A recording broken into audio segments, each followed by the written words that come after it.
Well, here we are, once again. Floating somewhere between Earth and space. Just trying to figure it all out. Got a hell of a lot to talk about here tonight, Space Fam, so I guess we better get right to it. As always, do not forget to buckle up those seatbelts. Otherwise, you might go floating off into that deep, dark void.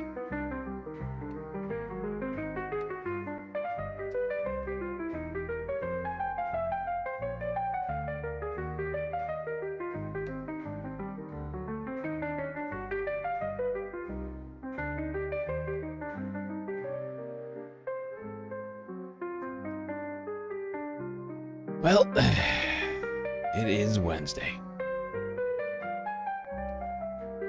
Midweek report. Got a hell of a lot to talk about, but first, some shoutouts. The reference frame, Vicky, Arvin Trevino, 123 in the YouTube chat. Mr. Spock, a close fourth. Amanda, the pivot, also here. Blue Tomato, Look Bovine, Mr. Spock.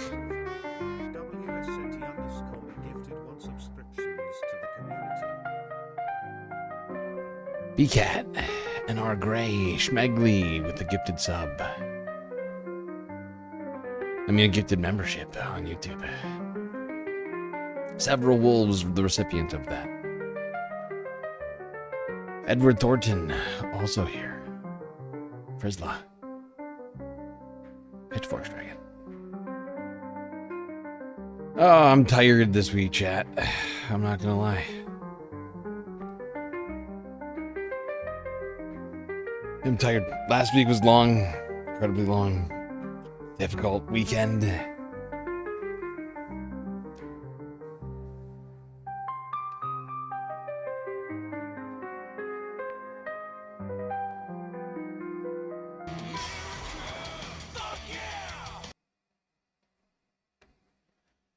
America, fuck yeah. Supposedly. You know, for the last, I don't know how long, over a year now, we've been told that we gotta get, get rid of DEI and replace it with the meritocracy. Instead, we replaced it with white supremacists in the streets with guns and badges. Not going great.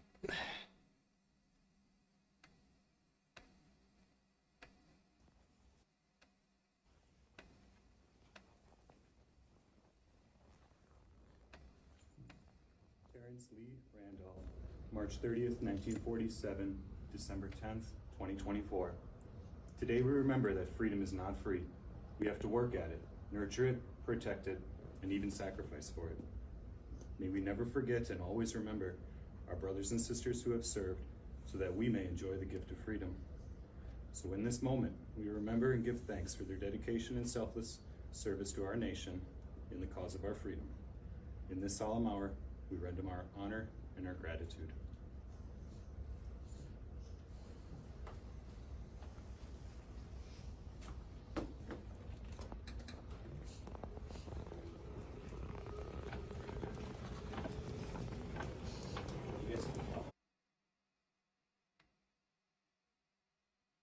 Well, this video was apparently shared by one of the family members of the man, the veteran, whom Alex was speaking over here in this video. They released it,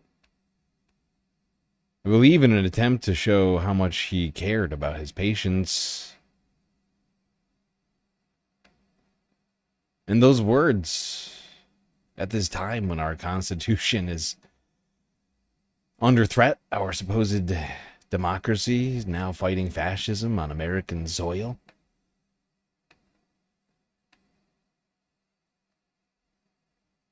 Great patriots sometimes have to make sacrifices.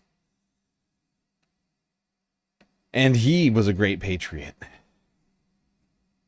who made the ultimate sacrifice. It was a sacrifice that didn't need to happen, I would point out. A sacrifice that only occurred because a rogue, unaccountable federal agent gunned him down. Multiple, actually, as it turns out. 2 people, we still do not know who they are. No charges filed.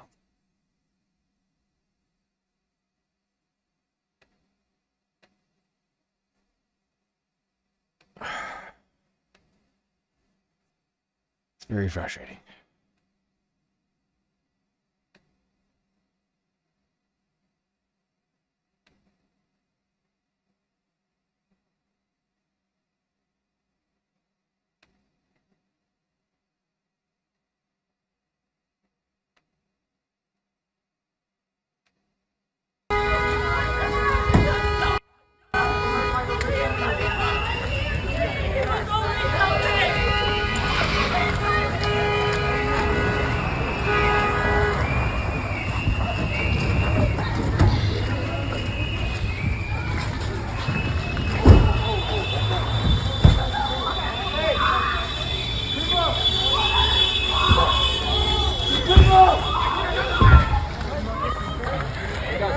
Call an ambulance, please. Call an ambulance. Please. Please, we're all people. I'm not in the way. I'm trying to help. Please call somebody.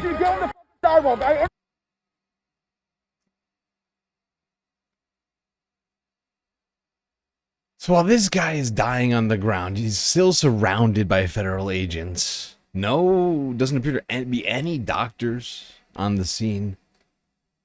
They're not calling for an ambulance. This man is calling for them to call for an ambulance. I would point out he does have a phone. He should call an ambulance.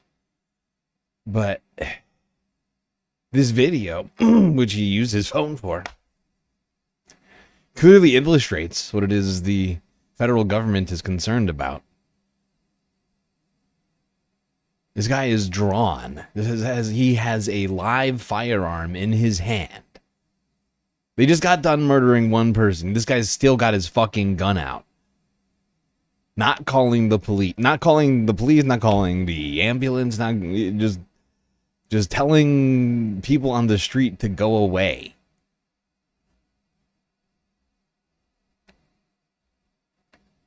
You have to stay out of the way. Please!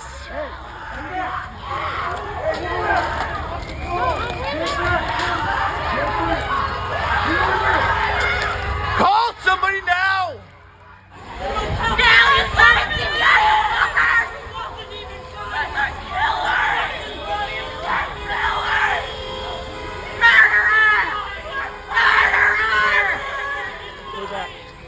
Stay back.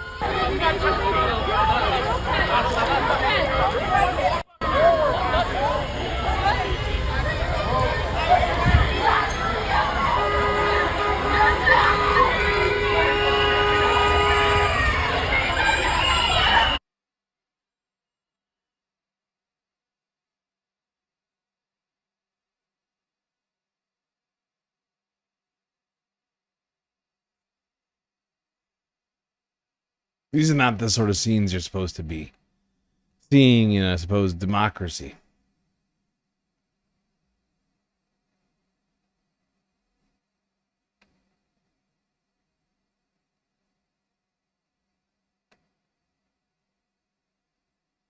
Okay, but I mean, Alex was dead well before those EMS ever got there.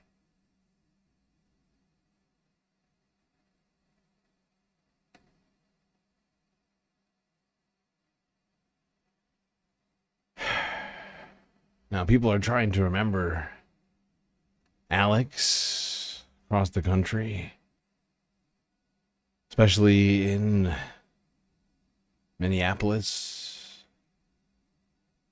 A memorial has shown up, the site where he died.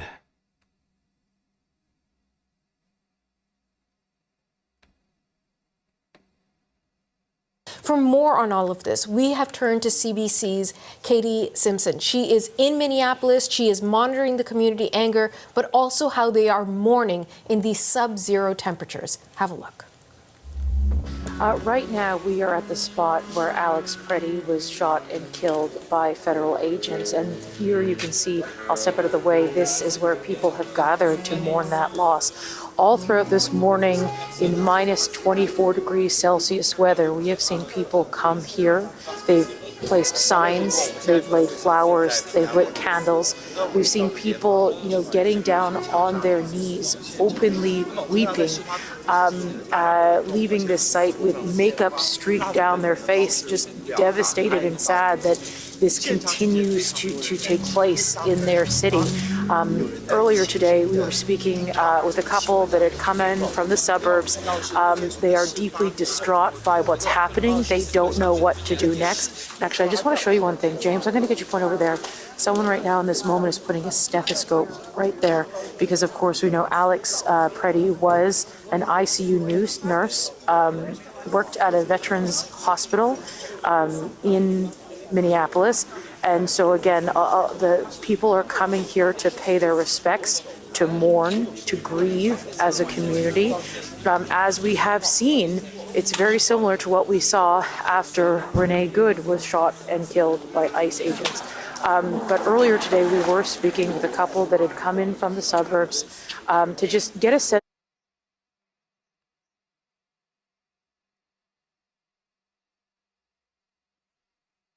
Oh.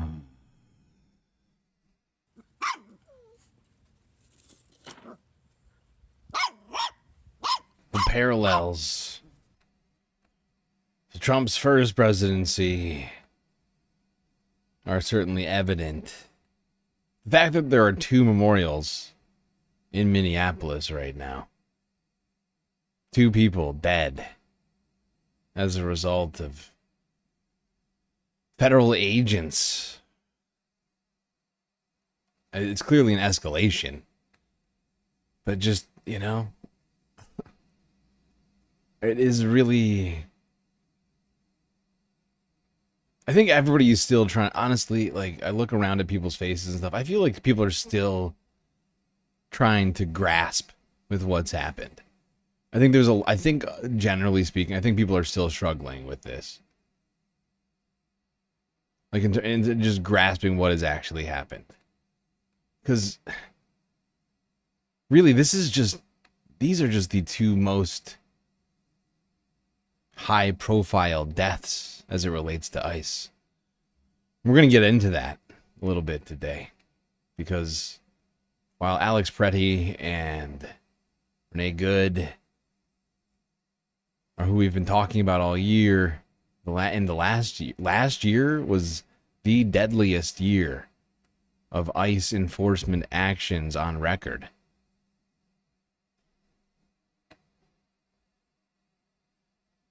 And it just culminated in what we've seen here in Minneapolis in the last few weeks.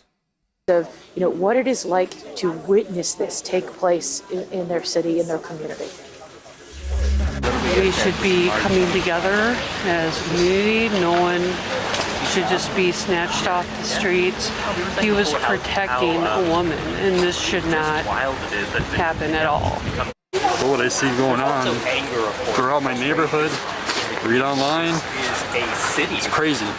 We're better than this. I'm broke. I don't know what to do.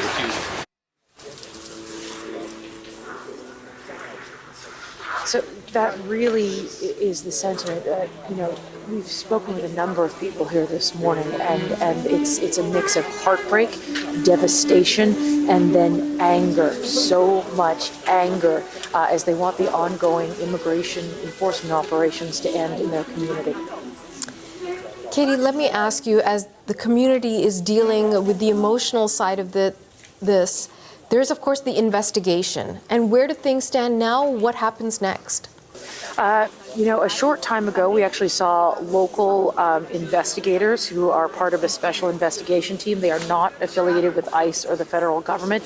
They actually asked people who here are mourning and observing to take a step back, allow them to process the scene. They needed to do it for about 20 minutes. And we saw, you know, people here saying, yes, okay, take a step back, because there's an ongoing fight about who is going to lead this investigation. To say that federal officials have no credibility within this community, at least from people that we've spoken with, the people that have come here today and the people that, you know, we've talked to already, they don't believe what it is the federal officials are saying about this, when people like Kristi Noem, who's the security of the secretary for the Department of Homeland Security, you know, the way she described Alex Pretti, and the way that American officials have described, the federal officials describing what happened in the lead up to this.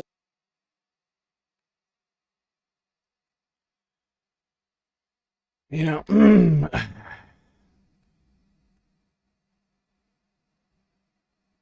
we've talked about how things like tariffs or whatever are driving people away. But it's this kind of stuff that is going to cause serious, like mass exodus from the United States, right? You're going to start having like blanket, like, what do you call it? Guidance being like issued by government saying, do not travel to the United States. I don't care if the World Cup is happening there. If you go there, we cannot guarantee your safety.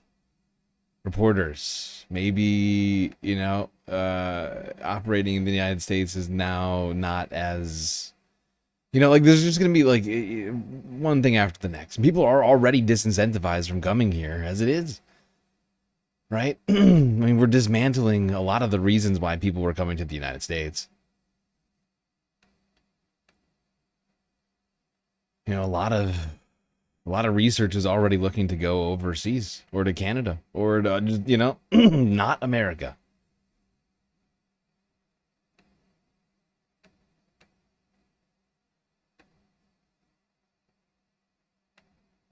It's just these sort of reasons that just adds on to why people are just going to say, you know what? Let's just not go to America. Let's just completely detach ourselves from that country.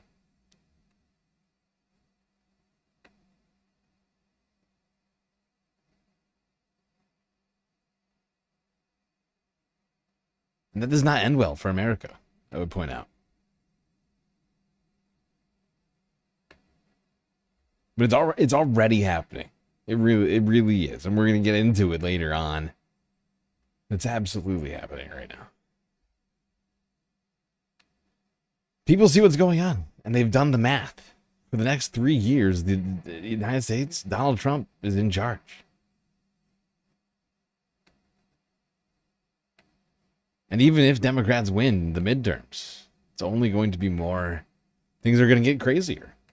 Things are going to get crazier, not less crazy. Donald Trump is going to lash out when he gets impeached, which he will if you would think. Which he will if Democrats take back the House and the Senate. He will lash out. Not that he's not. I mean, the fact we know Donald Trump, how he is an erratic leader. There is no way to know what he is going to do from day to day, and countries are starting to come to terms with that. Even though the United States has been their biggest trade and military partner for many decades. Like Mark Carney said, how did he put it? The facade no longer holds up.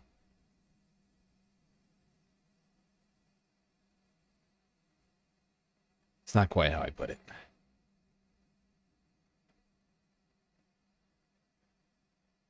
But people are still very upset about all this. Friends and coworkers honoring Alex. Here's CBS Minnesota for Monday. We are learning more about the man at the center of the story that is capturing attention around the world. At this point, most people know Alex Pretti was an ICU nurse at the Veterans Administration Hospital. Susan Elizabeth Littlefield shows us how the place where he served is now serving him. I'm writing Hands That Healed, a Soul That Shined. It's become a place of mourning. Outside, a place that's meant for healing. Nursing was Alex Pretti's job. Friends say it was also his mission. Was working as a nurse full-time and just loved it. Today we remember that freedom is not free. We have to work at it, nurture it, protect it. And his patients loved him. This is a veteran who had just passed away. His son shared this private video in hopes of publicly praising Alex. In this solemn hour, we render him our honor and our gratitude. And on this day, that gratitude was granted to him. Instead of a patient, now they grieve a peer. As his life is remembered, memories from early on are surfacing too. Alex grew up in Green Bay, Wisconsin. We had choir camp every summer out at UW Green Bay, and we would take an annual trip as a choir down to Chicago. So I have a lot of fun memories of him goofing around on the bus on the way down, or just being a friend. I remember Alex being one of those kids who was liked by everybody. He had a spirit and a personality that people gravitated towards and wanted to be around. And now people around the world are honoring him. With photojournalist Chris Cruz, Susan Elizabeth Littlefield, WCCO News.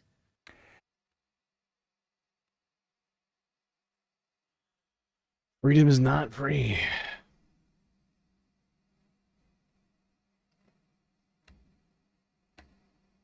That much is becoming very, very clear.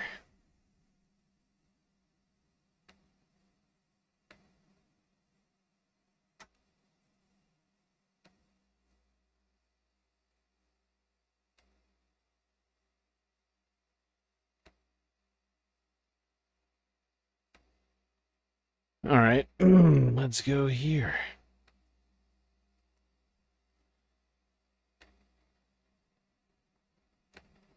Legal Eagle.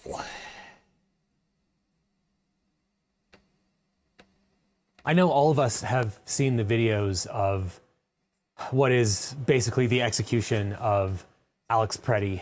I've seen it from more angles and more times than I care to repeat. I'm not going to give an in-depth frame-by-frame analysis.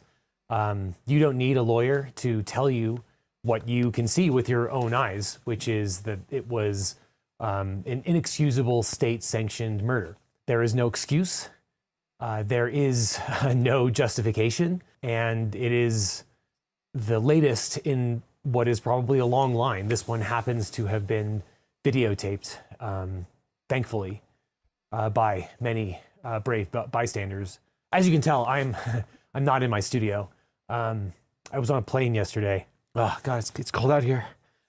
It's 0 degrees, which is still 10 degrees warmer than it is in Minneapolis right now. But in some sense, I do this for a living. I analyze the. Anyways, we're not gonna watch this whole thing. I just found it interesting. I don't know if you noticed, there's like multiple jump cuts during this thing. Legal Eagle over here is really struggling. Really struggling. I wasn't the only one crying, apparently. I felt like, I mean, I didn't cut. I just kept going. But hey. Videos that are out there and think about things from a legal perspective. And, you know, I saw the first video when it came out. It was pretty clear. But, you know, with any video taken from across the street, there's some ambiguity. And, I think the second video came out. In the second video, it's you can hear that subversary again. Alex Pretti's last words were, "Are you okay?"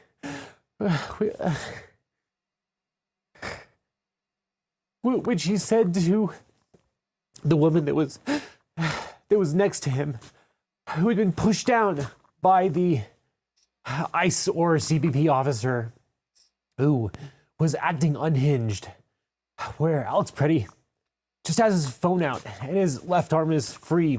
I think those were his last words, and I think those were his last acts, was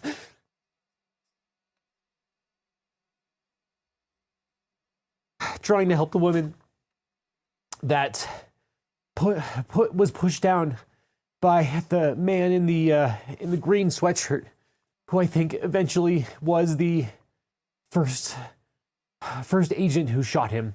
And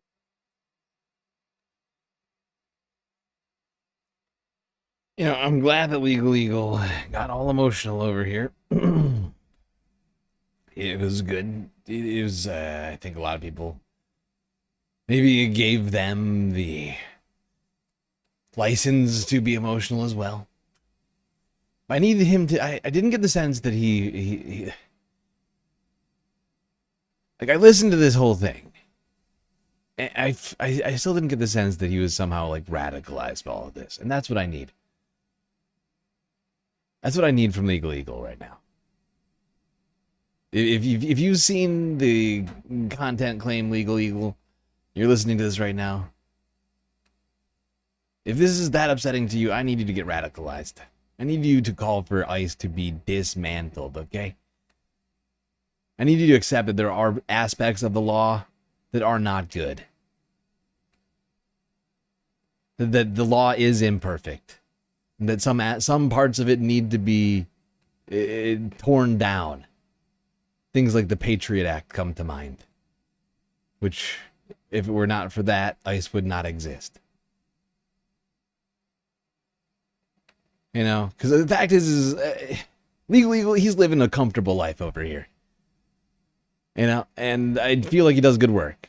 But I feel like sometimes he continues to defer to these structures that are continuing to hold us in this state of subordination.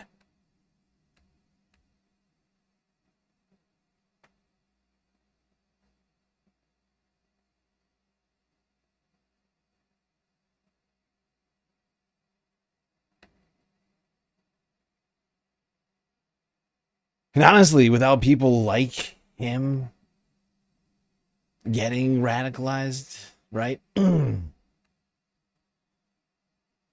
we got a problem.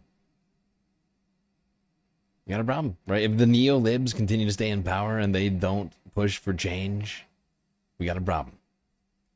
Fact is I've been looking at the voting records on Democrats, and they have voted for ICE funding time and time and time again. They are as complicit as Republicans in all this. They voted for the Lack-and-Riley Act.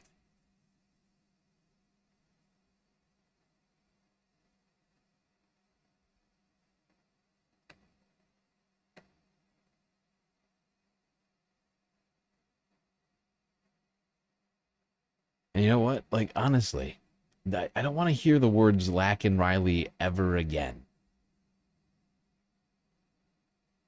Fact is, I don't care about that woman.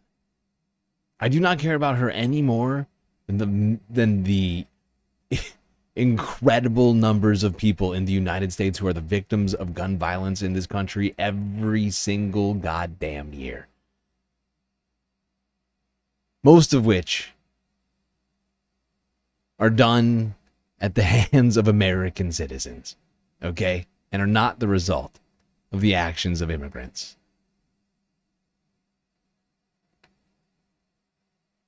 And the fact is, you don't hear any of those people complaining about those Americans getting fucking shot when it's another American shooting them. It's only when it's an immigrant. That's the only time it matters. That's the only time.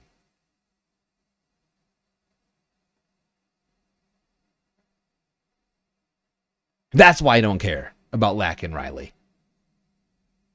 Because she's a goddamn pawn in a political fucking game, and I refuse to play that fucking game. Because it's so hollow and empty. Because those same people who are invoking that woman's name could not give a fuck about the thousands of Americans who are shot dead in this country every goddamn year.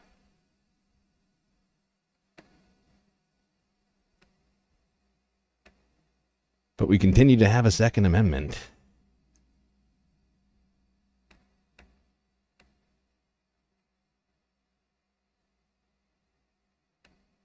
MAGA believes in absolutely nothing. They believe in absolutely nothing. These are the people who have been screaming states' rights, don't tread on me, Second Amendment, etc. No large, federal government, no. Thoughts and prayers. That's very thoughtful of you, Omega. Thank you for the thoughts and prayers Police and the force, bits. 180 on everything. There is not one issue that the Republican/MAGA party has not done a 180 on. Not one. Put this up, Kylie. Okay, Turnbull tweets the following because they're wound up about a guy who has this rifle in his front yard in Minnesota. Amendments to the Constitution that MAGA no longer believes in. First Amendment, freedom of religion, speech, press, protest, and petition. We all know that they do not think the cabal of liberal wine moms should not be able to tell an ICE officer, go get some lunch, big boy, without her wife getting executed at point blank range. They think that freedom of religion, speech, press, they're not for that. Right to keep and bear arms. Now, all of a sudden, the big Second Amendment, don't tread on me, people are wound up about this guy right here who has his rifle on his property. Fourth Amendment, no unreasonable search and seizures. We've all seen, you can get on Instagram for 2.5 seconds and you can see that. Fifth Amendment, fair process in criminal cases. We know they don't believe in that. Eighth Amendment, no excessive fines or cruel punishment. And the 10th Amendment, powers belong to the states and not the people, which is where I have to say, like a governor like Kevin Stitt of Oklahoma, big Christian, big American, always running on Jesus and souped up patriotism, votes for a pedophile grifter, alleged pedophile grifter, Donald Trump, and acts like he wants states' rights so much, but he sees what's happening up in Minnesota and it's crickets, because these people believe in nothing. It's true. Whatever the supreme leader, whatever the cult leader says today, that's what I believe. Says the red hat wearing crowd. Tell me what you want, sir. I'll do it. I'll believe it. I don't care what I said or believed yesterday. Get rid of the Second Amendment.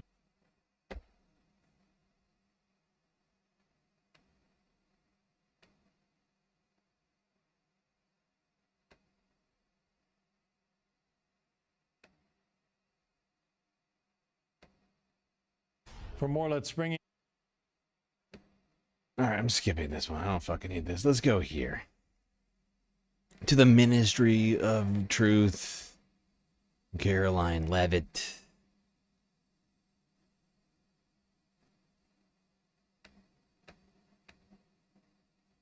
Look at Caroline. Honestly, we could all just... I've been thinking lately, considering Caroline is pregnant, is for the sake of humanity, the only thing we can do is hope that Caroline has a miscarriage. There's no way this woman should have children. She is a terrible, terrible person. FBI Director Kash Patel said in a Sunday interview, quote, "You cannot bring a firearm loaded with multiple magazines to any sort of protest." Does the president believe the Second Amendment rights remain in effect even when protesting? The president supports the Second Amendment rights of law-abiding American citizens. Absolutely. There has been no greater supporter or defender of the right to bear arms than President Donald J. Trump. So while Americans have a constitutional right to bear arms, Americans do not have a constitutional right to impede lawful immigration enforcement operations. And any gun owner knows that when you are carrying a weapon, when you are bearing arms and you are confronted by law enforcement, you are raising the assumption of risk and the risk of force being used against you. And again, that's unfortunately what... Oh, so having guns makes it more likely for you to get shot by police, says Caroline. Do you know what we're here for? Trump loves the Second Amendment, but guess what? That might be a reason for you to get shot. Ministry of Truth. Oh, raid from Pep Talk TV on Twitch. Omega Star just cheered 100 bits. If she has a daughter, I hope she turns out like Vivian Wilson. Yes. I'm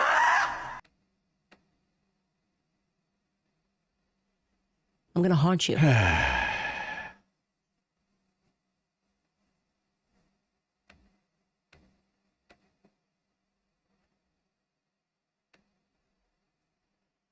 Good Lord. That woman should, whatever comes out of that woman's gonna be demon spawn. Okay.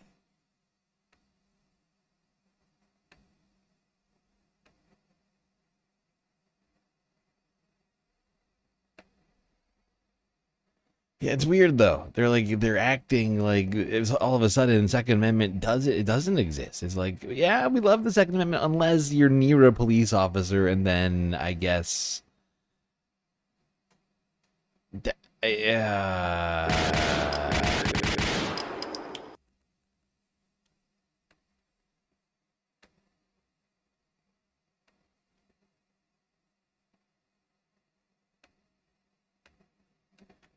All right, so Marjorie Taylor Greene is having another moment here. She appears to suddenly realize that Trump is a tyrant and MAGA is a cult. So she says, I impeached Biden's Secretary of Homeland Security, Alejandro Mayorkas.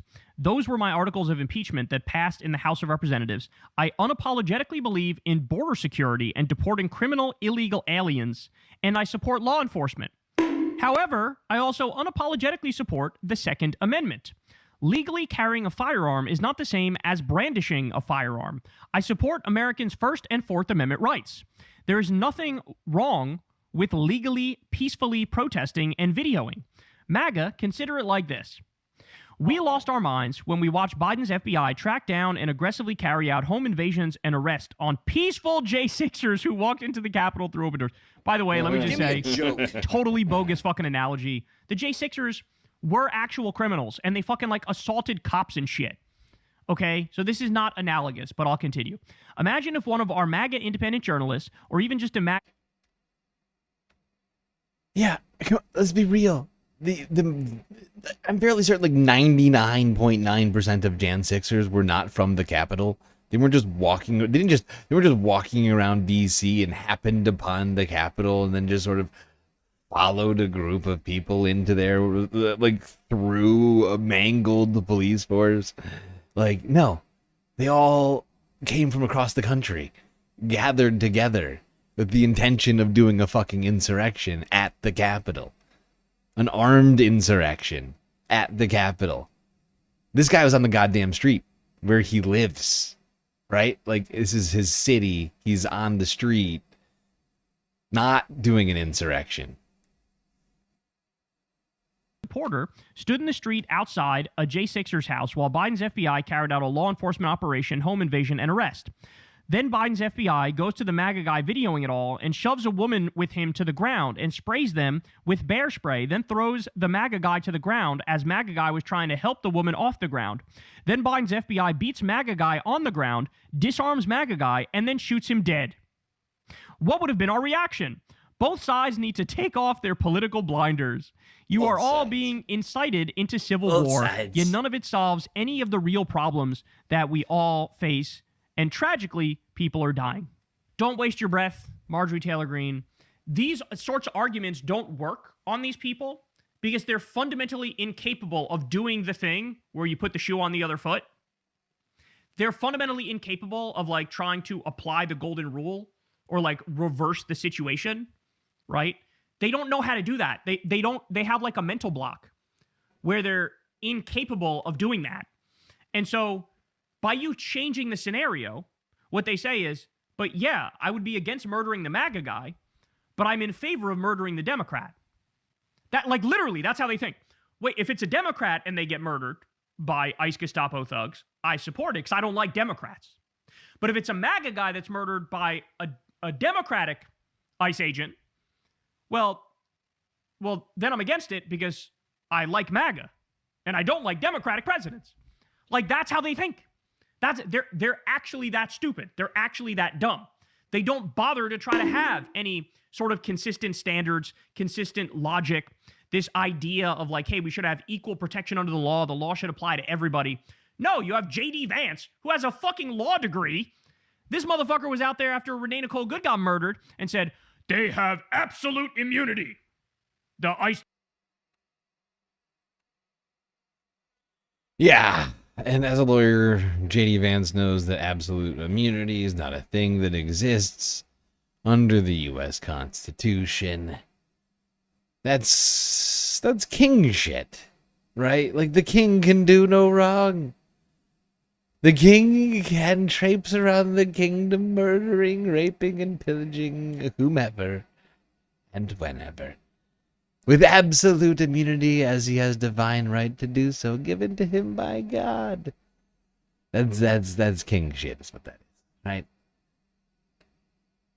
And it's weird that anybody would be into that. If you like, anybody, especially considering the people on the right are the ones who've claimed to be great patriots for so long, to love this country. I bleed red, white, blue. Those same people are like, actually, monarchy. King George was actually right. That revolution was dumb. Fuck yeah!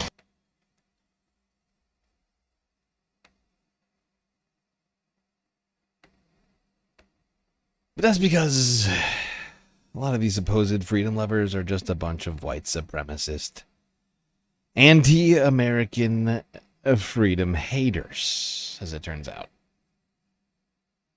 U.S. Immigration and Customs Enforcement, or ICE, the agency that's been at the heart of Donald Trump's deportation plan, well, they've been on a hiring spree. Like, check out this TV ad they've been running. Join the mission to protect America with bonuses up to $50,000 and generous benefits. Apply now. But online, the recruitment campaign uses different language that's familiar to far-right extremists, raising the question, who exactly is ICE trying to recruit? Last summer, the agency was given $8 billion to turbocharge recruitment. The hiring campaign included social media outreach, which caught the attention of experts who study the far right. I would describe it as oddly very familiar as someone who has been looking at the white nationalist and neo-Nazi movement for nearly a decade now. And it's disturbing to see that coming from a government agency. In August, ICE posted this image on Instagram and X. Note the tagline, "Which way, American man?" It's a meme often used by right-wing influencers, and which refers to this book, a 700-page anti-Semitic rant popular with neo-Nazis. Another post, this one from October, has the tagline, "America for Americans," a xenophobic slogan used repeatedly by the Ku Klux Klan. Experts don't think these references are a coincidence, because it keeps happening. Hannah Gase has spent years researching right-wing extremism online. She walked us through the coded language she's been seeing in the ICE recruitment posts, like this one, that uses imagery from the video game Halo. So anti-immigrant groups have described immigrants coming into this country, particularly non-white immigrants, routinely as a flood. Or this one, posted just after the killing of Renee Good in Minneapolis. What are we looking at? So this phrase, "we'll have our home again," right here.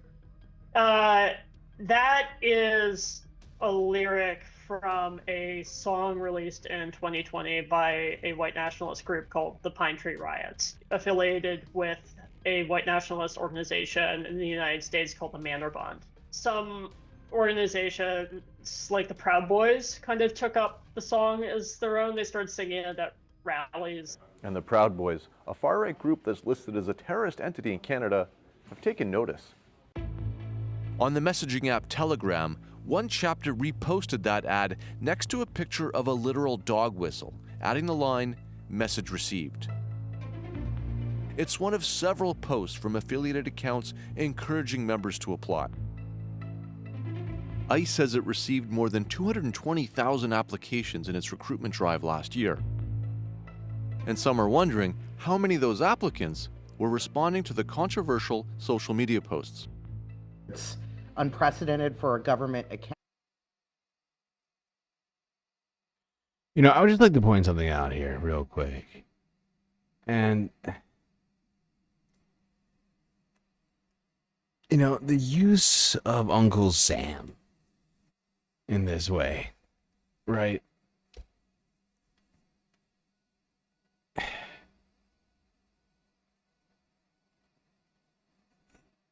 It suggests somehow that you're fighting a war on American soil, right?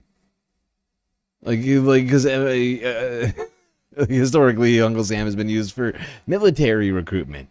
Instead, you're going to be deploying right to your own streets, or streets of a bunch of blue cities across America.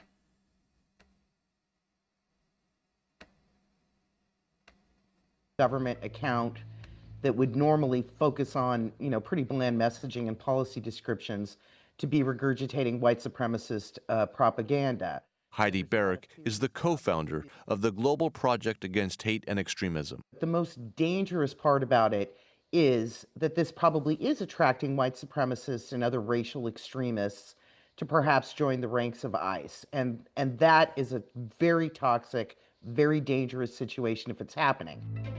ICE has been rushing its new recruits into service, reportedly cutting training time in half. But Barrick says the danger of recruiting with extremist language goes beyond who might get hired. It's the normalization that I find the most frightening. I thought we had all, not just in the United States, but generally come to the position that white supremacy is a dangerous ideology, that neo-Nazism or the Nazi regime are dangerous and shouldn't be part of mainstream society, polite society, period. But apparently not. The Trump administration doesn't seem to think that. So when the most powerful government maybe in the world is mainstreaming white supremacy, we should all be very, very concerned. Social media outreach is only one part of the ICE recruitment strategy. The agency is spending millions, according to the Washington Post, on geotagging technology to target ads at specific demographic groups, like people who attend UFC fights or gun shows. ICE also rolled out TV ads aimed at police officers in sanctuary cities, where illegal immigrants can still receive public services. In sanctuary cities, you're ordered to stand down while dangerous illegals walk free. Join ICE and help us catch the worst of the worst. David, who do you think ICE is trying to attract with its recruitment strategy? David Lepan is a former spokesperson for the Department of Homeland Security, which is responsible for ICE. It sends a very clear message about who they're trying to attract. And I said, it's people that want to get involved in getting rid of people that have been determined to, or been called enemies, foreigners that are somehow ruining our country. Fuck this guy and fuck DHS. Dismantle that entire fucking agency. I don't give a fuck what this guy has to say. Go fuck yourself.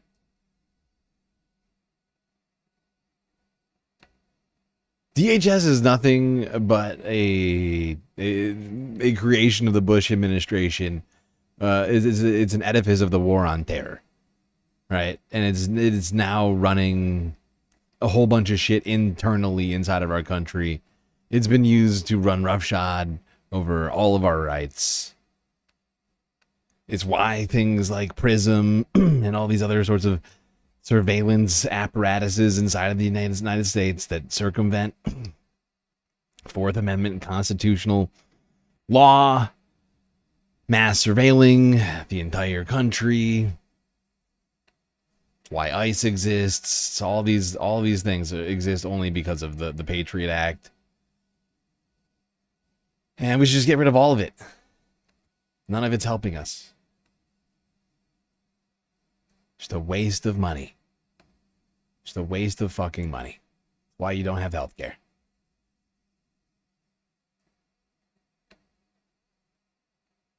As outrage grows across the United States over the Trump administration's deadly immigration crackdown in Minnesota, we begin today's show looking at the recruiting practices of ICE, that's Immigration and Customs Enforcement. The Washington Post recently reported on an internal strategy document shared among immigration officials that details plans to spend $100 million over a one-year period to recruit gun rights supporters and military enthusiasts through online influencers and geo-targeted ads.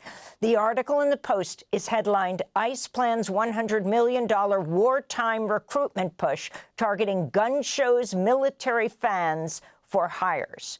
We're joined now from Tampa, Florida, by one of the reporters who broke the story. Drew Harwell is a technology reporter with The Washington Post.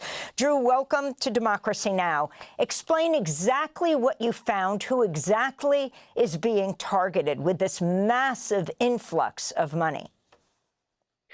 Yeah, thank you, Amy. This is called a surge hiring marketing strategy document. It goes into extraordinary detail into the methods they want to use to reach more than 14,000 new employees for ICE to basically double the deportation strike force that they have on the street. How they want to reach those people is through social media marketing, real world marketing, right? Billboards and bus stops, kind of the classic traditional styles of advertising, but also through these unusually precise techniques that would include geo-targeting. So they would basically create a fence around gun shows, UFC fights, NASCAR races, military bases to really try to identify who are these people who would be interested in becoming new soldiers for their fight against immigration.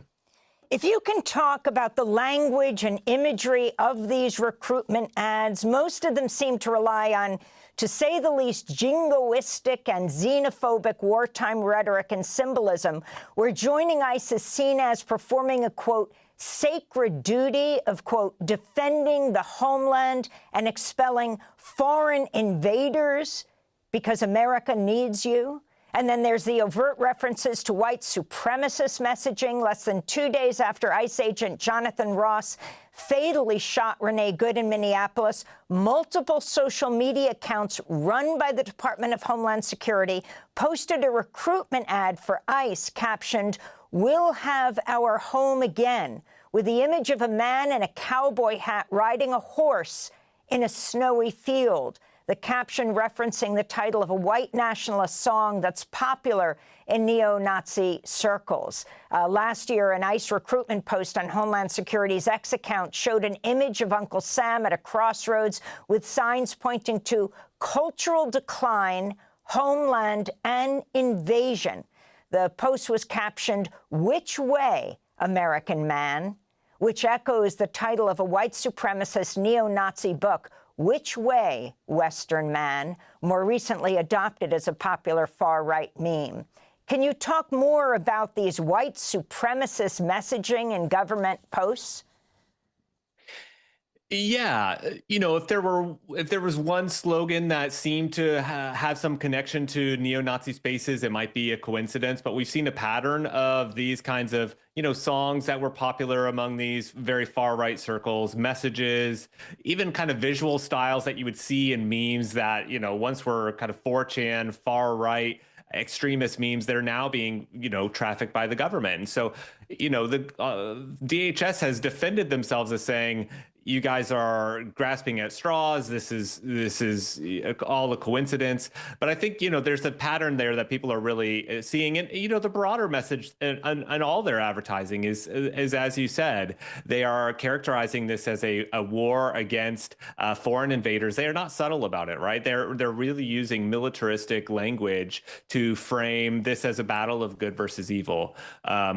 White, classic, traditional Americans defending the homeland against foreign invaders. And so you've seen in their marketing, it really is, you have a lot of kind of army style messaging where it's big guys with guns on the border, repelling the hordes. Or you have this more classical Americana, almost wartime propaganda from World War I style of advertising where, it's these kind of classic white Americans who are defending the West, moving out into the frontier, kind of fighting the horde. So this style of marketing is very new, even for ICE. ICE has not really gone to this level of aggressive, jingoistic messaging, but and they're spending a lot of money on it. So you're just seeing it everywhere on social media.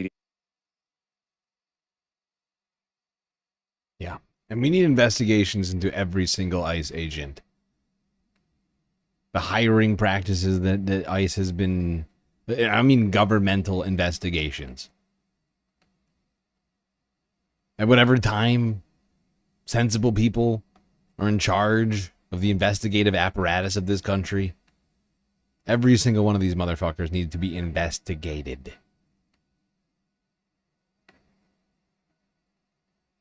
And honestly, it's gonna...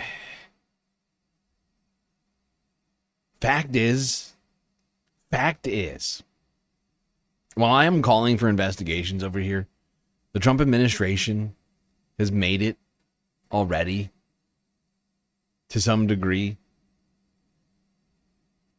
near impossible for those investigations to yield justice. They have obfuscated the identities. They have encouraged this lawless police force that they've sent into the streets of places like Minneapolis to obfuscate their identities while conducting supposed law enforcement operations. And then, on top of that, have completely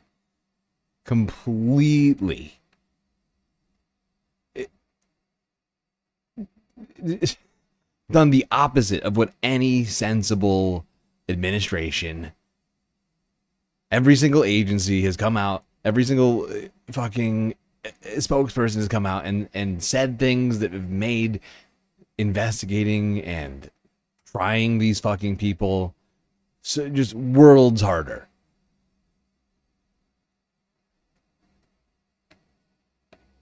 Whether it's putting Jonathan Ross on fucking, like, witness protection. I mean, we still don't know the identities of the two who murdered Alex Pretti.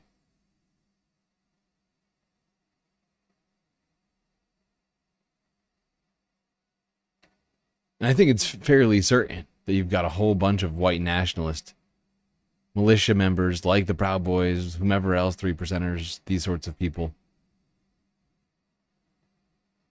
All throughout ICE and CBP.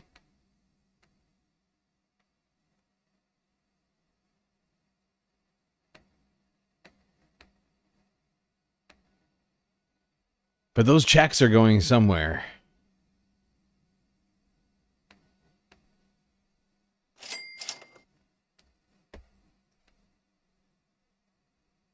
Meanwhile, people are continuing to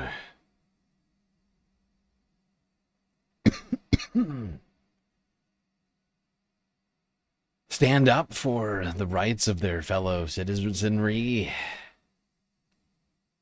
and against ICE. Here's Don Lemon interviewing a man, we just know him as Jack, on the ground out in front of an ICE facility. What's your name? My name's Jack. We're just trying to help pick up some release detainees. You know, they're left out in the cold, and get them some supplies, get them home, whatever they need. So. Cool, thank you. It was nice to meet you, Doc. Do they come out here? Yeah. When they release them? Yeah, we got, a whole little system. We're kind of, whatever you call these. Do you know when they're going to let them out? We don't know when. Yeah. And they just they just walk out? They just drop them out. I'm looking for somebody with a jail bag, and then we go and help out. Do they even have it's freezing today? What I'm told is they've been taken, no, they don't have the right clothes, so in some ways, ICE should be thanking us, because that's like another type of murder, throw them out in this weather, you don't last very long, so. But basically, I'm told they've been taking IDs if they're brown, and then also phones no matter what. So we try to get them burner phones, things like that, get them a ride, whatever they need. So what do you think of these tactics? It's just, it doesn't feel right, man. I don't even want to entertain an argument, it's just like, you think about these kind of two-way fetish people. Here's your moment. This isn't small government. I know that. So it's just hard to stomach. That's all. Thank you for the work you're doing. How many people have you helped so far? So this is my first day. I just started a new job. I get 2 days off a week, 2:30 to 11 p.m. So when I'm off, I'm going to be here. I just learned of this group that's kind of doing some meaningful stuff and do my part a little bit. Why get involved? It's a beautiful city. It's a beautiful country in a lot of ways. And I just don't see us staying that way unless people stand up. Yeah. It's a cold day. You could be on your couch watching a football game, your feet up. That's exactly what I'd be doing, to be honest. But it's who else is going to do it? At this point, it's not the police. We need the people. What's your name again? Jack. Jack. Yes. Come here, brother. Yes.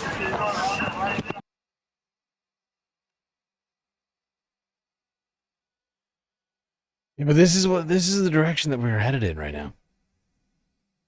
Since the police are not taking action, they are eroding trust in the law actively, and in the police. That they supposedly, I thought the right wingies peoples, that they loved the police. What happened to all that? Because ICE is making their jobs more difficult and making people not trust them. So if you love the police so much, maybe you should get rid of ICE. You don't have to pick. You're gonna have to pick. You can't have both. It's both or it's one or neither. Okay, that's where it's at right now. Because we're heading towards neither, faster and faster. Like honestly, like this is a constitutional crisis right now. I was saying this earlier to somebody. I was talking about that. It's a constitutional crisis, right? People are losing faith in the police because they're not upholding the laws in their fucking cities. They're a block away, not arresting guys for murder.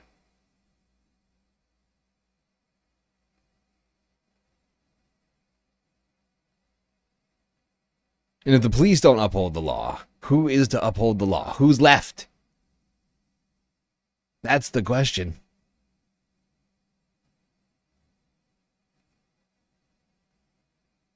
And the person I was talking to about this brought up, well, what can a state police officer arrest a federal agent? I mean, the state law is supposed to exist. It's supposed to exist. But since they're not upholding state law, and they're not arresting anybody, and these guys are just roaming free, it certainly, I mean, prove to me that it does. Prove to me that state law does exist by actually doing something about it. That's essentially where things are heading right now. Is that I feel like people like me, I'm like begging for proof that these things actually exist. Like, just show me a real world example of these things existing, and I'll shut up. But it's at this point, federal law doesn't exist so far as it only exists by decree by the president. Congress is just letting him do whatever the fuck he wants. The states are letting him do whatever the fuck he wants. It's a dictatorship. There's just not another word for it at this point. If there's no state laws and no one's going to enforce them, and the federal government is not following its own laws and is just sort of acting off of gut, like, we'll do this today. What is left? That's what people need to do, man. You're amazing. That's what people do. Oh, this really upsets you. Why? It's, you don't want people to die. You don't want. That's a tough one for me. But it just seems so clear. It's not right. It used to be like, oh, you're going too far with these Nazi references. Now it's like, how do you not make those comparisons? I don't know. I used to try to stay away from that. It escalates things, but it's just a trip looking out here. I don't know how to take it in, stomach it, the whole deal. So, well, you're doing, but you have to be willing to sacrifice something, and you are. Yes, so and your reporting has a lot of meaning too. Thank you, brother. Thank you, Don. Impressive. Yeah, I mean, those Nazi references aren't. Obviously, they're becoming more and more, I think, easier for people to accurately describe ICE as a Gestapo, draw those comparisons. Also, don't orientalize it. The Klan the Yeah. Japanese internment, this is America. 100%. And I mean, slave catchers, they've also been described to, but can we just put this up for a sec? Because this is the reason that I'm not, the reason you say Nazis is because look at how both.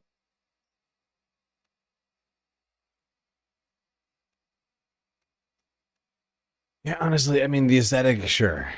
He's leaning into the aesthetic of it. But, you know, I wouldn't care if Greg Bovino did all this wearing a fucking tutu. Honestly, at this point, I could give a fuck what these guys are wearing.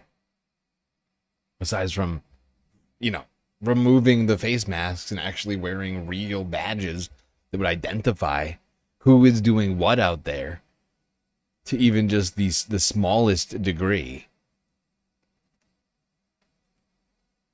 They could wear Big Bird costumes and Cookie Monster. I don't care. I mean, the copyright, sure, that'd probably be a problem. But I mean, just generally speaking, like at this point, like this is the least of my objections to what's going on right now. I'm afraid it's gone much further than that in my mind. They should be in a uniform. Yeah, no, I agree. I guess my point is that, like, the aesthetic of it is really not all that important. I mean, what we need is to be able to identify these motherfuckers.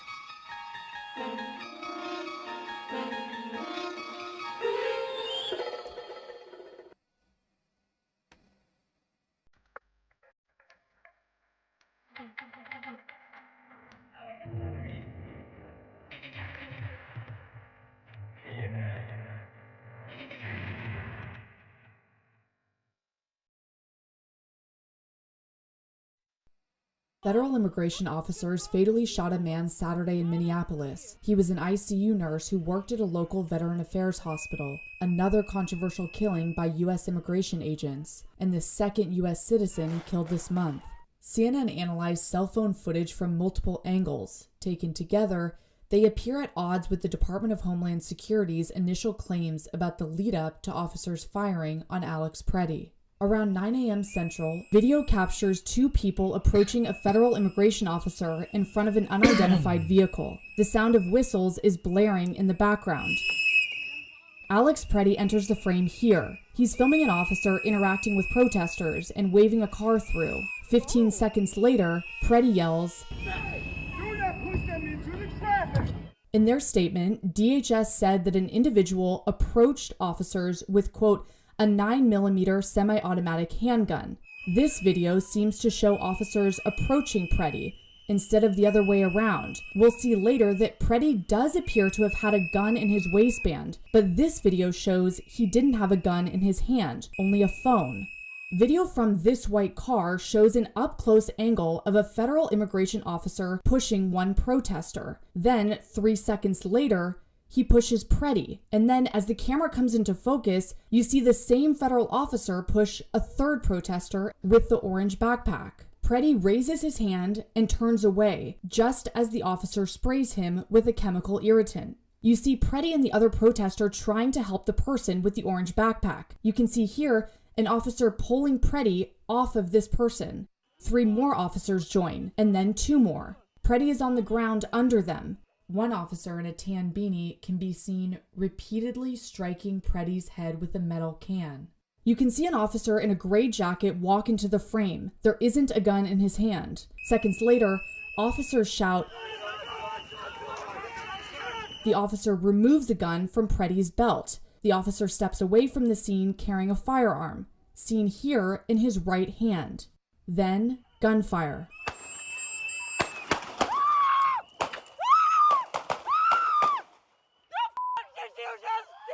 At least 10 shots ring out. We looked back at the scene from different angles and slowed down the footage. This officer, wearing a black beanie, can be seen drawing his firearm and pointing it in Pretti's direction.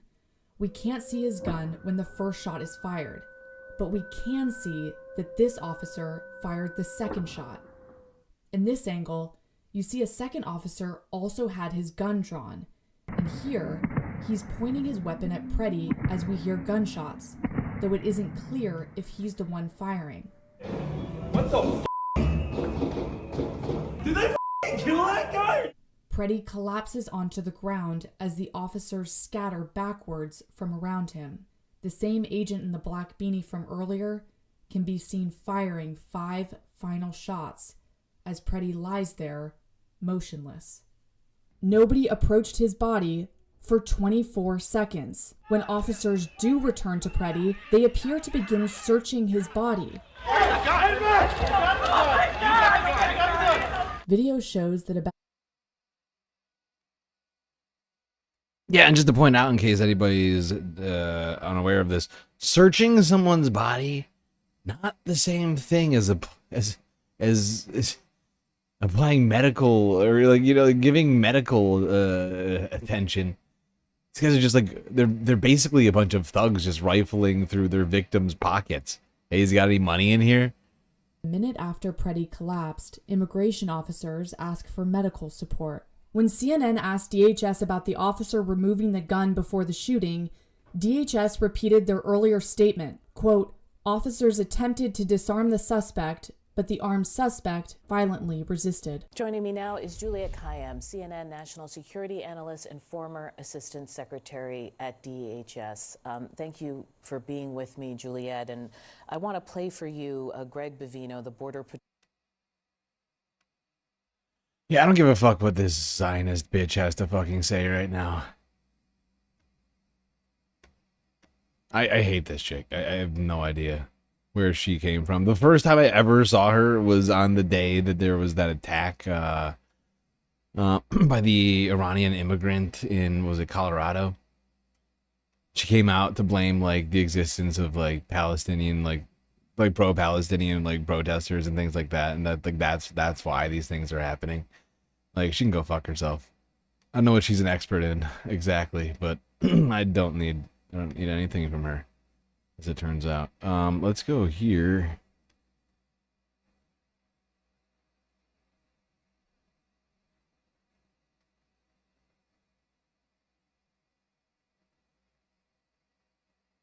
Talk about one of the individuals who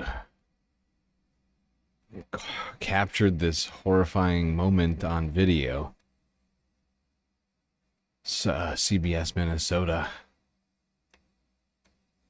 This is a live look at a growing vigil tonight in Minneapolis for Alex Pretti, the man shot and killed Saturday morning by Border Patrol. As a sea of candles and flowers fill the spot where he took his last breath, community members are protesting his death. Thanks for joining us tonight. With emotions high, many questions unanswered, we are learning the latest in the wake of this weekend's events. So far, the National Guard was called into the scene of the shooting overnight and then pulled back as things remain peaceful. The BCA is conducting their own investigation into the shooting after being kept from the scene yesterday. Attorney General Pam Bondi pressed state officials for data and to scrap so-called sanctuary policies to end the federal surge. And a federal judge barred the Department of Homeland Security from destroying any evidence from the shooting. We're bringing you team coverage tonight from our reporters all across the metro, but we want to begin with new details about what happened after the shooting of Alex Pretti, specifically to the crowd who was there and witnessed what happened. Our Jonah Kaplan is live tonight, and Jonah, we're learning of several arrests. Yeah, Aaron and Derek, we know from new affidavits filed in federal court that people who were there witnessing the shooting were then arrested and detained immediately after that shooting. And we spoke with one of the witnesses who was detained, and he said to us that he heard agents talk about several USCs, United States citizens, in custody. These guys, this right here, this whole thing, and I watched the agent shoot him. This man, who asked us to call him Javier for safety reasons, lives a few blocks from where federal agents shot and killed Alex Pretti. What the f*** did you just do? He said he ran to the area after neighbors alerted him to an ongoing raid. It's now been, more than a day, 36 hours. Yeah. What are the sights, what are the sounds that you still can't get out of your mind? The whistles, me screaming in Spanish, "Where are you?" When I got there, I was screaming. I forgot about that. Who were you screaming for? The immigrant. He didn't know who ICE was after, but according to Javier, the who doesn't matter. I mean, look, bro. I'm a child of immigrants, bro. You know what I'm saying? What if it was someone with a criminal record? It doesn't matter, bro. It doesn't matter to me. These people, they're trying to come here and better their life. What a dumb fucking question. What if it was somebody with a criminal record? Does this fucking idiot over here, this numbskull at WCCO, actually believe that's how we should do the law? If you're a criminal, better not leave your home. If you've ever committed a crime. If you've ever committed a crime, you've done your time, you're back in society, trying to live your life and better yourself. Better not go outside, according to WCCO, because apparently that's justification for getting shot. Think about that for a second. Think about that for a second. Like, if you've ever committed a crime of any kind, and let's not forget, immigration counts as a civil crime. It's like a traffic ticket. So, like, does that all? I mean, like, what if, like, in what situation, like, if you've committed a crime, you get gunned down, says WCCO. This guy, incredible. It doesn't matter, bro. It doesn't matter to me. These people, they're trying. Saying bitch is misogynistic. I say bitch a lot. I feel like, how have you not noticed that? I call a lot of people bitch.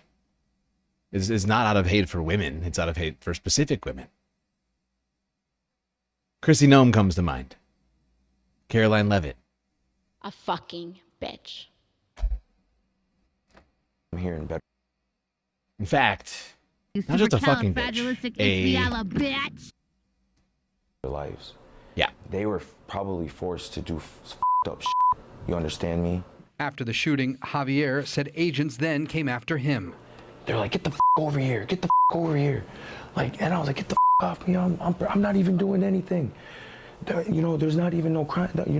I'm a bystander. Did they tell you why you were being arrested? For impeding, for inciting a riot, impeding, and then for assaults on federal agent and then death threats. Did you make a death threat? No, I just said, how would you like if somebody killed you like that? That's up. Why did you do that to him? You just watched someone be shot and killed by federal agents. Yeah. Why not then follow their orders? Because at that point in time, it's not about me, it's about the cause. My brother in arms just died. Whether I know him or not, he died for the cause. What is the cause? Our people being protected. Okay, it's about these people coming here to better their lives. Ice out! What's it like inside Whipple? Paint the picture for us. Cold. Like institutional, like a prison, bro. How do you find a personal sense of security? By not being scared of them, bro. I'm not gonna be intimidated by them. My father always told me, never be scared of a person that bleeds as much as you do.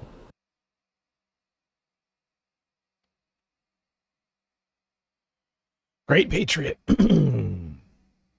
Great patriot, that guy.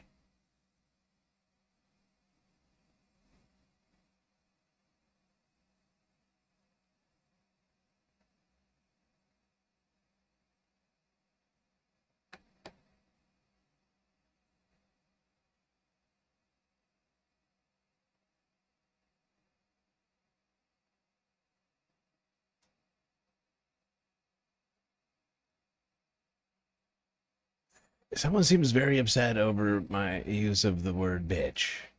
Fact is I'm equal opportunity. We call a lot of people names around here, and it's probably not going to stop all of a sudden. I'm not going to lie. Not going to lie.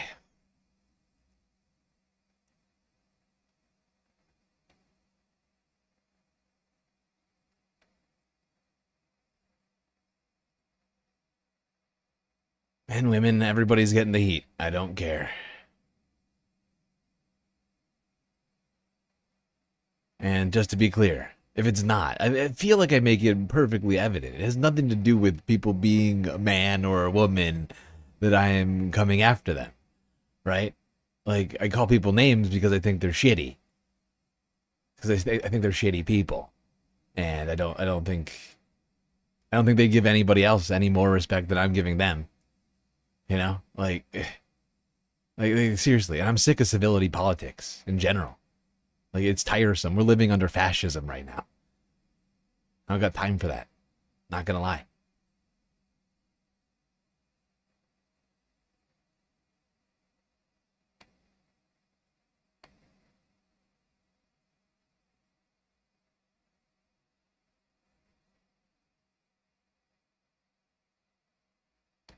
I don't got time for civility like bitches right here like this. Christy Gnome. Murderer of puppies. R.I.P. An Cricket. individual approached U.S. Border Patrol officers with a 9mm semi-automatic handgun. The officers attempted to disarm this individual, but the armed suspect reacted violently. Fearing for his life and for the lives of his fellow officers around him, an agent fired defensive shots. Medics were on the scene immediately and attempted to deliver medical aid to the subject, but he was pronounced dead at the scene. Crowd control measures were deployed to bring safety to the public and to law enforcement at the scene. And once again, I want to remind everybody that this situation and this tragedy did not have to happen. This individual showed up to impede a law enforcement operation and assaulted our officers. They responded according to their training and took action to defend the officer's life and those of the public around him. And I don't know of any peaceful protester that shows up with a gun and ammunition rather than a sign. Oh, God, yeah. Wow. Christy Gnome coming out here to tell everybody, actually, this guy was an armed insurrectionist. He showed up with a gun, a legally acquired and carried gun. Yeah, it's fascinating. It's like the Second Amendment doesn't matter to them all of a sudden. It's very strange. Pretty one. It's very, very strange. Oh, Megastar gifting subs over on Twitch. Much appreciated.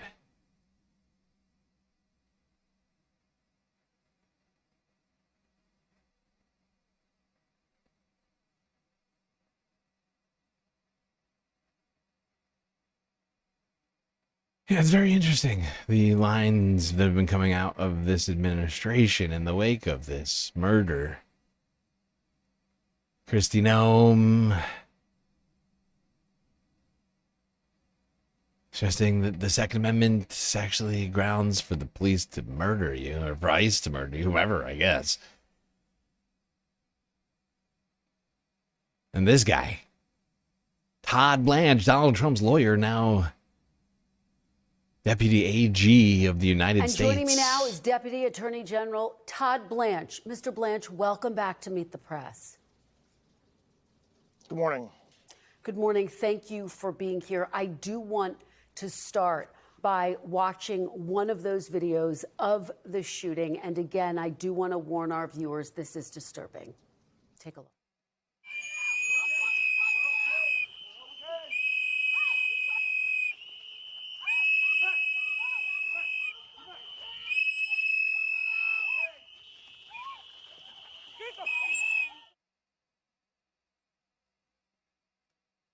Honestly.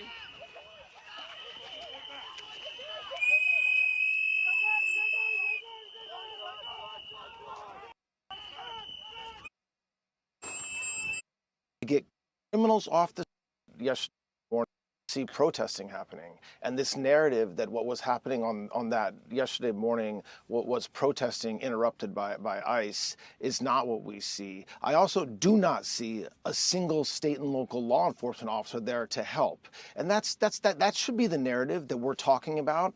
Is that what we have is ICE doing isolated operations to get criminals off the street with zero cooperation from the governor, from leadership in Congress or from the mayor. And so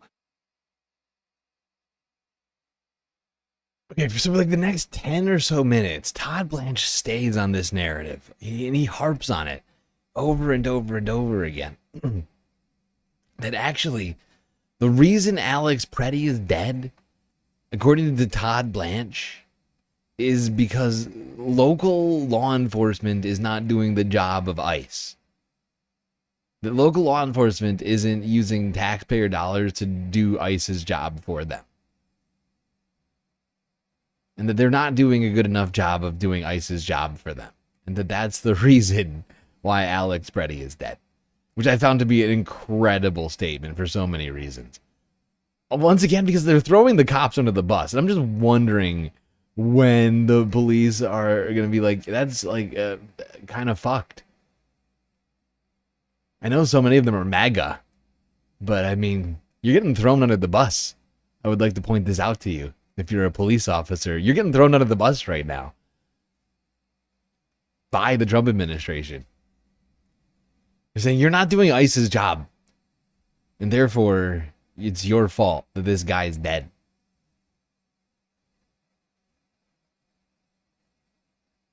Think about that. Just think about that for a little bit. Come back to me.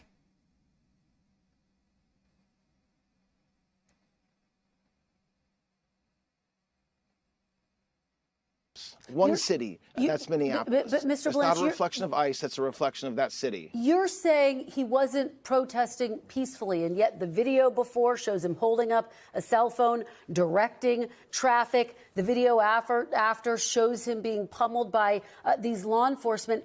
Everyone has now seen this video across the country with this man holding up a cell phone. And part of the outrage that people are expressing is that they feel as though the federal government is asking them to believe something that they don't see with their own two eyes. Is that what the administration is asking of the American people, to believe that he was violent, when the video, based on what everyone has seen so far, does not show that?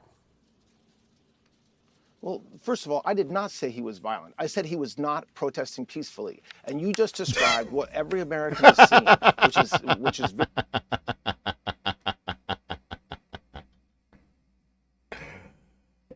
I love that. I love that. I didn't say he was violent, says Todd Blanche. I said that he was not peaceful. You see how that works? It's different. It's the same, but it's different. Okay? One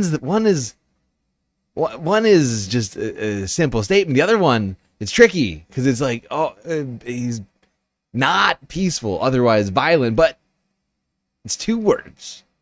Saying the same, we could say it with one word. Instead, Todd's like, no, Kirsten, I said it with two words. I said two words. It was not peaceful, which is very different from violent, of course. Now, I'm not sure I could quantify the difference between not peaceful and violent. And I honestly wish that she had sort of delved into this a little bit because, words have meaning and she's a journalist, supposedly. But it's just like, that one broke me. I was like, Todd, what are you talking about? Violent? Not violent, but not... He's not violent, but he's also not peaceful. It's confusing on its face because the words have meanings and they're just sort of flying in the face of one another within this sort of word soup that he's spitting out at us. It's all very strange, if you ask me. It's very strange. I'm sure Todd is aware of that. He's a lawyer. Supposedly. Pitchforks, thank you for the gifted memberships over on YouTube.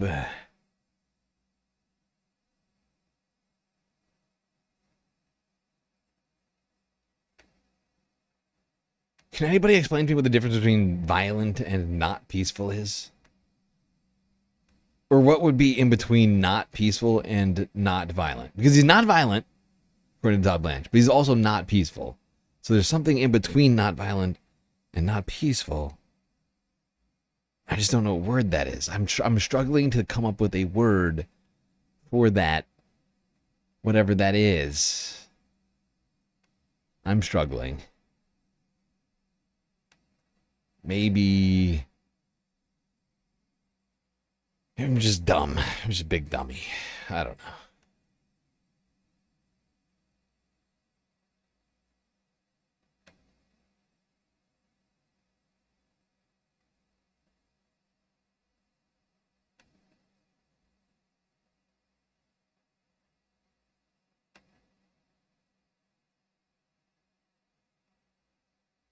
Belligerent and or rowdy. Interesting. I feel like you could be both rowdy and peaceful. Technically. I mean, it depends on what are we talking about here? Are we talking about like physical violence, or are we just talking about just like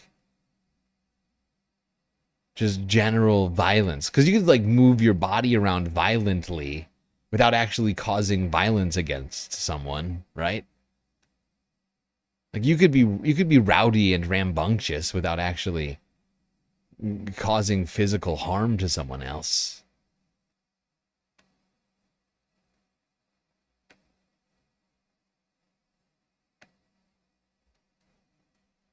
All right, let's talk about journalism real quick. Yeah. Journalism under the fascist state. Start here, Care 11. Out there today, we've had several of our reporters that have been in the middle of it, including our own Jana Shortle, who was out there this morning right after it happened. You ran over there very quickly. She's joining us now in studio, actually. And it was quite the scene. You were pepper sprayed. It was volatile at the time. Explain to us what happened. Yeah, Renee, that was just the beginning. I just came from there. And so if my face is red, that's certainly why. Once that chemical gets on your face and your clothes, it's hard to get it off. But yes, there was just kind of what people would expect, that normal back and forth exchange with just, I would say, 75 to 100 protesters at the time. And I don't even know if I would say protest, just people that were in the community that kind of ran out to the scene. And you could kind of tell and feel this tension. And an example I want to share is that it isn't all one thing. Like, not every protester there was escalating the tensions. And the same can be said for the federal agents that I interacted with. And I can speak from my own experience of being sprayed with a chemical irritant. I was behind the press line, and all of a sudden, a couple of Border Patrol agents decided to move the press line, but nobody really knew why or the crime tape. And so they started to just aggressively say, move back, but nobody knew what was happening. And this is all happening on 4 different sides of the street at the same time. And so we start to move back, but we're like, what are we moving back from? And I'm moving back, walking backwards on the pavement in my boots, and apparently was not fast enough. And so an agent, probably twice my size, pushed me pretty hard. And I said, don't push me, I'm press. I was wearing my press credential. And he did it again, and I said, do not push me, I'm press. I raised my voice, and I'm like, look what's happening. I'm backing up. I'm doing what you say. And at that time, the irritant went almost directly into my left eye. I didn't see where it came from. But it is this chaotic place of like, wait, all the rules are changing. Like, why are we moving backwards? Where are we going? What's happening? I don't know what's going on. There is no control on this scene to know exactly what was happening. I don't even think the protesters knew why they were there, because there was just such a large occupation, and I didn't see any police at that point. Not gonna lie, I found this to be a very frustrating piece for so many reasons. It's like, on numerous occasions, she like almost gets to like what do you want to call it? Like a state of like understanding of what the fuck we're all living through right now. And then she just like violently just sort of departs from that, like to do these like weird like protester blaming like segments and like ice glazing. Like, it's like, it's weird. It's weird. It's like the agents are like, they're like totally like one side, the agents are great. They're just like, you know, they're just doing their jobs, and And then they're like causing chaos, and it's like so confusing. I don't know what to do. And like the protesters, they don't even know why they're here. It's like, yeah, they do. Are you shitting me? Of course they know why they're there. Like, what the fuck? Like, and by the end of this, hold on, I'm not gonna skip ahead. Honestly, at some point, if I recall correctly, this thing actually like. Throughout the morning, I'm just State gonna. Patrol started to show up and create a more established perimeter, but that's when all of these chemical irritants, flashbangs, pepper balls were being like shot in the air. You probably saw one time we were on the air and it kind of hit us at the same time. Normally in situations, you and I, all of us have been doing this probably collectively for 100 years, for as long as we've been in journalism. Normally there's, you know, loudspeakers like, please disperse, we're gonna, and that wasn't happening this time. It seemed like everything was just happening like on a reactionary basis, and that is what concerns me. And what I would say to Police Chief Brian O'Hara's statement of please go home, I think somebody should be down there telling people that. The people that need to be told to please go home and please calm down are on that scene. Right. And someone, I don't know who it is, but somebody that has some calm in their voice, whether it be a leader in a protest movement, someone has to take control of the situation. Let's remember, this is literally, this was like, this piece was literally from the day that Alex Pretti was dead. And she's like, everybody's just got to go home. Everybody settle the fuck down and go home. And I'm like, dude, what the fuck are you talking about? Like, what? Seriously, what are you talking about right now? People are like flipping out. They know why they're there. People in Minnesota, in Minneapolis, have like an entire system set up, like for activists, like to get like messages up to date on what the fuck is happening. And she's acting like they're a bunch of like stupid idiots, like they don't know why they're there. They're all a bunch of dum dums who don't know why they're there. Dun, dun, dun, dun, dun. We just need somebody smart to come out and tell the dum dums. Oh, you dum-dums need to go home right now. It's like incredibly like, it's just like chastising people. And it's just like, it pissed me off. Honestly, I can't listen to this whole thing. Yeah, I wanted to, because like at some parts in this, she actually makes like clear what it is these agents are doing, which is causing chaos. But then she just plays it like right like into their hands, like starts like blaming the victims, like the people of Minneapolis, for protesting. And it's like, dude, wake up. Wake up over there at Care 11. I don't know what's wrong. I don't know what's going on with you, but you need to wake up. Do not blame the people. We are in a moment where you need to stop blaming the people. The people are not the problem. The people are the ones getting gunned down in the streets. And they have every right to, and in fact, some say the obligation to speak up. Freedom is not free.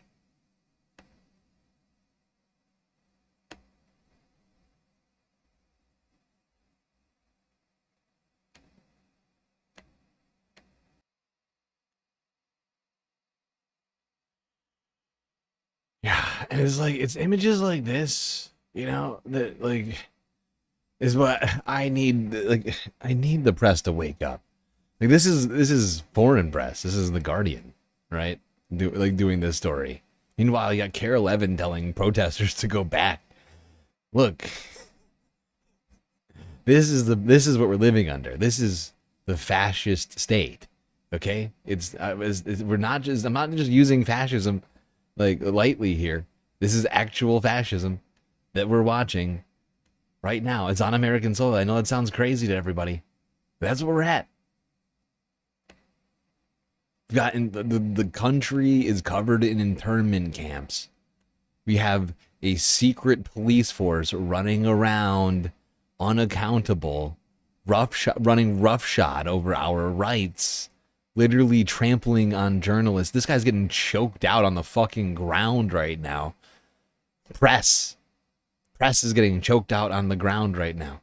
And the problem, according to that last woman, is the protesters protesting. It's insane. It's utterly insane. People need to wake up, or it's too late. Federal government doesn't think the Constitution is important.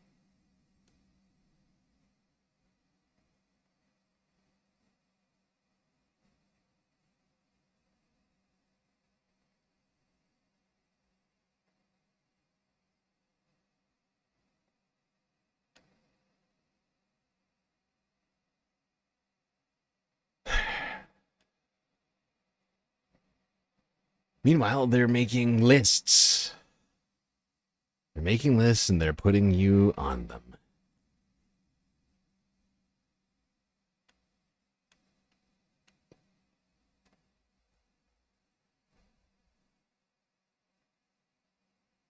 You might have seen that recently ICE has been freaking out about people filming them. There was this viral video earlier this week of this woman who basically tried to film an ICE agent and was quickly told that we have a nice little database and now you're considered a domestic terrorist. Essentially, all this woman was doing was filming ICE, which is completely legal. And yet they're harassing everybody that tries to film them. So the Department of Homeland Security has ordered immigration officers to gather identifying information about anyone filming them and to send that information to Intel that will do a workup on them, a federal law enforcement official told Ken Klippenstein. Basically, a workup means trying to identify them through social media, running their license plates, running a criminal history check, etc. This directive is part of a sweeping nationwide effort by U.S. immigration to identify anyone trying to film ICE's conduct. This is not just ICE, but any other Department of Homeland Security agencies like Border Patrol as well. The ultimate goal is to create a list of anti-ICE protesters, which the Trump administration believes are part of an organized network of domestic terrorists.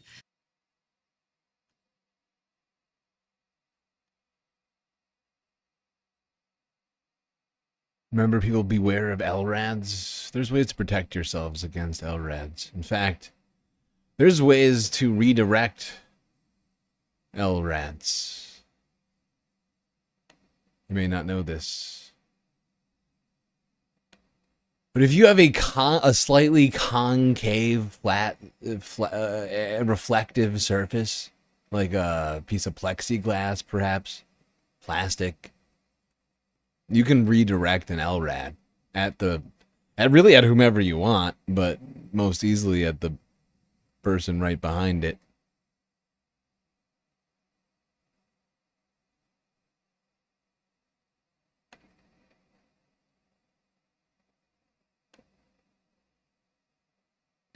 So one ICE agent in Maine publicly hinted at the effort in an exchange on Friday that was captured on video. I'm going to see if I can play this video. It's not illegal to record. Exactly. Yeah. That's what we're doing. Yeah. Why are you taking my information down? Because we have a nice little database. Oh, good. And now you're considered a domestic terrorist. So We're videotaping you? Are you crazy? I just want to watch that one more time. Listen again to how smug this ICE agent is. It's not illegal to record. Exactly. Yeah. That's what we're doing. Yeah. Why are you taking my information down? Because we have a nice little database. Oh, good. And now you're considered a domestic terrorist. So We're videotaping you? Are you crazy? So first of all, I think it's so crazy because these men are allowed to wear these neck gaiters that continually obscure their identities. They're allowed to remain anonymous while people filming them are not allowed to remain anonymous and are, surveilled and scanned and put into these facial recognition databases. This is yet another reason that people should be wearing, this guy's wearing face covering, not a mask, but wear sunglasses.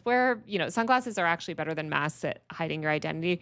Wear masks. Be careful when you're doing this type of stuff because you don't want to get surveilled.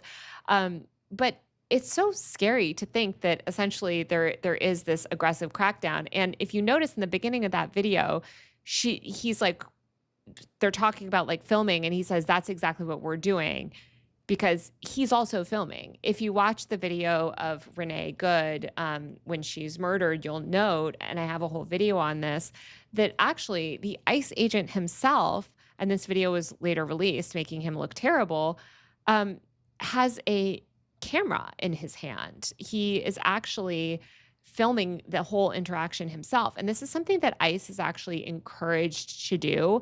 I have a whole video on this that I'm going to pull up in a second, just talking about kind of ICE's media strategy. Here, oops. So if you go to my main channel, and you go under, I think it's under my Free Speech Friday series, but so if you go to my main channel, this video, why ICE is always filming, I actually interviewed this journalist, Drew Harwell, my former colleague at the Washington Post, and he talks about ICE's media strategy and why ICE is constantly filming. Because if you note, again, they've always got a phone in their hand. In some cases, they have entire vlogging rigs to film people. So ICE is constantly recording, and the issue is that they want to retain footage that makes themselves look good. So they want to retain footage that makes themselves seem like, you know, they're these brave people cracking down, that they're doing all this good work, that they never do anything wrong, and basically only use it to vindicate their officers. If you film content, they don't have control over that narrative. They don't have control over that footage. They can't deceptively edit that footage effectively to like promote ICE. And so they don't want that. So they do actually want a massive amount of footage recorded. They just only want ICE agents to be able to record and produce that footage. So I just think that that is hilariously, or not even hilariously, bleakly, I guess, like hypocritical, at the same time that ICE is saying you're not allowed to film at all. No one's filming more than ICE themselves.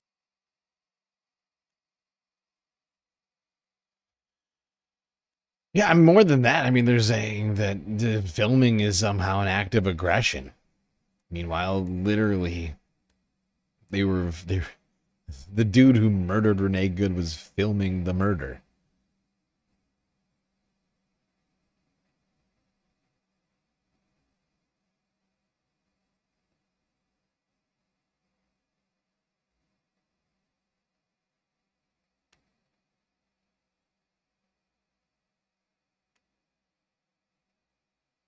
All right. We're 2 hours into the stream, so I think we're going to take a quick break.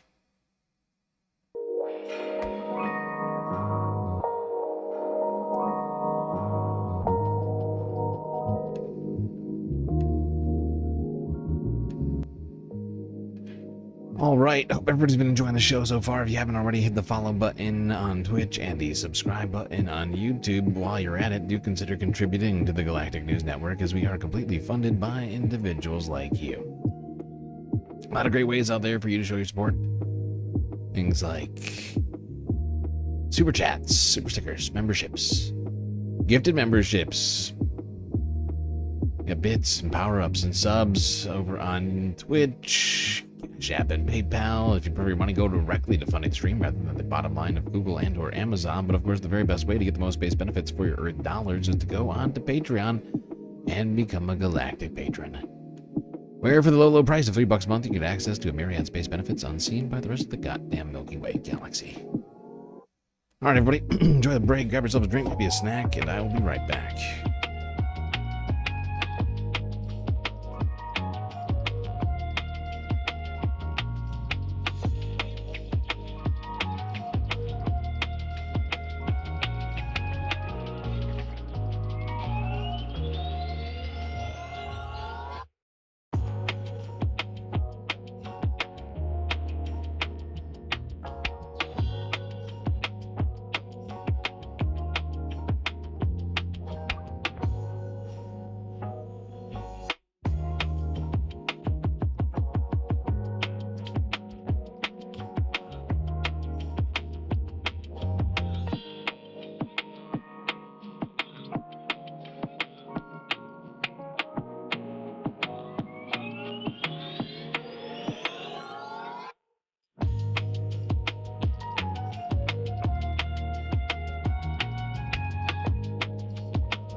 All right, everybody.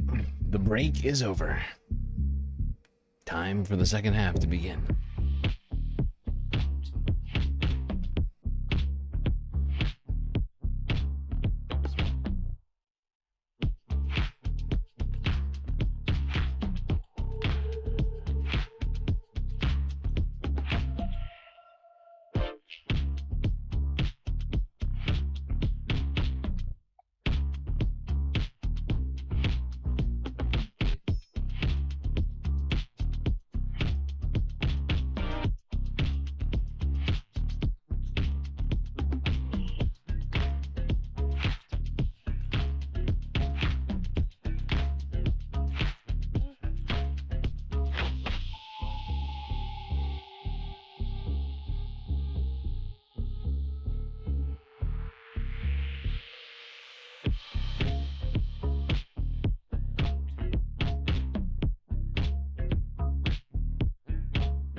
All right, everybody.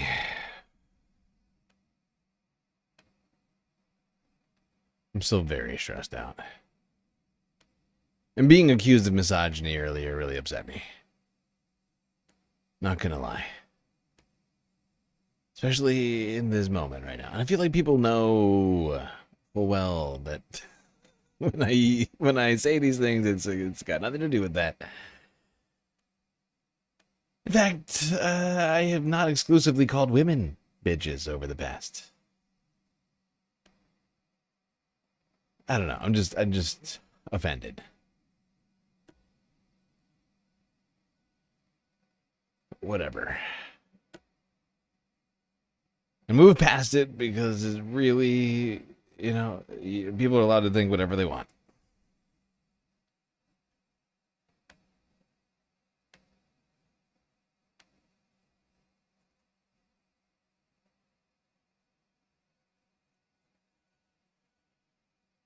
All right, let's go here. Now, people were marching over the weekend.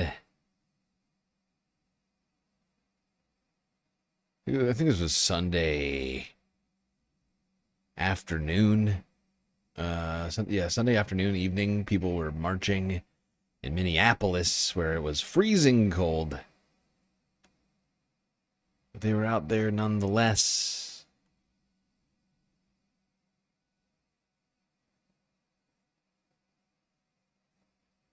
Clergy members at the Basilica of St. Mary honored and prayed for Alex Pretti and his family with a message for those who say federal officials are making him the villain. Yeah, Jason Rantola joins us live from his memorial in the Whittier neighborhood of Minneapolis. Jason? Guys, it's a memorial that just keeps growing, but it's not just here. People are paying respects across the country, across the state, and across the world. This woman from Minneapolis is spending a frigid Sunday evening writing a message for a man she never personally knew. I'm writing hands that healed, a soul that shined. A man whose life and death in just a short time has made a worldwide impact. What's happening isn't okay, and this is the way I can do that right now, and hopefully bring a small moment of joy to people who might be coming back tomorrow that did know him. She's just one of many leaving her mark, part of a growing memorial outside the VA hospital where Alex Pretti worked.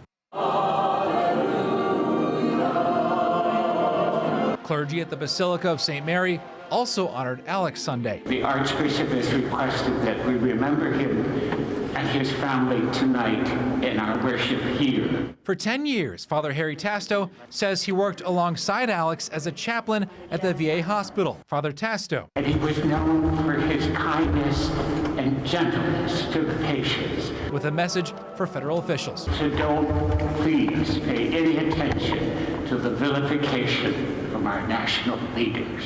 We continue to learn more about Alex Sunday, the University of Minnesota, writing on social media. He was a 2011 graduate of the College of Liberal Arts. Quote, as a nurse, he worked in a profession rooted in care, compassion, and service. Clergy invited those at Sunday service to take home a candle in honor of Alex. We're from Maple Grove, and my heart has just been heavy. Katie Bartlett doesn't go to Church of the Basilica. She's not even Catholic, but felt the pull to be here. It spoke to me to come and bring a candle for Alex. Present not only for Alex, but for the immigrants targeted by the deluge of federal enforcement. Immigrant students are the most caring, kind, loving, hardworking people on the planet, and I just don't understand how anybody could vilify anyone, to be honest. And as you may already know, Alex was really involved in the cycling community. I spoke with an employee at a Minneapolis bike shop. They tell me, it's called Angry Catfish, actually. They tell me that they're planning a memorial bike ride for the next coming days, guys. Many thinking of him and his family. Jason, thank you for capturing that.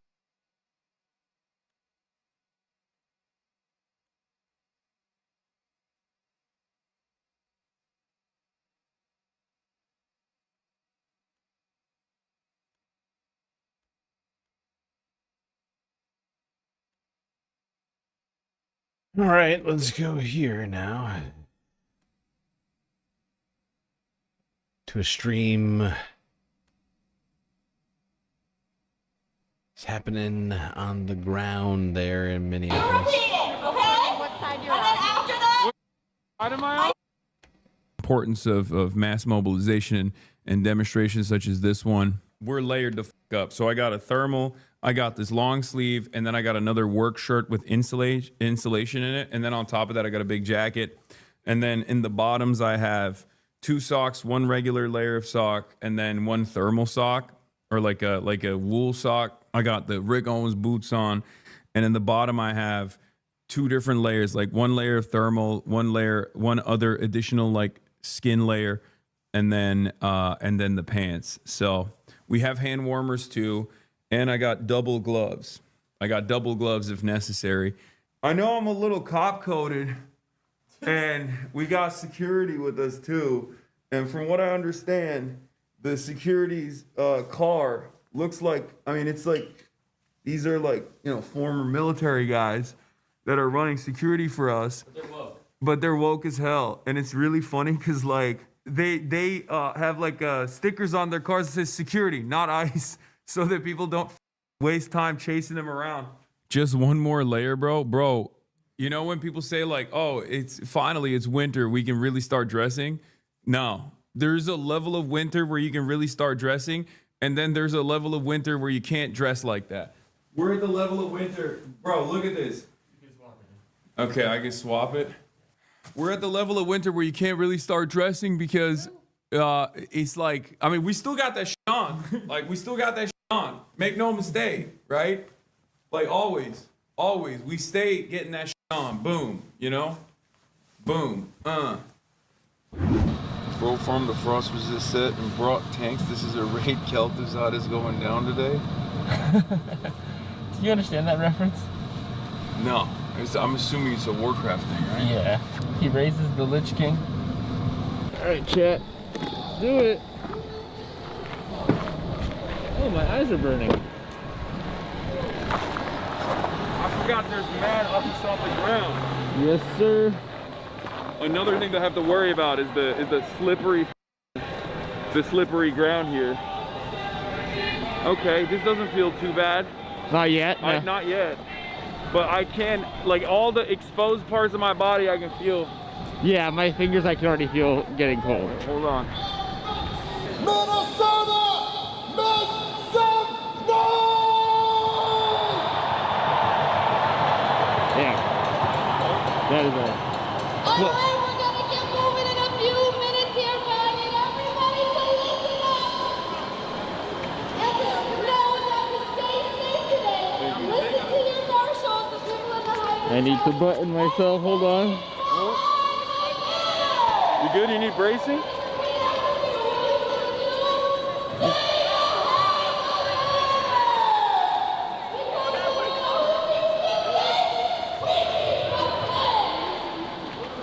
Okay, chat. The thing is, I can't monitor chat. I will monitor chat, don't worry.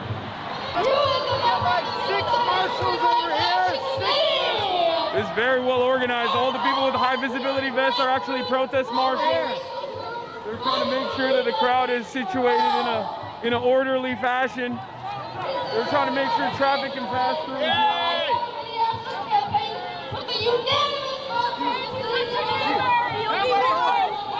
Dude, I watch so much of your Twitch. Hell yeah, man. What's up?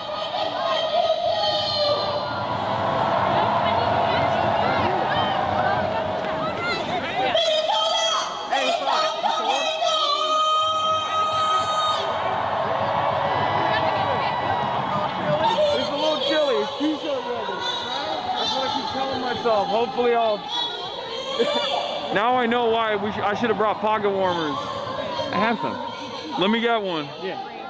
Cause the gloves ain't doing shit. You want them for inside your gloves?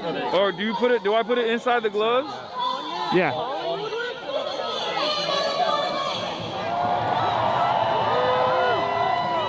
Move.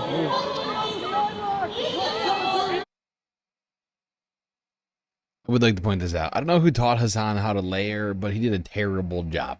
He's wearing a lot of layers, but the wrong, and he's not doing it right. Like, it's not about amount of layers, it's about what layers you got. And he's got an open jacket right now. It is an ineffective layer. An open canvas jacket is not. You see how this lady right here, she gets it. She gets it. North Face. She's got the down coat, right? And it's got protection. I assume it's zipped up because she's not an idiot. Hassan, however, over here, Cali boy, has no idea what to do in the cold. Move.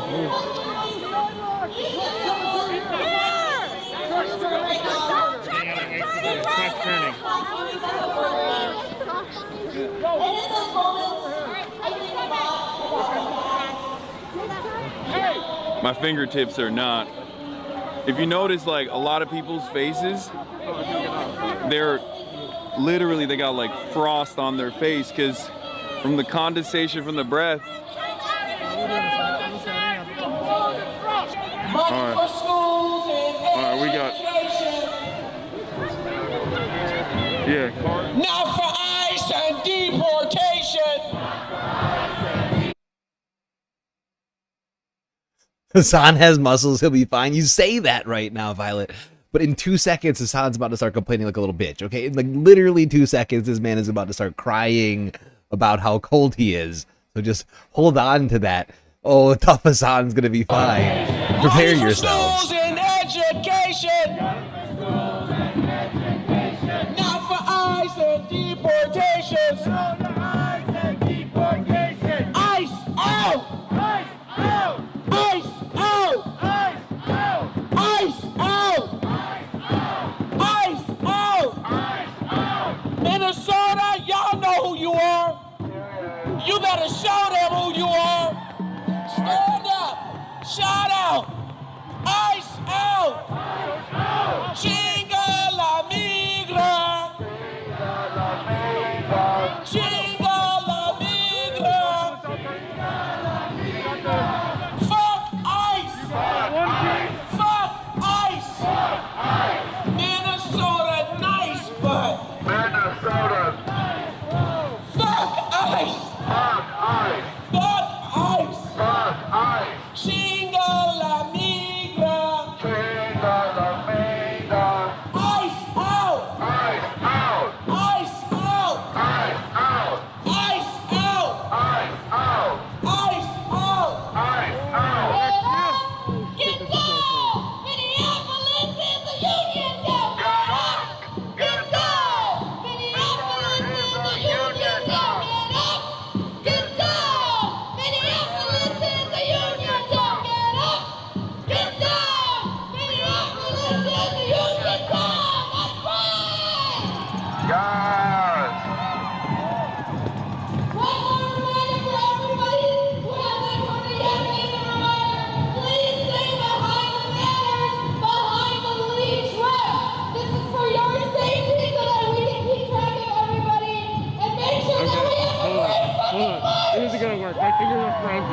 So what do we do with the fingers? I have other gloves.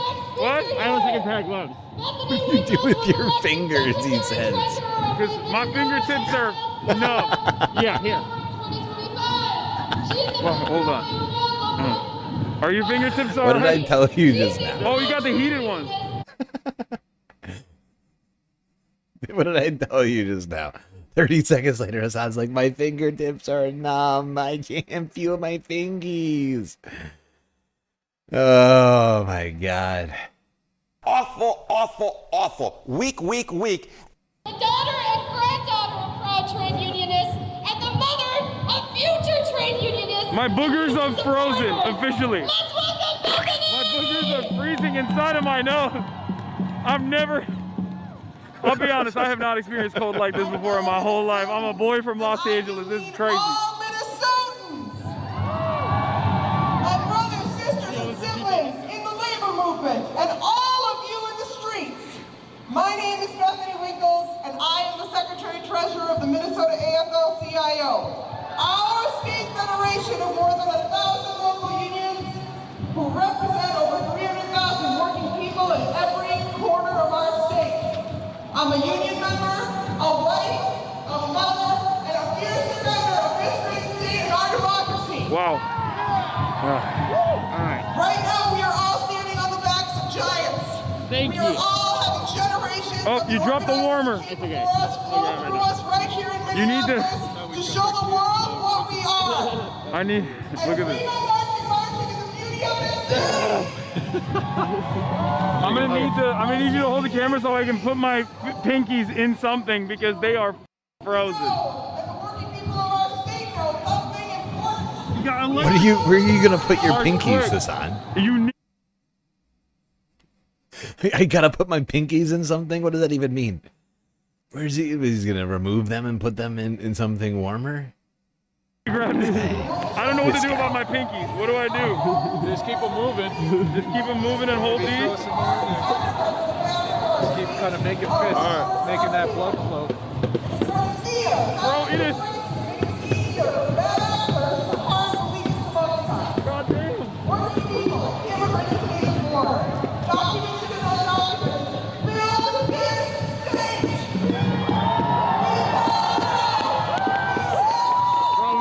I can't operate a camera like this. I know.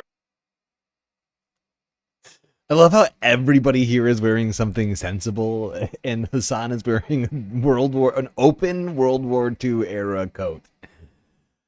Like, well, why is Hassan wearing this open Soviet World War II era coat instead of like a sensible jacket? It's not like he can't have. It's clearly new too. I'd point out. Like I look at this jacket. I'm like, this is not. This is the first time Hassan has worn this jacket. He could have with all of his Twitch money, he could have bought something sensible. Instead, he bought this. I feel like he did it for the memes. Am I the only person who feel like Hassan did it for the memes and now he's like regretting this decision because he realizes that Minnesota cold is actually like life-threateningly cold. I can't operate a camera like this. It's like when memeing goes wrong, right? Sometimes memeing does in fact go wrong, and I feel like this is an example of that. I know. Are your hands warm now? Yeah, they're getting warm.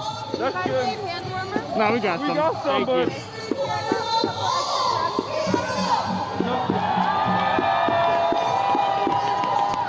Oh, thank you.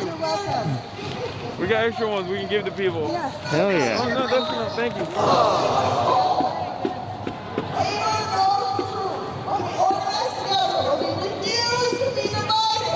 We are unstoppable. ICE out of our state, stronger unions, safer communities, and reclaiming the power that makes our state so special. So here we are to say, stop using immigration enforcement as a weapon against working families. Invest in our communities, not greed. Demand justice, not intimidation. Love our people and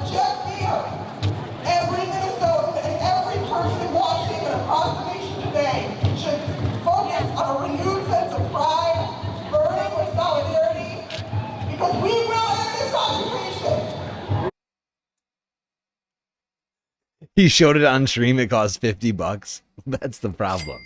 That's the first problem. Jesus Christ, Hassan. Multi-millionaire Twitch streamer buys $50 coat to go out in negative 30-degree weather.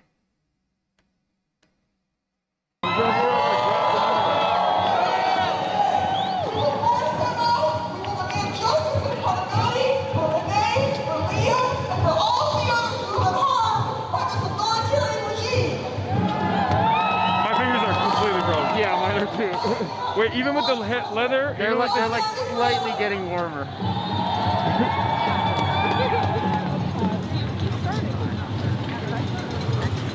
So what are you supposed to do? If they just freeze, they freeze? Yeah. Yep. They're hurting. Yeah, wait till your coat goes.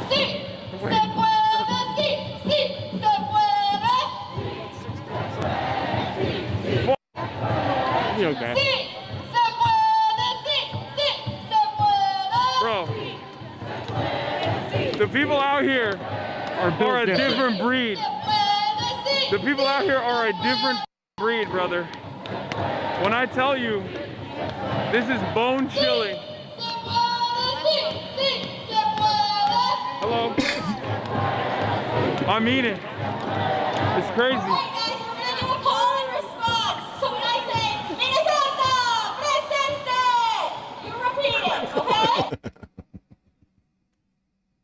That's right. Hassan bought a $50 coat and shitty gloves and went out into one of the coldest, one of the coldest states during the coldest storm of the year. Just go walking around. That's right. He thought it through. He thought this through. I don't know why everybody's criticizing him. He clearly had a concept of a plan and he just executed it. What side am I on? I'm a socialist. I'm a socialist.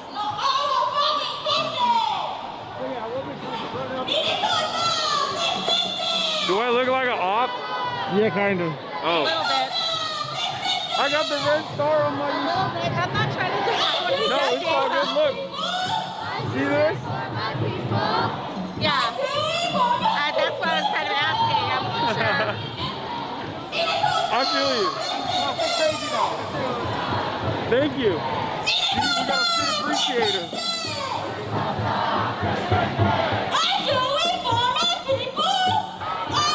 All right, I'm gonna skip ahead. I'm skipping ahead. I would rather get no scope by a federal agent with a rubber bullet from a federal building than endure what the Minnesotans endure on a daily basis out here.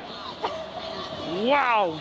I'm telling you, I've tasted tear gas around in many different continents at this point. You take that over there. Oh my God. Yep, 100%. Not even a question. My eyelashes are frozen.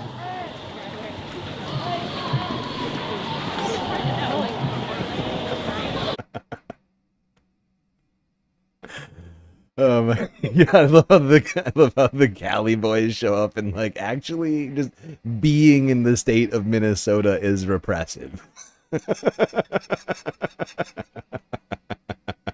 Actually, just physically existing. Look at the look on Hassan's face right now. Why did I come here? Just being physically in the state of Minnesota is more repressive than ICE.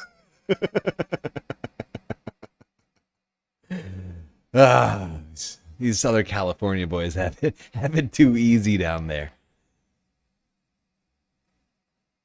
Whoa, what did I just do?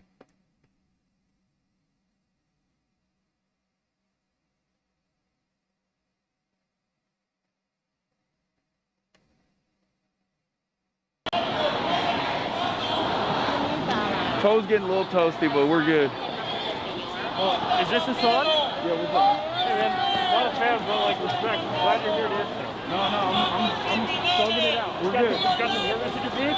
No, I do not. And that was a mistake. That was a mistake. Do you have extras? I have warmers. Yeah, I got warmers. Thank you, though. All right. Why are you not a fan? What happened? What? Huh? Why are you not a fan? I can't watch it. I can't watch Twitch for like 10 hours at a time. I don't watch Twitch streamers. No, I get that. I don't watch I thought you meant like you're a hater. No, bro, I don't give a fuck about that shit. Yeah. The moment I see free, I'm just like, that's enough for me. No, I feel that. It's not for everybody.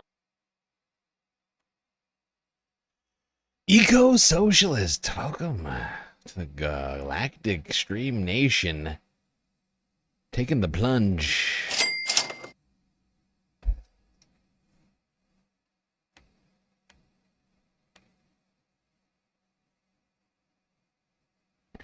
All right, I'm going to skip ahead to when Hassan retreats. 45 minutes in, Hassan, big man Hassan retreats. Retreats for warmer pastures. Excuse me, sorry.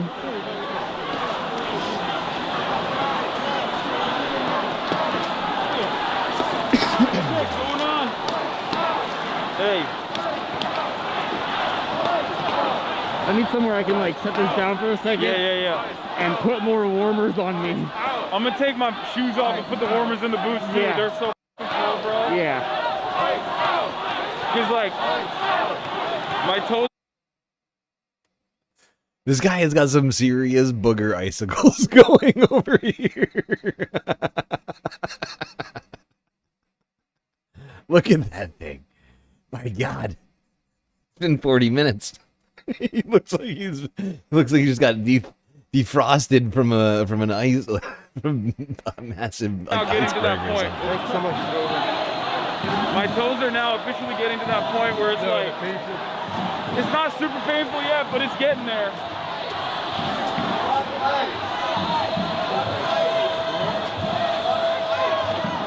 Not like Jimmy's I John's. complained 45 of the 50 minutes that we've been walking. Yeah, no, it's fine. I think the camera's on you. I really can't tell. Bro, don't worry about it. We're about to be inside soon, right? So inside. I forgot what that was like. You being forgot inside. what that felt like, right? Is it gonna be warm? It'll be warm. It'll be warm as yeah. This is no joke, man. Have you heard of the Incan mummy? I mean, I feel like I know what you're talking about. Like when you get mummified when you die. No, there's this like. Oh, a guy that was perfectly preserved? Yeah, exactly. Oh yeah, that's how I am right now. Is it a 40 inch? Yeah, on some like mountaintop, there's like 3 mummies from like 1,000 years ago that were found completely preserved in ice. It was crazy. Oh my God. I just learned about them. It's so dramatic. All right, let's not show this part. Okay. All right. You want us in? I'm good on that. It's frozen. Frozen? Wow. Wow. Okay. Wow, this is civilization, I bro. will never take the indoors for granted again. Yeah. Oh, what's up? Hi. That's not my partner. Hi. That's my Piper. Are you going out there? Oh, we were out there. We just got in. Oh, really? Yeah, we're live streaming right now. Oh, are you really? Yeah. Oh, wait, I got back to I need to take a screenshot. Okay. Okay, here, take a screenshot. Oh, thank you. Oh, shit. Nice to are meet you you. going back out there? Outside to the cold? Oh, no, into the crowd. Oh, into the crowd? Maybe. I like how he talked about it. Eventually. Eventually? Okay, Yeah. then we'll find you. Back into the cold. She's like, no, the crowd.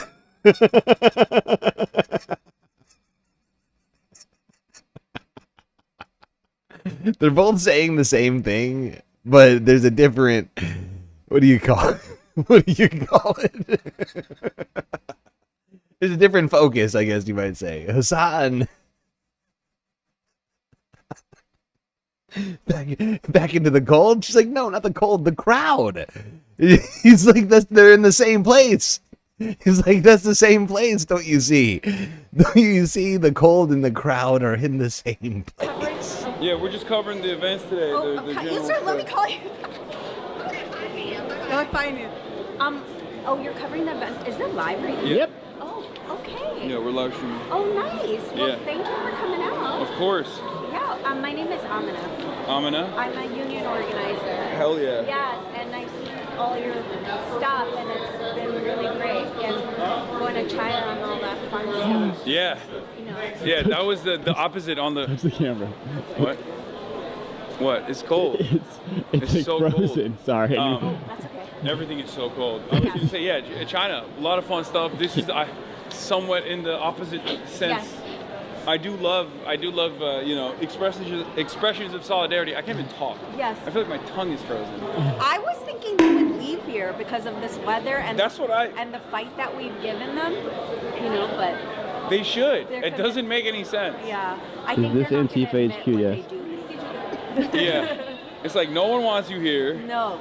You're racist. Yes, All you're doing is being a bad person. it's true. Maybe And it's not even worth the conditions. I'm gonna ask someone to take a photo of us. We should Is that use this. okay? Yeah. We should. I can take it for you. Oh, thank you. Yeah, I got you. And then I'll let you Twitch or stream. Like, look, this is my dog. This is her right now. One of our friends. Having a great time. Look at this. Why aren't we getting this weather over here? I don't know. All right, take the picture. Global warming can't come soon enough, I guess. No, I'm just kidding. All right, ready? Hold on, let me look. Okay. Ready? 3, 2, 1. Uh, We're still here though. We made it. bro, Did a part of you die? I don't know how we made it. That was.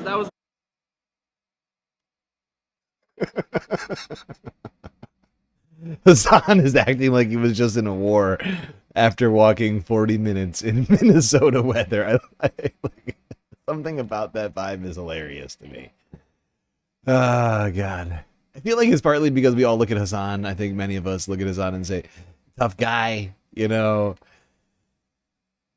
He's like, whatever, 6'4", big dude, works out all the time. And then he faces just a little bit of Minnesota winter adversity, and he just crumbles. He just like, oh my God, I can't do this. We can't do this. Send us back to California, please.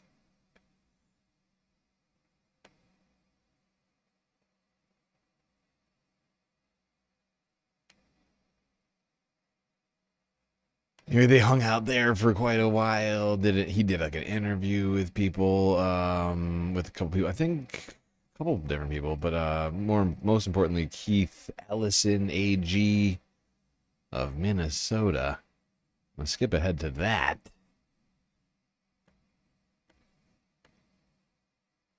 Now, Keith Ellison is right now filing, or has filed, as of Monday, a lawsuit on behalf of the people of the state of Minnesota against ICE and the Trump administration. Yeah, you Okay, I have to pee, but also it's like weird predicament because like Keith Ellison's standing right there and I don't know when he's gonna come over to talk. So I don't know, where is he? He's right there, he's in the beanie. Yeah, I think you hold it, King. Yeah, I have to hold it.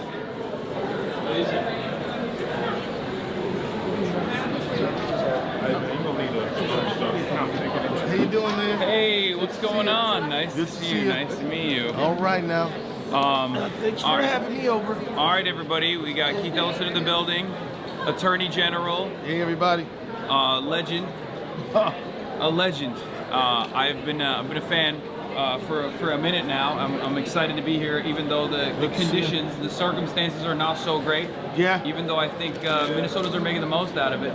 Well, we had literally, I bet you we had at least, I don't know what the numbers are, but as many as I've ever seen, even when the weather's nice. Yeah.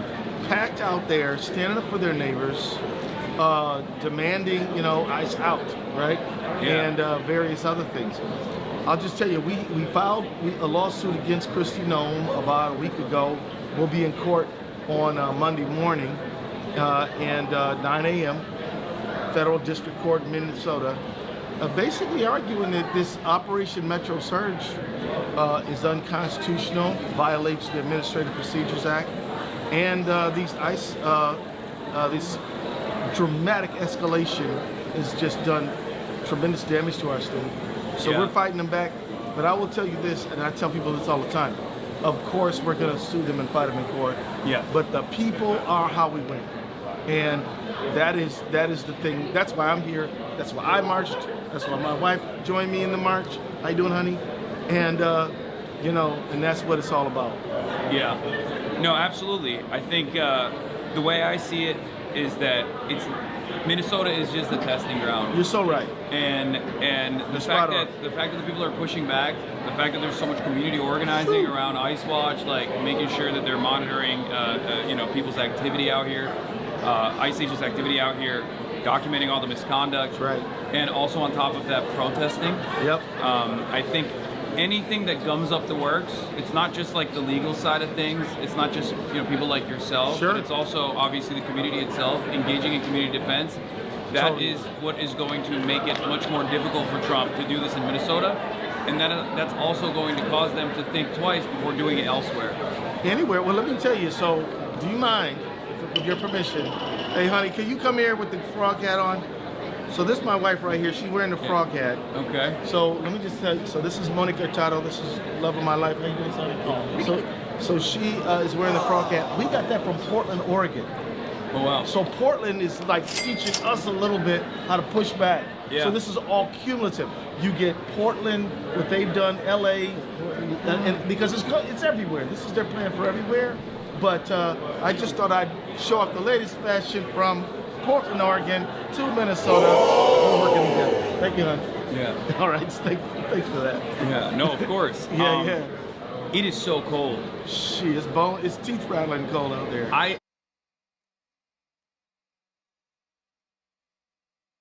2026 Frog Chic. Brought to you by Mrs. Ellison. This morning I was in Los Angeles, and it's 70 degrees right now in LA. So I just swung 100 degrees in the opposite direction. My goodness, yeah, it's crazy. I walked out of the plane this morning. The first breath that I took, it like shocked me to my core. Like I started coughing. I was like, "What is going on?" It's like it's bone chilling. It's bone chilling. I don't know how you guys do it. Well, you know, right around March we all say, "I don't know if I can put up with this," and then the weather breaks. And then we forget all about how bad it was, and then we do it all over again next year. Yeah, I don't understand it. I feel like this type of temperature is like supposed to happen in like Mars. You know what I mean? Like not. Like I genuinely before I looked it up, because we were coming over and they were like, "Oh, you got to buy like a lot of gear," and I was like, "No, I'll just put on like 2 layers. I'll be fine." No, you definitely need more. But I didn't even realize that temperatures go down that much. I did not realize that at all. But the reason why I'm talking about that also is because, like, the fact that there's still tens of thousands of people on the streets.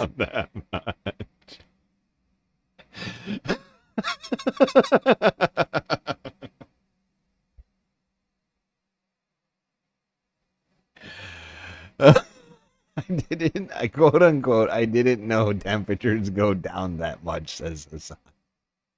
Well, he's not a scientist. I know that much. Oh my God. I didn't know temperature. Honestly, I gotta hear him say that one more time. Because it's just that ridiculous. Hassan. Say that one more time. I didn't even realize that temperatures go down that much.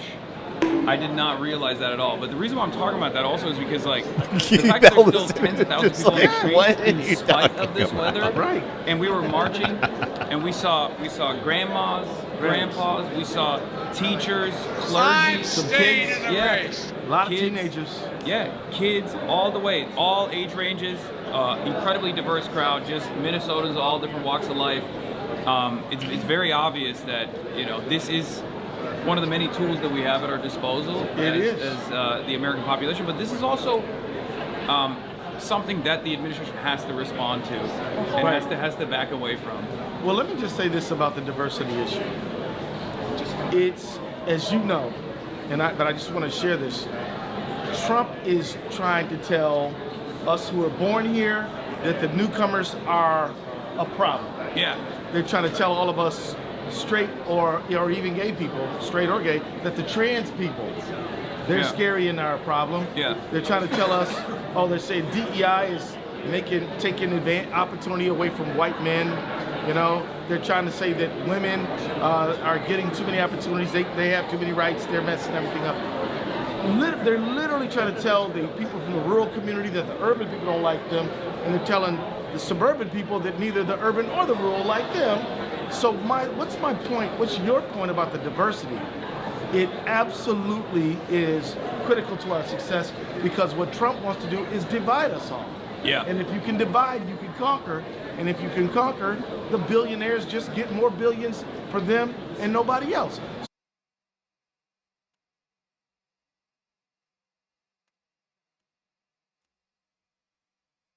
Okay. All right, we're gonna move on from Hassan. He was out there sacrificing his body heat out there with the people.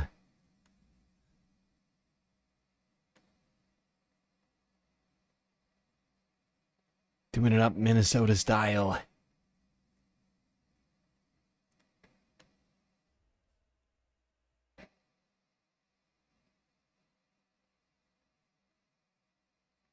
You still think he could have warmed himself up with a bit of skipping on spot and slapping hands.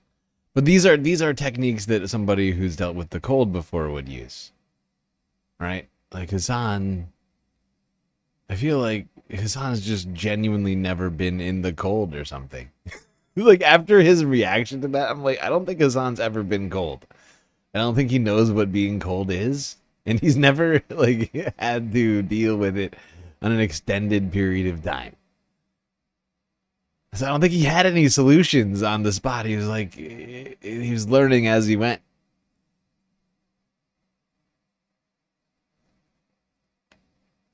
All right, let's go here now. Democracy now. More on efforts happening in Minneapolis. We're going to end with the tens of thousands of people who braved the bitter cold Friday, demanding ICE out of Minnesota. Democracy Now!'s John Hamilton was there. ICE out! ICE out! ICE out! ICE out! It was 10 degrees below zero Fahrenheit when a crowd numbering in the tens of thousands marched through downtown Minneapolis Friday afternoon, calling on ICE to get out of Minnesota. It was the largest single day of action so far in the ongoing standoff between local community and the Trump administration since ICE, Border Patrol, and other federal agents, now numbering around 3,000, descended on Minnesota for Operation Metro Surge several weeks ago, bringing chaos, fear, and violence. My name is Jenna Sherrick. I'm a local Minnesotan who grew up here my whole life. What's going around is not okay, and we all need to be here to make a difference and say it's not okay. When cruelty becomes reality, compassion becomes radical. Sarah Shea. I'm a Minnesotan, and I'm here to support our immigrant neighbors and our friends and families and people who are not deserving what's going on right now. It's outrageous. We're frustrated. We're angry. We're everything, and we should all be out here supporting our neighbors and getting ICE out of our city. ICE out, and we protect us, because right now that is all us. It's all community. We are the only ones out here doing it for each other. Standing back and not doing anything doesn't help with, the situation. Everybody's scared, so we need to speak out. The day of action was organized by clergy and labor leaders under the banner ICE Out, a day of truth and freedom. The Minnesota AFL-CIO, representing over 1,000 unions across the state, endorsed the march, as well as many others. John Royce is an English teacher with the Minnesota Federation of Educators. And we are here to shut it all down. All of us teachers, from Minneapolis to St. Paul, from all the way up from Duluth down to Rochester, we are all here in the middle of Minneapolis to shut it all down for our students and their families and ICE out of our communities. Every teacher has so many stories right now, but last week I had a student who joined online during class, and in the middle of my lesson, I teach English, the student messaged me and said, ICE is outside of my house right now. What do I do? And I stopped class right away. All the students heard what happened. And, thank God his neighbors were out there outside of his house, and they chased ICE out of their neighborhood. those agents had been circling his house all morning.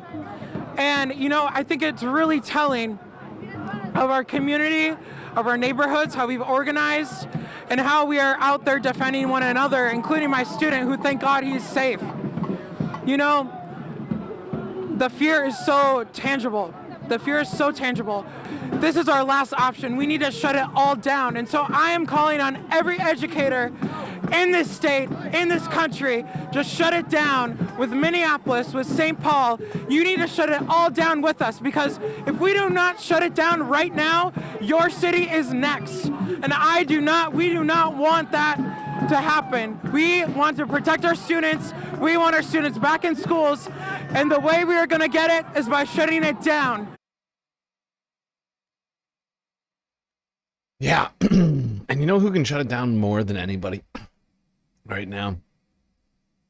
I mean, sure, the people together can shut things down with general strikes and things like that, but you know who can shut it down?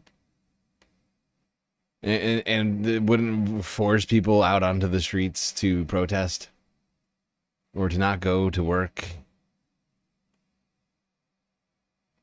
The Congress, in fact, are the people who could shut it down. You could shut it down and say that we're not going to fund the government unless we get fucking law and order back in this country.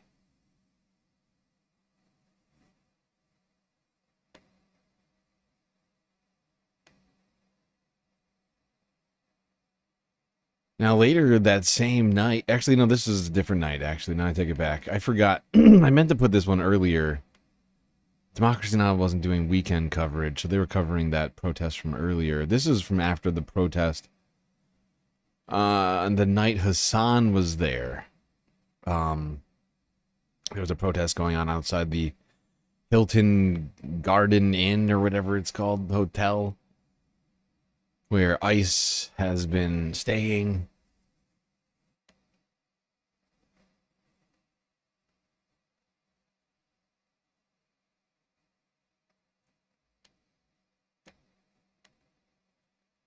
So you watch this video. Status Quo's just here covering the situation. No, I got it. Come on, get up. What the fuck is wrong with you, asshole? Just go. I can't breathe. Okay, cover your face. Come on. Okay, go. You can help build the only independent news outlet always on the ground with the people for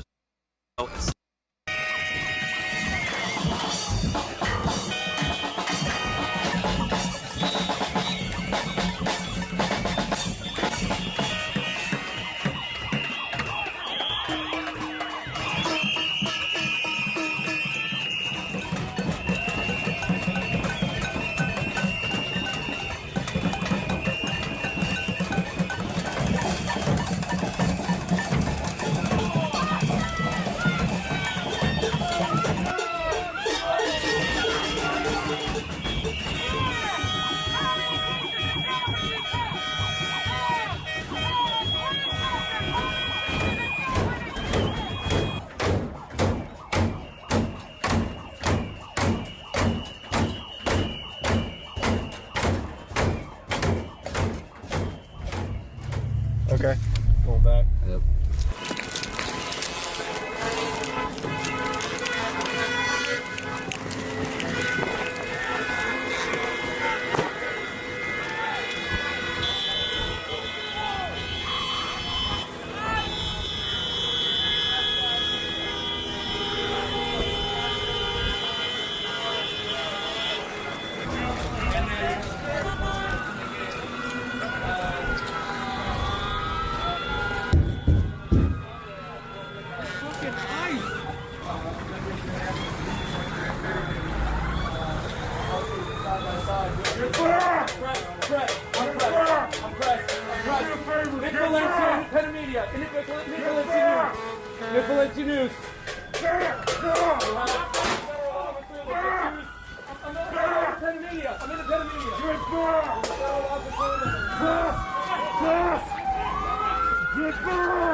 Here's a question I have for everybody.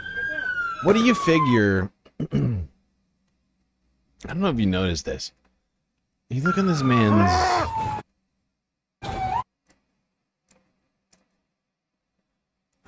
hands. You notice he's like covered in blood? Like, what was this guy doing up there? They just came out of their hotel room. Why is this guy covered in blood? What the hell were they doing up there?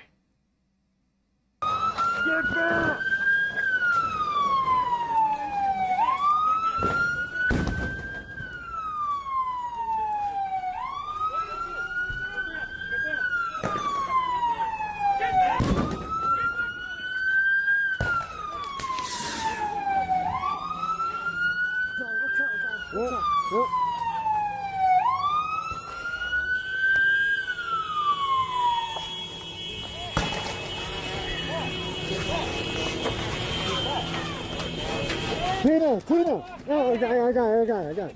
Come on, get up. I'm getting up.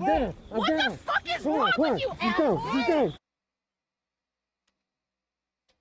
Just randomly assaulted a reporter. Wow. Go. We go.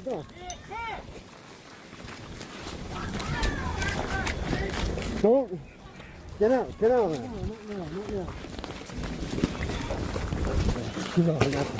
I got you. Come here. What? Here, go this way. This way. Okay, go. Come on. I can't breathe. I got you. Go. Come here. This way. I can't breathe. Okay, cover your face. Come on. This way. Come on, I got you. We have to get out. Come on. We have to get out of here. Come here, we have to keep going. Come on, we have to keep going. I know. Come here, we're almost safe. Come on. You gotta get over here. Have you guys called 911 when these people started destroying this hotel? We're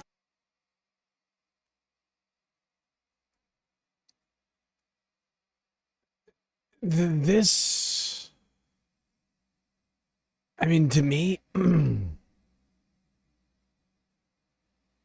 These are reporters, right? These are two journalists who, I mean, from my watching of this, this is like watching footage in Ukraine. Why does it seem like journalists are running around through a fucking war zone in Minneapolis? Like, why are they being assaulted? And like, it is insane the level of chaos that these guys have brought to this city and to other places that they've gone. I mean, Minneapolis, I would say, has been the most chaos filled, I guess, but really also it's just, I mean, the fact is this should just not be the case. You gotta get over here. In a supposed democracy. You guys called 911 when these people started destroying this hotel? We're pressed. We just documented. These fucking crybabies over we here. Just documented. You don't have a phone? You don't have a fucking phone? Listen to this fucking listen to this fucking guy. Why didn't you call the cops? Why didn't you call the cops? I don't understand. You don't have a phone? It's like, dude, shut the fuck up. You got a phone. You were in your rooms. You just geared up to leave your hotel room. You could have stayed exactly where you were. You just geared up like you're in Afghanistan to leave your fucking hotel room that has a phone in it, stupid. You could have called the cops. Why didn't you call the cops, though? Why didn't you? That's it. That's all we do. Literally, that's nice of you. So walk around the block and go get your car. Okay. Oh, that's nice. That's nice of you. Yeah. Oh, not upstanding enough. Oh, they're not upstanding enough. Fascinating. This poor guy. Oh gosh, it's so tough being an ICE agent. He's just trying to get some sleep. And the reporters won't call the police for them. The vest says police, I know. It's fascinating. Why didn't you call the police as the guy wearing a vest that says police? No, it's strange. It's very surreal. What a fucking crybaby.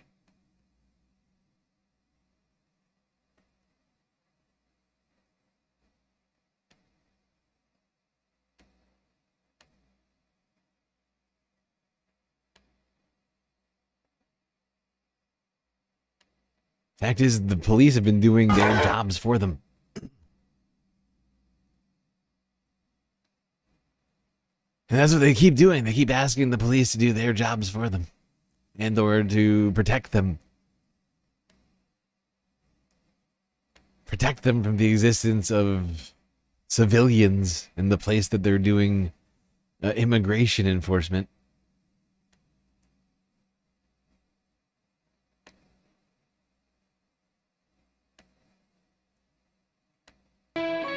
Questions and outrage are growing this morning after a deadly shooting involving federal agents in Minneapolis. An ICU nurse was killed during an immigration arrest, sparking protests across the city and triggering a political firestorm nationwide. Now, with the National Guard activated and more video emerging, pressure is mounting on the Trump administration to explain what happened. NBC's Morgan Chesky has the latest from Minneapolis. Overnight, outrage in Minneapolis after the killing of Alex Pretti, a 37-year-old ICU nurse shot Saturday morning by a federal Border Patrol agent. Last night, protesters trying to get into a hotel in Minneapolis where they believed federal agents were staying. Authorities breaking up the crowd. Yesterday, Governor Tim Walz activating the state's National Guard and demanding federal agents leave. That Donald Trump needs to pull these 3,000 untrained agents out of Minnesota before they kill another person. But President Trump blaming Democrats for the unrest, writing in a lengthy post, 2 American citizens have lost their lives as a result of this Democrat-ensued chaos. President Trump blaming Democrats for the unrest, writing in a link.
Post, 2 American citizens have lost their lives as a result of the Democrat chaos, referring to both Pretti and Renee Good, who was fatally shot earlier this month. Some Trump officials facing scrutiny for accusing Pretti of approaching agents with a handgun. The officers attempted to disarm this individual, but the armed suspect reacted violently.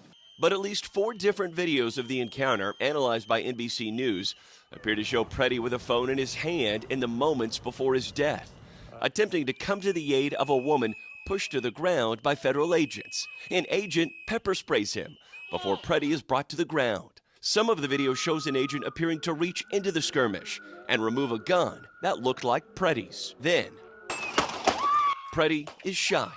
Pretti is a U.S. citizen with no criminal record and was licensed to carry a concealed weapon, according to local officials. Pretti's family saying in a statement, "The sickening lies told about our son by the administration are reprehensible and disgusting.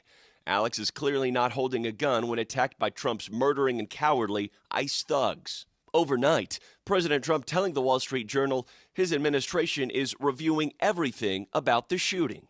When pressed, Trump did not directly answer whether the agent who shot Pretti had done the right thing. Here in Minneapolis, Pretti remembered, shown here as an ICU nurse reading a final salute. We remember that freedom is not free. And a memorial growing for Pretti on the street. What do you see when you watch those videos? An execution, an absolute execution.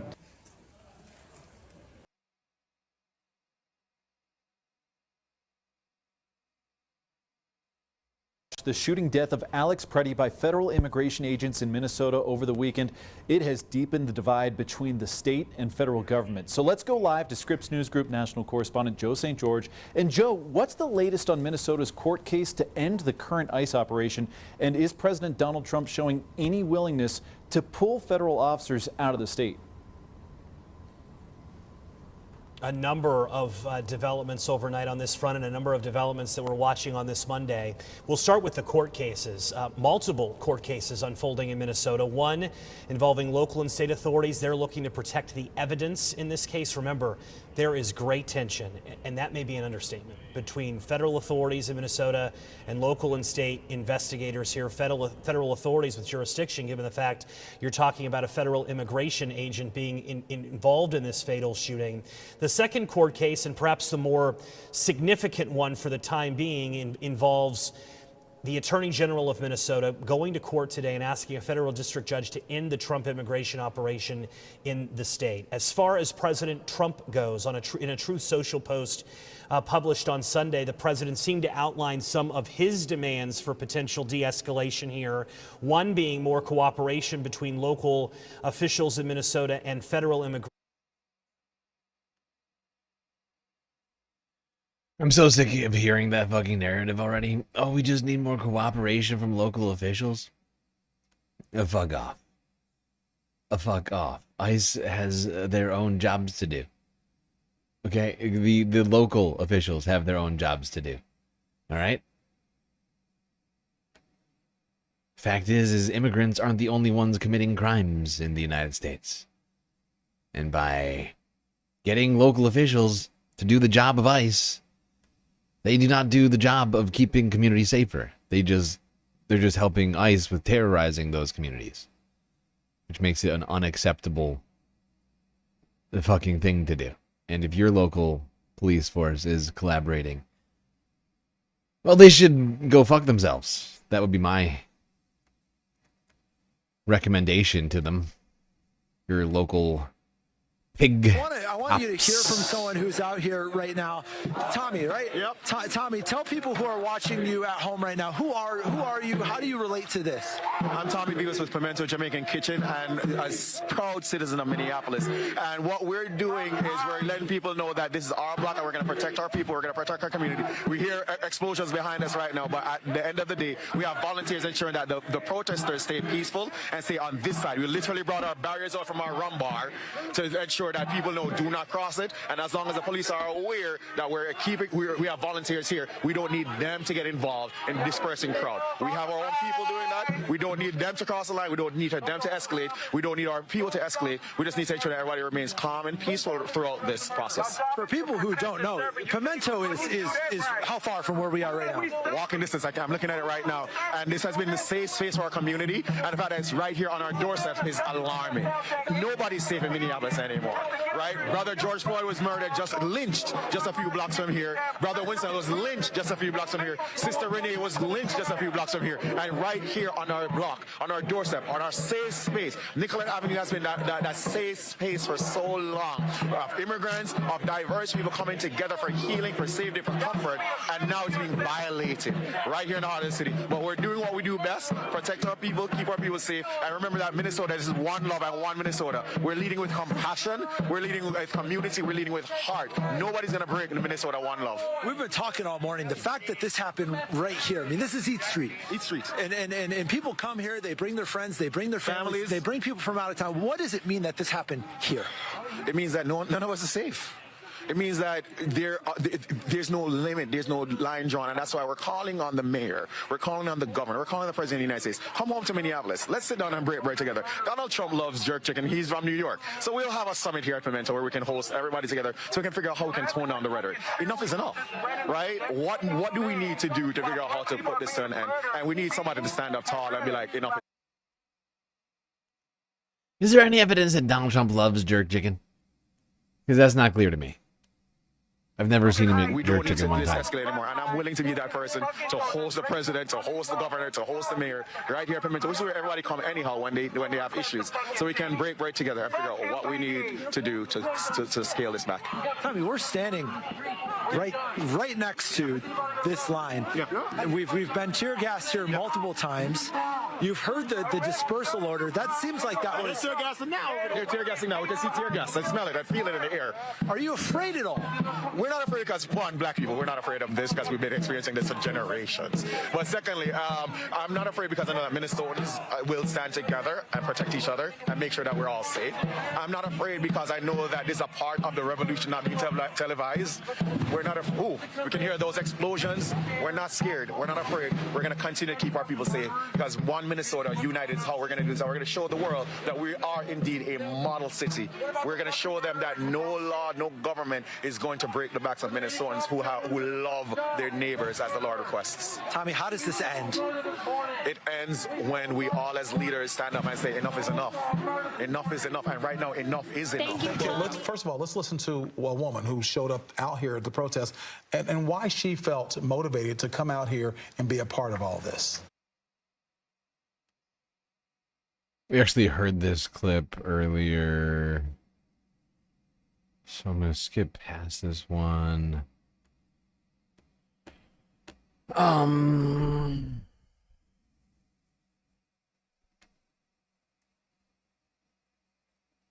Let's see. Yeah, let's go here.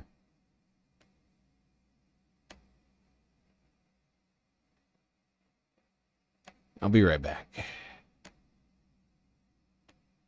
I want to play a couple of clips of what took place on Friday. By the time we had gotten off of air, things had really started to pick up in terms of like the strike. It's hard to assess what a general strike looks like in terms of what's not happening. You can look at numbers after the fact and say like, nobody shopped that day. One day is a quick blip. People didn't come into work. And you would think in the context of like public demonstration with temperatures at anywhere from 10 to 10 below, that's cold. Like that's cold. That's feel in your bones cold. That's, it takes you, I mean, I'll walk to work in the teens or the early 20s, but it takes me like half a block until like I start to realize like, oh, even my knees are cold right now, even with my like lined pants. Yeah, as a North Dakotan, I can say that's even cold for people from that part of the world. But here are images. This is on Friday, the day before, less than 24 hours before Pretti was murdered. Killed. What murdered? I mean, I don't know what the legal term would be. Lock me up if you can't say murdered. But here's aerial shots of this. I mean, it just goes on and on. It's crazy. This is from BT Newsroom. There's no audio on this. There's no audio on this. It's just drone footage. But this goes on, and then it goes around the corner, and there's even bigger numbers. Right. It really... And there are also, I'm sure, people that were striking that just, stayed home. Well, exactly. Like, I mean, this is I mean, that's the thing is, like, this is a protest here. here is another image. Let's go to the, okay, you can see around the corner, and it just keeps going down. And then it turns the corner from there too, I think. But let's go to that other shot, and you can hear people chanting. And again, this is another different angle. This a different portion of that protest.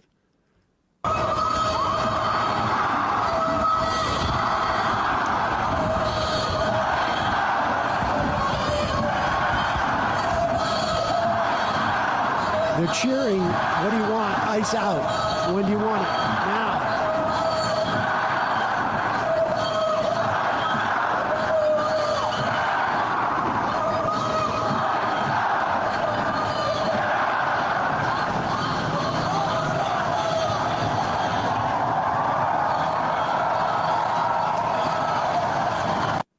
It's amazing. This general strike stuff, you're hearing more and more talk about this spreading across the country, and I really, really do hope it does, because there were people protesting in Iowa over the weekend. Prior to, I don't know if it was in the wake of the Pretti killing, in Idaho, in Boise, Idaho, I think it was actually. There was like 3,500 people calling for a general strike. I mean, you're just seeing it all over the place. Yeah, and it's just really, I mean, with the No Kings demonstrations were, I think, a good place for people to get their energy out. But this is a step in the direction of like an actual uprising and changing of our system, because it involves. So I just want to say real quick how you know is because Tim Walz and Mayor Fry didn't support it. It is a moment of like both of class consciousness and using that power to challenge the authority, and seeing these things as inextricably linked. Like, you know, we've been told for a long time that you could, for some reason, separate identity politics or white supremacy from capitalism when you're standing up against it. But you're seeing that white supremacy and capitalism are intrinsically linked, and the systems of economic domination are similarly the systems of racial and ethnic supremacy that show themselves in a variety of different forms. But in this instance, it's immigration law. It's the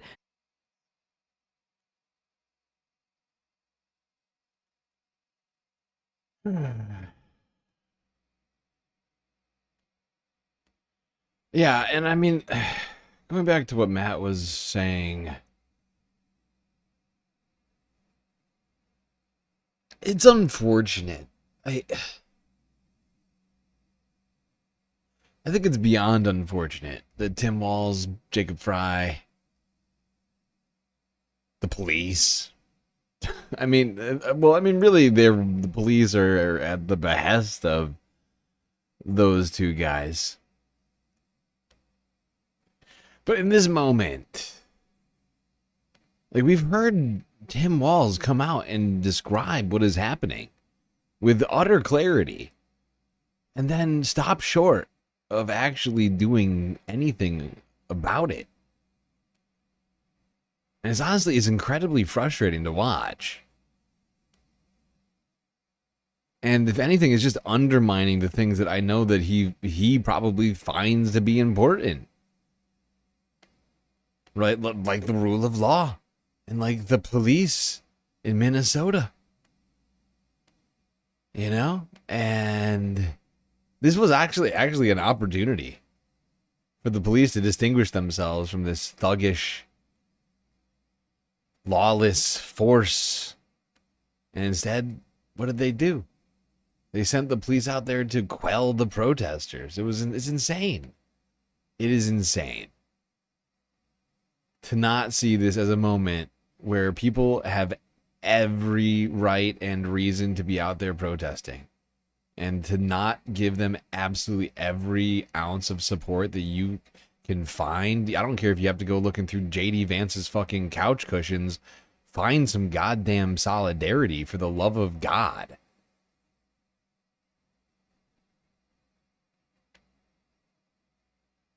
It's almost like people just want to be voted out of office, it feels like to me. I see a lot of lack of leadership on the left, in the Democratic Party specifically. And when I say on the left, that's really what I meant. I'm not accusing the left of not having enough leadership. But the Democrats aren't doing nearly enough right now. And maybe they will. Maybe they will. We'll see. It's not even clear that they're going to shut the fucking government down this week.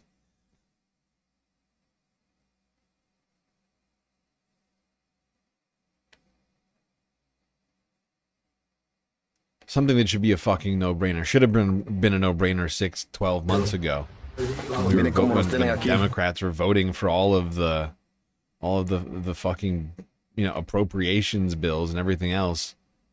It's insane.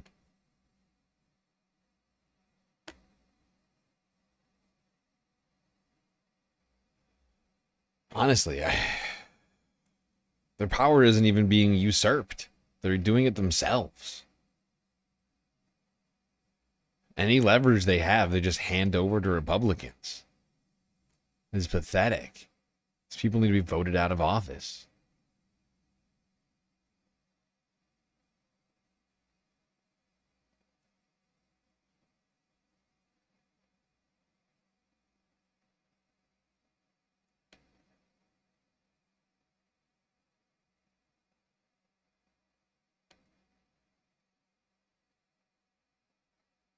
But here's the bare minimum, at least on the state level.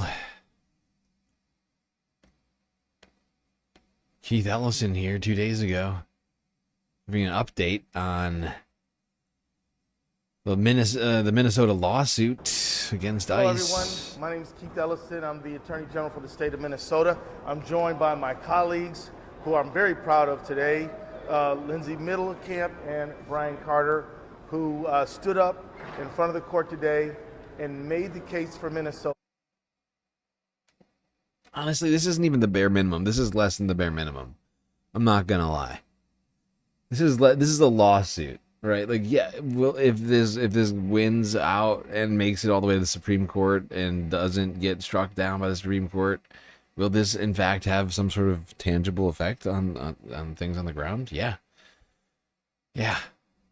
And it will restore things back to a place where we still have 49 other states in the sights of the Trump administration dealing with ICE. And it's not even clear to me that this will hold out. Every single time that a state attempts some sort of legal avenue of resistance against the Trump administration in any capacity, they take it to the Supreme Court, and the Supreme Court says, actually, states' rights don't exist. Donald Trump can do whatever he wants. That our state has every right to have our own laws, have our own policies, and that the federal government doesn't have any right to try to flood us, threaten us with retribution, and to coerce the state of Minnesota into complying with Trump policy. At the end of the day, I stand here with Renee Good in my heart and in my mind, and with Alex Pretti in my heart, in my mind, and their families. Together with other people who have suffered racial profiling, unfair detention, together with every business person whose business has been shuttered because of this, on behalf of every student and every parent who can't get their kids to school because they are afraid of the federal government, and on behalf of our city partners in Minneapolis and St. Paul, who have incurred tremendous increase in costs responding to this ICE escalation. Okay. That's enough from Keith. We'll see what happens with this freaking lawsuit. Should be interesting to see. I assume the state court is going to uphold this lawsuit, and then it'll go to the appeals court, and the appeals court will kick it to the Supreme Court.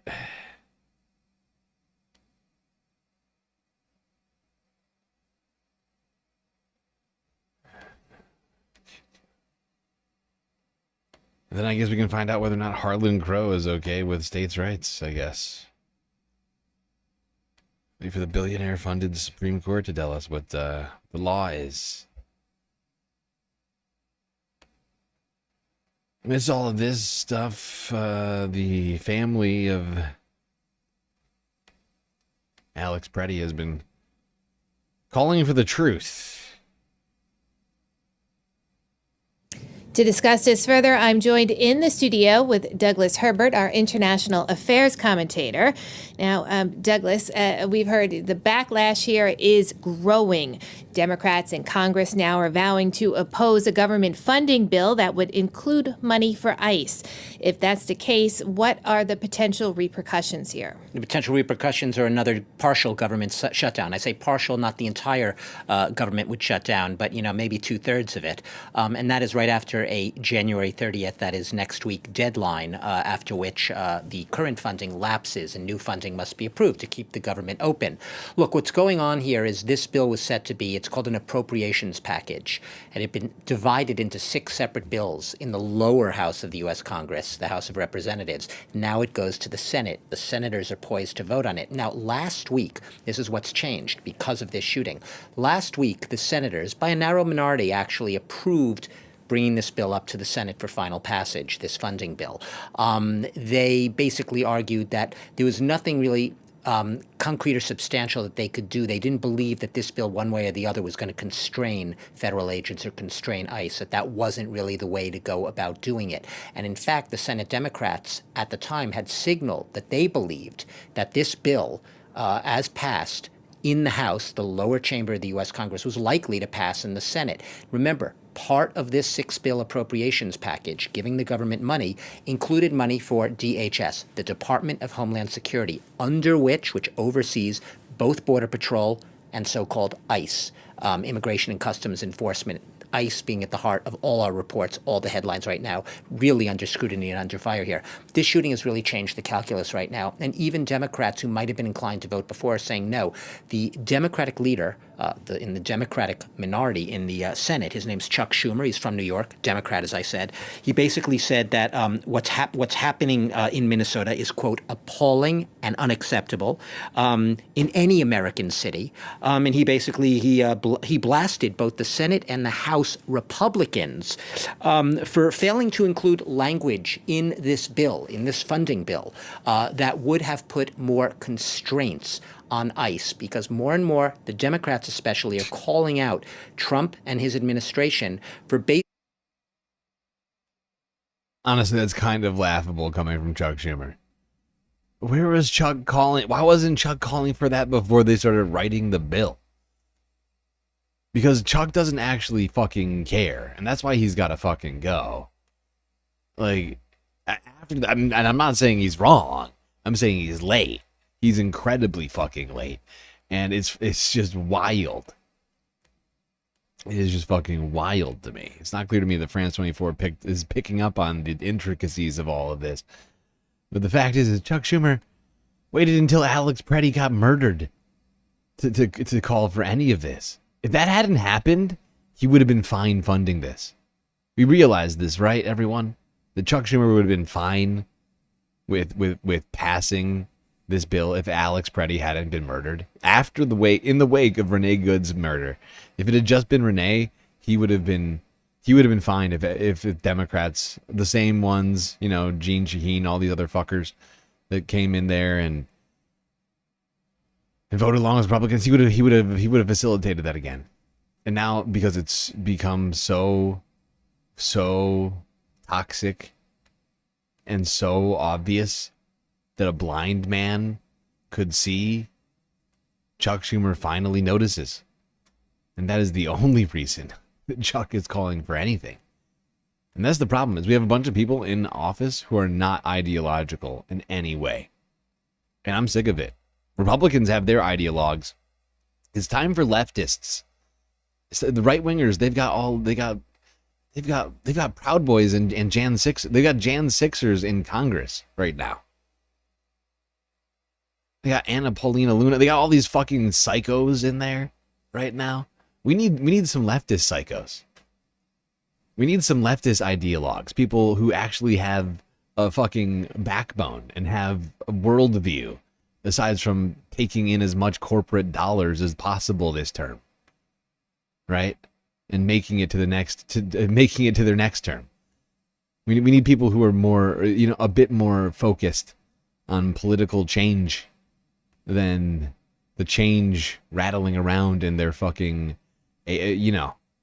political action committee coffers or whatever.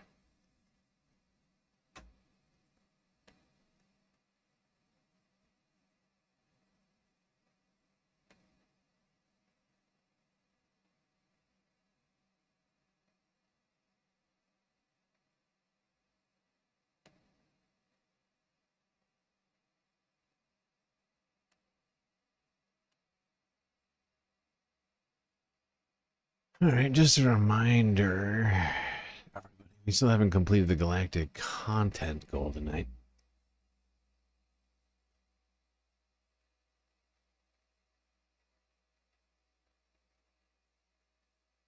I actually never started it, so that's good. What does that sound?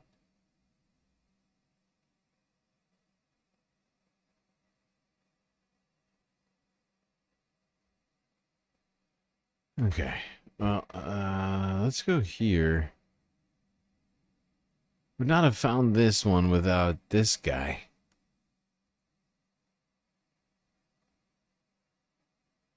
But, you know how ICE is, you know how the Trump administration keeps coming out and saying that ICE is focused on getting the worst of the worst? Finding all of the illegal alien criminals out of the country. Well, it would seem that they're doing just that, but in the very wrongest possible way. At least in this one story. So this is a story out of CBS LA that you might have seen last week. We didn't cover it, but it is just a testament to how sloppy the law enforcement at ICE is. For those of you who are listening and not watching, this video is entitled "Suspect in $100 Million Jewelry Heist Avoids Prosecution by Getting Deported." Let it rip. A man accused of being part of the largest jewelry heist in the U.S. is no longer in custody after being deported by federal immigration authorities. CBS LA assignment editor Mike Rogers at the desk. Now, Mike, you've gone through court filings in this case, and you've learned federal prosecutors did not know their immigration counterparts were deporting this man? Yeah, and they weren't very happy about it, Pat, when they found out about it from the defense attorney. They didn't find out until this man was already deported to Ecuador after all of this went down. You remember this Brinks heist we told you about? This was that big one where $100 million worth of jewels was stolen from the back of a semi-truck as it left a Bay Area show and was coming back down here to Southern California. Now, there were 7 people that were arrested and charged in all of this, and one of them, while in custody, took his case to an immigration judge and asked to be voluntarily deported. His case ultimately went through the immigration court process, and while the judge denied him being voluntarily deported, did find reason to deport him from the United States and deported him to Ecuador. The man originally wanted to be deported to Chile, but the judge decided on Ecuador. It's unclear what the distinguishment was, but the federal government did want Ecuador instead. Now, they say here that federal prosecutors were unaware that all of this was going on as they were trying to proceed forward with their case. I went through a motion by the defense attorney to dismiss the case with prejudice, and in it they said his client is no longer in the country. And a response to that motion, that's when the federal government said they didn't know he was going to be deported, didn't want him to be deported, and wanted to continue with their prosecution. The judge, however, agreed with the defense attorney in this case that the case should be dismissed with prejudice. So if for some reason he ever comes back to the United States, they can no longer charge him in this case because that judge dismissed it with prejudice. A weird situation here, Pat, of the left hand not knowing what the right hand was doing. This was a wild story. We had a lot of viewer comments for it, and we want to show you a new way you can reach out to us with some other story ideas. I have a viewer comment. This guy is a hero. This is amazing. This is like, they should make a movie about this. I hope he gets the diamonds, right? What can you say? But I hope he did it, right? I I oftentimes forget that we have this award here on the Discourse stream that we don't necessarily give out consistently, although it is technically a monthly award.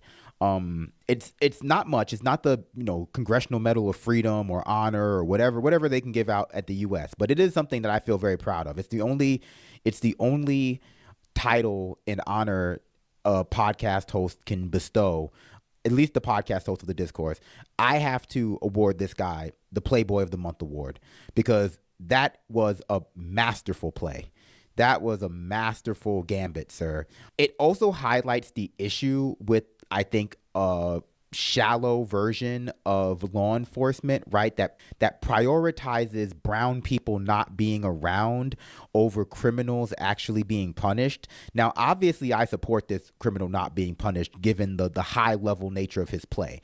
I really support it in this case. I can't. What are you supposed to do? Like, he got away with it. My man got away with it. He played the system against itself. But it shows that, what ICE considers to be law enforcement is so much more racially motivated and segregationist than it is any kind of true accountability for criminals, even in the way that I don't necessarily agree with, which is overly punitive and, carcerally inclined, right? Like putting people in jail, inducting people into the carceral state. Because ultimately, if somebody is a criminal, if somebody commits a violent or non-violent, or in this case, incredibly cool crime, theoretically you want them to be punished and go to jail, right? Or at least not do this thing again, learn their lesson. We'll put that vaguely. Deporting them to their home country, especially in this case, doesn't really do that, especially since anyone will tell you, the American border, by nature of being contiguous with the, Mexican border, which is contiguous with other borders, blah, blah, blah, it's very porous. Trump is saying, oh, no one's getting through, 0% illegal immigration. That's not true. That can't be true, really. It might be in the sense that there's net negative or net zero immigration. But if you want to get back into the country, you can definitely get back into the United States.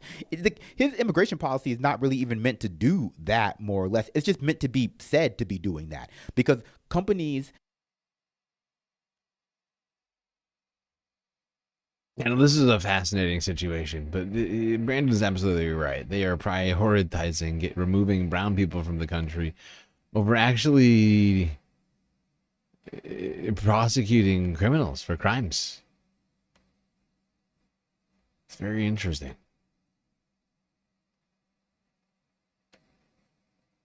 It's almost like preventing crime was never the actual goal.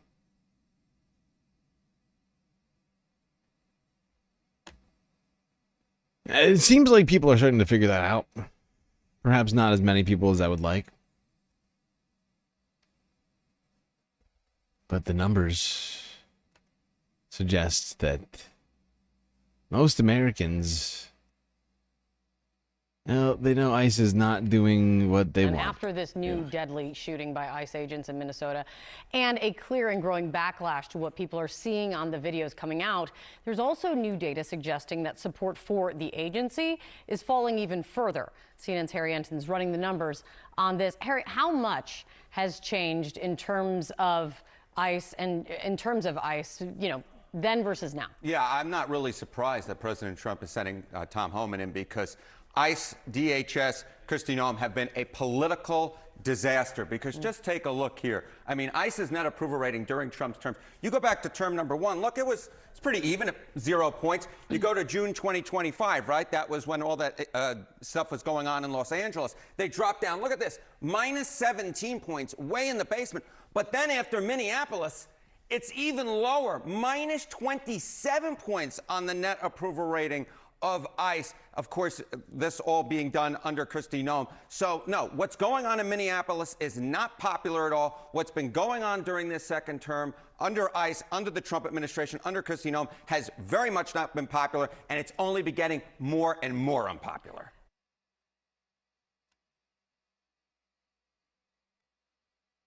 Yeah, minus 27 points. That's not great. That's not a great number for ICE there. Trump must have seen these numbers. Worst ratings ever. Minus 27 points. ICE, incredibly unpopular now in the United States. They were enjoying a nice sort of 50-50 split back in Trump's first term. Now, perhaps one of the most unpopular agencies under Trump.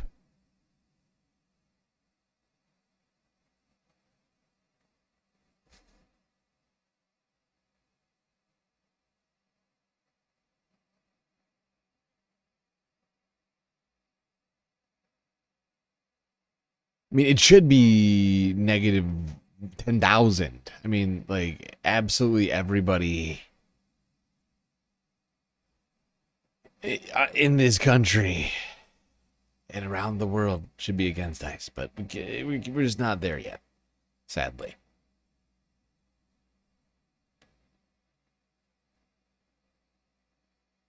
Now, Governor Hochul of New York did a little press conference here on, I think this was Monday. Before we get to questions, I need to speak plainly about something that should stop every American in their tracks. Yesterday in Minneapolis, federal immigration agents killed another American citizen in broad daylight. His name was Alex Pretti. He was 37 years old. He was an ICU nurse, someone whose job was saving lives. Video shows him doing something he was trained to do, to help people. He was trying to reach over and help a woman in need when she was thrown to the ground by federal agents. And within seconds, federal agents threw him to the ground and fired a shot, not one, but a barrage of bullets into his body on a public sidewalk in America. The federal government claims the killing was justified. This nurse with nothing more than a cell phone in his hand, that he was trying to kill them. That's their story. But anyone who's seen this horrific video, multiple videos, knows that this is a shameless, bold-faced lie. This is not a threat that needs to be neutralized. It was a civilian exercising the free right to protest. And this is a continuation of a deadly pattern, a pattern of violence. It is well known that this month, federal agents also shot a mother of three in the face when she just extended a greeting to him. 2 American families destroyed. Confidence in federal law enforcement shattered. At the same time, ICE agents are arresting children. A 5-year-old returning from preschool, using them as bait. A 2-year-old taken on the way home from a grocery store with her dad. Now we have children caught up in armed engagement, scooped off the street by masked men, while our federal leaders feed the false narratives instead of taking responsibility. But videos don't lie. And don't stop believing what your eyes tell you. Their cruelty, these incidences, what is going on and unfolding in the streets of America today, shocks the conscience of every human being with a heart.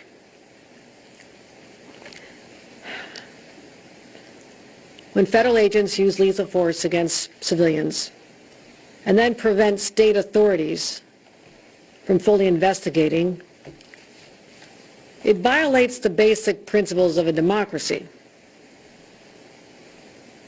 What it does is makes everyone feel unsafe. Everyone. Nationwide, over the last 13 months, ICE has detained hundreds of U.S. citizens, and dozens of people have died in their custody. Now, Donald Trump's handpicked leader of the Department of Homeland Security has proven to be unable and unwilling to follow the law to stop these killings. Kristi Noem has referred to these peaceful protesters as domestic terrorists and lied about the shooting victims being the aggressors. She told law enforcement officers to put on masks and military fatigues to basically treat the American public as the enemy. She has shown a profound disregard for human life and created a culture where people feel unrestrained in how they're handling encounters with the people in this country. Kristi Noem has forfeited her right to lead, and I'm calling on her to resign as Secretary of Homeland Security, or Donald Trump to do the right thing and just fire her.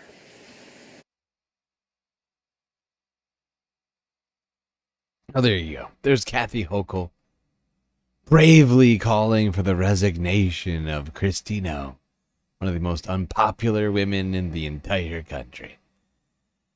I mean, okay, fire Kristi Noem. My question is, what does that actually fucking solve? That's my question. Who becomes the new head of DHS? Is going to be better than Kristi? We get rid of DHS. Okay? That's the thing that I need people to wake up to. All right? I'm done. I'm fucking done with the piecemeal, like, bullshit. All right? The Trump administration, when we talk about the walk back that they've supposedly been on, it's bullshit. It's a bullshit walk back. Also, should any of that be good enough, really? Is Kristi Noem's exit, would that give everyone here in chat solace in this time of grief? The families who've lost loved ones now. Is that enough? If Kristi's gone, we can all just move on? Is that where we're at? Because that's not where I'm at. We just watched 2 fucking people get murdered in the span of 2 weeks. After ICE had its deadliest year on record. DHS is using funds to buy Kristi Noem jets and to give Trisha McLaughlin's husband hundreds of millions of dollars to do ads. Trisha should be out of there. Kristi should be out of there. Tom Homan, all these fucking douchebags should be out of there because that agency needs to go away. It is sucking out taxpayer dollars and then spitting out just horrors and corruption. And I will not cease until that agency is dismantled. I do not give a fuck who's in charge of it anymore. The crimes have already been committed. You cannot unshoot Alex Pretti. You cannot unshoot Renee Good. They are both dead, and they're not coming back. Same for everyone else who has died in ICE custody in the last year.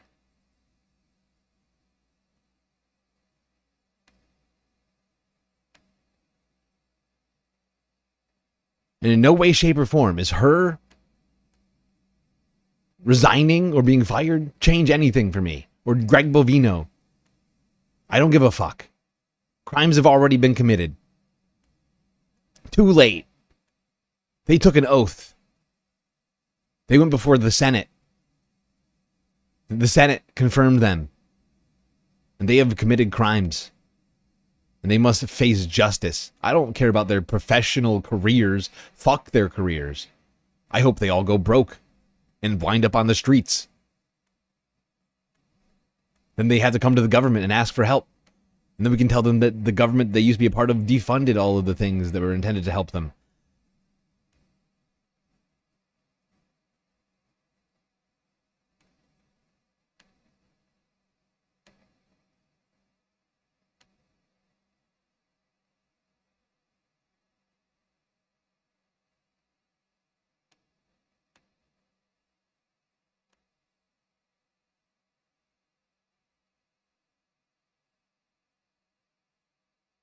To Democratic Senator Chris Murphy.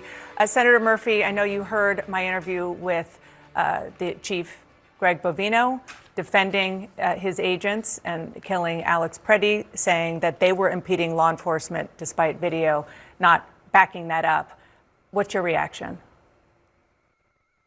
Dan, I thought that was a bone-chilling interview.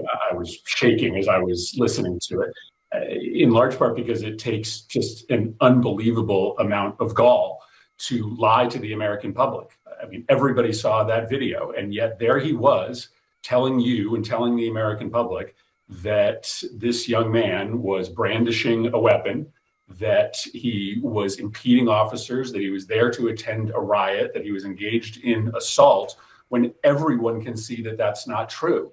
It should freak the American public out that the Trump administration lies this easily, will lie to your face when you can see the evidence for yourself. The fact of the matter is, Minneapolis is fundamentally less safe because ICE and CBP are there.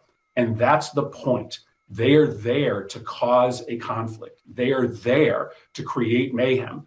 And it isn't going to be just isolated to Minneapolis. As they continue to staff up with officers who are not trained for this kind of work, this is going to be in Philadelphia. This is going to be in Phoenix. This is coming to your city as well. And so if we don't stop this in its tracks, what you were seeing in Minnesota, people being killed simply for exercising their First Amendment rights, is going to be a regular feature in this country. That is dystopian. We shouldn't allow for it.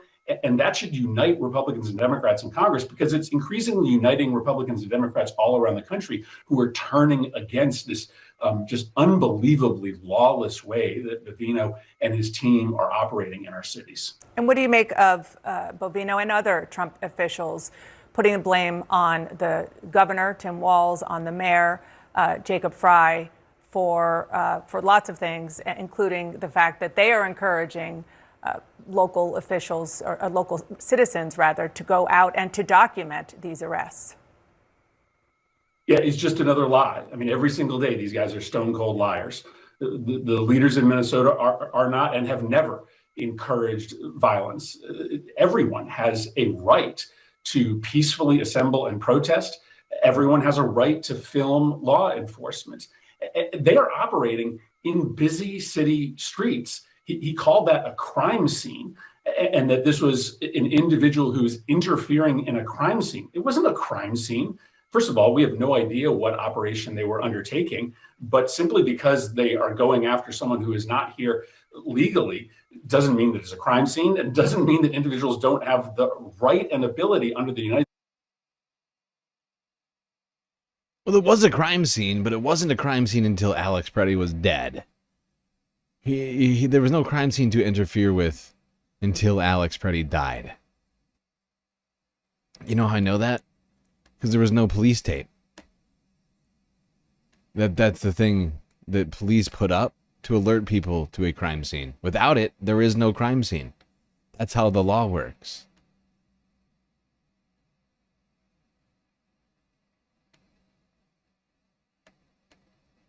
But yeah, anyway, Chris Murphy goes on to say that we can't fund ICE. I go further. I say, don't fund ICE. And don't vote for anything until we get a statutory repeal of ICE entirely and shut down that fucking agency.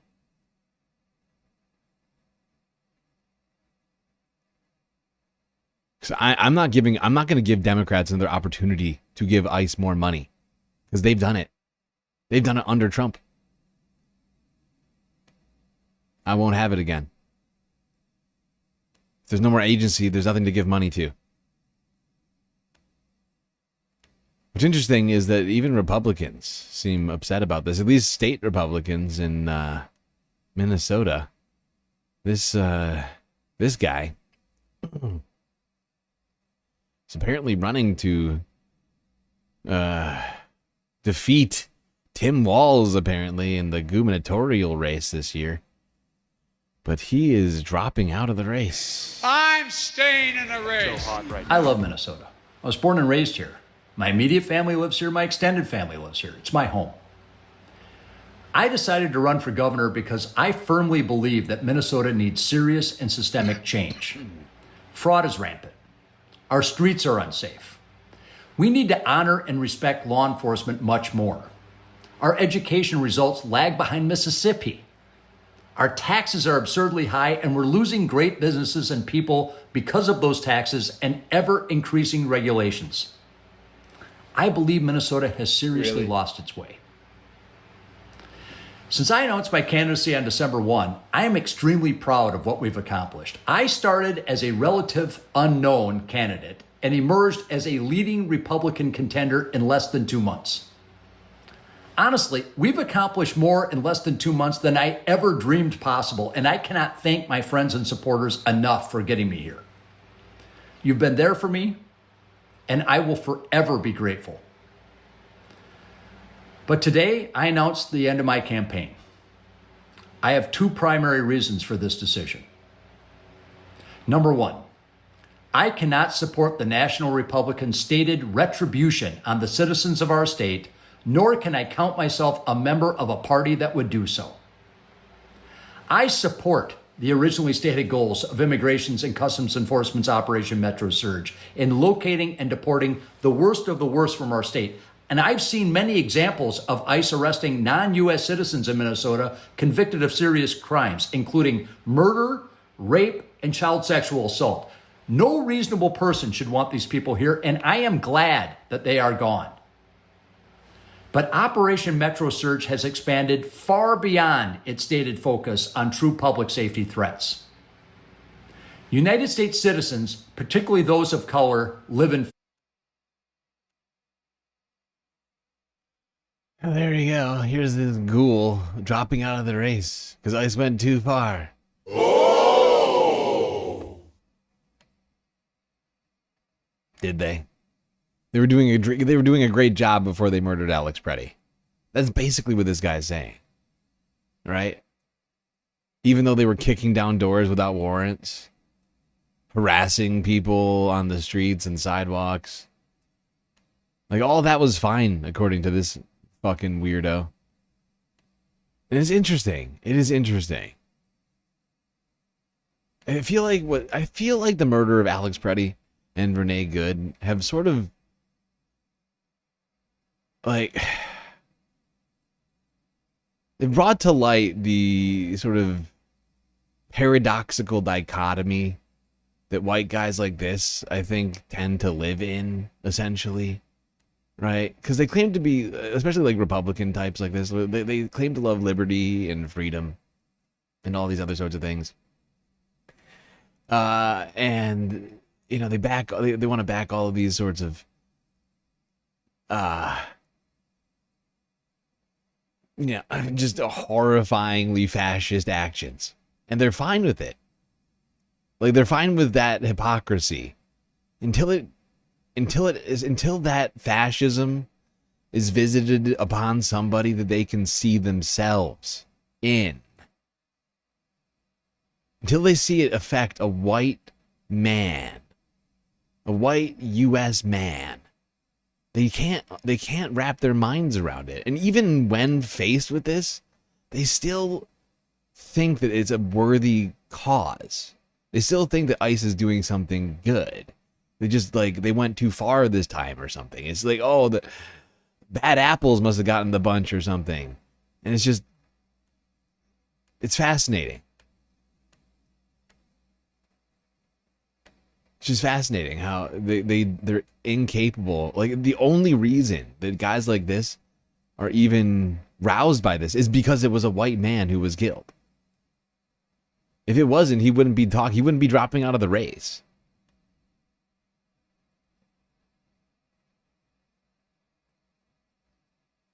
If it had been a Somali man, an American Somali man that had been killed, he wouldn't be dropping out right now. I can guarantee it.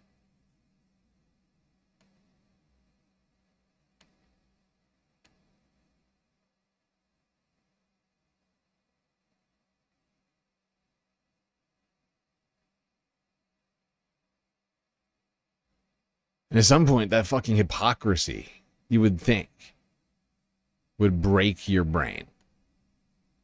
And perhaps that's what we're watching right now. It's a bunch of brain-broken hypocrites just sort of floating around, not knowing what to do right now. They're all very confused. The actions of their benevolent supreme dictator have caused them pain. Caused them to sympathize with one of these people that they've been villainizing this whole time. It's super weird.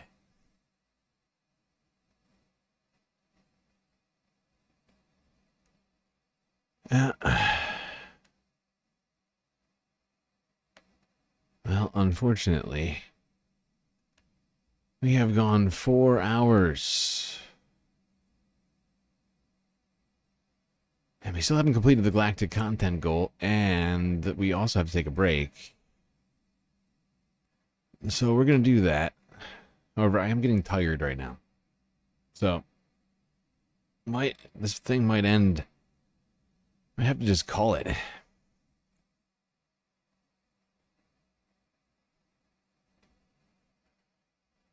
All right, quick break.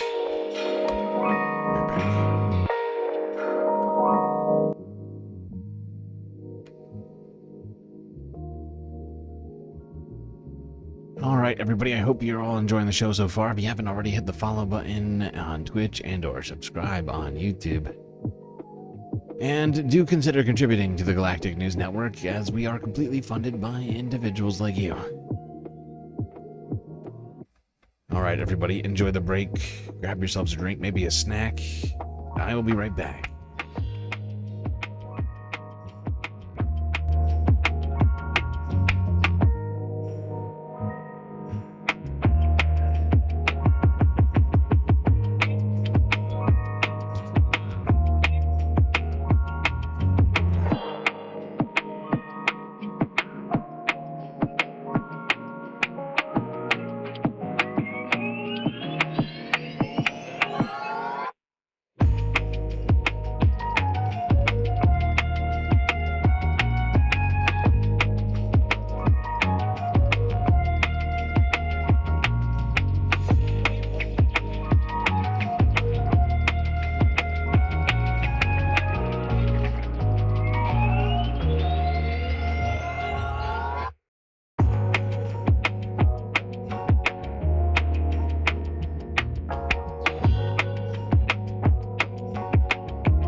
All right, everybody. Break is over. Third half is about to begin.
Okay.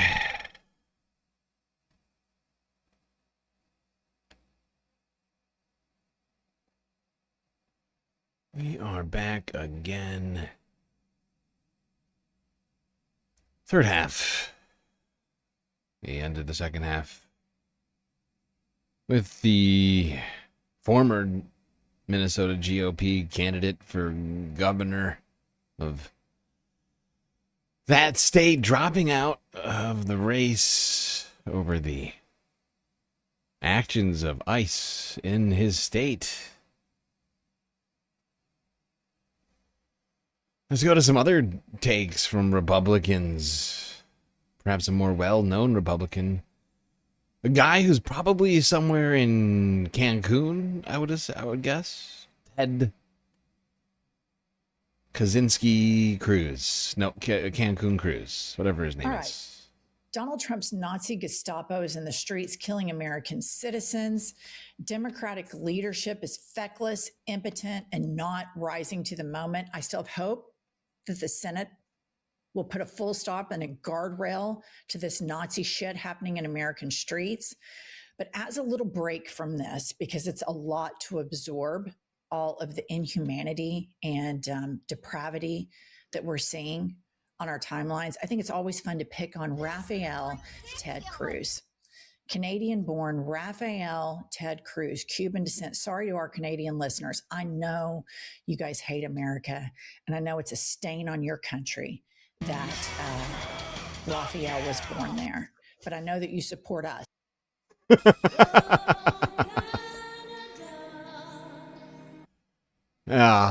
Is that true? Is Ted Cruz really a Canadian? Omega Star just cheered 200 bits. Ted Cruz is the Zodiac Killer. That's true, Omega Star. He is the Zodiac Killer. That's what I've heard. I mean, I mean, he was not convicted of it, but every person I mean, the most credible, seemingly suspect in all of this is Ted Cruz. Oh God, how is that man not seen justice for his crimes? Illegal. Thank you for the bits, So let's Omega. all browbeat Raphael together.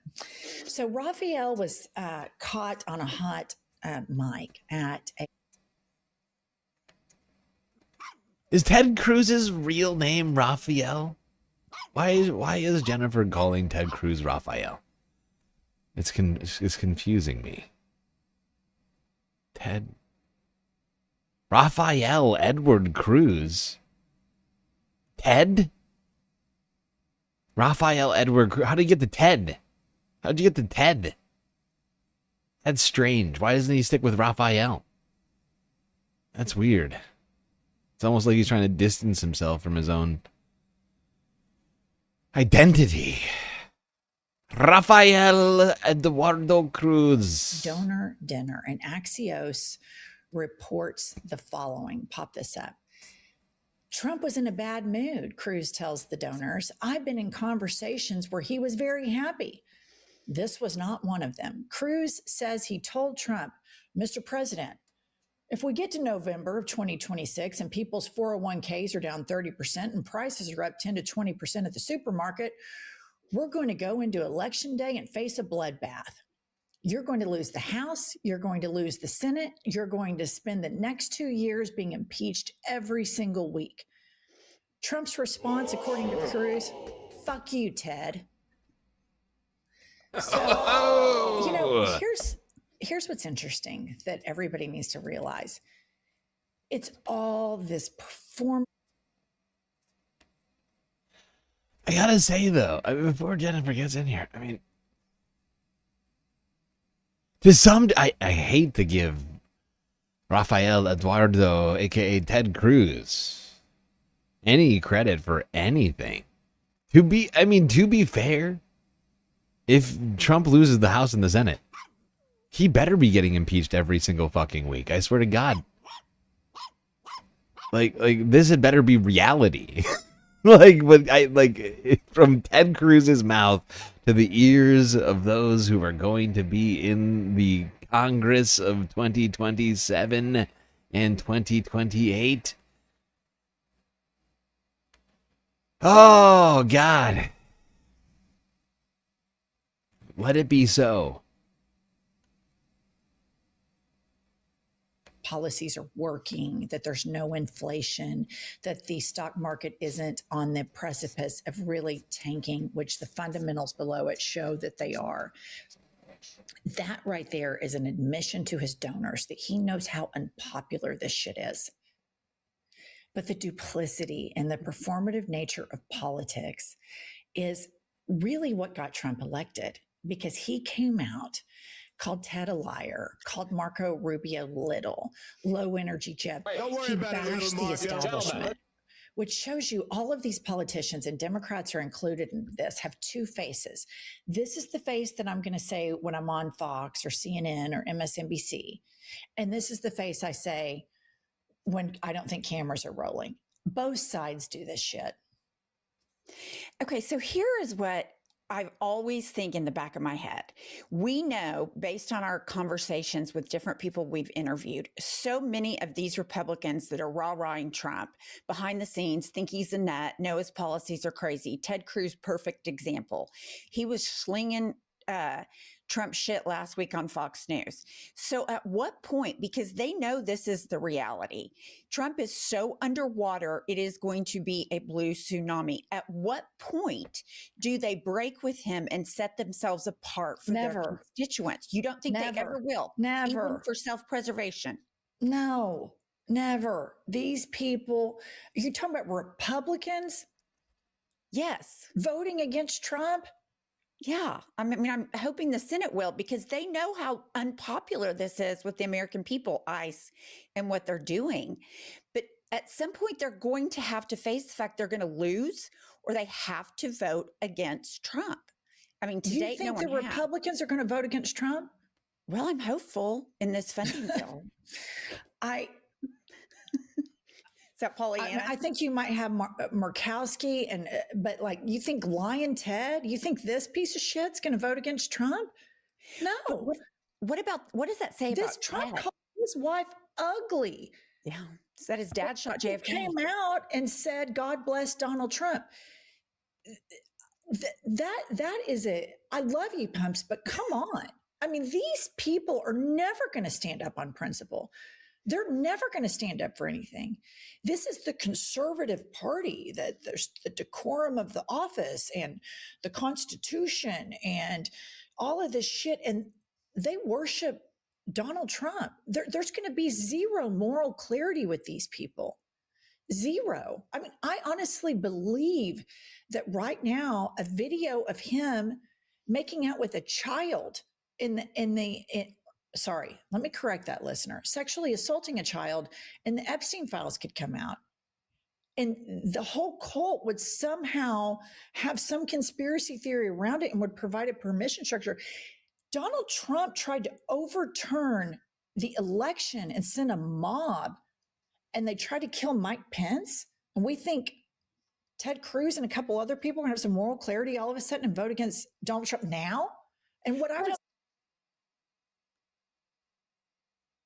Yeah, I mean, it's fair skepticism from Jennifer here on this one. I don't see how you could expect Republicans to make any real strong stand against Trump. You really can't.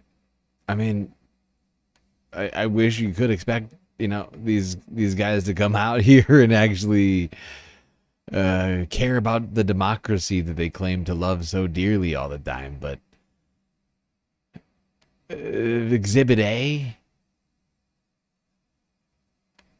Susan Collins. Madam President, this is a very important week in the Senate for many reasons. We will be voting on whether to proceed to the final 6-bill We will be package voting. of appropriations bills sent to us by the House of Representatives. This package includes the following full-year funding bills for the Department of Defense, Financial Services and General Government, Homeland Security, Labor, Health and Human Services, and Education, National Security, Department of State and related programs, and Transportation and Housing and Urban Development. Madam President, as a valued and important member of the Appropriations Committee, you know well that these are fiscally responsible bills that reflect many months of hard work and deliberation from members from both parties and from both sides of the Capitol. They reflect She just said the term fiscally responsible. The budget that increases the deficit by trillions of dollars. Susan Collins just said the term fiscally responsible. What a farce. We are increasing the deficit by trillions. That is fiscal responsibility. input from Oh my fucking nearly God. every senator. Our subcommittees received more than 31,000 requests from senators for these 6 bills alone. Over the last months, our subcommittees have worked with representatives to approve these 6 bills. Now, Madam President, it is the Senate's turn to show that we can work together in a bipartisan manner to finish the job. It is so important that we do so because looming is a government shutdown, another harmful, unnecessary, and disastrous government shutdown if we do not complete our work. It's terrible. Now, Madam President, there are so many important provisions in these bills that need to become law. I'm not going to go through Omega them Star at just this shared time. 1,000 bits. It's all peanuts droning womp womp. 1,000 bits. Oh, Megastar, my God. Incredible generosity. Thank you. Womp womp. Womp womp. Susan Collins. I'm sorry she's taking so long to get to the point that I want her to make.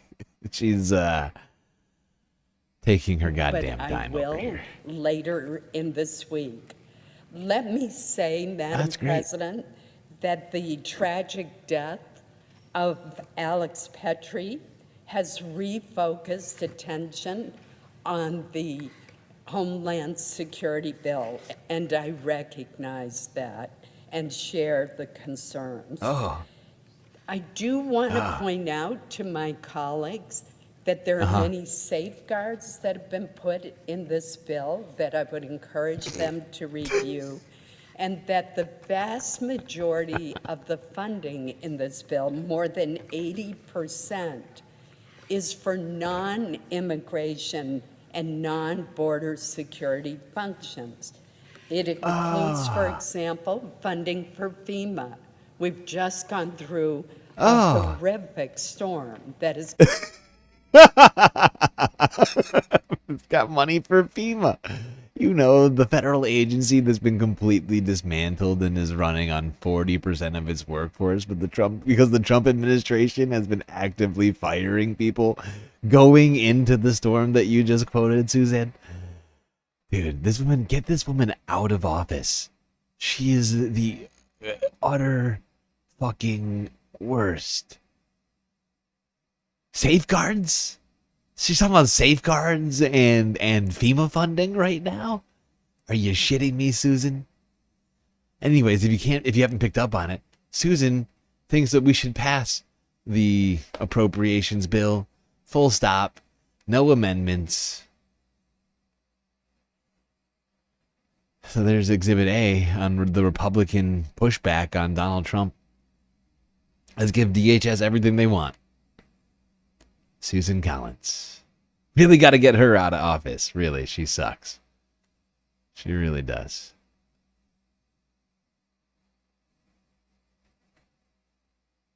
Yeah, funding for FEMA. Now we got to vote for it. Right. Perfect. It makes perfect sense. Because all of that money is going to be appropriated in a completely above board way. It will certainly help people on the ground, considering who's in charge of this fucking agency right now.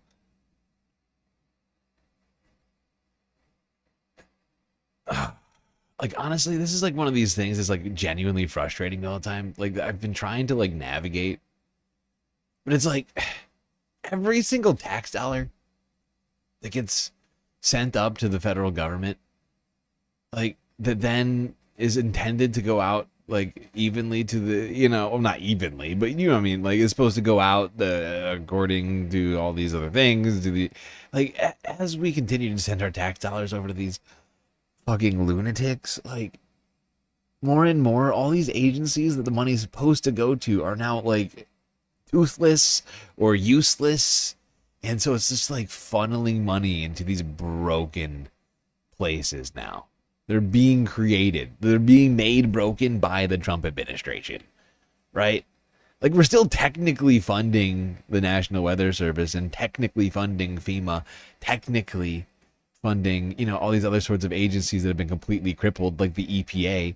Like, the EPA, what is the EPA doing right now? I'd like you to ask yourself that question. Because we're giving them, I don't know, I can't remember the exact number. I think it's like a couple $2 billion a year. Maybe a little less. Like I said, I can't remember the exact figure. But go down the line on all the agencies that they've been dismantling. Now, here's a good question. What the fuck is the HHS doing? Like, we are paying the taxes. We're just paying the salaries of RFK Jr. and Dr. Oz and all these other people to not do their jobs.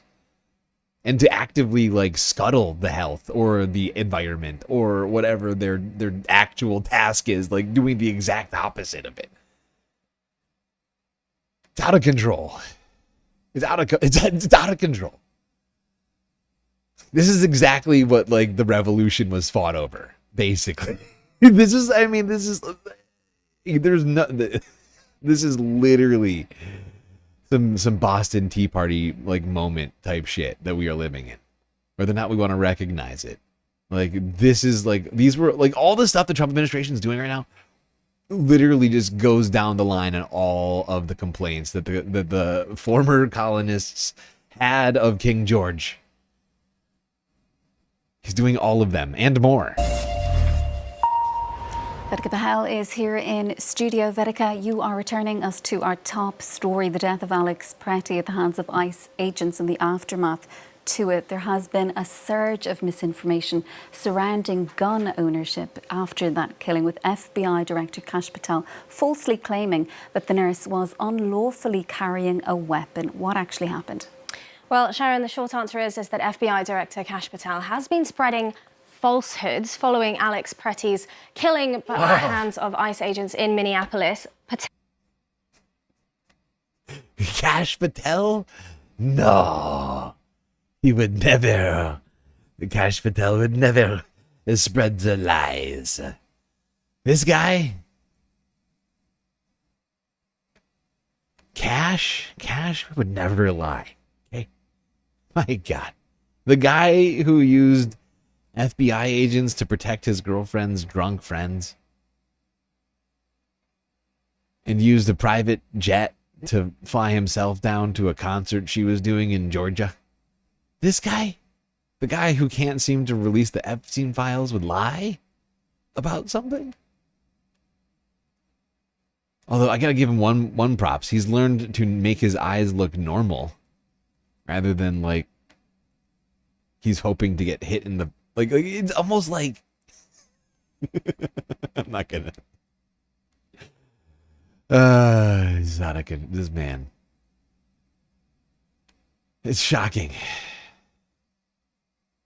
It's almost like he doesn't know the law. Falsely suggested that carrying firearms at protests is illegal. So let's take a listen to what Patel had to say. Although I do want to quickly remind our viewers that Alex Pretti had a legal license to carry his firearm. And as we've covered here at Truth or Fake and done by several other medias, we've seen video footage of him being disarmed before he was shot. But let's take a listen to that controversial statement by Kash Patel. As Christy said, you cannot bring a firearm loaded with multiple magazines to any sort of protest that you want. It's that simple. You don't have that right to break the law and incite violence.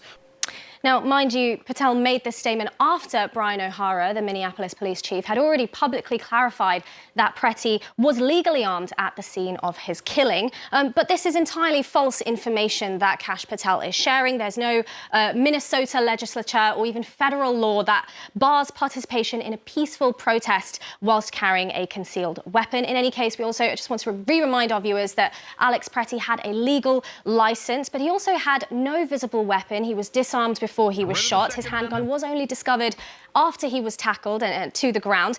We have seen also the video footage that he did not approach officers aggressively. He was helping a woman who was shoved to the ground when he was tackled. But in any case, what Kash Patel is saying is false because Alex Pretti had a legal license. And Vedika, those comments from the FBI director and some by other Republicans, they've drawn major heat from US gun rights activists. Tell us a little. Yes, shock of shocks. This one went too far for the gun rights, the 2A people. How dare the FBI come out and say that we can't have guns wherever we want them. Christopher DeBlante with a sweet super chat on YouTube. So hot right StreamLord drinks so much tea he could spark the Revolutionary War 2.0 by taking a dive into Boston Harbor. It's true. That's true. That's true. And you can also... Here's a fun fact. Did you know that you could help me with my tea addiction problem and ensuring that I have as much tea as needed through the month, through the weeks, through the days? That's right. You could buy me tea. Physically... You could take money and you could buy tea and have it arrive at my door, making my life slightly easier. On Throne, of course. That's what you're wondering where. Yeah. bit about that. That's right. Both local and national gun rights groups have pushed back strongly to these statements. This is a post by the Minnesota Gun Owners Caucus, a local gun rights groups in the state. They say that this is completely incorrect in terms of Minnesota law. There's no prohibition on a permit holder carrying a firearm with multiple magazines at a protest or rally in Minnesota. Now, gun rights groups were further outraged when Bill Asaley, the first assistant U.S. attorney for California, seemed to back Patel's comments, but also, in a way, take them a step further. He said, if you approach law enforcement with a gun, there's a high likelihood that they will be legally justified in shooting you. Now, the Gun Owners of America condemned that statement, saying that they were untoward. They said that federal agents are not highly likely to be legally justified in shooting concealed carry licensees. They also said that the Second Amendment protects Americans' rights to bear arms whilst protesting. Even the NRA, the National Rifle Association, which has always normally backed Donald Trump's administration, they made a rare statement against the administration, saying that this is dangerous and wrong. But overall, this is a very inconsistent stance from Patel, Asaley, and all the Republicans who have spoken out to back these statements and who have been in agreement, because the Trump administration has often stood by gun rights groups' defense of the right to openly carry firearms in public. Yeah, and this is a somewhat complex issue, in my opinion. Here's my take on it. I mean, I believe, you know, you have the right to own a firearm. I personally think, it's complicated, right? Because this wasn't really a protest. This wasn't even a protest. It wasn't a gathering of protesters. This was a sudden, like, this guy was like, who knows what he was doing beforehand? And, like, you know, maybe, like, but the fact is like he did not. He was not at a protest. He was observing the actions of law enforcement. It's a completely different situation, right? Now, I would like to say, though, and I said it before, I'm going to stick by this.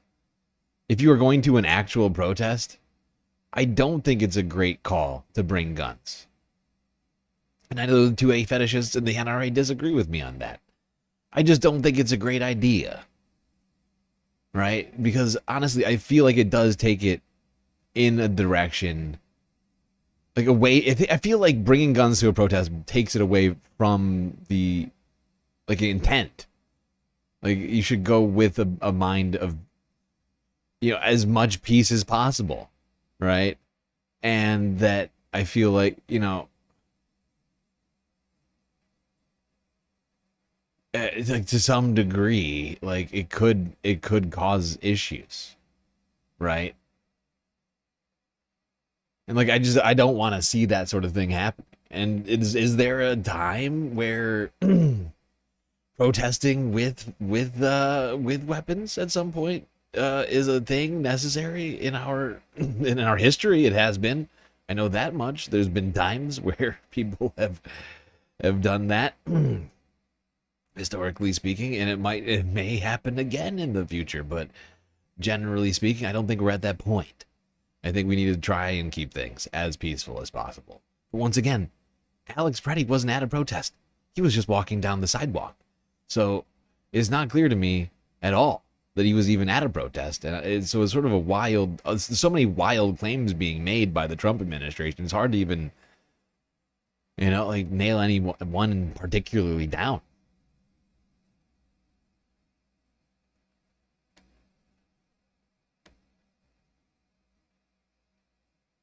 But it doesn't justify them shooting him. But I do inherently know, as a man who distrusts the government, I have a healthy skepticism of the government, I would say, generally speaking.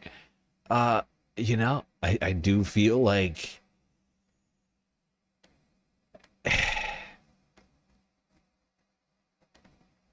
they're always going to try and find something to justify their actions in post. I inherently know that to be true. Especially if the government sees itself as being oppositional towards you.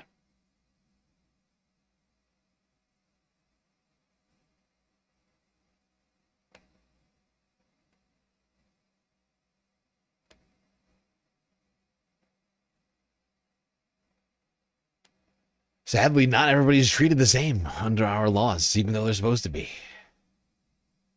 It has been exhibited time and time again.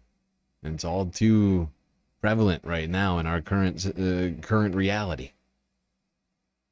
And I just prefer to see people stay as safe as possible and to give them as few reasons to engage physically with you. Not that they need one. They seemingly are engaging anybody regardless of any threat actually posed. It's not like he wasn't brandishing a weapon.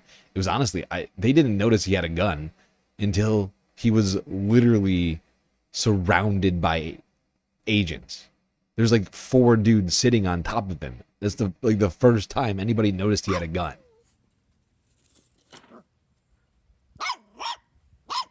But they immediately tried to use it as justification. It's not right, but they did.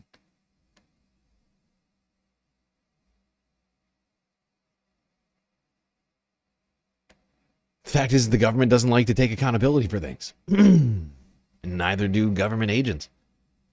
That's why we have things like qualified immunity. And that's why we got to get rid of things like qualified immunity. We have to bring accountability back. No more immunity in the United States. Everybody should be accountable for their crimes, including this guy right here. The felon in charge of our country, U.S. Donald President Donald Trump is facing pushback from gun rights groups.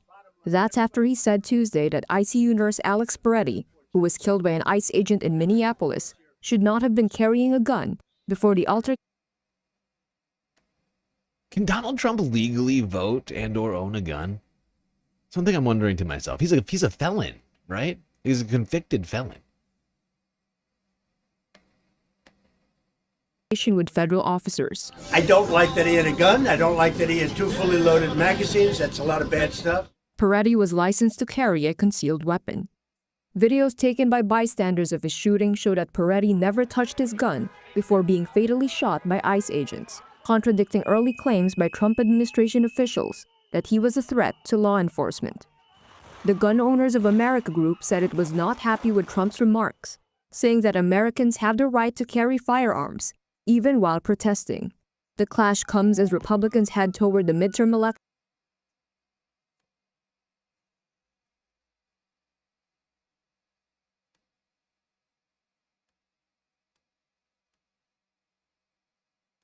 Trump did not like that this guy had a gun. He's very upset about that initially. For whatever reason.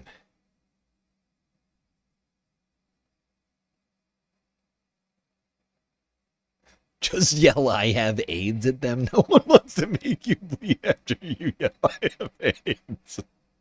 Jesus Christ. Jesus Christ, man. What a tactic. That is ridiculous.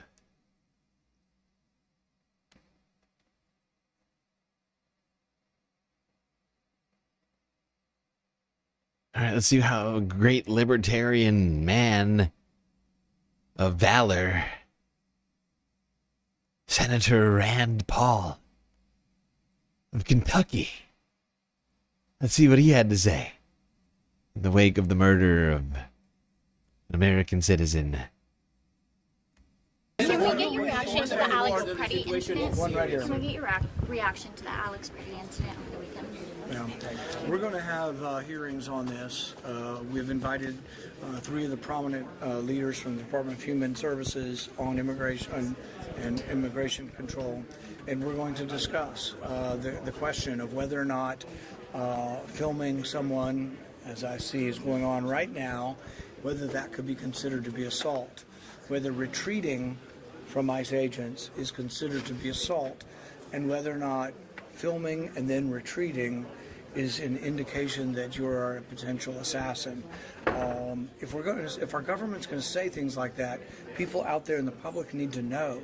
I mean, do people filming the government have to worry that they are guilty of assault?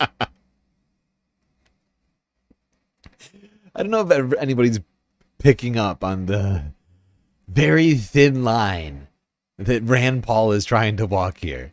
It's like, we're going to try and figure out whether It's like he's not quite taking a stance on it. He's like, look, we're going to sit down. We're going to talk about whether or not filming and then retreating is in fact assault. We're going to figure it out. And maybe it is. And the people deserve to know. That's Rand Paul's take. Great libertarian Rand Paul. We're going to figure out whether that's assault. And then we'll let the people know. Then we will generously let the people know whether or not they've been assaulting people by taking their photo. Rand Paul.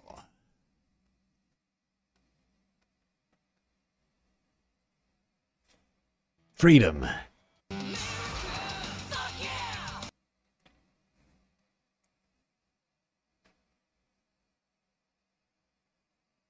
Here's a question. And we've been talking about a lot whether or not ICE can shoot people, but let's not forget that they've been violating a whole host of other constitutional processes as well. You know, things like the 4th Amendment, 5th Amendment, 13th and 14th Amendment. You know, all of them really, seemingly.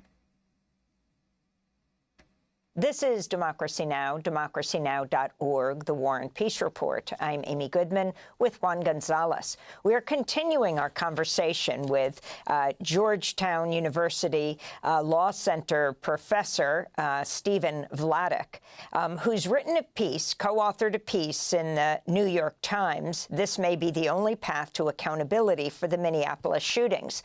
I wanted to ask you about the Associated Press reporting that ICE is asserting federal immigration officers have the power to forcibly enter homes without a judicial warrant in what legal experts say is a clear violation of the 4th Amendment. ICE made the sweeping claim in a secretive memo dated May 12th.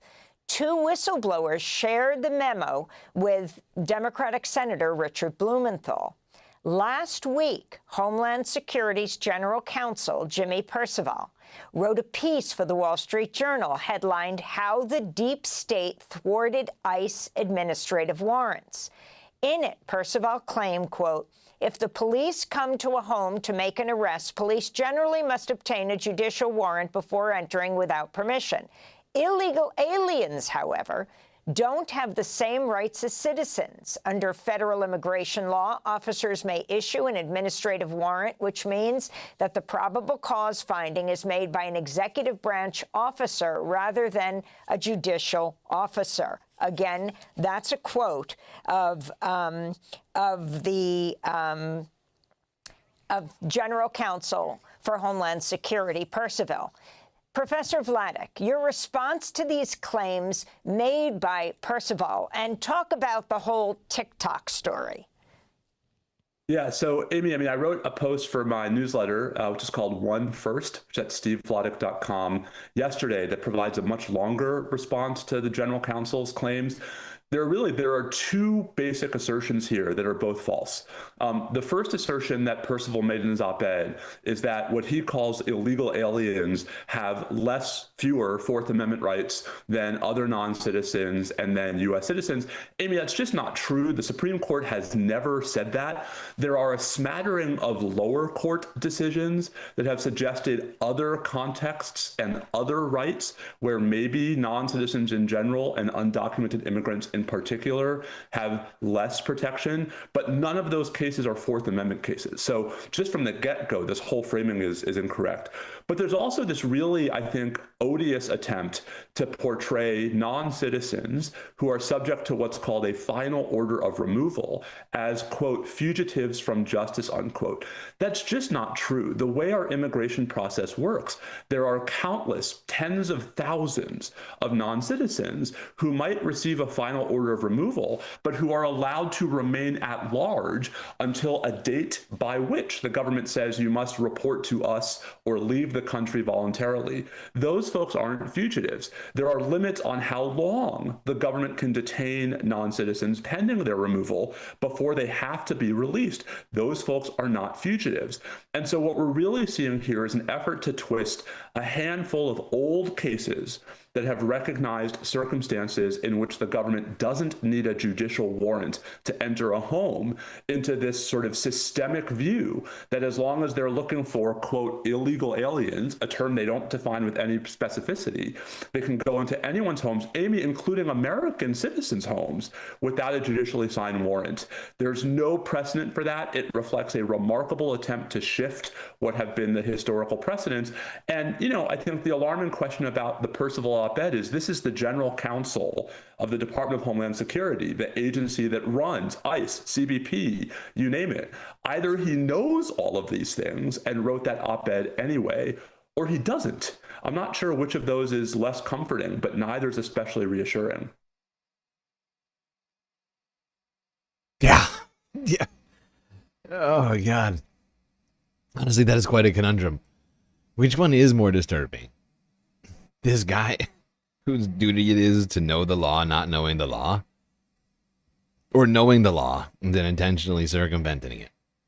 Or usurping it? It's honestly... I think the second one technically might be scarier. Although the first one is, honestly, it can be just as dangerous. Because it doesn't, I mean, if you don't know the law, then how do you enforce it? How do you go about doing that job? It's a great question.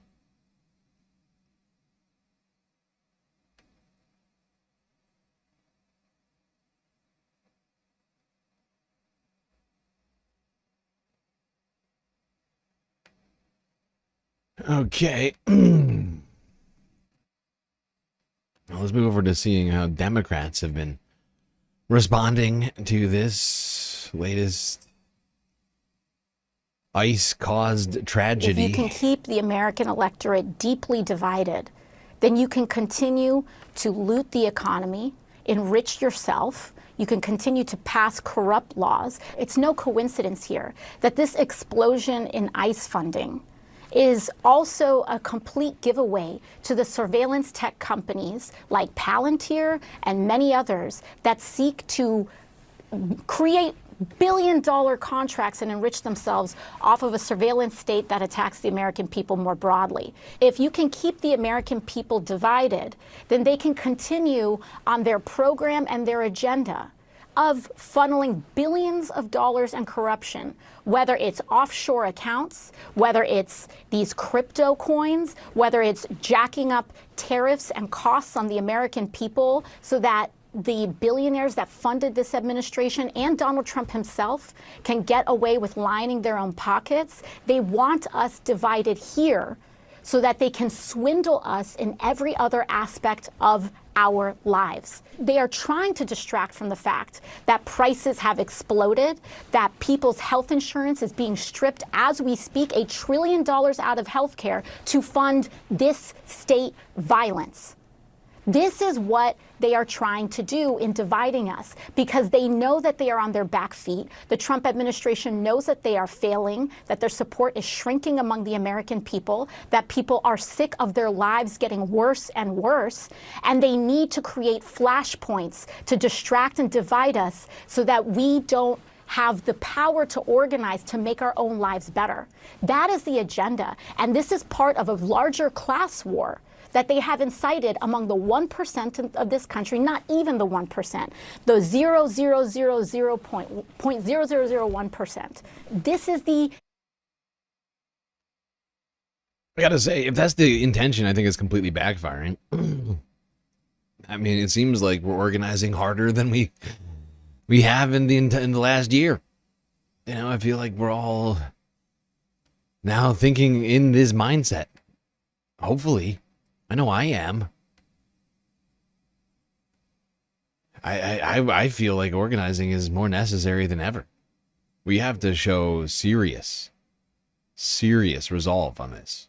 And this is, I mean, we're going to get to this in a second, but I'm just going to say it now. It's not going to be a second, which is why I'm going to say it now. Because we got so much, I mean, honestly, this is taking over my entire thought space. Like, this is like all I can think about at this point. Like this, I have been objecting to everything the Trump administration has been doing. I think everybody here knows that. This one, these two murders in the span of less than a month, happening on camera and then being justified immediately by the Trump administration, has sent truly just like a wave through my consciousness that this administration is completely lawless and completely unapologetic about it. At least that's how they want to behave. And since that is the case, we cannot allow that to come back. Even if they do pull back, I don't care. Good. We continue to push forward. We push forward and forward and forward and forward until Republicans look like the Democrats. And Democrats are carrying around fucking, hammers and sickles around here, calling for, the end of the fucking capitalist,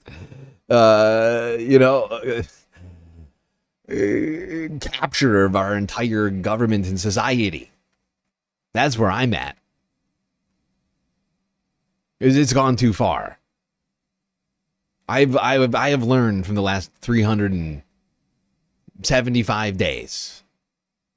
This administration will take what they can. They will do whatever they can until somebody high enough, and the only people they seem to listen to, even slightly, is the Supreme Court. They don't care. They don't care. They have completely they have decided that they will go ahead and do whatever the fuck they want. And as a result, it is time for American citizens to tell them what to do directly by protesting and other means. Because they cannot be allowed to one more second on any of these issues. It has sparked a resolve in me to not let a single one of these things go by the wayside. Every single time that they do something unconstitutional, we should have people out there protesting. Every single fucking time that they decide that their will is more salient than the rule of law. Every single time. And something that the Trump administration does is represses the people rather than lifting them up. Every single time that they enrich themselves rather than the lives of Americans. These guys need to hear about it. It's not one thing, it's all things. And I'm sick of Democrats having zero fucking plan on all of this. But the fact is, we should have been hearing for the last year the alternatives to everything the Trump administration has been fucking doing from Democrats. But they've been feckless and weak. And now it's time for the people to govern, it would seem. And anyone not prepared that is currently in office needs to be taken out and replaced. We do not have time anymore. We've been talking about it as it relates to climate change, and now it's on every single possible imaginable clock. It's a 5-alarm fire in every single possible category. And we're not done until we both put them out and then rebuild stronger than ever before.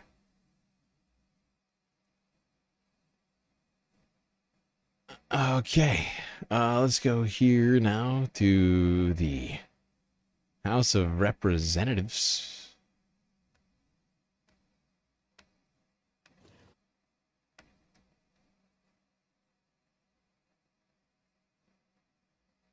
Yield 2 minutes to the gentlewoman from Texas, a member of the Appropriations Committee, Ms. Escobar. Gentlelady is recognized. Mr. Speaker, as a member of the House Homeland Appropriations Subcommittee, I stand today in opposition to this Homeland Appropriations bill. I want to be very clear. The bill that passed out of committee had protections for U.S. citizens against what we are seeing playing out in Minnesota and other American cities. During our debate in the House Appropriations Committee, I successfully amended the bill to include language that would prevent ICE from apprehending and deporting U.S. citizens. When the bill was reported out of committee, it included my amendment. But during negotiations, I was told that the White House, Stephen Miller in particular, stripped my amendment from the bill. This means Donald Trump does not want to protect U.S. citizens. Let that sink in. Donald Trump does not want U.S. citizens protected from being detained and deported by ICE. The Trump agenda has never been about apprehending and deporting the worst of the worst. Their own statistics prove that. The stories reported by journalists on the ground prove that. Eyewitness and firsthand accounts prove that. U.S. citizens, alongside lawful immigrants and members of vibrant communities, including children as young as 5 years old, are being targeted by ICE and Border Patrol in the kinds of abuses many of us never believed would happen in America. Indiscriminate stops on the streets, racial profiling, people dragged from their cars and their homes, legal observers physically assaulted for documenting abuses, theft and destruction of property and people. Yeah. Yep. That's another thing on my list, is a packing of the Supreme Court. After the ruling that they made earlier on racial profiling, that was one of those ones that really broke me inside, where I was like, oh, really? That's where we're at? Now it's stop and frisk across the entire country? Really? If you look dark enough and shady enough, according to a police officer or an ICE agent, you can be grabbed up and have your constitutional rights taken away from you just on the spot, just while you're minding your own fucking business, walking to the store or whatever fucking else. Fuck that. Fuck that. Pack the Supreme Court or abolish it. I don't care. One of the two.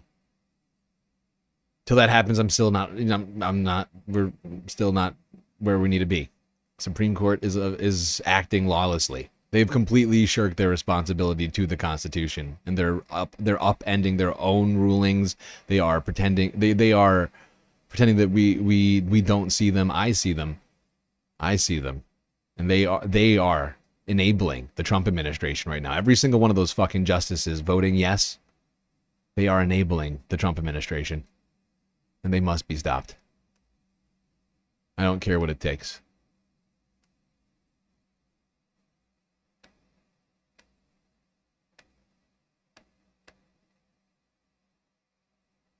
We need a revival of this democracy. The tree of liberty is withering due to all the vultures that are perched on it. And until we shed ourselves of those vultures, that tree will continue to wither and die.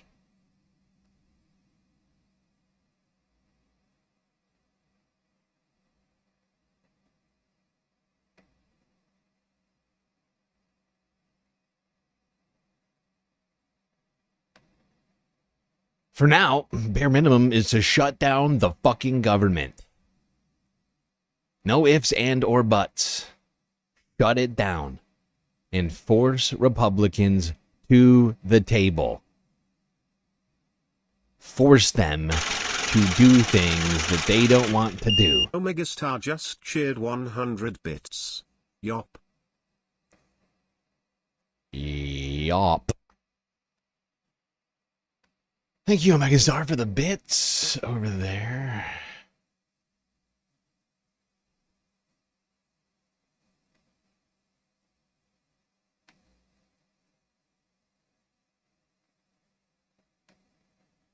So here, CNN, 2 days ago.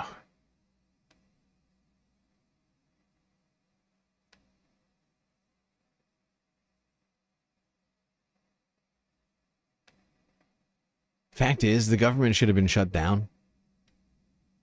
Like, how many months ago was it now that Angus King and all those, G. Shaheen and Dick Durbin and all these other fuckers went and voted for that garbage? Because, like, it should have been shut down then. Because now we got multiple things we needed to discuss. And sure, ICE. Yeah. We need to shut down ICE. No more money for ICE. $0 fucking dollars. Not a single penny. What about all the money that got taken away from our health care? We deserve that back too. Where's that money going? It's going to tax cuts for Donald Trump and his family and the Lutnick's families, right? Like you should, like, literally, there are multiple people in the Trump administration who are benefiting from this to the tune of just massive sums of money, millions and millions of dollars in tax breaks they are receiving so that you can have more expensive health care. What a magnanimous and generous man.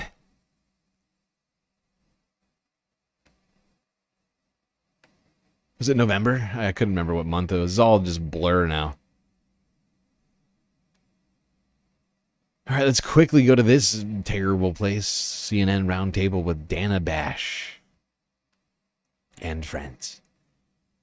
What Dan and friends. Besides saying how they feel very strongly, the power of the purse, which again, it's not a big power since they're in the minority We won't in rest. both chambers. But Dana, we will not to rest. Kind of rewind the clock a little bit. Remember the last time there was a shutdown, the reason it got fixed. Dana is doesn't because realize. there were a group of Dana does not understand not resting. Not when you don't rest, you will win. Okay? That's directly from me, your Senate Minority Leader, Chuck Schumer. We don't rest, Dana. And that is a form of governance by not resting. Democrats in the U.S. Senate who decided to vote with Republicans to reopen the government. One independent who caucuses with the Democrats is Angus King. Here's what he said about the current moment where we are now. I hate shutdowns. I'm one of the people that helped negotiate the solution to the end of the last shutdown, but I can't vote for a bill that includes Fuck yourself, funding under these Angus. circumstances. Take up DHS. I fucking hate this guy. Yeah, you are the one who orchestrated giving the Trump administration all the money for the things that they're doing right now. You piece of fucking garbage.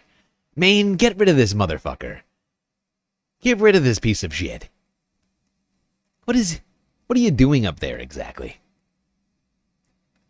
What is this guy doing for you? That guy and Susan Collins? Those your best? That's the best you got up there? Really? It's pathetic. Sad.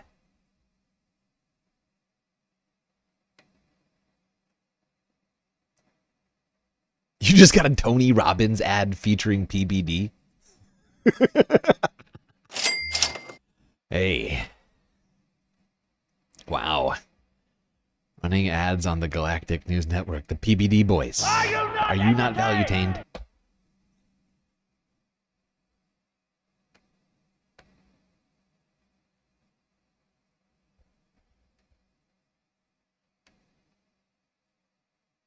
All right, let's go on to some other people who have the opportunity to fight back against Donald Trump. Let's talk about Tim Walz, governor of Minnesota, who apparently had a perfect phone call with Donald Trump earlier this week.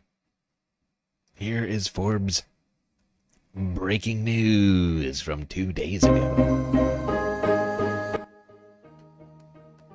Trump details phone call with Minnesota Governor Tim Walz. On Monday, President Donald Trump revealed that he... God damn it. Omega Star, thank you for the gifted sub to Go Lazo Boy. Much appreciated. All right, take two. On Monday, President Donald Trump revealed that he had spoken to Minnesota Governor Tim Walz by phone. Oh, phone, you say? The conversation comes after Saturday's killing of anti-ICE protester Alex Pretti in Minneapolis by federal agents, as the federal government begins a crackdown on illegal immigrants. The intensified ICE operations in Minneapolis have seen widespread protests. Another anti-ICE protester, Renee, was killed by an ICE agent earlier this month.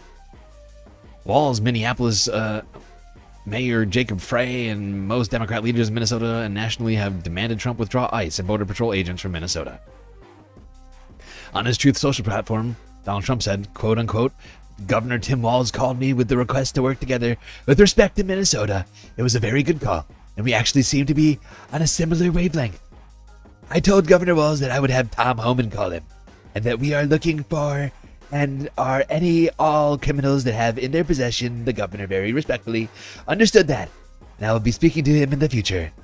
He was happy that Tom Homan was going to Minnesota. Success in D.C., Memphis, and New Orleans. Crime is way down, but both Governor Walz and I wanted to make it better. Perfect phone call. The very best. Bad news, Angus King just won re-election last year. Yeah, I know. I know it's... Look, I know that Angus and a bunch of these, like... Most of the Democrats who voted were safe this election cycle. But we're taking notes. Okay? We're taking notes on who did and who did not collaborate with the Trump administration. Okay? And... It's sort of a one strike you're out type situation, pretty much. That's at least my opinion right now. We might amend the list later, but for now, one strike you're out. You're collaborating with the fascists in America. Go fuck yourself. Go fuck yourself. Abe Froman is better than Angus King. Abe Froman, the Sausage King. The Sausage King of Chicago.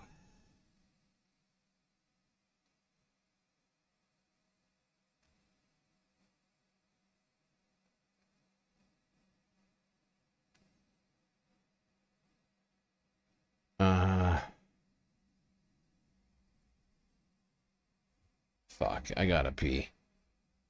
Here, I'll just start you off on this. I'll be right back. We have to work at it, nurture it, protect it, and even sacrifice for it. May we never forget and always remember our brothers and sisters who have served. That is Alex Pretti right there. That's his voice. That's video of him before he was gunned down in Minneapolis. He was at a VA hospital paying tribute to his final service to a patient, a salute for somebody who died who had served our country. It's a contrast to the video you're about to see. This video is of Pretti's final moments. Cell phone footage shows agents pushing Pretti to the ground before at least one of them shoots him multiple times. CBS News reviewed these videos, seeing Pretti holding a cell phone in his right hand and nothing in his left.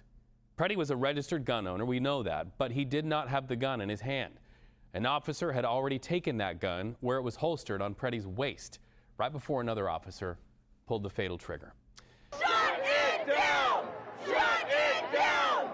Shut it down! So in response, thousands marched through the streets of downtown Minneapolis over the weekend demanding federal agents leave the city. Meanwhile, local and federal officials see what happened with much different interpretations. This individual showed up to impede a law enforcement operation and assaulted our officers. They responded according to their training and took action to defend the officer's life and those of the public around him. What are they doing? They're not investigating the person that killed our citizens. They're investigating us. This is political retaliation. This is about a political narrative, and that narrative is making people less safe. This is an inflection point, America. If we cannot all agree that the smearing of an American citizen and besmirching everything they stood for and asking us not to believe what we saw, I don't know what else to tell you. This has to be the moment. Someone has to be accountable. So let's go live. Look how miserable Kristi Noem. Look at the two people behind Kristi Noem looks.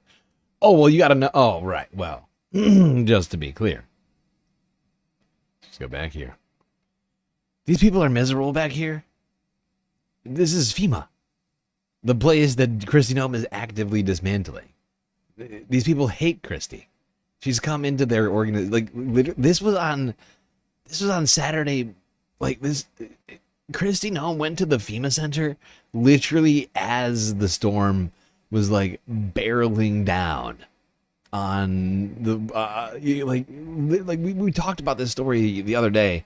I thought about doing it again today because I straight up cried through it the last time because I just had too much that day. But the fact is, this was a visit from Kristi Noem as the first snowflakes were falling. Kristi Noem was here at the FEMA headquarters getting a briefing from FEMA officials while simultaneously those officials' colleagues were being walked out of the door with cardboard boxes in hand. That's why they look miserable, because their job is being destroyed by the woman speaking right now. This horrible, horrible woman. The very worst among us. Kristi Puppy Killer Noem. Frizla donating on behalf of Orb Rumor. Wow. Incredibly generous of you, Frizla.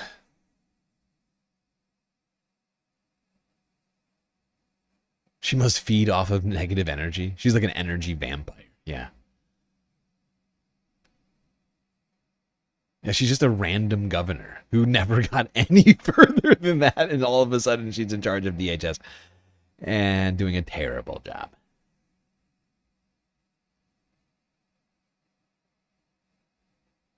A governor of one of the least populous states in the nation.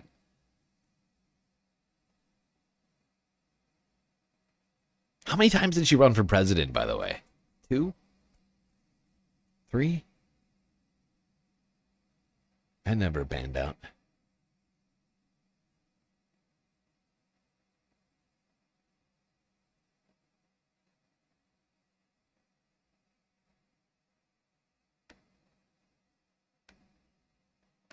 Ay, ay, ay.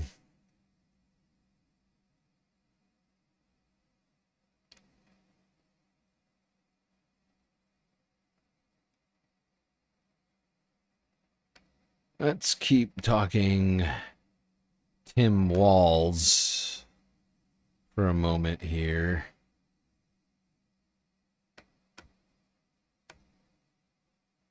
Joining me now is Minnesota Governor Tim Walz. Governor Walz met with the White House border czar Tom Homan today, who was dispatched to Minneapolis in the wake of Saturday's fatal shooting. It's the governor's first television interview since Alex Pretti was killed. I appreciate you being here. I'm sorry to make you stand out in the cold, though I guess you're used Minnesota. to it. Yeah. First of all, the meeting with Tom Homan, how did that go? What are your thoughts on it? Well, Tom Homan's a professional, which is a lot more than Bovino and Kristi Noem. But look, I think the thing we said is we're very clear about this, that we need these folks out of Minnesota, and we need justice for Renee Good and for Alex, and those were things that we came with. I think the thing that I'm most concerned about. Oh my God, Alex, and that picture is it's the perfect picture for this thing I was about to say. But it's quite a claim to suggest that Tom Homan is somehow more professional than Greg Bovino or Kristi Noem. If I'm taking crazy pills, this guy, Tim Walz, is going to come out and call this guy professional? Are we shitting? Are we just making jokes now? We're just saying untrue things? Tom Homan? Does anybody remember some of the comments this guy was making earlier this year before the Kava stuff started coming up and they tried to hide him under the rug? This guy, the guy who took $50,000 in a Kava bag, he's professional. He's the shining beacon of professionalism. This guy. And let's not forget that Tom Homan was saying just utterly disturbing things about immigrants earlier this year. They didn't quite have the panache of a Stephen Miller because he can't form sentences, but he was saying some incredibly offensive things about immigrants earlier this year. Well, technically last year. Sorry. In the first year of Trump's presidency, this guy was saying a whole host of unhinged shit all the time. Just over and over again. To claim that this man is professional is just a wild accusation, in my opinion. And at no time have I ever looked at Tom Homan and thought, there's a professional guy. Those were things that we came with. I think the thing that I'm most concerned about is the tone was different. There was a tone shift. I wish it was because of the horrific, shooting that somebody saw some morality, but I think it's probably the press. But with that being said, I'm not interested in a more efficient metro surge. I'm ready for them to get out of here, and I think that's where Minnesotans are talking about. So it was progress. Look, I never got a call from Bovino or Noam. Never. Nothing. No, nothing. When they're coming here, and Tom Homan landed last night, and he called me last night and asked if he could have a meeting, and he was there at 9 o'clock. So, look, I think that's progress, but no, it's not progress, Tim. Unless at that meeting you told Tom Homan to get the fuck out of the state and to resign and to give back his salary and the $50,000 that he got in that kava bag and to leave the country and take Christie and Greg Bovino and everybody else with him to Guantanamo where they belong, in prison, then it's not enough. This is honestly, when I listened to this earlier, I was like, is Tim Walz getting ready to collaborate with ICE? Because that's what it sounds like to me. He's like, oh, actually, Tom's great. Christie and Greg Bovino suck, but Tom, he showed up, he's super professional, and I think, maybe the state of Minnesota will just collaborate with ICE, and that'll solve it. And that really worries me when you got people like Tim coming out here, the man who's supposed to be standing up for his state, saying things like that. I'm fairly certain that the people of Minnesota don't want Tim to collaborate with Tom Homan. That would be my guess, that they would prefer zero collaboration with ICE. Just going based upon vibes. Frizla with a sweet, sweet super chat. Oh man, looks like the cartoon character would live in a barrel. People don't understand that we got a lot of stuff going on with the immigration enforcement. That guy, he's the professional guy who can't string together a single sentence. Give me a joke. Give me a joke. He's being Midwest nice. I need him to be Midwest angry. That's what I need Tim Walz to be. I need him to be Midwest furious.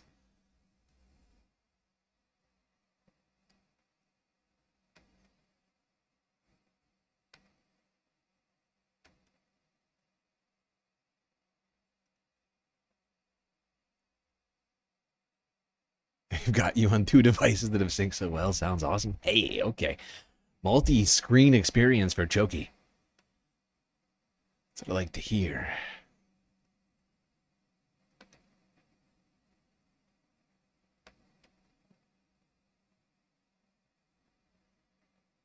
Now, apparently, if you didn't hear, we mentioned it earlier, but Pam Bondi apparently made a comment. So I can't remember if it was a letter or if it was a phone call. Apparently, Pam Bondi reached out to Minnesota officials attempting to gain access to voter rolls under the guise of, if she got the voter roll data, that ICE would just leave Minnesota. Which is interesting. It makes it seem like, it's a political witch hunt predicated upon immigrants, sort of disturbing willingness to just a disturbing willingness to just go after people with no concern for who it hurts, just with the expressed goal of succeeding politically. If Democrats did anything like that, Republicans would lose their fucking minds. If Democrats showed up to Texas and Louisiana, Utah, sees all the voter rolls and shit, and and did it by sending the National Guard there, and then being like, well, we'll take the we'll stop The National Guard will stop shooting people if you give us the voter rolls. Oh, they would be upset.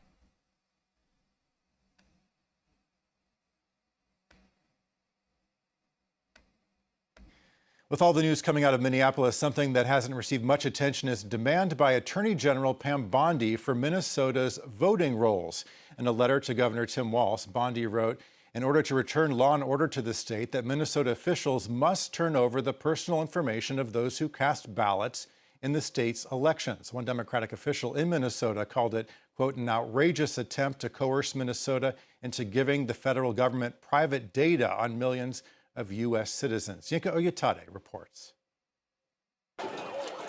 A growing showdown between state power and Washington is unfolding in Minnesota. A new flashpoint, Attorney General Pam Bondi demanding state authorities hand over Minnesota's voter list in a letter sent directly to Governor Tim Walz. Bondi is also insisting the state turn over data on people receiving public assistance and repeal sanctuary city policy.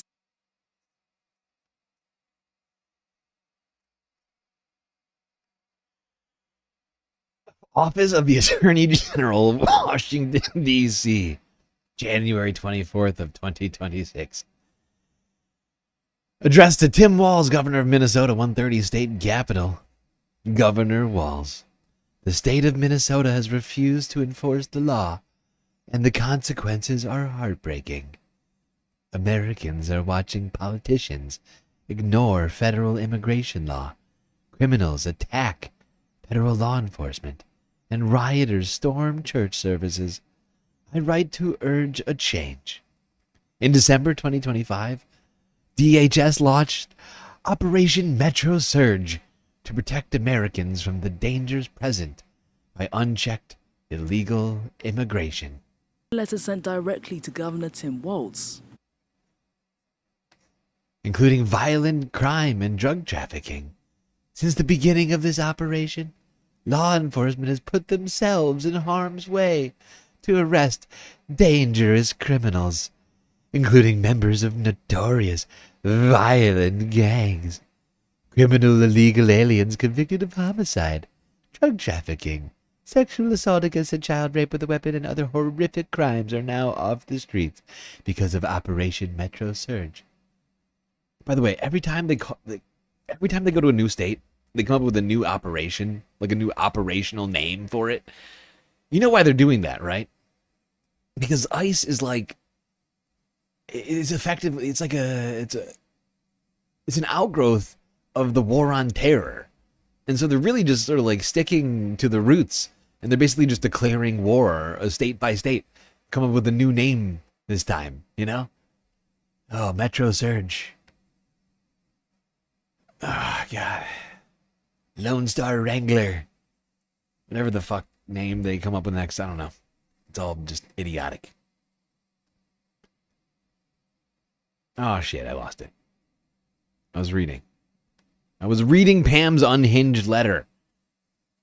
This is one of the most unhinged letters of all time. Written by a DOJ, at least.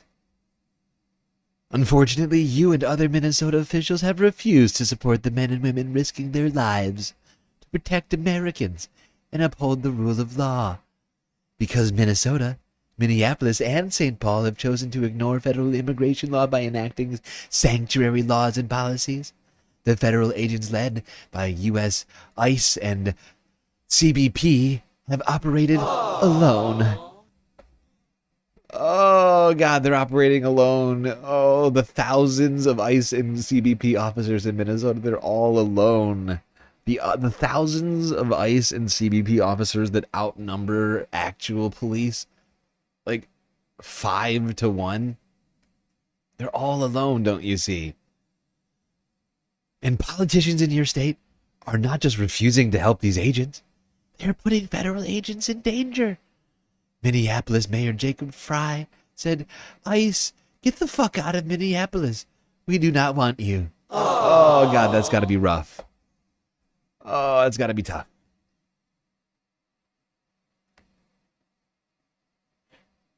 Okay, this is such a stupid fucking letter. Oh, my God. I am confident that these simple steps will help bring back law and order to Minnesota and improve the lives of Americans. The time has come for state and local officials in your state to change course. As the Chief Law Enforcement Officer of the United States, I am committed to enforcing federal immigration laws and keeping every American safe. Pam, I'd like to point out that Pam Bondi's job is to not just uphold immigration law, but every law in the United States of America on the books as it stands. That's literally her job. Not just immigration, all of the laws, including the Constitution, which the Trump administration continues to flaunt time and time again. Do not obstruct federal immigration enforcement. Do not allow rioters to take over the streets and houses of worship. Do not hinder federal officials from investigating financial fraud and violations of election laws. Whether state and local politicians stand in the way or not, we will work every day to protect Americans and make Minnesota safe again. I request that you join us in this effort. Sincerely, Pam Bondi. That's the worst signature I've ever seen. She's the Attorney General. That's her signature. Looks like the signature of a child. Jesus Christ. That is Bush League. It's just a literal capital P. It like a non-cursive capital P. Pam Bandi. Pam Bandi. That's our Attorney General, everybody. Pam Bandi. Arguing those moves would help bring back law and order to Minnesota and improve the lives of Americans. Many disagree. Some critics suggesting President Donald Trump wants access to the data to interfere with the upcoming midterm elections. State officials like Minnesota Attorney General Keith Ellison say Bondi is trying to force Minnesota to give up sensitive voter information that the Justice Department is not entitled to have. Pam Bondi letter, it kind of reveals what this is all about. This is not about fraud, and it's not even about immigration, and it's certainly not about law enforcement. It's about handing over documents of the state of Minnesota, private information, including voting information, to the federal government. That's what this is about. And that's why we're fighting it. It's still not clear what Bondi plans to do with the voter list if the state complies. Experts say the Justice Department could share the data with Homeland Security, allowing officials to identify non-American citizens on voter rolls. But election oversight does not fall under Washington's control. The U.S. Constitution gives that power to the states. Minnesota. Yeah. It's a completely illegal meddling by the federal government. Honestly, it's coercion. It's political coercion. They're making threats to elicit a particular response. This is like, you know, this is mafioso shit. It's okay, you know. It's like, I hear you're having some problems. People coming to your place of business here and causing all sorts of chaos to ensue. I have a solution for you. Just take a seat with me here, and I'll explain to you the sort of protection I could possibly provide you from these people who are causing all of you these problems. All you've got to do, give me access to the books. Give me access to the books, 10% of your revenue, and then we're good. I'll make sure nobody comes and bothers you ever again.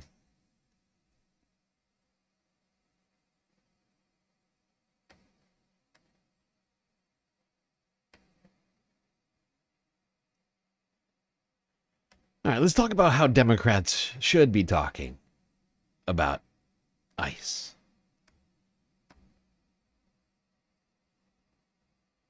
Today, I want and need to talk about ICE. This morning, ICE beat a man and executed him at point-blank range on the streets of Minnesota. We all know that this isn't the first time they've done this, and in this current climate, it won't be the last. And maybe I am the strange for thinking this, but I don't know how any Democrat can talk to any voters today and mention anything else but this. We can all speak the lines, we can go through all of the motions, but it is not enough anymore. Saying abolish ICE isn't enough. Voting against ICE spending isn't enough. Having stern words for Kristi Noem or Greg Bovino or Tom Homan, it's not enough. Every single person running for an elected position or in elected office needs to use their power, platform, and privilege to protect the communities they want to represent. And we need a promise from them to prosecute and try every single one of these criminals, everyone, and make sure it happens. This administration has been indicting people they see as effective opponents and effective critics. I am one of them. That is why I am reading this off of my phone, so that way my lawyer won't be mad at me. But I want to note that I was indicted for my continued activism and protest against ICE. I was indicted for what I see as the bare minimum for anyone trying to run for office right now. This administration cracks down against any critics they see as effective, and frankly, it is a shame they don't see more Democrats in that light. I decided to run for office in the first place because my background is fighting the right as a journalist and researcher. The exact same people, Tom Homan, Stephen Miller, Dan Bongino, that run our country right now. I have a track record of success against the right. My work contributed to Tucker Carlson getting fired from Fox News, triggered Elon Musk into deposing me, and I successfully worked with fellow activists to get the illegal wall that ICE erected at Broadview to keep us from our neighbors torn down. I don't have power. I am not an elected official right now, but I do know how to make change and hold fascists accountable even with the odds against me. I thought I could make change in March of last year, which is why I launched my campaign without asking for permission. This is not a promotion for me. This is not a stepping stone in my career. I want this seat because I want to do what I'm good at, help others, fight Nazis, and go back home to hang out with my cat. If you're angry, stay angry. I'm angry too, and we're in this together.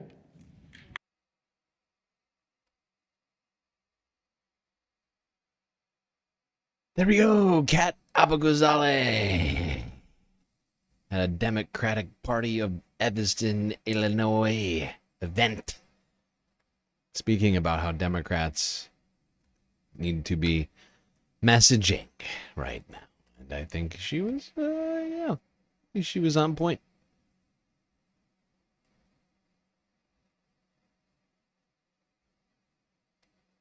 We need more resolute determination from Democrats. Less strongly worded statements, more strongly taken actions.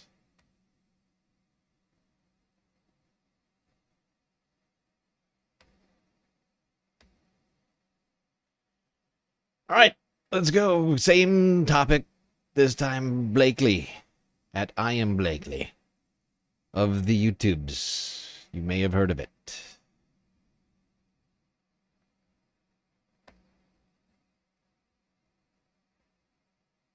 That's on YouTube.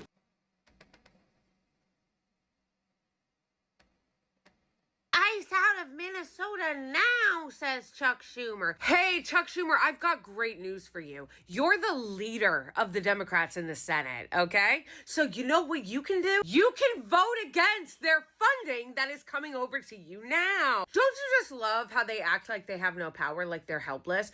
ICE out of Minnesota now. The House just passed a bill to increase ICE's funding. Ken Klippenstein wrote, very cool that Congress just renewed ICE's budget with 0 concessions. Yes, he's correct about that. They got 0 concessions. And people are now fawning all over AOC and giving her all these cookies because she wrote, this is incorrect. Congress has not renewed their budget. The House voted, but the Senate hasn't yet. They need 10 votes to stop it at the Senate. We can stop it. Who's we? Because you didn't say anything about Hakeem Jeffries before it passed the House. Hey, I know everybody has the memory of a goldfish, but this just happened. These 7 Democrats just voted to get the bill over the finish line in the House to fund ICE with 0 concessions, and AOC didn't say shit. In fact, when she was asked about it, she brushed off the question and was like, well, I'm really proud of my colleagues that mostly voted no. Oh yeah, they just happened to get the exact amount they needed for it to go through. And why am I mad about this tweet, despite the fact that AOC did vote against the bill, which good, as she should have. But I'm tired of this fucking game that they all play, including her. She could have spoken out about Hakeem Jeffries beforehand. Why didn't AOC say anything about this? Hakeem Jeffries refused to whip votes in the House to stop that ICE bill. No, instead of getting together with her other progressive, very visible members of Congress to call out Hakeem Jeffries or to say they should whip votes against it, they play this musical chairs bullshit, which is exactly what Chuckles is going to do in the Senate, and then they try to gaslight the American people afterwards and act like there was nothing they could do. It's very easy to now say, well, we're gonna try to stop it in the Senate. We at least could. After you didn't say shit when the leader of the House was saying that he wasn't gonna do anything to whip votes against it. And then a bunch of hacks, of course, just the perfect amount, voted to help the Republicans get it over the finish line. Because in my video I said about this yesterday, there's always a very convenient rotating villain. So what do you think's gonna happen in the Senate now? You think this asshole, who already said he was opposed to cutting ICE's funding or abolishing them, is going to whip 10 senators against it? If I could predict what's going to happen, he's going to do his version of the rotating villain routine, which is what they did during the government shutdown, where he found a bunch of senators who were in safe seats and or were retiring or not up for re-election, and he was going to make them vote for it so then they could be the boogeymen and all the other Senate Democrats could go, there was nothing we could do. But as pissed off as I am because I'm so tired of these feckless fucks and the people who make excuses for them, it doesn't mean we don't try, okay? So every single one of you should be calling your senators and demanding that they stop this bill. Because yes, what AOC was right about is that it hasn't gone through the Senate yet. They do need 60 votes. So call your senator and tell them, fuck no, do not support this. It is insanity, the idea that a single Democrat, forget about just 10, a single Democrat would vote to give this thug terrorist agency that is murdering American citizens in the street a dime. AOC put...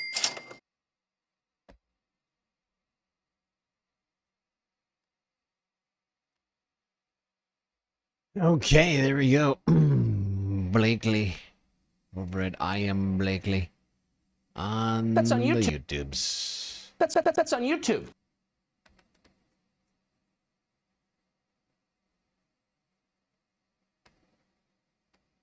No more money for ICE. And honestly, like they were saying, we gotta keep track of all the people who are doing fucked up stuff. And we can't be allowing them to do this sort of piecemeal, over the finish line shit, try and get away with all this stuff. We gotta hold these people accountable. Gotta be taking notes, taking down names. You know, gotta be Santa Claus. Basically, gotta be Santa Claus of American politics. Making a list, checking it twice. Gotta figure out who's naughty and or supporting ICE. And get them the fuck out. I don't care if it takes 6 years. We're not gonna forget. That's the thing I'm trying to remind everybody of. We're not going to forget that in the face of fascism, you said, boot, please.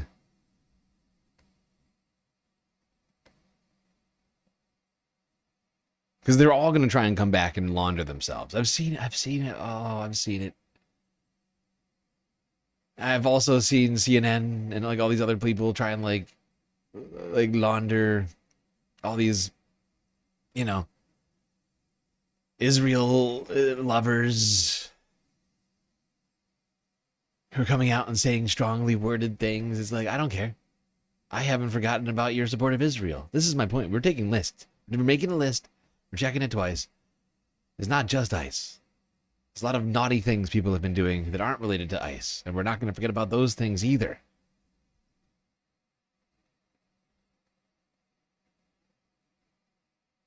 No, I mean, at this point, the entire country is collapsed. The government is collapsed. It is no longer functional, right? And in the ashes of this government, we must build something beautiful. The only way to do that is to know who is on board and who is, what's the word? Paradoxical to our goals, if you will.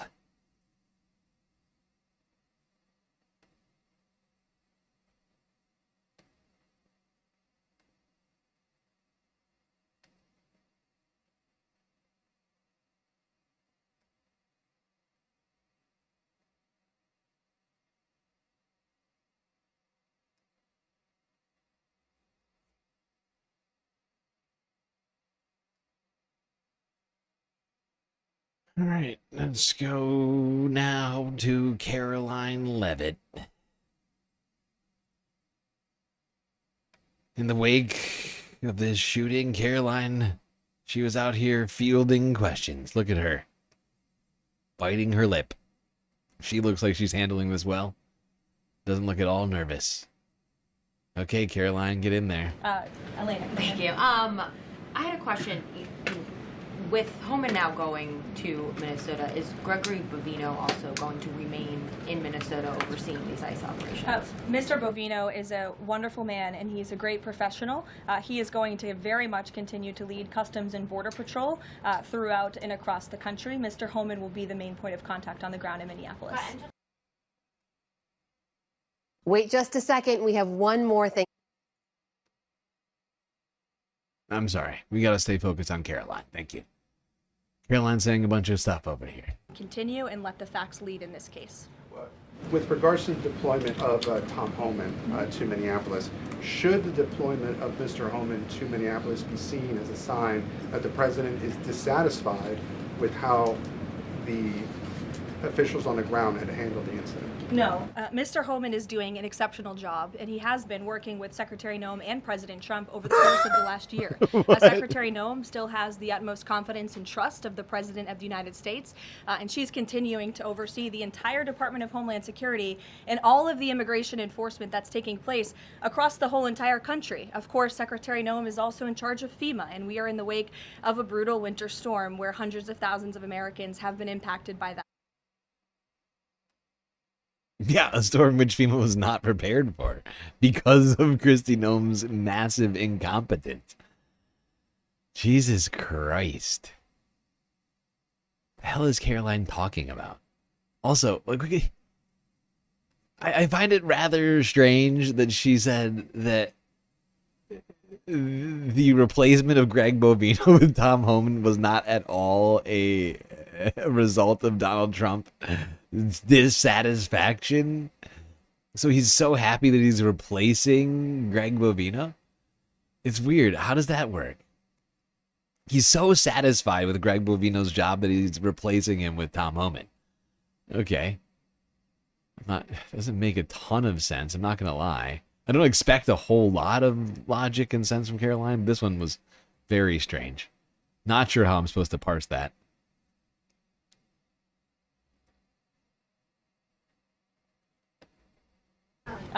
Elena, thank you. I had a question.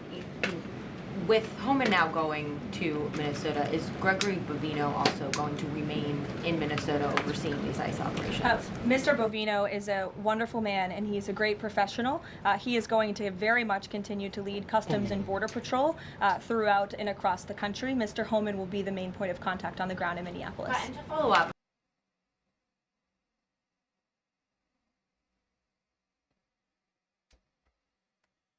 Well, okay. Nobody there in the we White go. House. All right. God damn it. I still have more goddamn Caroline clips. Fucking hell. How many lies does the Ministry of Truth have for us today? Nobody in the White House, including President Trump, wants to see people getting hurt or killed in America's streets.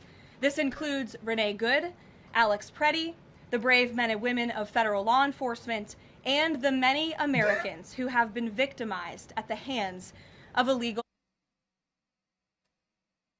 Oh my God. I forgot about this one. I can't listen to this whole fucking thing. Oh my God. All of the brave men and women of ICE. In what? The brave men and women of ICE? Really? And what? Why is it that I've heard nothing about these horrible assaults on the ICE agents? Oh, what is that? Because none of them. There hasn't been any. There's been no assaults on any ICE agents in Minneapolis. That's weird. That's weird. I can't listen to the rest of Caroline. She's out of control. She's out of control, just saying nonsense things. But did you hear that? I don't know if you heard it in there, but apparently Greg Bovino is going to stay at his job at CBP. At least that was Caroline saying that 2 days ago.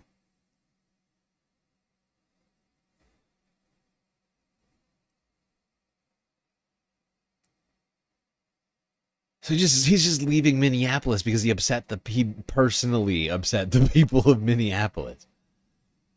He'll be gracing other cities with his horrific presence in the near future, one would assume.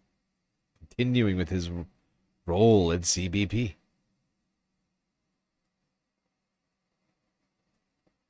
Is that enough? Is that enough for everybody? Is that enough of a pullback from the Trump administration? Is that good for you? Might as well just wrap it up. End the ICE protests, right? He's leaving Minneapolis. Oh, God. Thank God. Give me a joke. What a joke. Now, amid a growing backlash over the latest killing by ICE officers in Minneapolis, Donald Trump appears to be trying to calm tensions. After nurse Alex Pretti was surrounded and shot dead on Saturday, the Trump administration described him as an armed domestic terrorist who'd been intending to massacre ICE officers. Video footage suggested that wasn't true, and tonight the White House refused to repeat the language.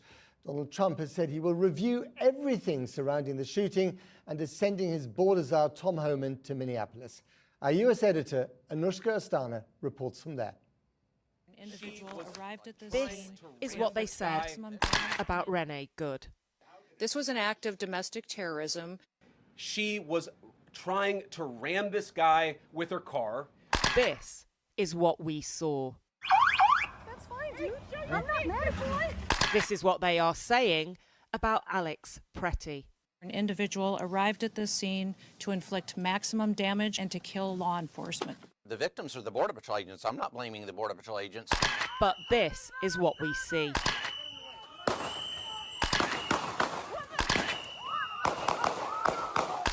Pretti was gunned down by federal agents whose own lives did not appear to be threatened. Call 911.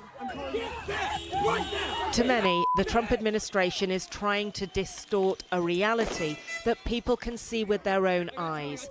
The president has described these scenes as a war against an enemy within. An enemy that seems to include immigrants targeted in ICE raids, Democratic politicians now bringing out the state's National Guard to defend their streets. And even these protesters.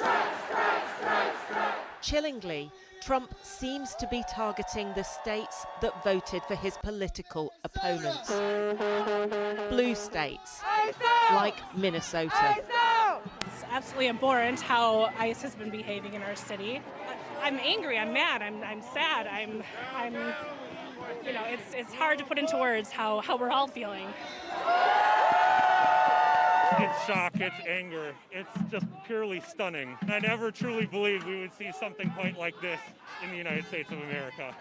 ICE out of Minnesota! The people of Minnesota came out in their thousands on Friday. They perhaps didn't realize they'd be back out so soon, but many had warned that another tragedy was inevitable. ICE out! And they're afraid that there may be more to come. Are you questioning what's happening in America?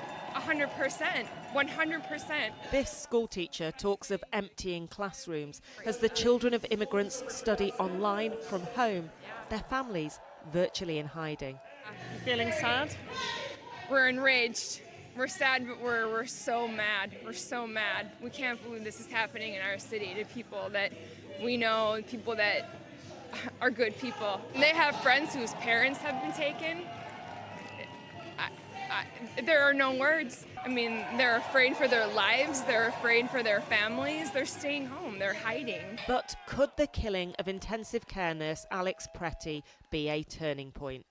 Today, the president unexpectedly posted that he had spoken directly to Minnesota Governor Tim Walz, who wanted to work together.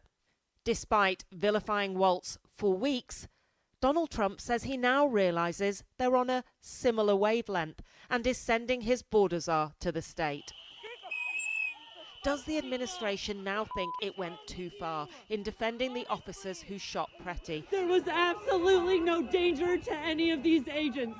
Justifying their actions by arguing that he had a loaded weapon on him angered even natural allies like the National Rifle Association. You cannot bring a firearm loaded with multiple magazines to any sort of protest that you want. It's that simple. Actually, in Minnesota, Pretti was entitled to carry that gun. It's perfectly lawful. Everybody who's down here is well within their rights to carry. You can carry at a protest. You can carry openly. You can carry concealed. You can carry with multiple ammunition magazines. Do you find it interesting that we've got the National Rifle Association and left-wing protesters all criticising the president on how he's behaving when it comes to the Constitution? It is an interesting union of kind of uncommon allies. Even if you disagree with some aspects of the Second Amendment, the right is there, and it's not just for one side or one purpose. It's a right that's available to everybody. There is a famous American saying, who you gonna believe, me or your own lying eyes? The claims of the Trump administration about what has happened on the streets of Minneapolis have felt almost surreal at times. But there is no doubting. This woman's clown cart is incredible. I love this. Yes, this is true art right here.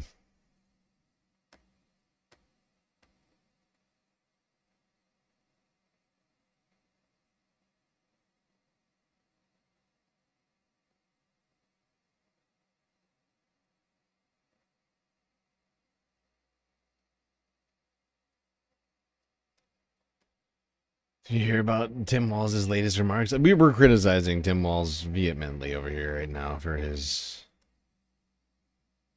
He's looking seemingly to collaborate with ICE. Unacceptable. Unacceptable.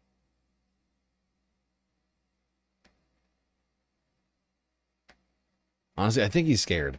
I don't of what specifically, I can't say for sure. But he strikes me as a man who's afraid.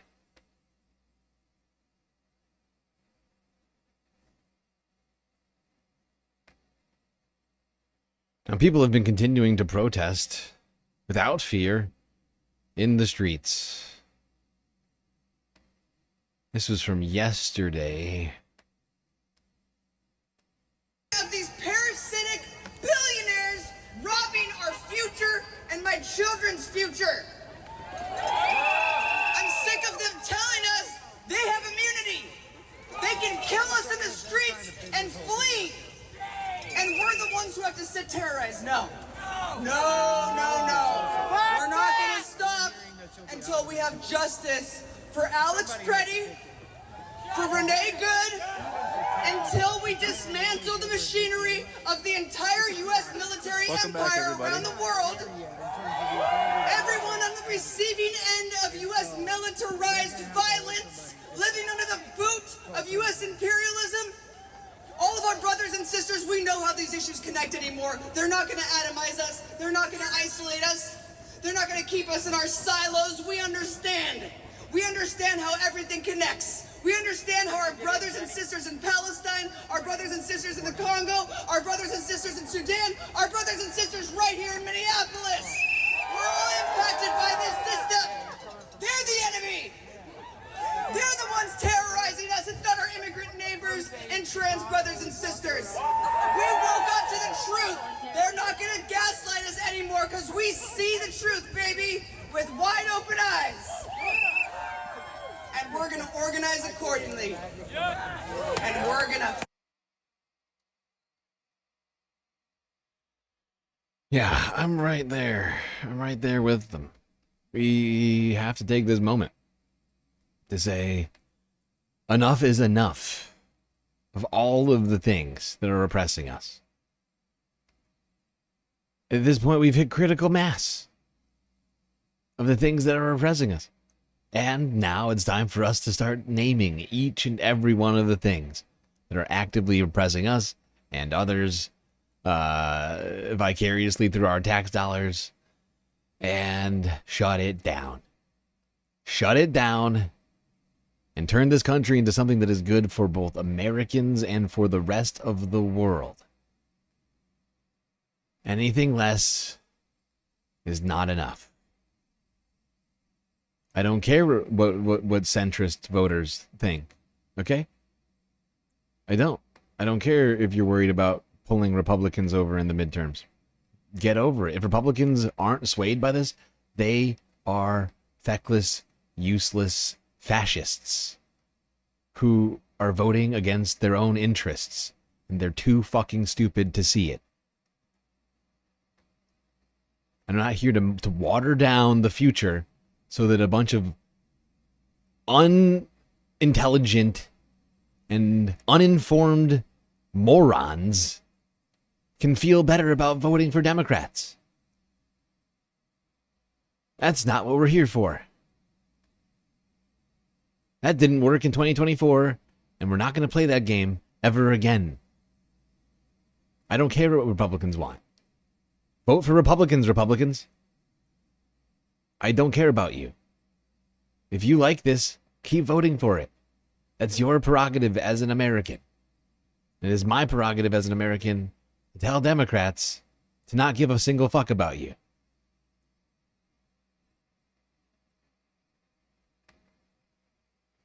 At least as it relates to your votes. Could care zero fucks about those votes of yours. I mean, you've wasted them over and over again, haven't you, Republicans? You voted for this. What do you want me to do? You want me to change my views so that you can feel better about voting for Democrats? I don't care. If you can't get there on your own, you're too fucking stupid. You're either too much of a little cult member, or you're just a verifiably bad person. Because if you've seen all this and you're still thinking, better vote for Republicans, Democrats might give me health care or let trans people go to the bathroom, then you're too far gone and I don't give a shit about you.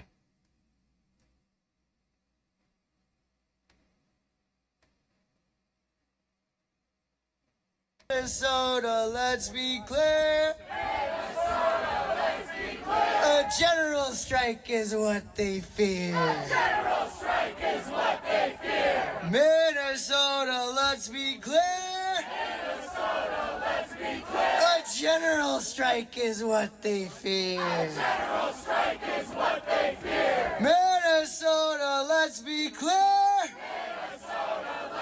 A general strike is what they fear. A general strike is what they fear. A general strike is what they fear. A general strike is what they fear. A general strike is what they fear.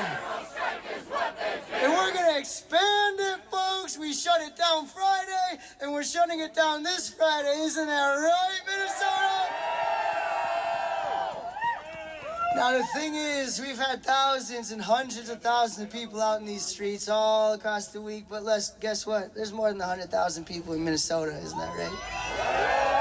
So I need you to tell your neighbor, tell your sibling, tell your friend, tell that coworker you're not the best terms with, tell your mama, we're shutting it down on Friday, right? And it's not just...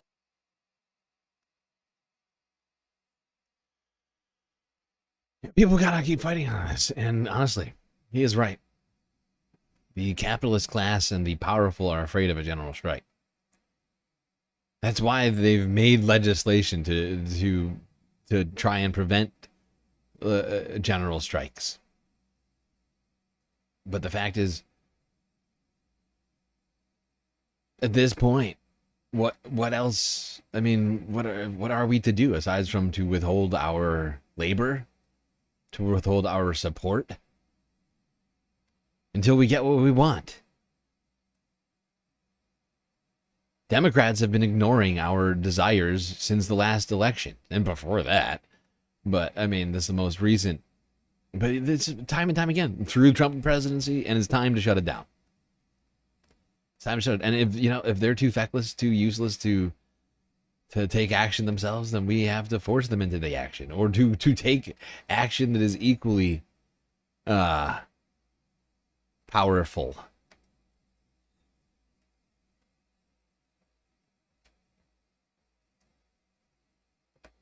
And general strike is in fact very powerful.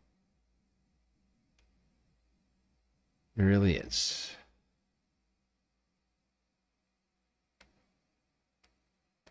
General strikes, they hurt businesses.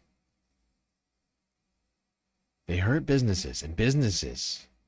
Oh, God, our politicians listen to businesses and business owners way more than workers. They care more about the landlords than the renters. And if we cause problems for those people, cause problems in the economy, all of a sudden, it wakes them up, I feel like. Like, oh shit, people are actually upset. This might hurt GDP.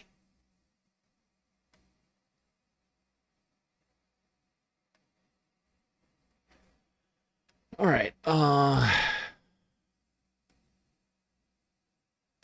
like 6 hours into the stream. I'm not sure if we completed the galactic content goal. I gotta like look through this.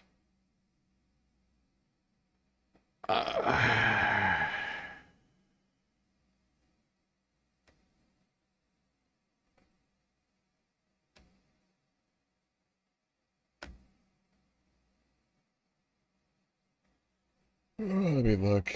I have not been focused enough on this. So out of it. It's been a fucked up like 2 weeks.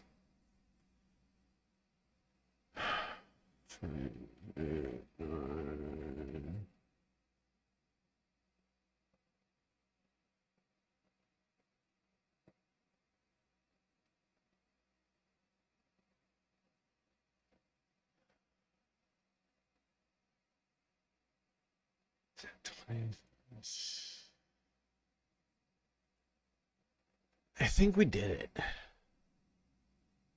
We're like, I think we're so whatever. It's close enough. Either is actually. I think we must have crossed it. I think we crossed it by like just barely. It's hard to do all the calculations for both Twitch and YouTube, but I'm gonna assume. I'm just gonna say that we've done it. And another super chat from Pitchforks. Thank you, Pitchforks. Much appreciated. Yes, I do think that is good enough for everybody.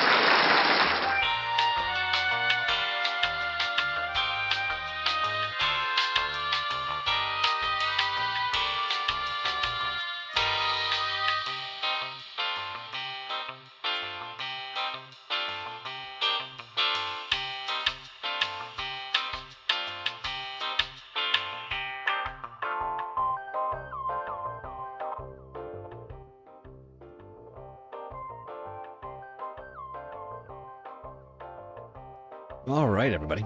Well, looks like we've completed another galactic content goal, ensuring that we get all of the stuff that I have planned for us tonight.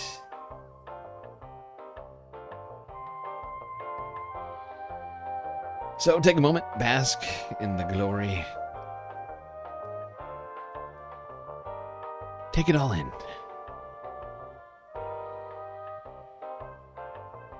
It really is great when you think about it. This show being completely funded by viewers like you. With things like super chats and super stickers and memberships all binding together. Bits and power-ups and subs over on Twitch. Mixing together in this harmony of galactic awesomeness. It really is beautiful when you think about it.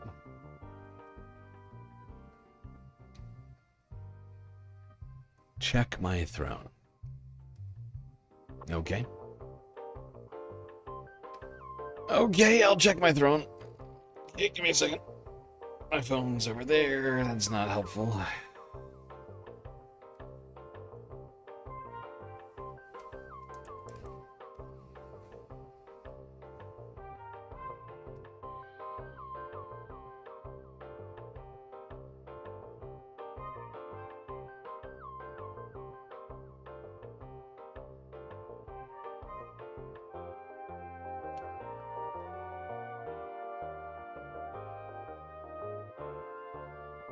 What the fuck is going on? Why isn't this loading?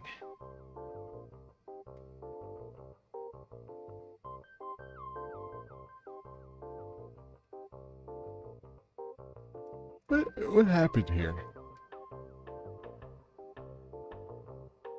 What am I supposed to be seeing?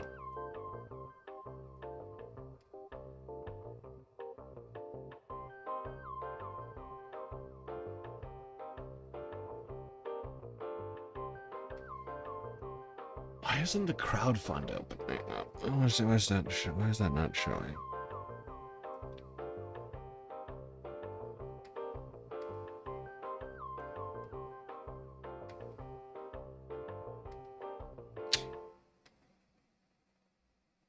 What the fuck?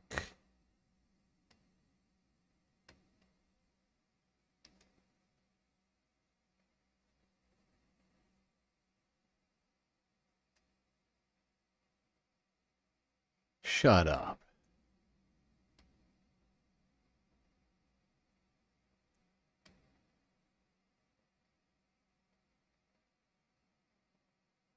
No. You're insane. Wow. Wow. Everything are the same word.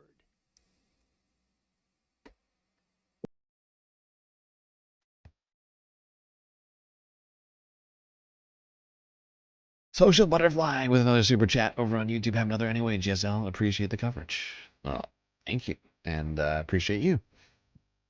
Also, I very much appreciate Omega Star, as well as Sassy, I think Sassy Sasserai, who gifted last week. But they are the two people who have contributed to this crowdfunding item on the throne. Omega Star must have just hit the lottery or something. We were still short hundreds of dollars on our crowdfunding operation over on Throne. There was one and one only item for crowdfunding. Everything else is quite, I think generally affordable. $20 or less, most of the items on there. But one item was huge. That was a brand new 1500 watt commuter e-bike. And somehow it looks like this item has been completely crowdfunded. Shocking. I don't even know what to say right now. I mean, I'm incredibly thankful. I'm like sort of beside myself. I figured this was going to take us months to complete. We'd made it like 20% of the way there. I was like, great, that's awesome. We're doing a really good job. Maybe I'll see this by summer. But now it would appear that this thing, I don't know how long it's going to take to make its way to my apartment down on Earth, but this is incredibly exciting. Might have the near future pleasure of riding around a sweet, sweet e-bike down on the streets. Down on those Earth streets. It's incredibly exciting. Thank you so much. Omega Star, Sassy, both of you, for contributing to the e-bike. Although I gotta say, Omega Star clearly doing the bulk of the heavy lifting on this crowdfunding here. Your support is just mind-boggling, and honestly, having this bike is going to be huge for me. Getting around. It's been actually very difficult for me lately, getting around places. This is going to be huge. Well, I guess we'll go to break, and we'll be back in the fourth half of the stream. So, stick around. I'll see you all after these brief messages.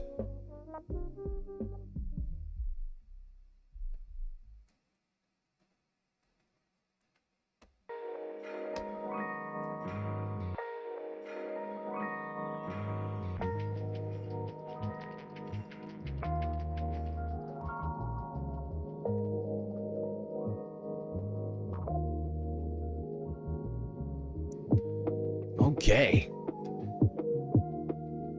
Well, hope you've been enjoying the show so far. If you haven't already, hit the follow button on Twitch and the subscribe button on YouTube. While you're at it, do consider contributing to the Galactic News Network, as we are completely funded by individuals like you. A lot of great ways out there for you to show your support. YouTube, Super Chats, Super Stickers, memberships, gifted memberships. Over there on Twitch, you got the bits and the power-ups, the subs, the gifted subs, prime subs, Cash App, and PayPal. If you prefer your money go directly to funding the stream, rather than the bottom line of YouTube and or Twitch. But of course, the very best way to get the most space benefits for your Earth dollars, Patreon. Where for the low price of $3 a month, you get access to a myriad space benefits unseen by the rest of the goddamn Milky Way galaxy. All right, everybody, enjoy the break. Grab yourselves a drink, maybe a snack, and I will be right back.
All right, everybody. The break is over, and the stream is about to begin once again. So you better get back in those seats, otherwise you are going to miss it.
All right, we're back. Worth half about to begin. Pitchfork Dragon gifting 10 sweet galactic memberships to the community. Becky D, Esoteric Guidus, Mark Brooklyn, Humble Pie, Nights and Days, Antonis, Delightful Dieter, Magnetic Tuatara, The Garland, and Mrs. Hayes. Wow, that's a lot of galactic memberships flying around all over the place. Thank you, Pitchforks. Much appreciated. Incredibly generous.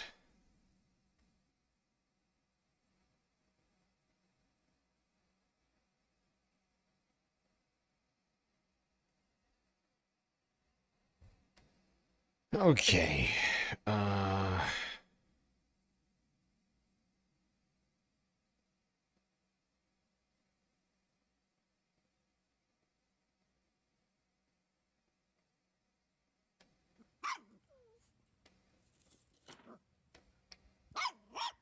What's that sound? Oh. Okay. Puppy treats.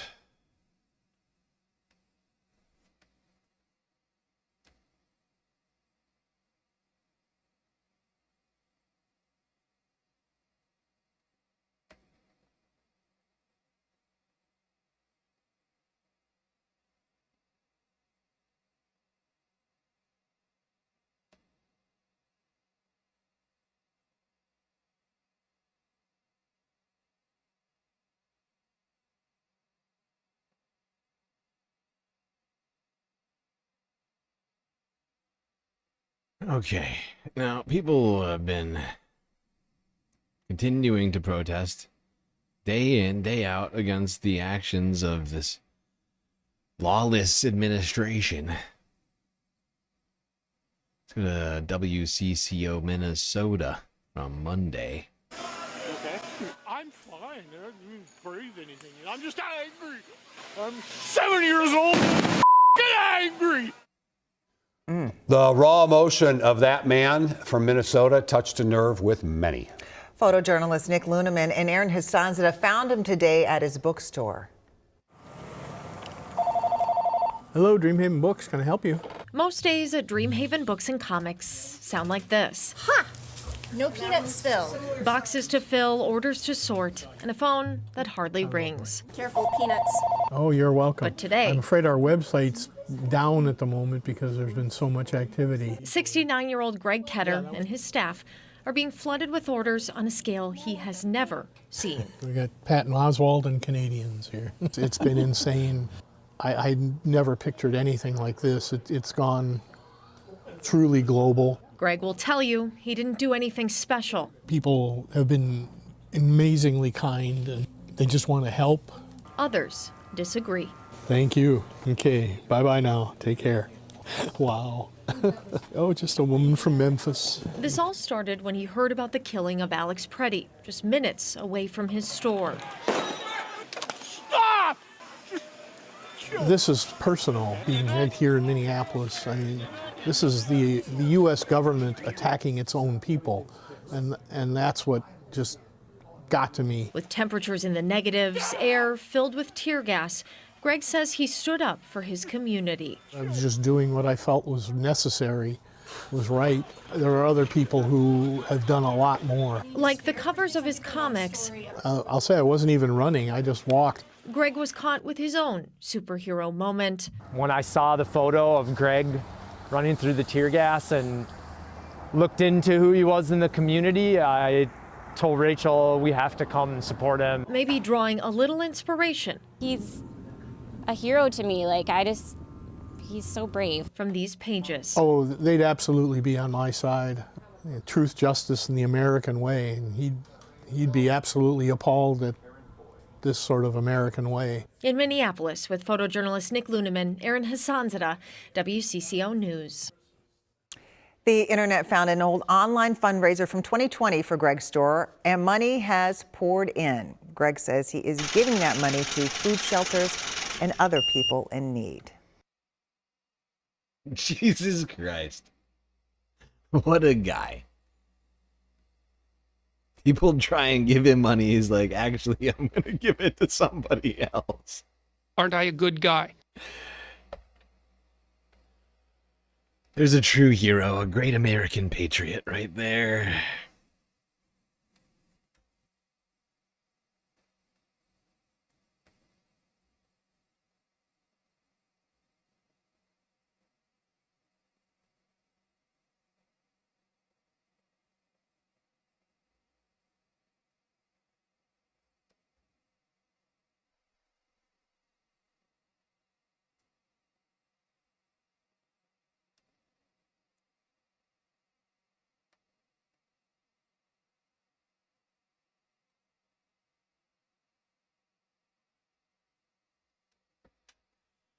All right, now let's get to talking about the supposed retreat of the Trump administration.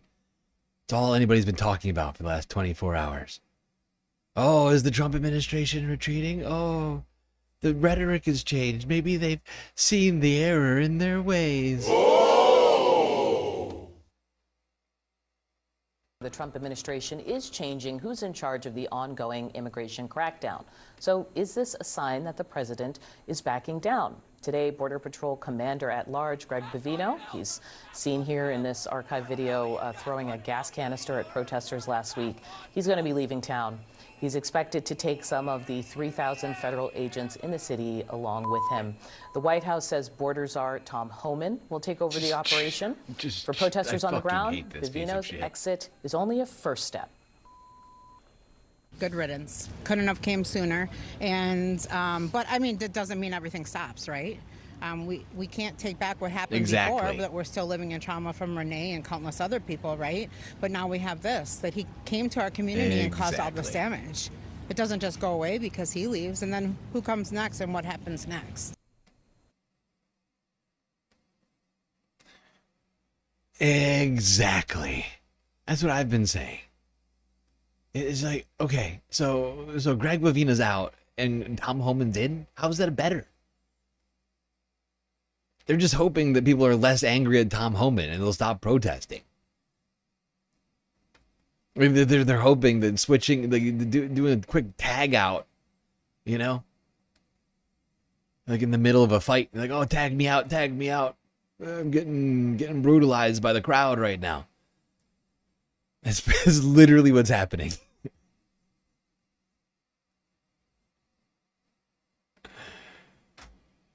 They're running around the ring, smashing the ref, stabbing the other wrestler, and then going, oh, God, tag, can you get in here? The crowd is ripping us apart right now. I need somebody else. They're not feeling these illegal actions in the ring. Joining me now in the group chat, Alex Thompson, CNN political analyst and national political reporter at Axios. You don't think it's nearly that well thought out? It's unclear how much thinking has gone into this. What do you want to call it? Transferring of power? It's really not transferring of power as much as just a different person. They still have the same powers that I'm fairly certain none of them lost any responsibility. They're just changing states. Tom Homan in at Minnesota, Greg Bovino to a state near you. Any day now, I guess.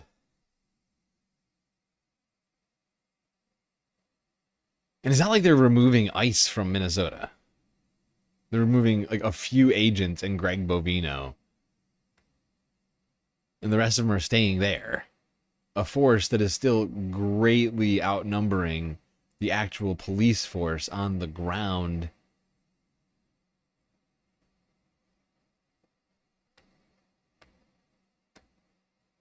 We are tracking several developments this morning related to the federal immigration crackdown happening here in Minnesota. And we have new details in the shooting death of Alex Pretti in Minneapolis. But first, here's a live look this morning at the federal Whipple buildings is near Fort Snelling. CBS News has learned changes in leadership are happening. Border Patrol Commander Gregory Bovino has been reassigned and could leave the state as soon as today. Meanwhile, Border Czar Tom Homan is expected to meet with Minneapolis Mayor Jacob Frey. Frey and Governor Tim Walz also spoke with President Trump yesterday to discuss the rising tensions in Minnesota over immigration enforcement. CBS News has also learned some of the agents involved in the shooting of Pretti were wearing body cameras. The latest on the investigation into his death coming up in just a few minutes. And now to the latest from the live desk. Maria Lizignoli joins us now. And Maria, it sounds like there's been a change in tone from D.C. as Bovino prepares to leave Minnesota and Homan arrives. Barrett, major shifts in Operation Metro Surge, including a new point person for the Trump administration on the ground here in Minnesota. This comes as sources tell CBS News Border Patrol Commander Greg Bovino has been reassigned. That's the only shift. Now, Bovino and some of his agents are expected to leave Minnesota. I love how CBS Minnesota comes out.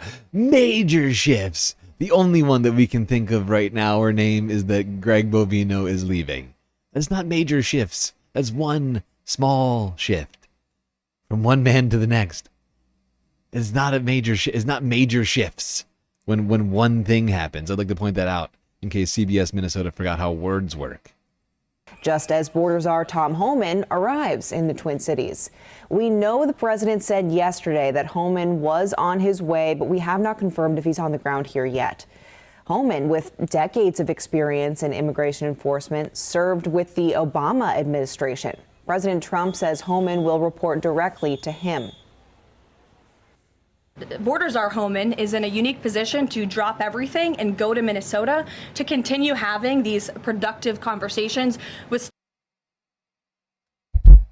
What in the hell was Tom Homan doing before all of this? Hiding from cameras? After it turned out he received $50,000 in bribe money during an FBI investigation into corruption? Local officials. CBS News sources say there is anger from some inside DHS over their public statements after the deadly shooting Saturday.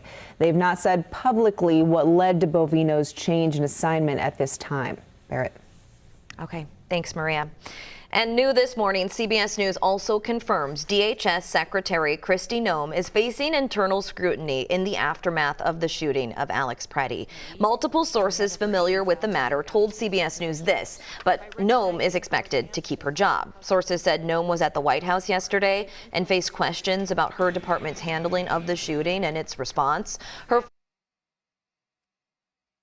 It's the same thing that Bovino will be doing. Exactly, arch anarchist. It's the same thing. One guy, basically, Tom Homan was the front guy for the immigration effort on the Trump administration until he became too shamed in the media. Like he hit critical mass on shame in the media. And so they swept him under the rug. They didn't fire him. Unlike the first administration, there's been almost no firings. I'm trying to think if anybody's actually been fired.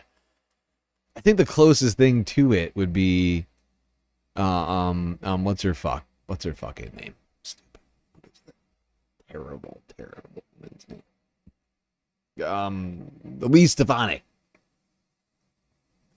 Lee Stefanik would have been the closest thing to a firing, I think, in this administration. But aside from her, everybody's kept their jobs, unlike in the Trump administration when it was like every other day somebody was getting fired. Somebody gets shamed in the public media, they just throw them on the back burner until the person that replaces them somehow exceeds that level of shame, and then somebody else comes out. It's just it's quite an interesting strategy, if you can call it that.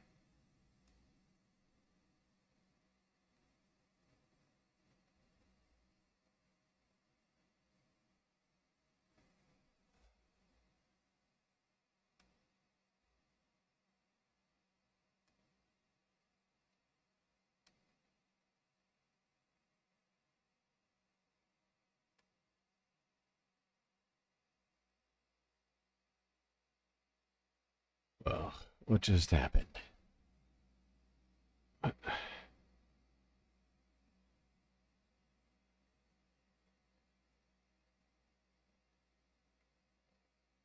Okay, something weird just happened with my list. I gotta refresh this thing.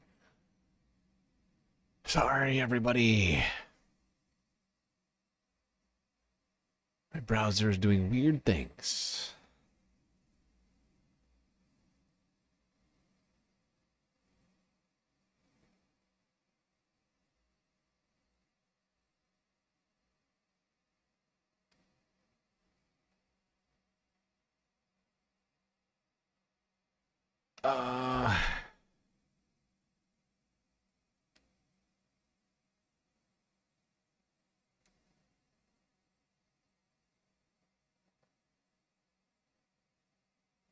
What the hell happened to this video? Oh, there it is. Okay, that's basically fine there, I think.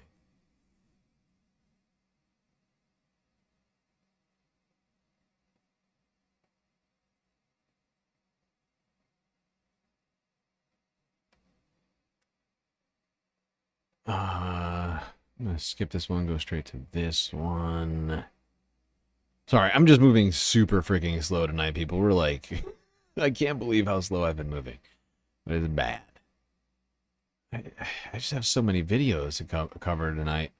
So much is happening over the last 72 hours. Honestly, it's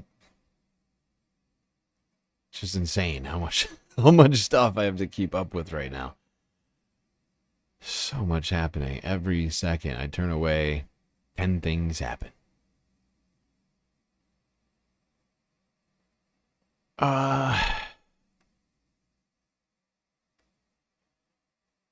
it's been confirmed by DHS that suspicion of among many in the wake of this murder of Alex Pretti, that more than one person pulled the trigger. And according to DHS, at least 2 officers discharged their weapon during this daylight murder. We are now learning that 2 officers fired during that fatal encounter with Alex Pretti this past Saturday, according to an initial report to Congress from the Department of Homeland Security and reviewed by CNN, a report that also says that they attempted to take him into custody. So let me walk you through this. This is the report from Customs and Border Protection's initial investigation into the shooting of Pretti. It says that an officer yelled, quote, "He's got a gun," multiple times before 2 officers fired as that struggle ensued that we have seen in videos. And I'm going to quote here from the report. It says, quote, "CBP personnel attempted to take Pretti into custody. Pretti resisted CBP personnel's efforts and a struggle ensued." It goes on to say, quote, "During the struggle, a Border Patrol agent yelled, 'He's got a gun,' multiple times. Approximately 5 seconds later, a Border Patrol agent discharged his CBP Glock 19, and a Customs and Border Protection officer also discharged his CBP-issued Glock 47 at Pretti. What it does not specifically say is whether the bullets fired from these law enforcement officers hit Pretti. Now, it also gives us a little bit about what happened afterwards. This report, again, provided to lawmakers as after the shooting, and I'm quoting here, a Border Patrol agent advised he had possession of Pretti's firearm.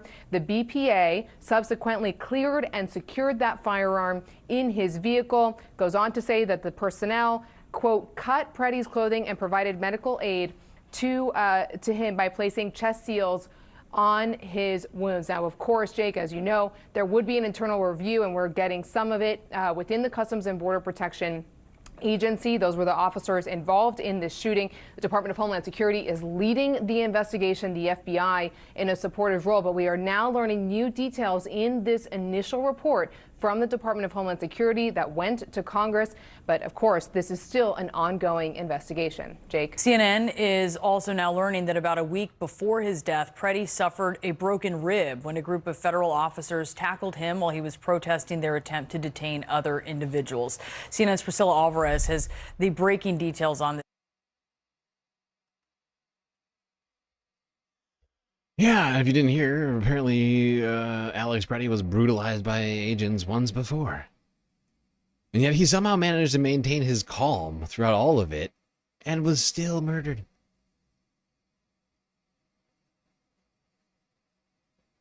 It's an incredible series of events when you think about it.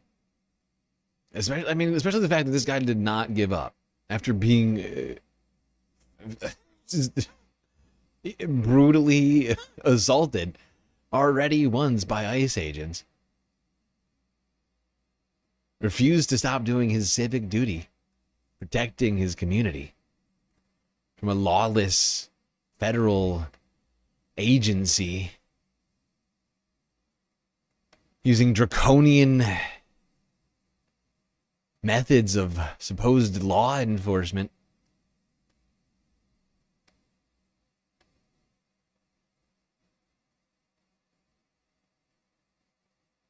Honestly, I'm fairly certain it was less vicious under Draco at this point.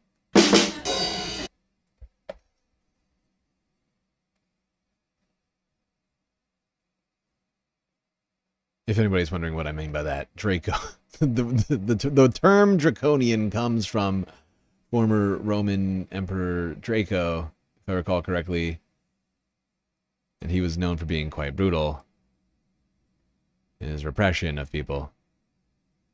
It's authoritarian tactics. That's where we get the word draconian from.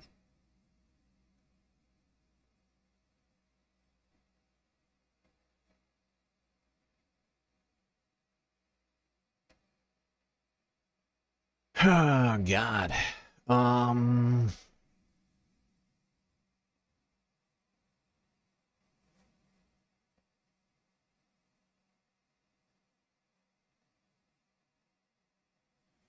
All right, I gotta pee. I will be right back.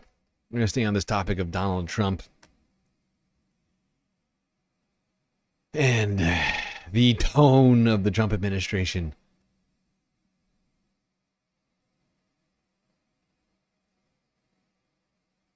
We have learned Homeland Security Secretary Kristi Noem requested a meeting at the White House last night. Sources telling ABC News President Trump met with Secretary Noem for 2 hours in the Oval Office. And today the president was asked, will Secretary Noem step down? Is her job safe tonight? Mary Bruce at the White House. Tonight, President Trump standing by embattled Homeland Security Secretary Kristi Noem after she falsely accused Alex Pretti of, quote, brandishing his gun and said the ICU nurse was there to, quote, kill law enforcement. I think she's doing a very good job. Sources tell ABC News Kristi Noem went to the White House to make her case to the president last night, requesting a meeting after Trump announced border czar Tom Homan would take over operations in Minnesota. Their Oval Office sit-down, sources say, lasted more than 2 hours. Not in the room, Deputy Chief of Staff Stephen Miller, one of the main architects of Trump's hardline immigration crackdown. In the hours after Pretti was killed, Miller posted that the ICU nurse was an assassin, a comment reposted by Vice President J.D. Vance. Today, Miller accompanying Trump to Iowa. The president asked about Miller's comments. Yes, it was not good. Yes, Do you think he was acting as an assassin in Minneapolis? who is that? Mr. Pretti, your deputy chief of staff No, said not that. as an But Trump then shifting blame to Pretti, saying he shouldn't have been carrying a gun, even though he had a permit and never drew his weapon. With that being said, you can't have guns. You can't walk in with guns. You just can't. And you can't, listen, you can't walk in with guns. You can't do that. But it's just a very unfortunate incident. Trump has championed gun rights for years, including the right of people to protest while carrying weapons. But later in the day, he doubled down, criticizing Pretti again for being armed. I don't like that he had a gun. I don't like that he had 2 fully loaded magazines. That's a lot of bad stuff. Tonight, Gun Owners of America responding. Peaceful protests while armed isn't radical, it's American. The First and Second Amendments protect those rights, and they always have. Again, David, President Trump is standing by Secretary Kristi Noem, but on Capitol Hill tonight, lawmakers of both parties now say she needs to go. Some calling for her to be fired, others saying she should be impeached. David. Mary Bruce live at the White House tonight. Mary, thank you. Okay. Under Kristi Noem fire meeting over with the Donald Trump, not losing her job. Apparently, Donald Trump's still completely in support of Kristi Noem, regardless of how terrible she's been doing her job or how corrupt she's been doing it. I mean, the amount of corruption Kristi Noem has exhibited through her actions as DHS secretary. It's truly mystifying when you think about it. I mean, it makes look like that Burisma, makes that Burisma shit look like, I mean, just like kindergarten level corruption.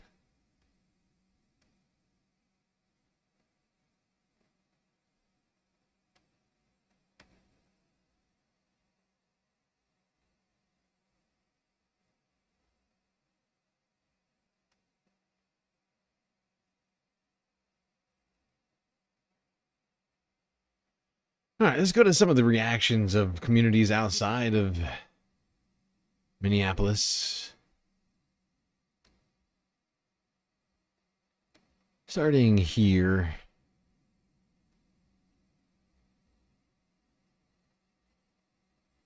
In Oregon. KGW News from Monday.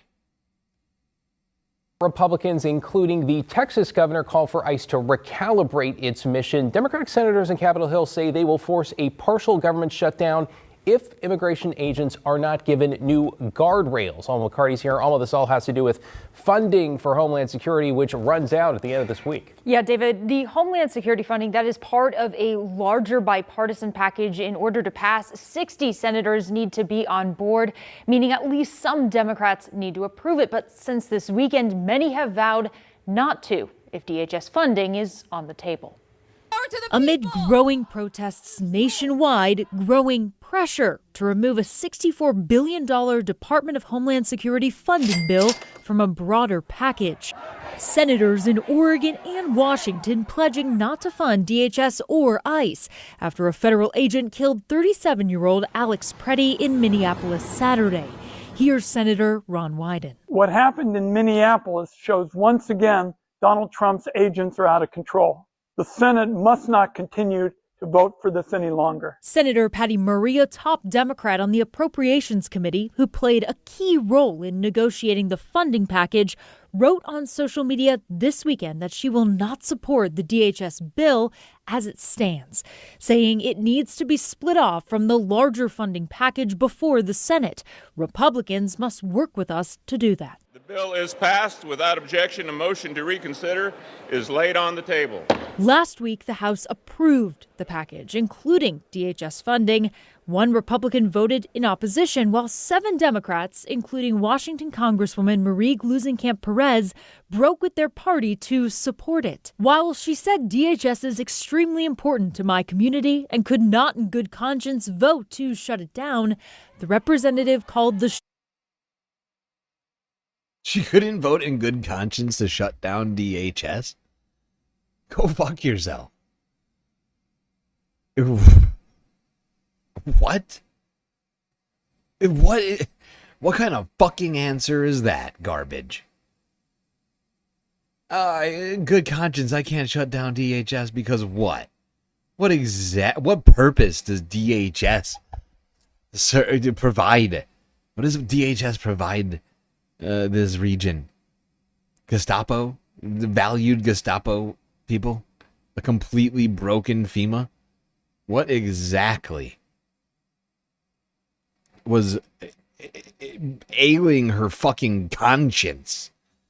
What a joke. What a fucking joke. Get real. Get primaried. Get primary, Gluesenkamp. You're on the list.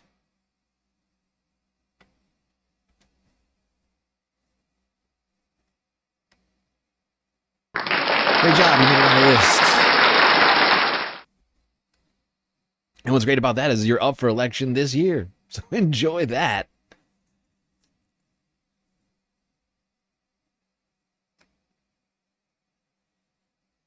Okay, now to Detroit. Click on Detroit Local 4 WDIV from yesterday. Some local leadership pushing for limitations on police cooperation with ICE.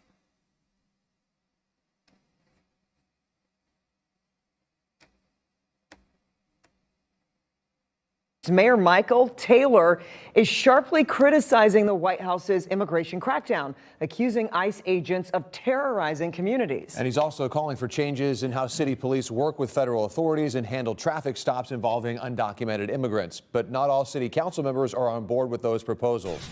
Noel Friel joining us now with what's being said. At a city council meeting, Sterling Heights Mayor Michael Taylor didn't mince words as he urged council members to restrict police cooperation with ICE agents. It comes after a traffic stop where Taylor says a police officer held a group of passengers so they could be detained by ICE. It's not good enough to me that we would turn over anybody who is not a criminal, who is just peacefully existing here in our city, to those monsters. In an impassioned call to action, Taylor described a traffic stop on January 9th where 4 people were pulled over. He said the driver gave a foreign ID and the officer discovered Border Patrol had a warrant out for his arrest. He said the officer then asked the other passengers for their IDs, which they legally didn't have to give, and held them until federal agents could detain them. There was a passenger in that truck who was asked for his ID. He's already been deported and he leaves a wife and a 2-year-old. If our officers informed him of his constitutional rights, he would be here with his family. Some council members say they share the mayor's concerns. I'm very hesitant to cooperate in any way with border enforcement. Yeah. And here's an important point for anybody who's somehow unfamiliar with the Constitution. It is the express responsibility of law enforcement officers to inform anyone that they arrest of their constitutional rights. Doesn't matter who you are. You go in handcuffs, you get Mirandized. That's America.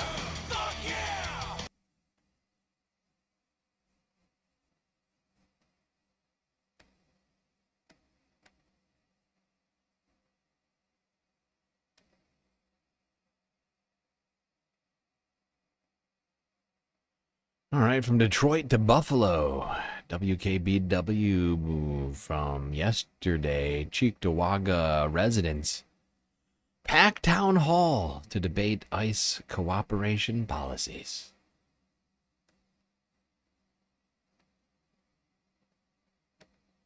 It was a packed house in Cheektowaga Town Hall tonight as neighbors weigh in on the town's policies when it comes to immigration enforcement. Good evening and thanks so much for joining us tonight. I'm Febin Cassoon. Well, we told you yesterday how the Cheektowaga Town Board is looking to revisit its policies for how local law enforcement works with Immigration and Customs Enforcement, or ICE.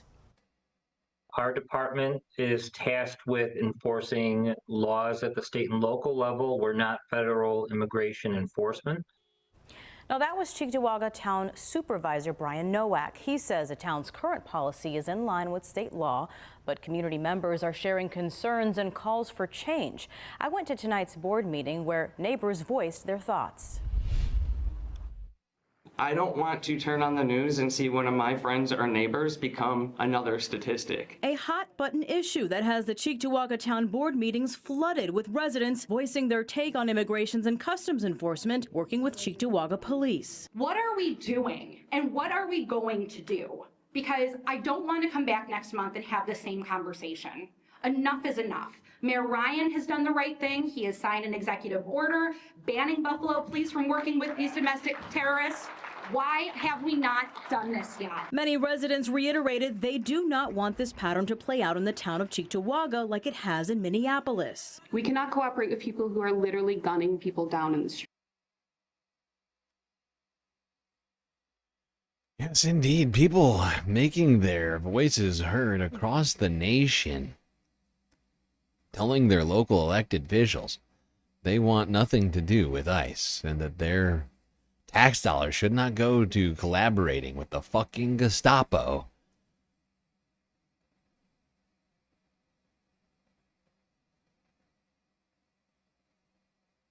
It's unacceptable. Nobody should be okay with that. This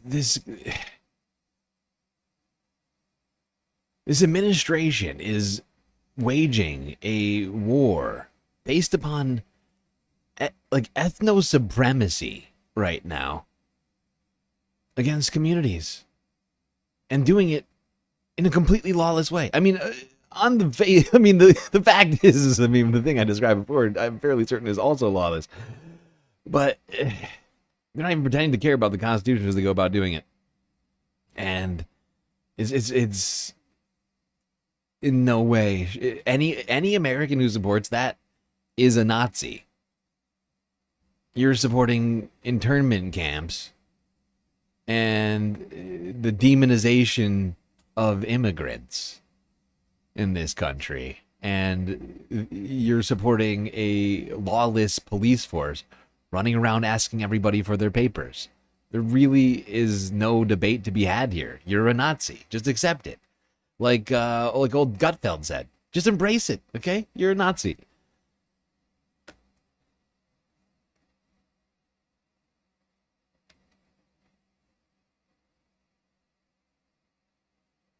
I mean, Greg Gutfeld wants you to reclaim your Nazihood, okay? Okay, American Nazis? How about you all just re-emigrate to Germany and leave America to the actual Americans? Bring Gutfeld with you and all these other criminals. While you're at it, make a stop at The Hague.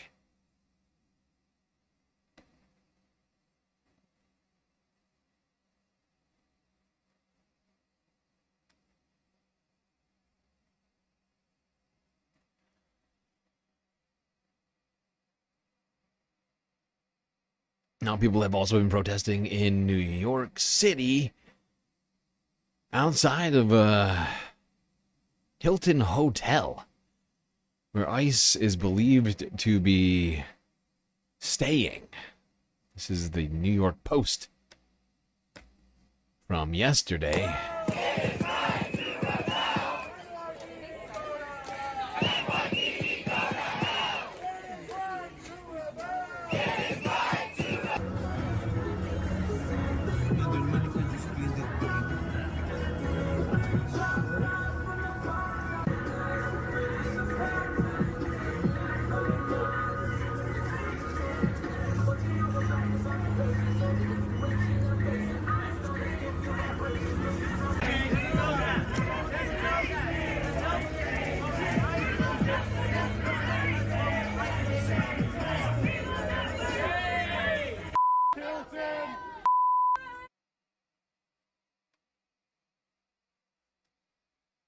There you go.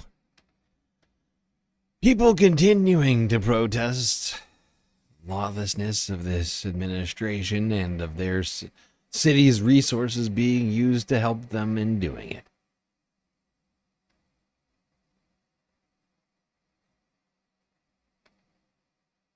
Oh, good. Let's go to this story now.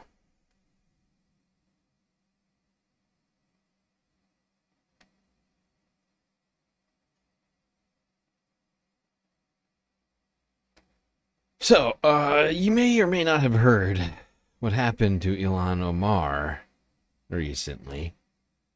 But a little over a day ago, Donald Trump was at a rally trying to talk about affordability. Nobody's coming in.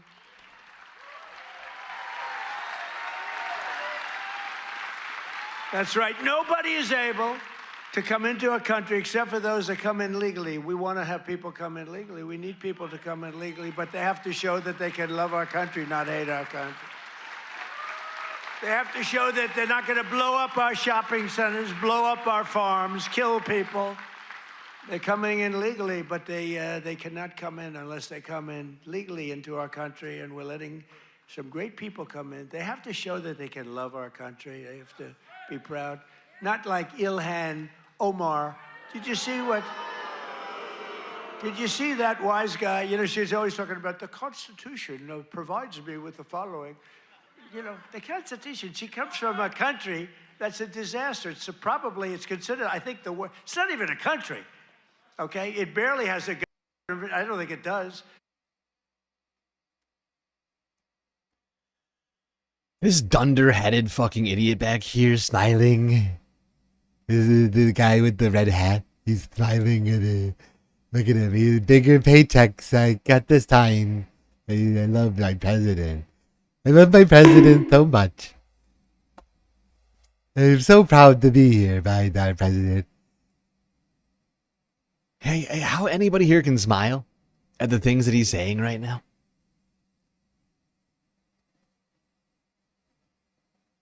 These are all Nazis. These are all Klan members. Okay?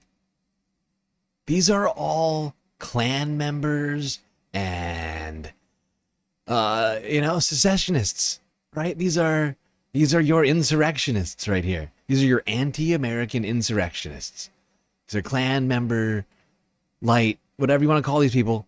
Like, they're literally cheering on and smiling while Donald Trump vilifies a woman based upon the country that she happens to be from.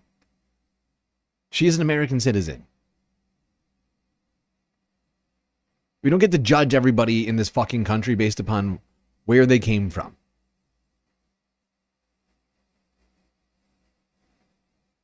Like, it's a disgusting and racist fucking thing to do. The fact is, if we did the same thing with every single one of Trump's voters, they'd probably be sickened by it. You know, they complain about, oh, the white man doesn't get enough respect in this country. What do you call this? Is this acceptable? Are the only people deserving of respect in this country white people? Because what Donald Trump just said was a despicable and disgraceful and rude and racist thing to say. He wants to judge. I mean, first off, the country of Somalia does have a government. What Donald Trump said about it is just inaccurate and wrong and false and untrue. But it's also just blatantly racist. Because he is ascribing to a woman who lives in the United States, who has lived in the United States for decades, an elected congressperson. He is demeaning her by talking down about the country that she came from and suggesting that she doesn't even get to talk about the Constitution because she's from another country. Well, guess what? Donald Trump and his family, they have not been here that long. Okay? They're a bunch of fucking immigrants. They didn't come over on the fucking Santa Maria and the Pinta and the whatever, right? The Mayflower. No. They didn't even come in around in the 1800s. They're 20th century Americans, okay? Him and his family didn't bleed a single drop of blood for this country. They never have. Until he got shot in the fucking ear. They're not patriots. They're robber barons. My family precedes these fucking fascists by over 100 years. So if you want a true American, listen to this podcast, not the fucking dictator that you're looking at right now. This foreigner piece of shit. White European man who came here. Showed up less than 100 years ago.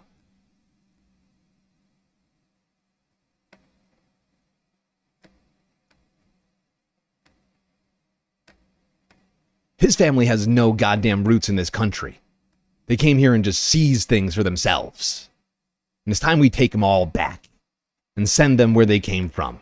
Take away Melania's fucking genius, her Einstein grant visa. Okay? The First Lady is an immigrant. She's here on a genius grant visa. Have you ever heard her talk? Do you actually think Melania Trump is a genius? Anybody here ever heard that woman say words before? You think her IQ cracks 100? She is a fucking moron. And she's here on a genius visa. She doesn't have the intelligence to teach a kindergarten class. Let alone be called a fucking genius. Send that bitch back to Slovenia. Okay?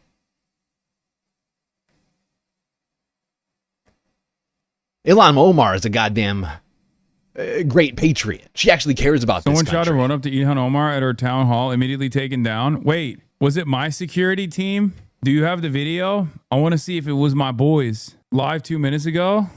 As it's been said, real justice and accountability starts with full, transparent investigation and legal action against ICE, followed by the abolishment of the agency. ICE cannot be reformed. It cannot be rehabilitated. We must abolish ICE for good.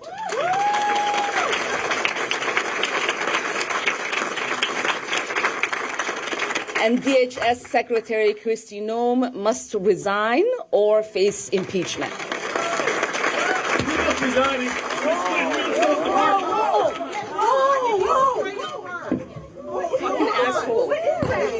I don't know. Oh my God, he sprayed something on her. I need a napkin to know nothing. That's crazy. He just came up to her and sprayed her with something. I don't know what it is. What the what did he yell? I don't know.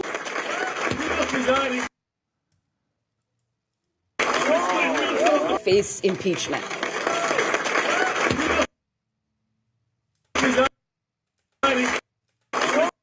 What does he have?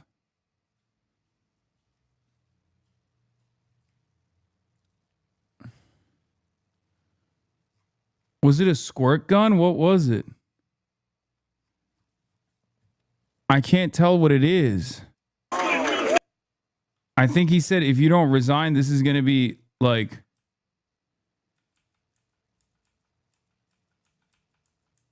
What the f...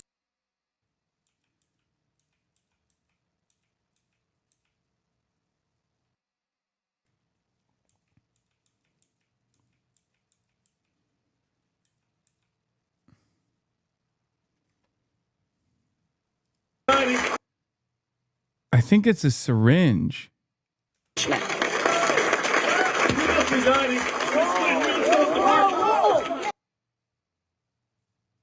Bro, by the way, Ilhan Omar is crazy. She was literally running towards him to swing, dude. Like, that's crazy. She literally was going in. Oh my God. I mean, this woman It's a is syringe, I dangerous, ladies think. and I don't know gentlemen. what it was. Hopefully it's nothing crazy. Oh my God. This is unironically. I know he squirted something at her. We don't know what the substance. I kind of wish she had punched him. That would have been cathartic. That would have been cathartic. Unfortunately, the bodyguard got there first.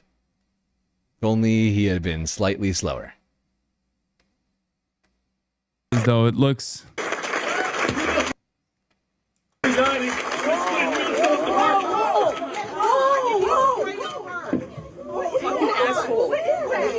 I don't know. Oh my God. Oh my God, he sprayed something on her. I need a napkin to know nothing. No, we will continue. No. No, we're good. No. She's like trying to continue. She's trying to continue She's like, the "Fuck town that." hall, and they're like, no, you gotta get out of here. He said, she says these fucking assholes are not gonna get away with this.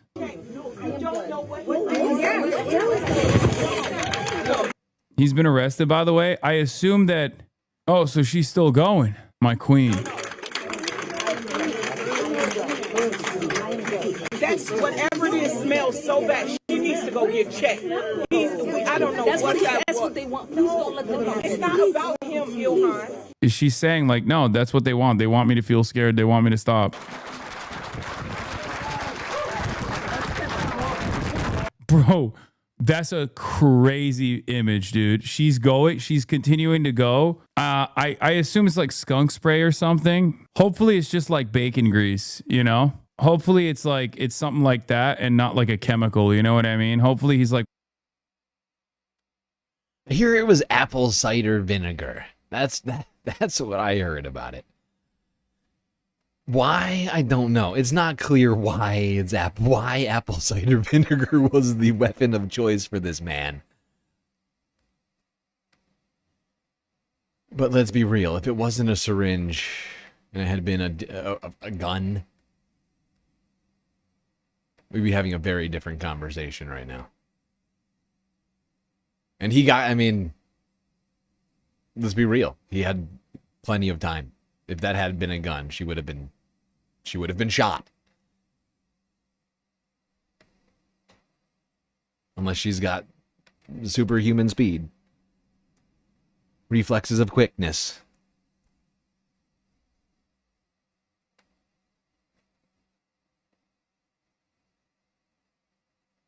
They have metal detectors. That's a good point.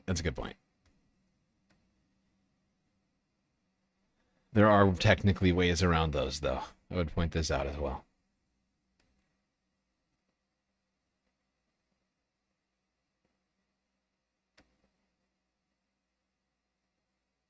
Like, we're all aware of this, right? That, like, 3D printed guns exist. And that they don't set off metal detectors.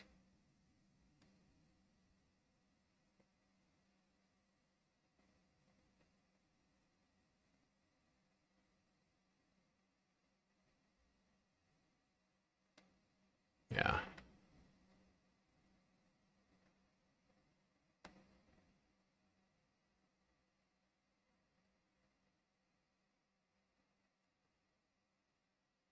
All right, let's go here. This was Ilhan Omar speaking to reporters as she was leaving this meeting.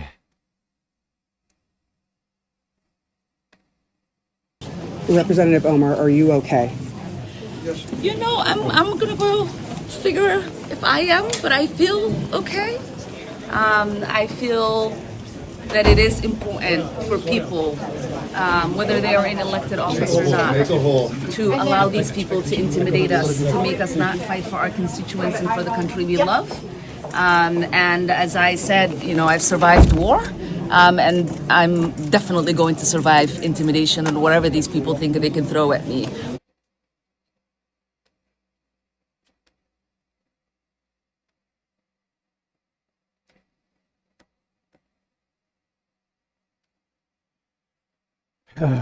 She is a true fighter. You have to respect that. But you can hear it in her voice. She is, I mean, she's shaken, as I think anybody would be. You can tell, maybe I'm just intuiting things that are not there, but when I listen to her saying, I'm doing okay, about to go figure out whether or not I am, in fact, okay, I feel like what's going through her mind is like, I feel like what will go through just about anybody's mind in that moment. Am I feeling any strange health symptoms right now? I was just sprayed by some unknown liquid by an unhinged madman.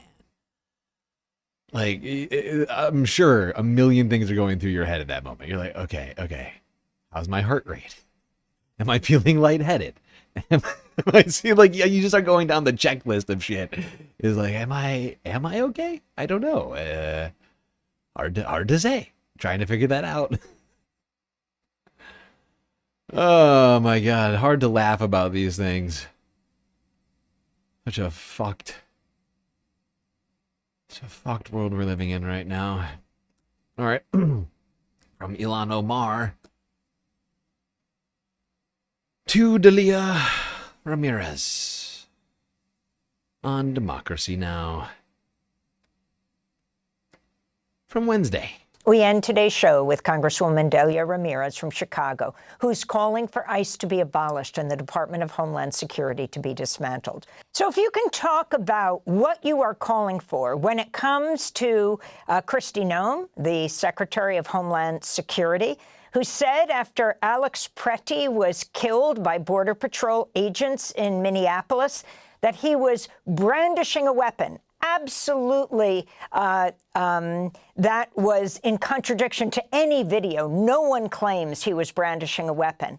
And you have, as you said, Stephen Miller talking about this would-be assassin who had gone to massacre police.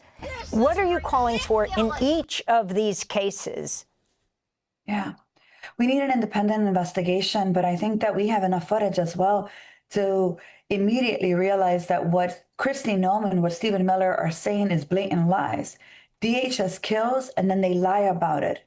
And somehow they think that they can lie also about the video footage. If there was body cameras and footage that they would release, it would collaborate everything we saw from every single angle. The CBP executed Alex Pretti. DHS and ICE killed Silverio Villegas. DHS shot Marimar and then lied about it and is unwilling to release all the evidence as her lawyer's demanding for it now. Renee Good was killed by them and then they cursed at her as if this was some video game that they're playing as they're executing U.S. citizens, in our cities. Here's the thing. She needs to be impeached. I'm grateful that Leader Jeffries is now saying that if Republicans if she's unwilling to resign or get fired, that we're going to start the impeachment process in the House of Representatives. She needs to be impeached, but Amy, that's not enough. She needs to be impeached, and then she needs to be prosecuted for the crimes under her watch. You heard someone just talk about DHS. DHS is rotten from the inside out. She needs to be impeached, prosecuted, but Tom Homan is no better. And if that's who they're attempting to bring to replace her, you know that what we see in our communities will continue. The agency itself needs to be dismantled. ICE needs to be abolished. And I have a bill called Melt ICE Act that would prohibit DHS from using any more of this balloon levels of money that they have that are being used to abduct, to kidnap, and then detain people so that they can give these contracts to campaign donors of Donald Trump.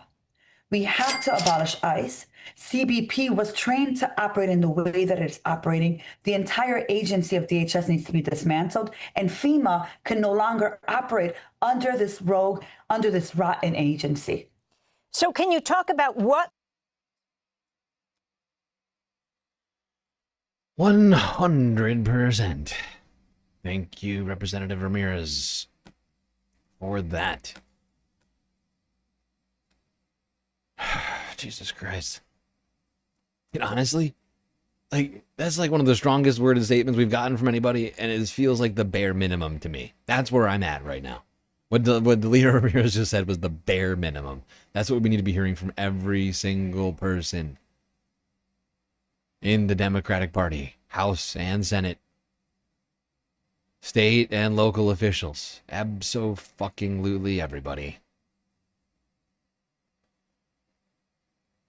All the way from the court clerk in Minneapolis all the way up to fucking Chuck Schumer.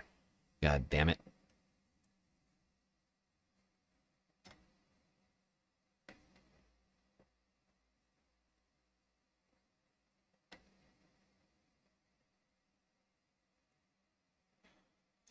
Christ.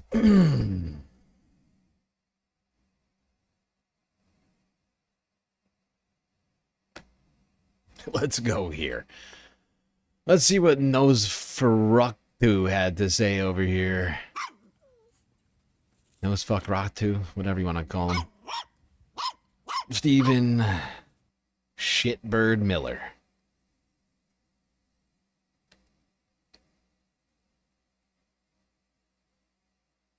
Member Delia Ramirez.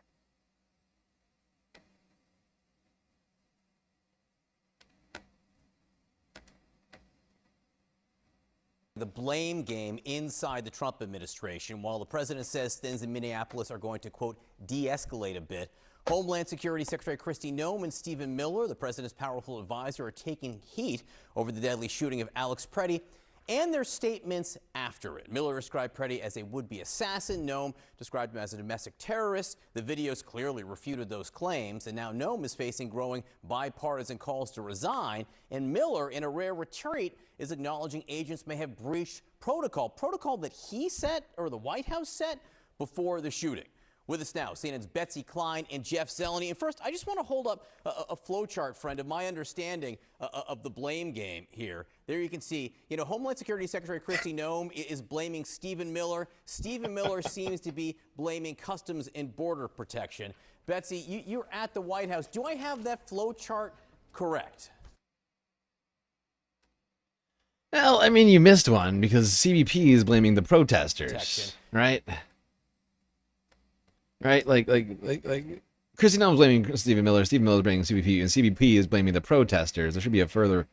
Is protesters' fault. CBP had to murder somebody.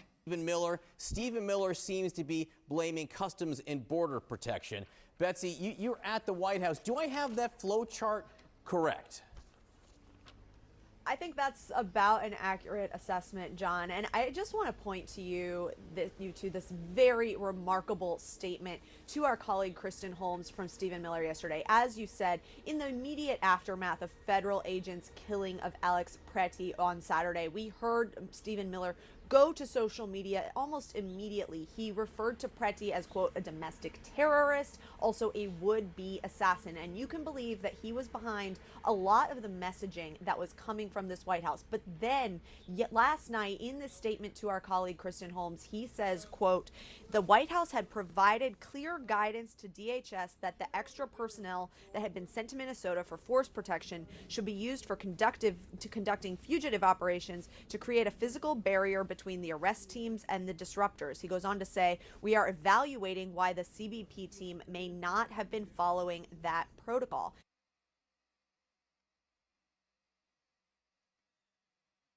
So they sent 3,000 agents to Minnesota to create a human wall between ICE and protesters? What a waste of money. Jesus Christ.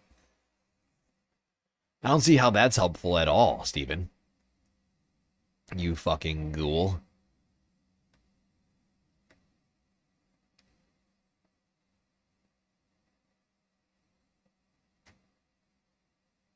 Like, how does that help the situation? Really? That was the plan, is to create a human wall between protesters and ICE agents while they do their jobs with more ICE agents?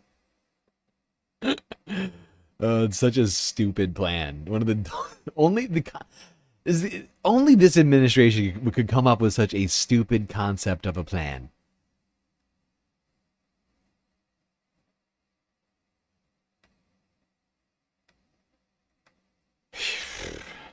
What a bunch of morons.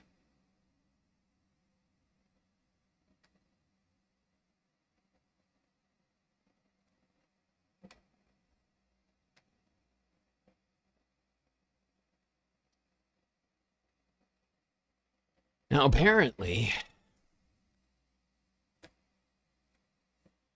the two agents who murdered Alex Pretti on the streets of Minneapolis are getting paid to go on a little vacation. You know what kind of vacation I'm talking about. It's that sweet, sweet cop vacation. You murder an innocent American, you get a check, and you get to take a little time off work. Good old administrative leave.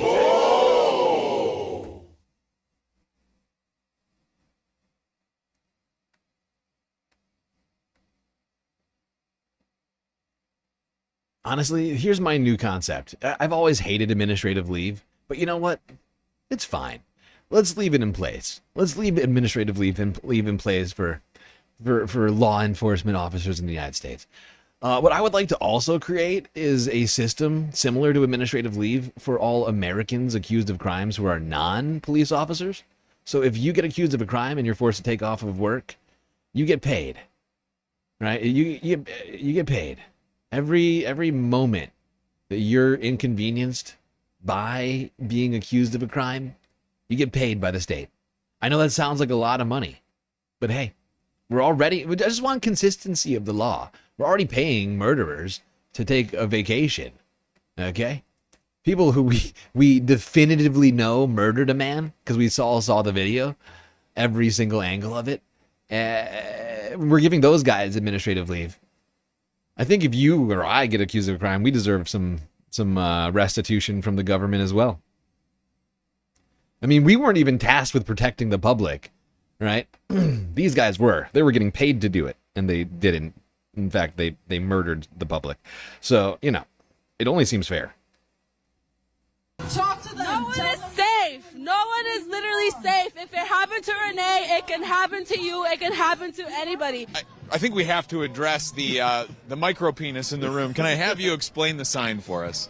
You can help build the only independent news outlet always on the ground with the people for as low as 16 cents a day. Corporate media, they've been lying for years to the streets like that. Well, what about the emergency services that can't get through? Well, there you just saw an emergency service get through.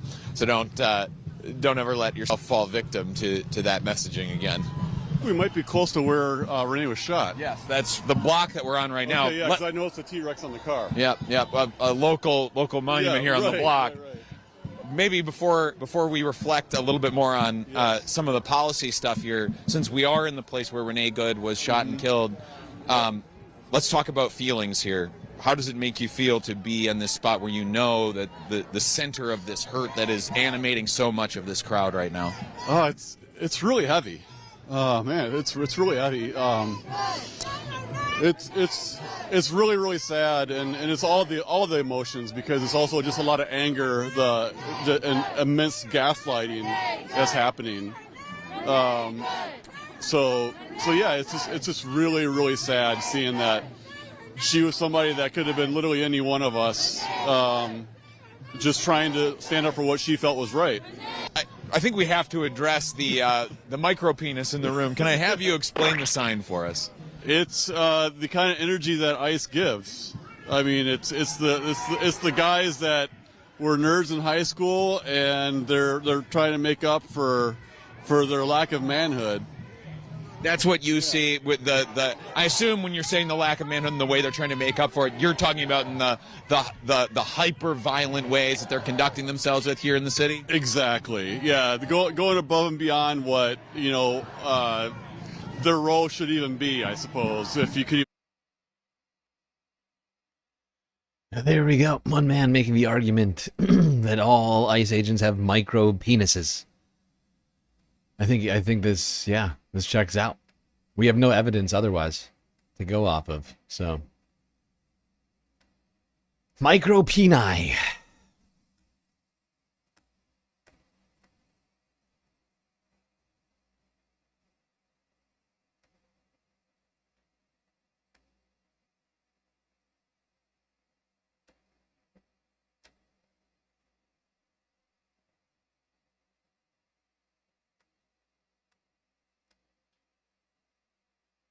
breaking news on the killing of 37-year-old ICU nurse Alex Pretti. Just minutes ago, we learned from DHS that the Border Patrol agents involved in that shooting have been placed on administrative leave. A preliminary DHS report into the incident obtained by NBC News confirmed that 2 federal officers fired their guns during this encounter. The report did not make any mention of Pretti attacking the officers or brandishing a gun, as DHS Secretary Kristi Noem has claimed. Meanwhile, Noem is facing growing pressure to step down because of these deaths at the hands of agents operating under her leadership. 2 Republican senators, Tom Tillis, Lisa Murkowski, they've joined Democrats in calling for her resignation. NBC News senior Homeland Security correspondent Julia Ainsley joins us now from the Washington Bureau. Julia, let's start with the Pretti investigation. What can you tell us about these officers who we have just learned were placed on leave? Do we know if it is paid leave and what their circumstances are right now? Well, we know they've been put on leave. It's likely paid leave because at this point there has not been an Office of Professional Responsibility investigation that would have concluded that there'd be any kind of discipline to them. That is what would put someone on unpaid leave or would lead someone to being reassigned or forced into retirement or flat out fired. So in this case, it seems they have been put on leave, and that is what is normal because Yeah, and it's a heinous practice. It's a heinous practice. I'm sick of it. Police are tasked with upholding the law. When they break the law, they should not get extra privileges for failing to do their job, allegedly. Or literally like doing the opposite of their job. Like, honestly, police officers are getting paid more than teachers, okay? These guys can afford to take a month off. Think about what the fuck they did. If it turns out they're not guilty, I'm fine with, reinstating some of that salary. But honestly, I'm sick of protecting these fuckbags. I'm sick of the qualified immunity. I'm sick of the goddamn administrative leave. And since they're doing fuck all to actually maintain law and order in the face of federal agents running roughshod over state laws, I'm ready to just completely get rid of them. They're useless. What's the point of them? They let murders happen right down the block, just take place, and nobody gets arrested. There's no investigation going on into the murder of Alex Pretti right now. Zero investigation.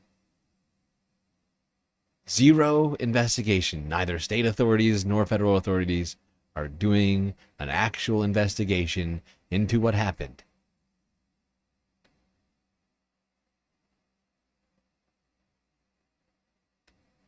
And honestly, until cops learn to embrace the slogan, protect and serve, and I don't mean capitalists and business owners, I mean protect and serve the civilian populace in the United States, then they're just as big enemies as ICE are to me.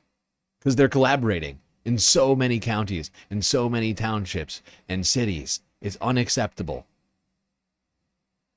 If these people want to work for the federal government, then get a federal fucking job. Okay?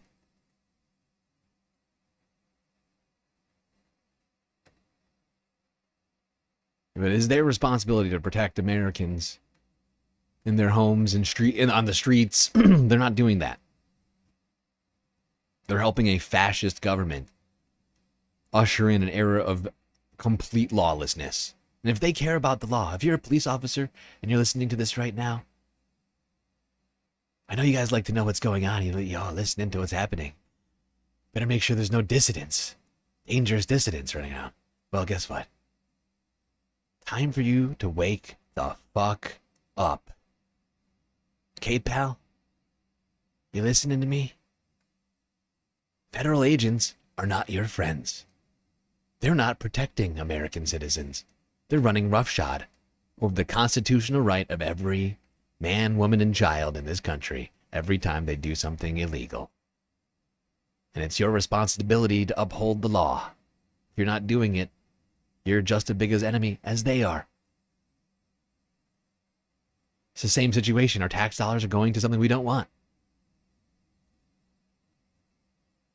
I know it's been a little while since you guys have been hearing defund the police, but guess what? We're bringing it back. until you guys wake the fuck up. DTP. DTP. Until no more collaboration. DTP. Until you protect and serve.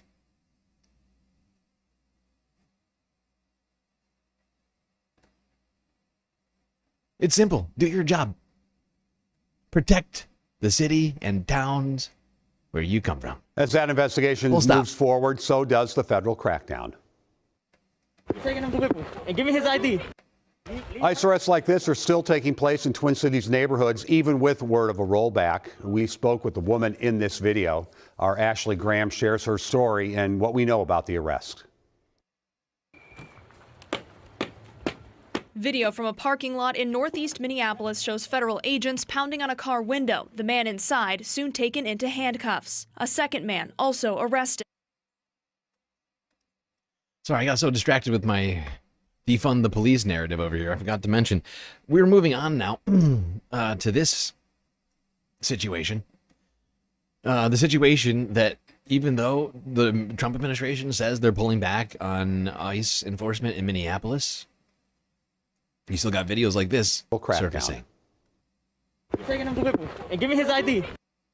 ICE arrests like this are still taking place in Twin Cities neighborhoods, even with word of a rollback. We spoke with the woman in this video. Our Ashley Graham shares her story and what we know about the arrest. Video from a parking lot in northeast Minneapolis shows federal agents pounding on a car window. The man inside soon taken into handcuffs. A second man also arrested. Jenny was holding her daughter in the backseat as federal agents detained her husband and her cousin. She says both undocumented from Ecuador. I was yelling at them to take me with him, but they didn't want to take me and our daughter with him. Jenny didn't want to show her face during this interview, telling us she is also undocumented. My daughter was very frightened and is going to miss her father. Man, go home with the baby. As agents told her to go home, Jenny tried pleading with them. Señor, ¿por qué? A short time later, she walks to the open door and appears to help her cousin, who was just arrested, get out of the car. He's on the run for a short time before an agent takes him down. We just want to provide for our family and make sure they lack nothing. That's why we crossed into this country. But they see us as criminals. Over the weekend, a top ICE official said federal agents had carried out roughly 3,400 arrests in Minnesota. Jenny, distraught over her husband's arrest, was ready to leave with him.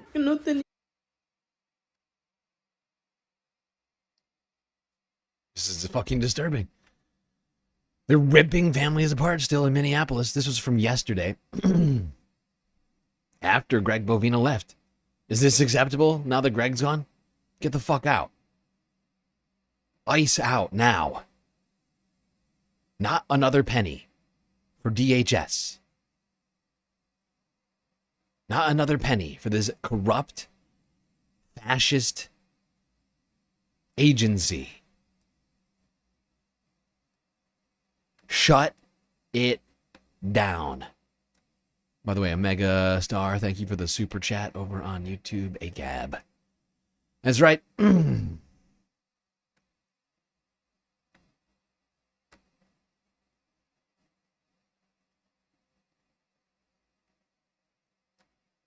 Yep, it's not just Minnesota.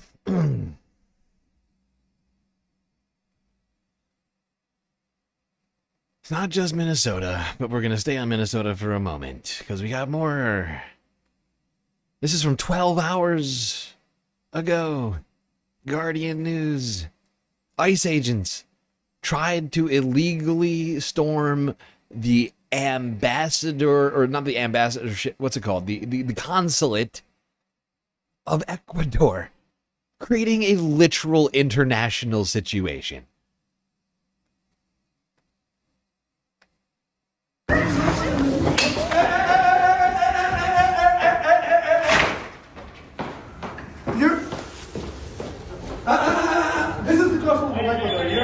Relax. Okay, relax. I did not enter. If you touch me, I will grab you. If you touch me, I will grab you. Okay. You can enter. Okay, but don't touch me. Okay.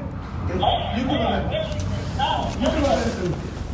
right, let's go. You cannot enter. This is a consulate. This is a foreign government property. You cannot enter. All right, I'm gonna close the door. Bye. Yeah. Right here. All right. Yeah. Sí, sí, lo estoy filmando. No, pero ya tenés cuando... ¿Qué viste? Hicieron perseguir a las personas a la casa. The attempted entry prompted Ecuador's government to send a note of great concern. Sí, sí, lo estoy filmando. A formal protest note to U.S. authorities. Yeah, no shit. I mean, that's basically an invasion. I mean, embassy property, consulate property is effectively foreign territory. The United States has consulates and embassies across the world, and other countries do as well. And there's international law that governs how these things are treated. That ICE agent literally creating an international situation because these fuckbags don't know jack shit about the law. These maligned psychopaths who probably didn't pass middle school are running around causing international fucking situations because they're too fucking stupid to know that you can't enter a consulate just willy-nilly.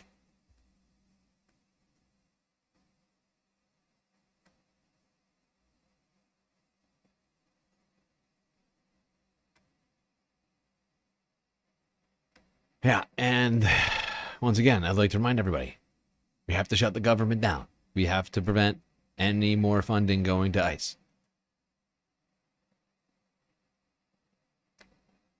Doesn't matter that Greg Bovino is out of Minneapolis. ICE agents are still conducting activities there in completely unlawful manners, as you just got done seeing, terrorizing families, and they're doing it in other states. If anything, they're going to ramp up, they're going to target your next state. That's almost a guarantee. They are going to the next state they can think of. The next blue state on the list. Perhaps California. Here's NBCLA from City yesterday. Hall to demand their police department reject collaboration with federal immigration agents. This all comes after an activist says that Alhambra police interfered while she was filming agents. Our Tracy Leong joining us live now in Alhambra with their message. Tracy.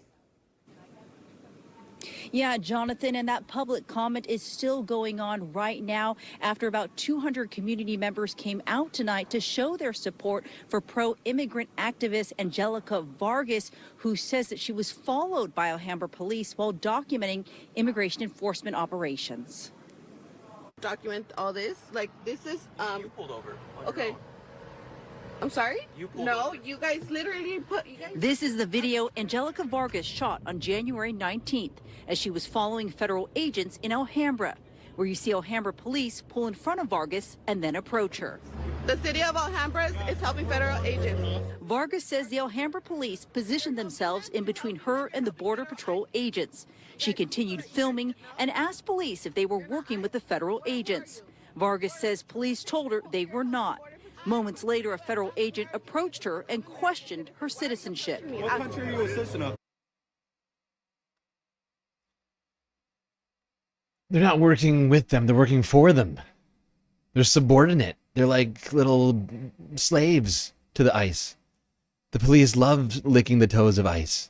Ooh, can I lick your pinky toe for you, Mr. Iceman, says the police. Approached her and questioned her citizenship. What country are you a citizen of? Of America. These federal agents were given access to me. They questioned my citizenship and basically intimidated me. Alhambra PD gave them access to me, and it's like, enough. This is enough. On Monday night, people marched and rallied in support of Vargas outside Alhambra City Hall before voicing their frustration during council meetings' public comment. We're terrified. It doesn't matter the color of your skin. It doesn't matter if you're a natural-born citizen or you just crossed the border yesterday. People need to be protected. Community members and Vargas demanding the city of Alhambra and its police department stop collaborating with immigration enforcement agents. it's going to continue to get worse if we don't. Exactly. Fuck these people. Defund these pieces of shit. You know, they were crying, oh, during the Black Lives Matter protest, stop saying defund. It makes us sad. Oh, we don't want to do our jobs anymore. Well, you're not doing your jobs. You're doing the jobs of ICE agents right now, so go fuck yourselves. Go fuck yourselves. We're defunding you, and we're taking away all of your military gear, all your LRADs, all your little, you know, Humvees and shit. All your riot control gear. We're going to take away all of it. You can have a 6-shooter and a horse. Okay?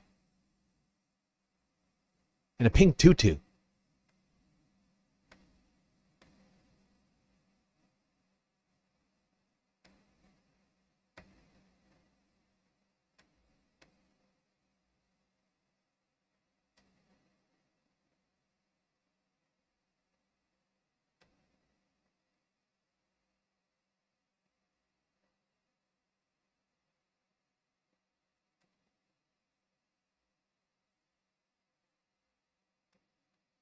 And honestly, it's their fault. It's their fault that I'm talking like this. If they weren't collaborating, maybe I'd be singing the praises of police for standing up to the lawless Trump administration. Maybe I'd be applauding the police for upholding the Constitution. Instead, they're trotting all over it, right along with ICE. They're dancing together, hands clasped, with the fascists dancing on the Constitution, lighting the American flag on fire.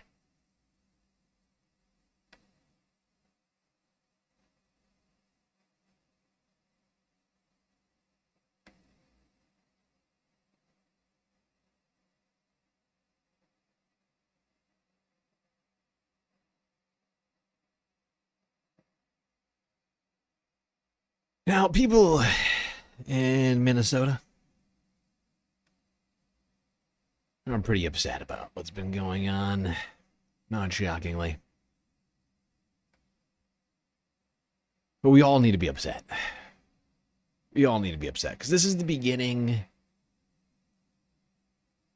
of a very dark time for our country. Really, the last year has been just sort of the preamble, I feel. Minnesota is the latest flashpoint in a federal crackdown involving ICE, Border Patrol, and other agencies. But it's far from the only place being targeted. Aggressive tactics have played out in Chicago, Los Angeles, New York, Washington, D.C., and now Maine. The protests, the clashes, and the violence have raised urgent questions about where this all leads. In a recent piece for The Guardian, Claire Finkelstein warns that what's unfolding in Minneapolis closely mirrors a U.S. Civil War simulation she oversaw in 2024. Claire Finkelstein is the director of the Center for Ethics and the Rule of Law at the University of Pennsylvania, and she joins us now. Thank you for being with us. Thanks for having me. And we should say these simulations you helped run weren't designed to predict a second civil war, but were instead meant to stress test the system. What motivated those exercises, and what were you most worried about then?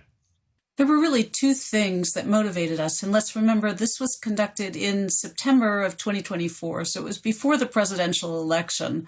But we were worried. We were worried about what had happened on January 6th, 2021. We were also worried in the wake of the immunity decision. And what was that going to mean for potentially a more unfettered Trump second term, and whether or not the rule of law would prevail, and about the tensions, potential tensions between the federal government and state and local governments, and what that could mean for the rule of law. When you look at what's unfolding now in Minneapolis, what feels uncomfortably familiar from those simulations?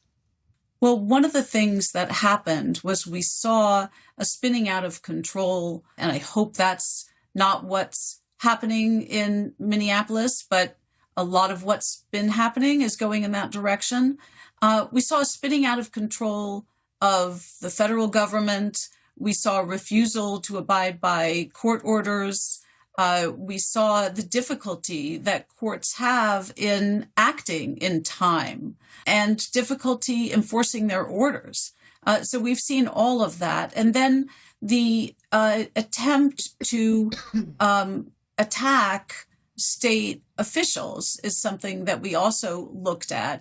Why are clashes between state authority and federal forces so much more destabilizing than traditional or conventional unrest? Because traditional unrest is really about the people. It's not about government per se. And hopefully, and this is what we've had for most of our history, you have the federal government and the state governments working together to try to get control over that unrest, to de-escalate the situation, and to work ideally in harmony together, or at least to have a functional working relationship and to partner together. A lot of those partnerships are of long-standing person-to-person relationships. That was one of the things we found in our tabletop exercise, which is that those personal relationships can be very effective in de-escalating situations, sort of backdoor conversations. But when you have the federal government and the state government unable to work together and giving different narratives, it's profoundly confusing to people. And of course, it will have a tendency to escalate violence, as well as to really do damage to the rule of law. And you've said that ICE is acting in ways that even exceed what was imagined in your simulations. What stands out to you? We did not have federal agents or federal troops openly defying the law, firing on protesters, and frankly, killing them in cold blood. We had imagined federal agents a little more like what happened in Portland in 2020 or even Philadelphia that summer, where agents were going back and forth with protesters, some of whom were violating the law, and where federal agents were using harsh tactics, but not to the point where they were openly attacking American citizens and actually quite clearly exceeding rules for the use of force. And further applying your insights to this moment, the Department of Homeland Security, its officers have fired shots during enforcement arrests or at people protesting their operations 16 times since July. No officer has faced criminal charges, and the administration has not announced disciplinary proceedings against any of the officers or the agents involved. So how should we understand this moment? 2 American citizens shot and killed by masked federal agents with no immediate accountability. So you said the right word, which is accountability. That is key. Even if there is a deal struck, and I'm heartened by the fact that President Trump and Governor Walz had a productive phone conversation, but a deal is not enough. There needs to be accountability for the illegal actions of federal agents, at least a full and fair investigation, and state investigators need to be in on that. Beyond that, of course, state investigators have the right to conduct, and prosecutors have the right to conduct their own prosecution in this situation. Now, the federal government will claim immunity or will claim that the agents have at least qualified immunity, but there's a lot to argue there legally. And I think there's every reason to think that those agents were going beyond what they needed to do in order to carry out their official duties, which would vitiate the claims of immunity. In your simulation, at what point does a democracy stop being governed by law and start being governed by power? If courts can't or won't resolve the conflict between the federal government and the state, then we have a serious threat to our democracy. We rely on courts, and everybody should want these disputes to be resolved in a court of law and should commit themselves, whether they like the decisions or not, to abide by court decisions. When that doesn't happen, as to some extent happened in our scenario, then you know you've got a real threat to democracy. Yeah. Yeah, and I'm afraid we're already there. I think we're further along than this woman seems to think. Because fact is, a lot of stuff said during this, and I know they did a lot of work in going through all of these things, but even their own scenarios did not account for things that the Trump administration has already done. And we cannot forget the courts are currently already beholden to Donald Trump. Donald Trump did a record number of lower court, federal court appointments, as well as appointing 3 different justices to the Supreme Court. The courts are now completely beholden to Donald Trump. They are not upholding the law. They are scuttling the law right now in favor of Trump, time and time again. They ruled that he's unprosecutable. That in itself creates part of this constitutional crisis. Is that the courts have already preemptively ruled, before Donald Trump ever took office, that he cannot commit a crime. And that is the basis of this constitutional crisis. It all stems from there, in my opinion. That decision has thrust us into this constitutional crisis. Everything else that has happened has stemmed from that decision made by the Supreme Court in 2024. They gave him carte blanche to do whatever the fuck he wants, and he said, loud and clear,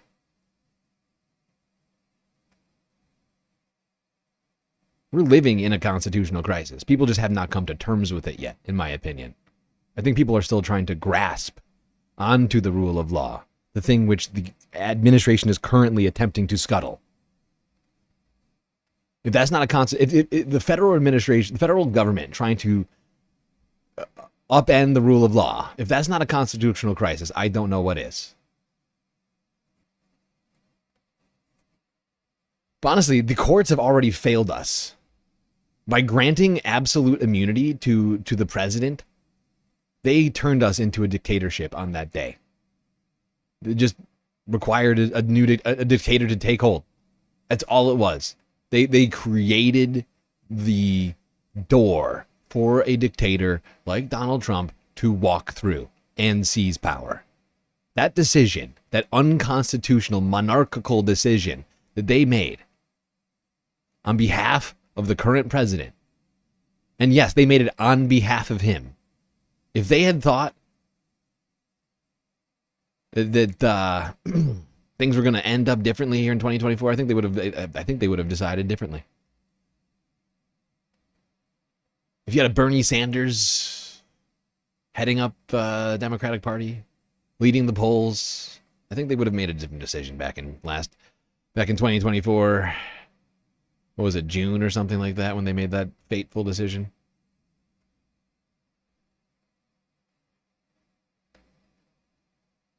But how can anyone trust what the Supreme Court decides? It's a joke. It's a joke. You got multiple court justices taking dark money from billionaires. 30% of the judges on the court put there by Donald Trump. It's a joke.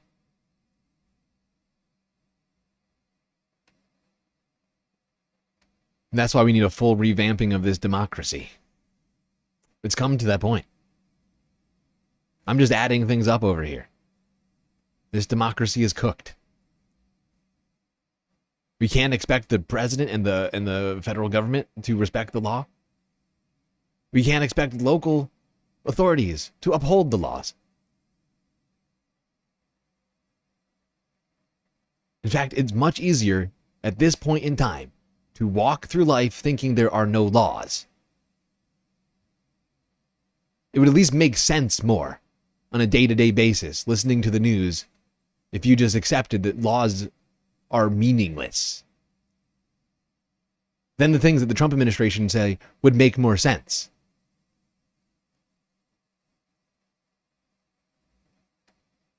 Because if you believe in the rule of law, you can't also simultaneously accept what the Trump administration is saying on a daily basis, because they're constantly lying as it comes to the law and the Constitution. So it's better to just, of course I don't want that. I'm just saying, in terms of sanity, in terms of your own sanity, I feel like sometimes myself, it makes sense. It's easier. It's just easier to say, you know what? No, law doesn't exist. That's anarchy. That's chaos. That's pandemonium.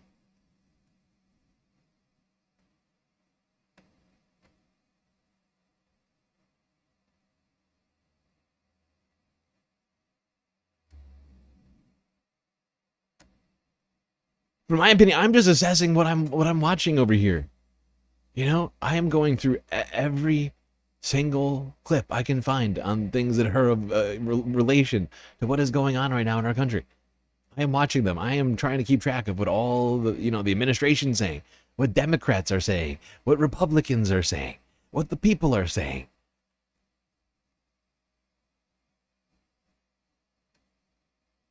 What do the courts say? What like every single. I'm just adding things up right now. You got Democrats in office just pleading with the president. Oh, please, Mr. President, please respect the law. We'll collaborate with you. We'll collaborate on your unconstitutional. We'll make it all better.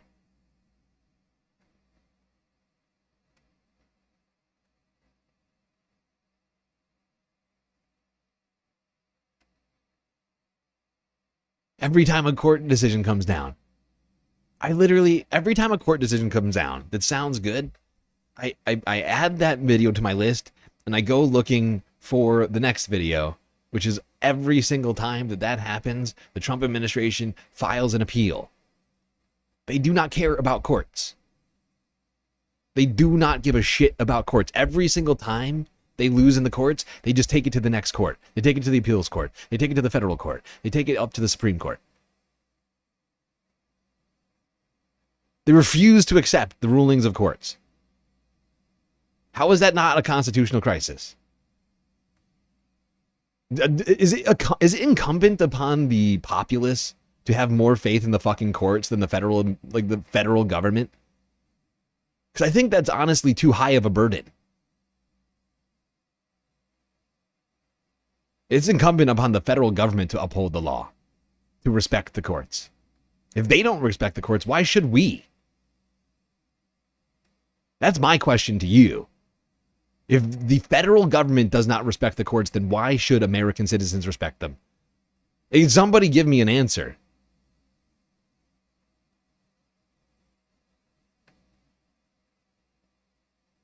Well, just so that you can get done respecting the courts and the Republicans and Donald Trump can come back and spit in your face and just completely ignore the courts?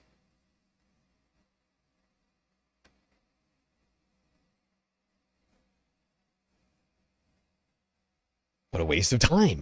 You could have just started off by ignoring the courts, just like the administration does.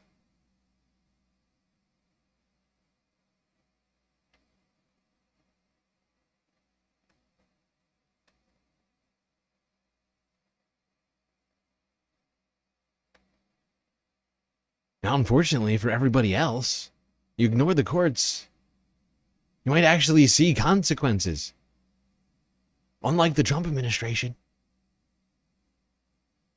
And it's this unequal and unfair application of the law that creates these conditions. And people can clearly see that our society is only benefiting certain people and actively quashing everyone else's aspirations in life. I think a lot of people, rightfully so, say that's too much for me.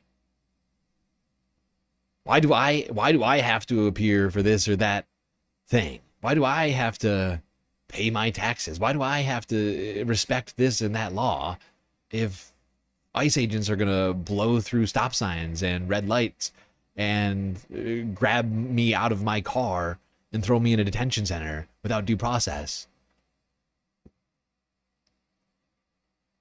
Why am I supposed to care more than they are? Why is the burden higher for me than it is for them? Why do I have, even though I didn't take an oath to protect the Constitution, why do I have to uphold it more than federal agents do?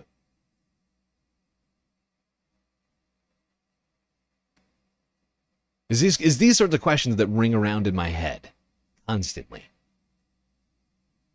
And just getting louder and louder and louder and louder and louder.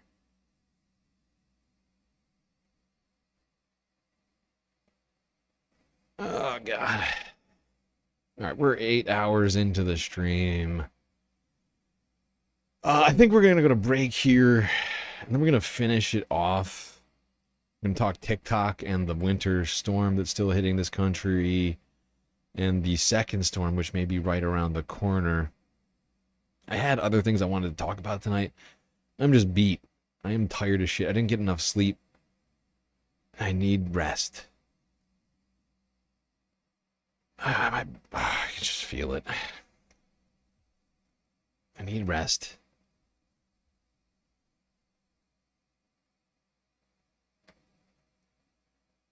All right. Quick break.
All right. Break over. Final break over. Final half. About to begin. So get back in those seats, otherwise you're gonna miss it.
All right, people, let's move on.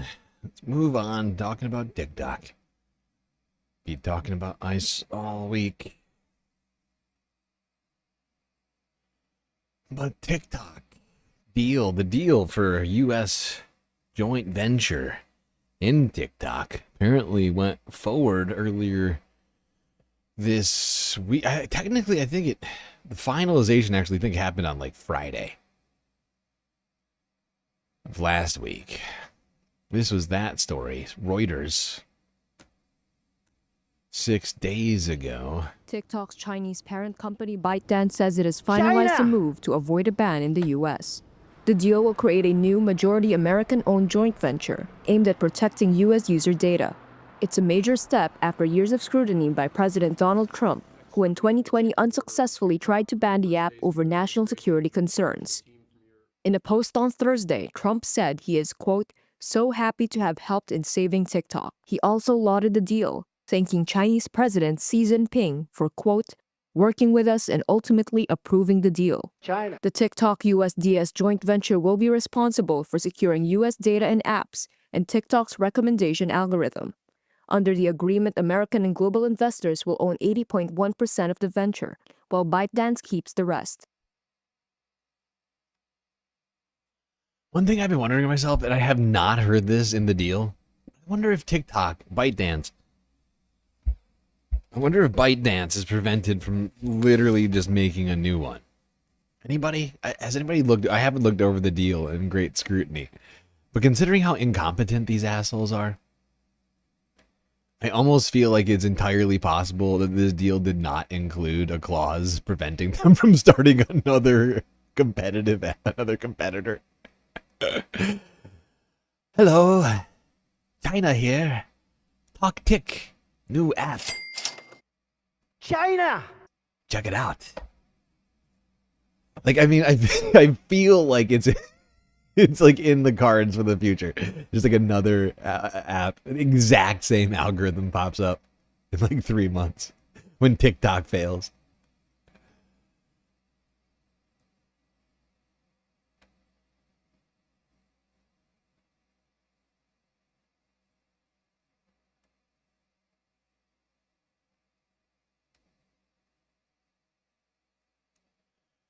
Let's keep talking TikTok, because that deal got finalized. Larry Ellison and Son became majority owners of TikTok, and the censorship followed immediately, if not sooner.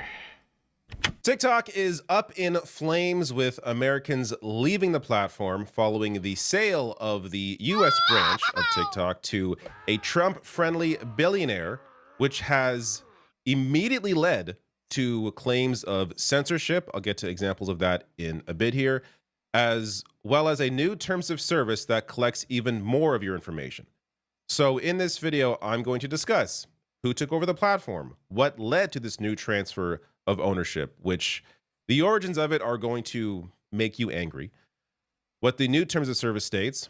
I'm also going to discuss what people are now experiencing with apparent censorship and how to delete TikTok from your phone without accepting the new terms of service, a step-by-step of that, as well as a new platform that people are apparently moving to, a competitor of TikTok. All right, let me start with a Trump Truth Social post that went under the radar a few days ago for the obvious reason of everything else that's been going on. But he shared this on the 22nd, saying, "I'm so happy to have helped in saving TikTok. It will now be owned by a group of great American patriots and investors, the biggest in the world, and will be an important voice. Along with other factors, it was responsible for my doing so well with the youth vote in the 2024 presidential election," which, by the way, if you check out new polling now on the youth vote, they hate him. He goes on to say, "I only hope that long into the future, I will be remembered by those who use and love TikTok. Thank you to VP JD Vance and all the others within my administration who helped bring this deal to a very dramatic, final, and beautiful conclusion. I will also like to thank President Xi of China for working with us and ultimately approving the deal. He could have gone the other way, but didn't, and is appreciated for his decision. President Donald J. Trump." I mean, he sees you utterly destroying your own country. I don't imagine he has any qualms with you taking over a social media platform and destroying that too. But this gets to first the top story right now on the TikTok subreddit. Yeah, and that's RIP TikTok. That's kind of what I was getting at.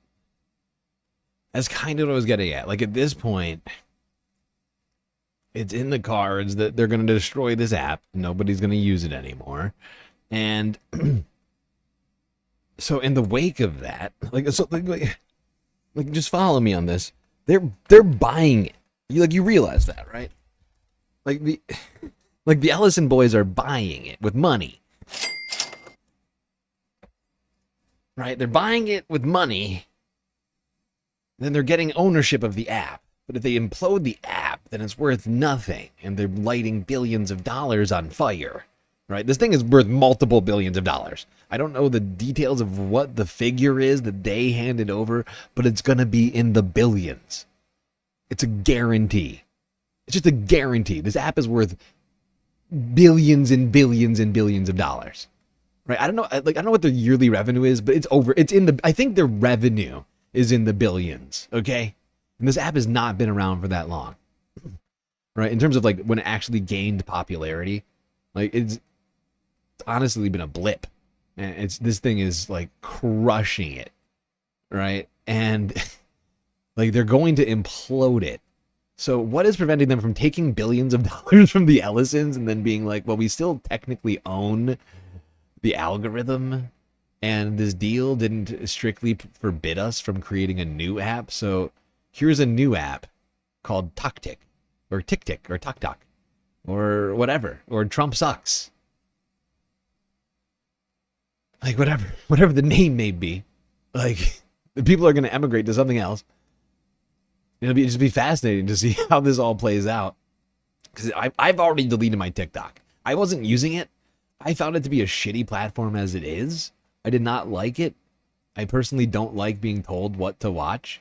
Just time and time again by an algorithm. Not my thing.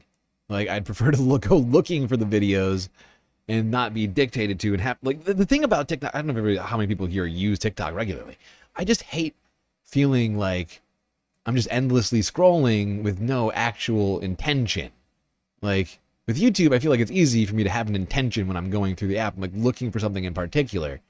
And it's fairly easy for me to find it. With TikTok, you could just get lost in a hole and never achieve anything, I feel to some degree, which I find frustrating.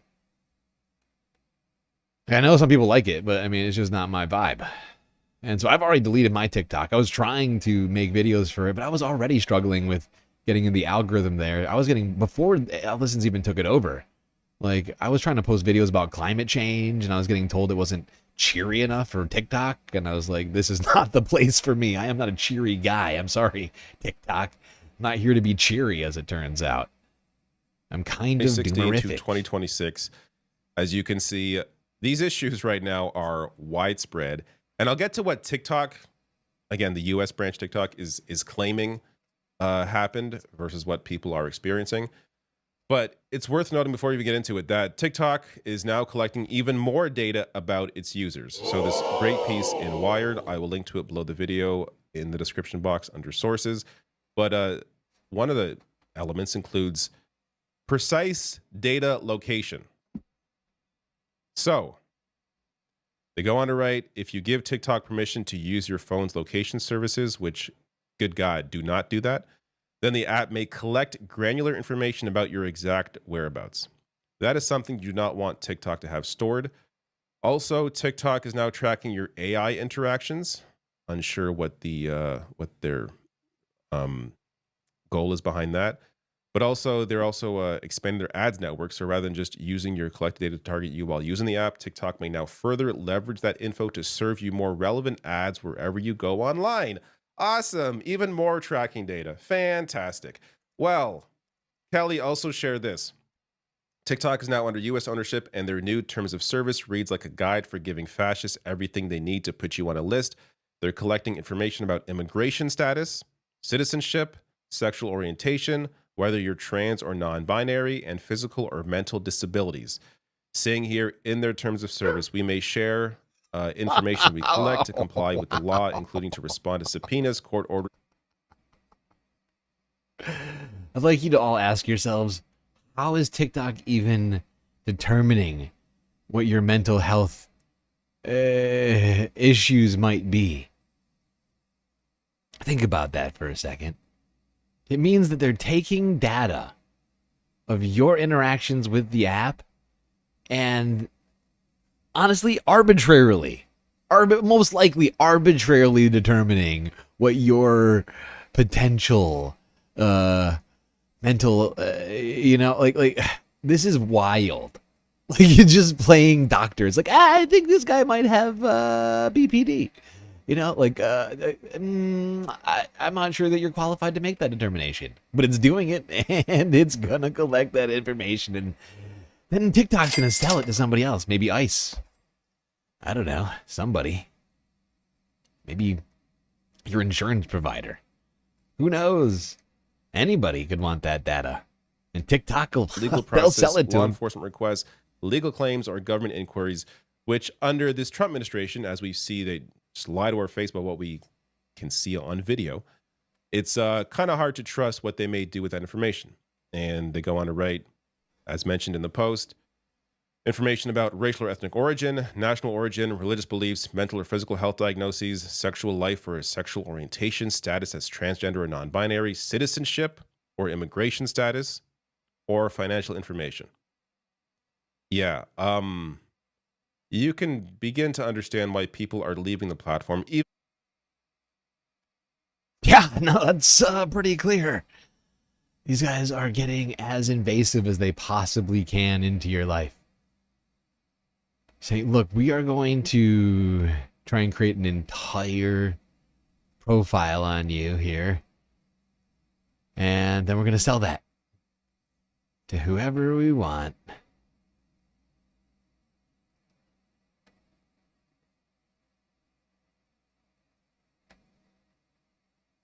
Let's see how people are handling it. Over. So again, take a look at the zeros here on all their latest uploads. Absolutely insane. This person writing in replies saying, just seeing this 9 hours after it was posted. Someone else saying they can't repost it. So this censorship's also making it Zero views, zero views, zero views, zero views, zero views, zero views. 396,000 followers. How? How? Zero views? Is that even possible? Seems physically impossible. Unless it's full-on censorship. The walled garden of unable TikTok. for other people to share TikTok, those TikToks on their own pages. So really, this is censorship in the highest form possible. And this is to remind you, the right wing, the Trump right, these people, these were the ones crying about, oh my God, the Democrats want to censor everything. Here they come in, take over TikTok, and absolutely throttle all local content, specifically ones that are critical of ICE and what Trump is doing. Jessica Burbank sharing this. I'm not allowed to be a TikToker anymore, I guess, without explanation. My videos are shown to 0 people now. So this is somebody with almost 600,000 followers on TikTok. Latest 2 videos, 0 views each. Like it's a comical because it's so blatant. It's so absolutely. Yeah. It is wild.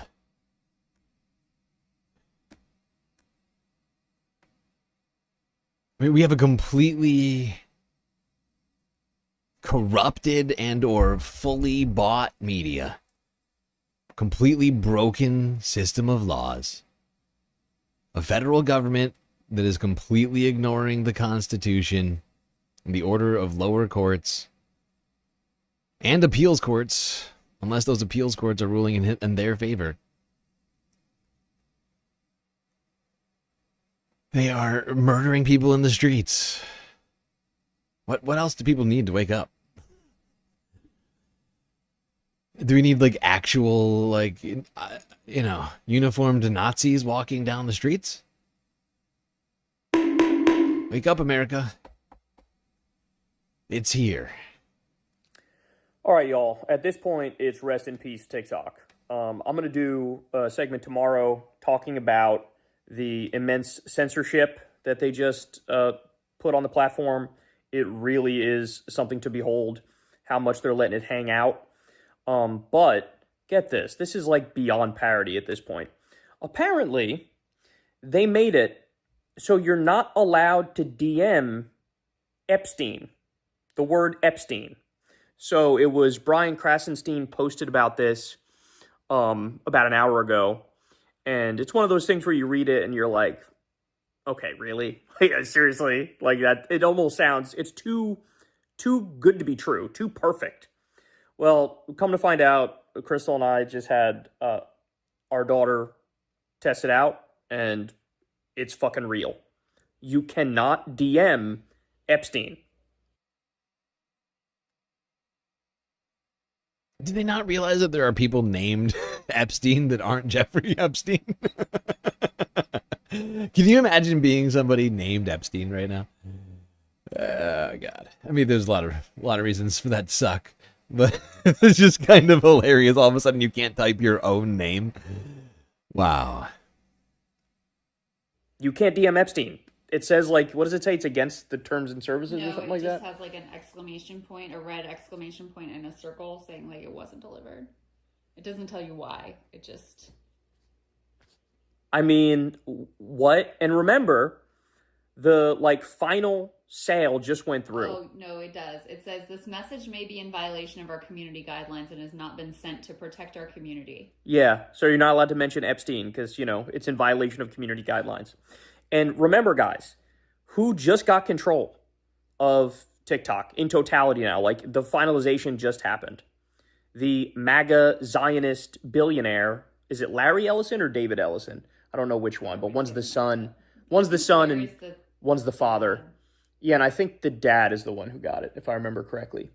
But the Ellisons now control it, Zionist MAGA billionaires, and they made it so you can't DM and mention Epstein. Again, this stuff is beyond parody. I'm going to do a longer segment on it tomorrow. But just understand, man, you got all people dealing with widespread censorship now on issues involving Trump and ICE and Israel.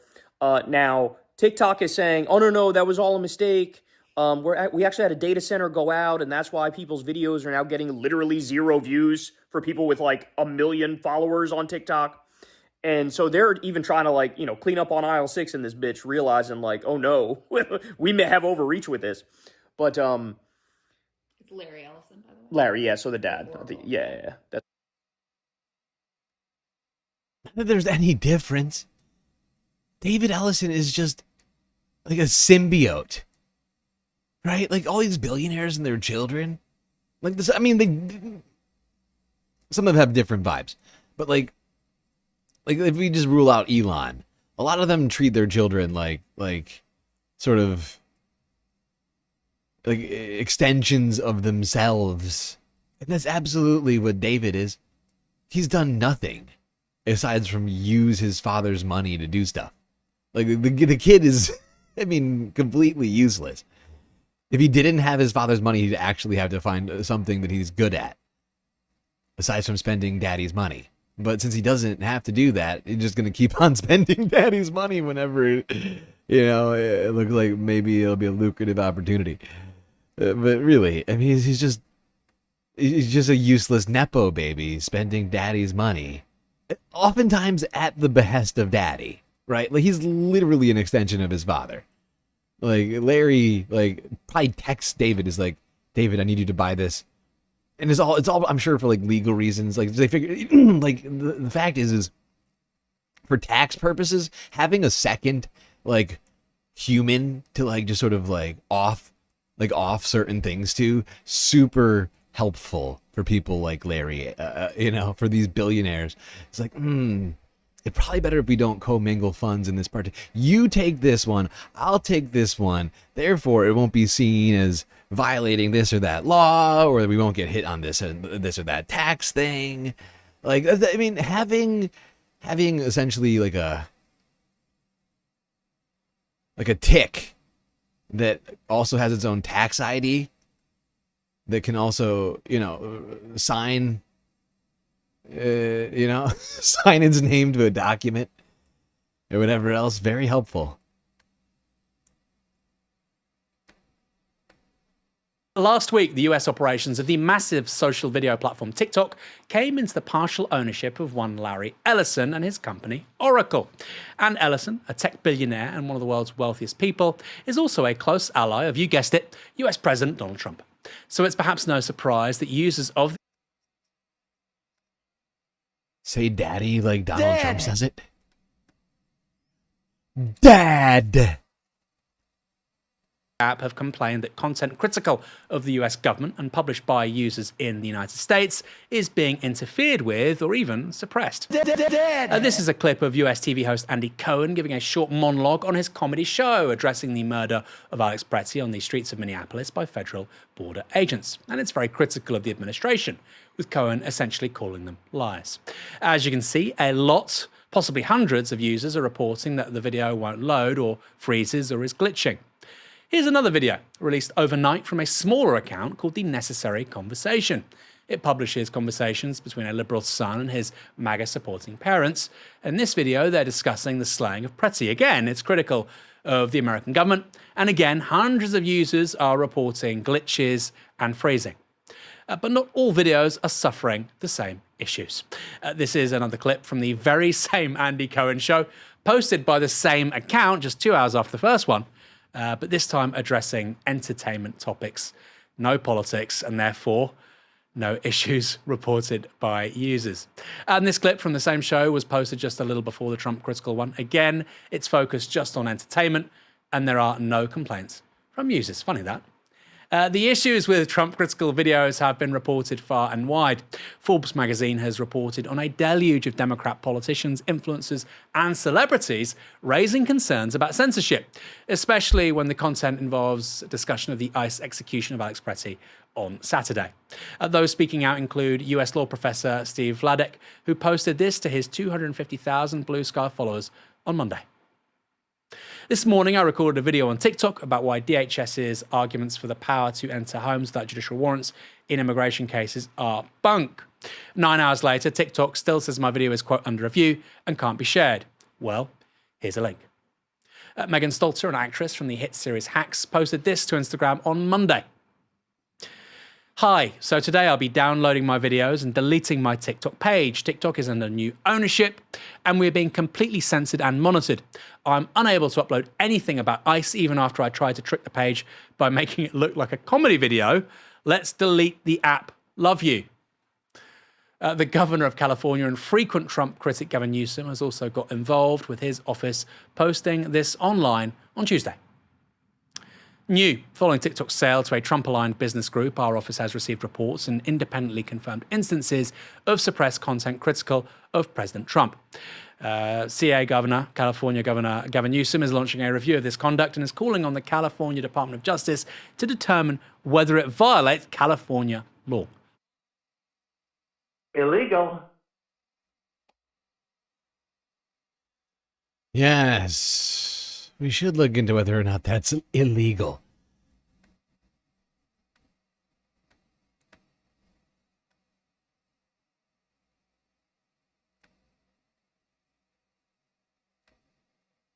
It feels illegal.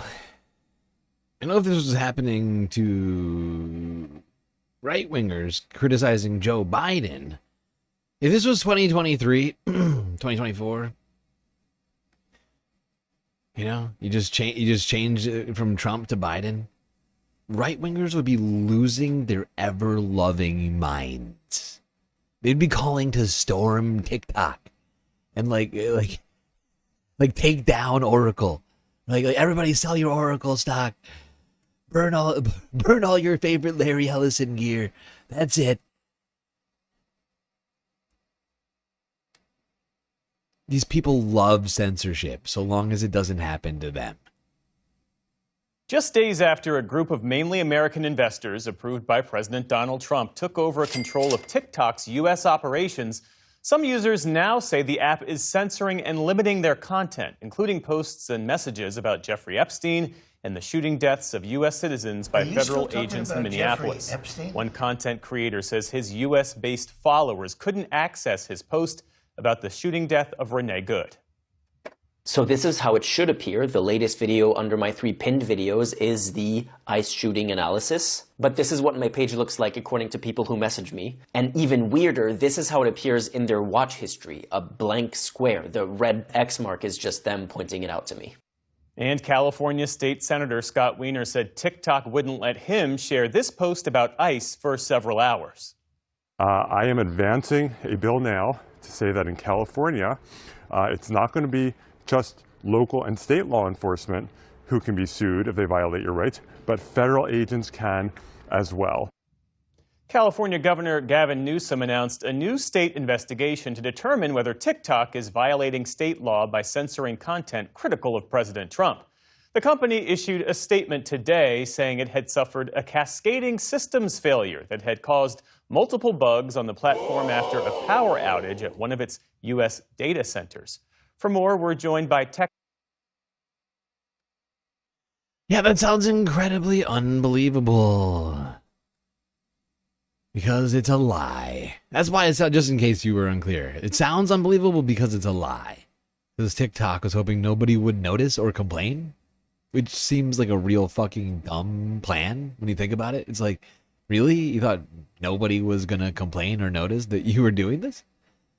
It didn't once cross your mind that some people would be like, hey, notice that my massive channel is suddenly getting 0 views. Just wondering what's up with that. Really? Never once did it come up that in the meetings over this situation? They went to spend billions of dollars without thinking that one through? Is that what you're telling me? Shock of shocks. The most meritful among us, somehow unable to predict something so obvious. It's very strange. Journalist Jacob Ward, host of the Rip Current podcast. Welcome back to the NewsHour, Jacob. Hey, Jeff. Great to be with you.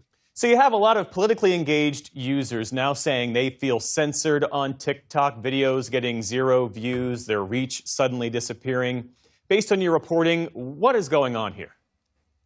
Well, I mean, I think on the one hand, it's important to just remember in the context of American public discourse, right, that the way we communicate with one another is controlled by a handful of private companies. And as a result, we don't get to know. So, Jeff, we don't really know. Is there some sort of censorship going on here? Or is this, as TikTok's new ownership says, a cascading failure that originated from one of its data centers? What I can say is that it seems as if every kind of creator trying to post content, whether they were cooks or makeup artists or political content creators, none of them could post for a while there. And so it doesn't seem like it's specifically aimed at it. But if you're someone whose work is consistently something that speaks out against the government at the moment, then you're going to feel particularly persecuted. But it seems that it sort of went across everybody. So at the moment, this doesn't feel like it was an intentional piece of censorship. I think this ownership group is too newly in charge to make that kind of move.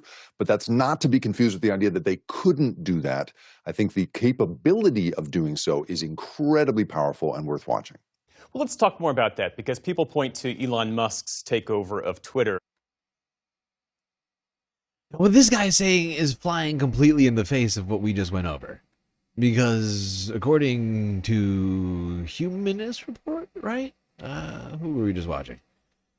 No, Rational National, sorry. According to David Dole over at National National, people were, in fact, at the same time posting, and their videos were going through and getting likes. So honestly, I'm not sure where this guy's getting his information from, but I mean, according to the timeline, some people were getting views, other people were getting none.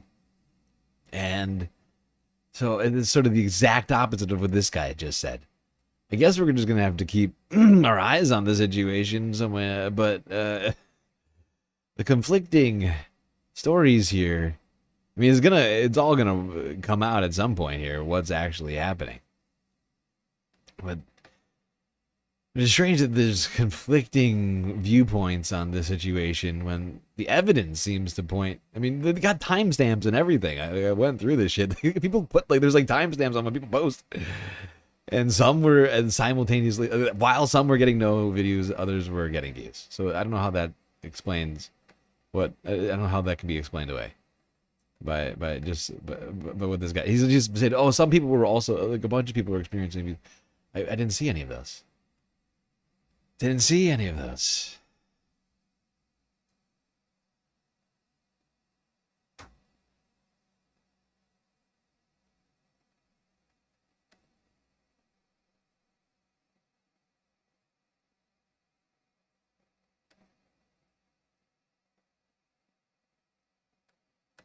All right, let's get to the storm right now, which is still ripping across the country,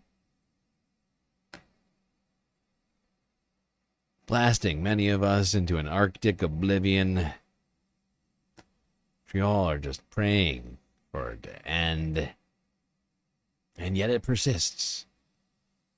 Incredibly cold temperatures being seen from the Midwest to the East Coast, all the way down south.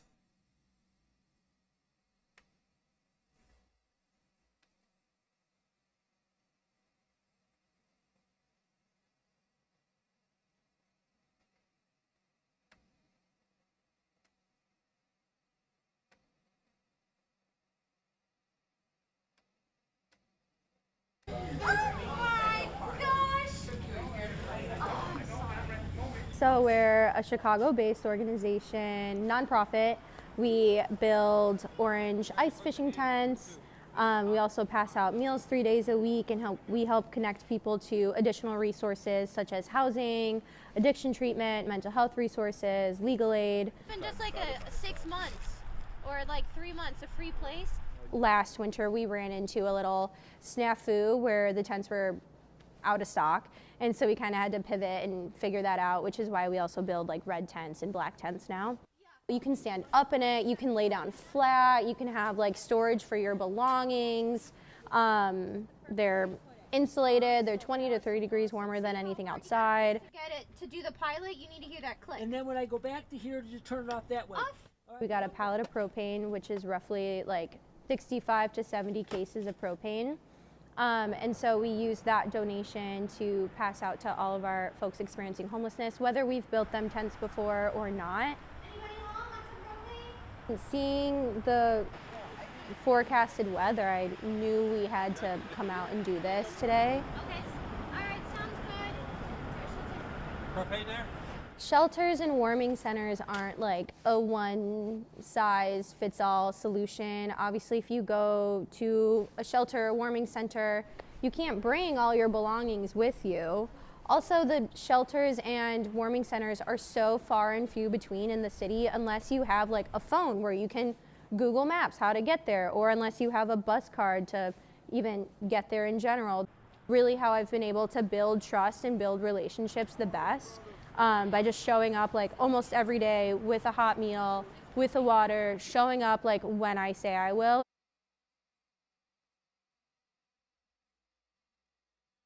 There you go, nonprofits on the ground doing the hard work, keeping Chicagoans warm. People living on the streets. A tent is a... What do you want to call it? Just a lifeline. Doing more work than FEMA did, of course, because FEMA did nothing to prepare for this storm. We talked about that earlier this week. Kristi Noem was getting a briefing from her first briefing from FEMA as the first snowflakes were falling from this storm. Far too late to do anything in terms of mobilizing ahead of what was to come. A storm which would affect 200 million Americans.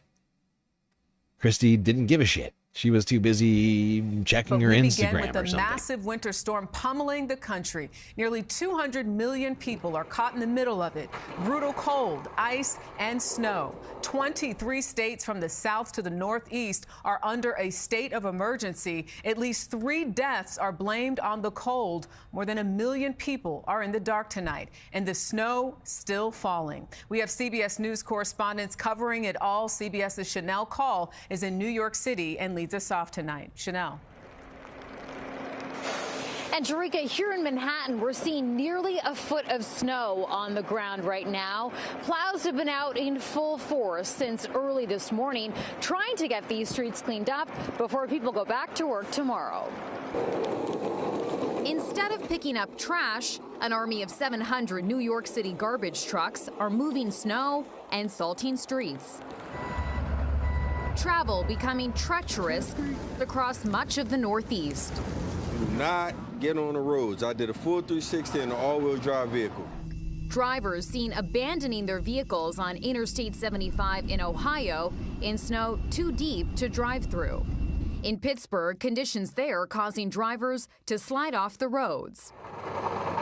The governors of New Jersey, Connecticut, and New York all declaring states of emergency. An Arctic siege has taken over our state and many other states across the nation. This storm, the first big test for New York City Mayor Zohran Mamdani, who announced today he's shutting down public schools Monday, but classes will move online. This may disappoint some students, so if you do see me, feel free to throw a snowball at me. Boston bracing for 20 inches of snow. Here's CBS's Tom Hansen. The frigid cold and heavy snow have shut down Boston. Schools are closed tomorrow, but some homeless shelters are open 24/7 due to the storm. And take a look behind me. Workers are working around the clock to keep critical services like hospitals open.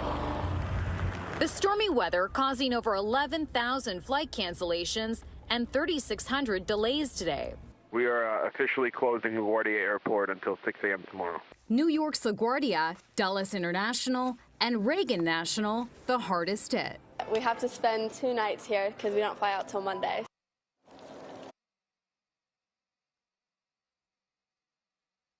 Yes, indeed, the effects of this storm being seen practically from coast to coast. I think Arizona saw snow, and of course, this storm went all the way up to Maine, hitting practically every state in between it. And unfortunately, it's still going to keep going.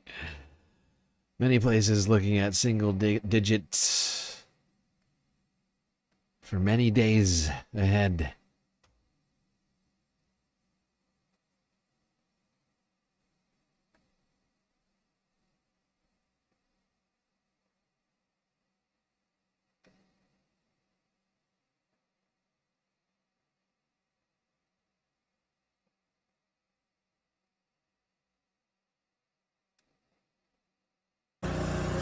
Tonight, as the monster storm moves out, the deep freeze settles in.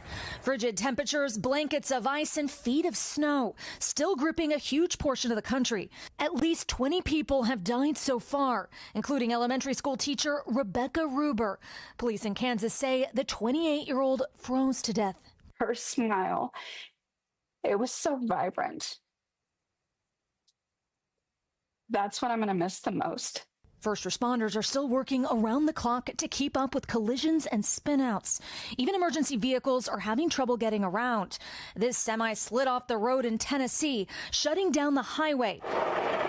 And in the Midwest, where it's been single digits or lower since Friday, stranded cars litter the roads.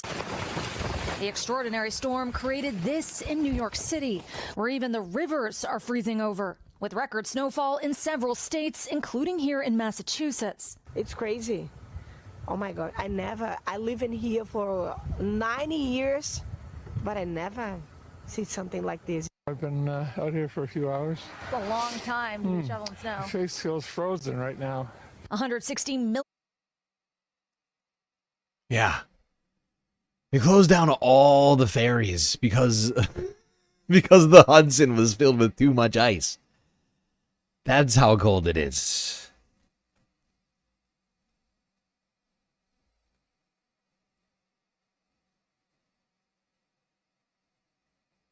$160 million Americans still under cold alerts. That was 2 days ago. This is from yesterday. ABC 7 the death toll Chicago. Rising after the winter storm that left behind 2,000 miles of freezing rain, snow, and ice. And now a heartbreaking reminder of how dangerous the conditions can be. The small city of Bonham, Texas, mourning the loss of 3 siblings who drowned in an icy pond. The school superintendent saying, "We are devastated by this unimaginable loss." Ice taking down huge trees across the South. Mississippi's governor now deploying 500 National Guardsmen. It is possible that those numbers will go up. In Oxford, utility crews were pulled back and a shelter in place was ordered over fears of falling trees. Tennessee also activating the National Guard and opening warming centers amid concerns about vulnerable people. The concern for power crews, trees falling again after power has been restored. Almost everyone here is without power. You can see this large tree. It came crashing down. It snapped and brought some power lines down with it. Some areas have been without power since Saturday during this days-long stretch of bitter cold. On the roads, a big rig crashing in the slick conditions, bringing down this overhead sign. And back in Texas, volunteers with the United Cajun Navy bringing food, doing welfare checks, and looking for dangerous black ice on rural roads. As somebody in Texas, we don't deal with ice. We don't deal with this, and it was me running, a few people, making sure that everyone was taken care of. In Fort Worth, firefighters braving conditions to get this man to safety. His safety, making sure he was good, that's the only thing I was thinking of. Let's get him to the top. He's on my shoulder crying. 19 states saw more than a foot of snow in the storm, and now the Mid-Atlantic and Northeast are bracing for a possible coastal storm this coming weekend.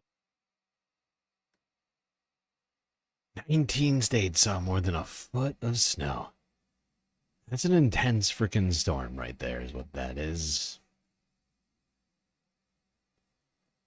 Sort of storm the United States hasn't seen for quite a while.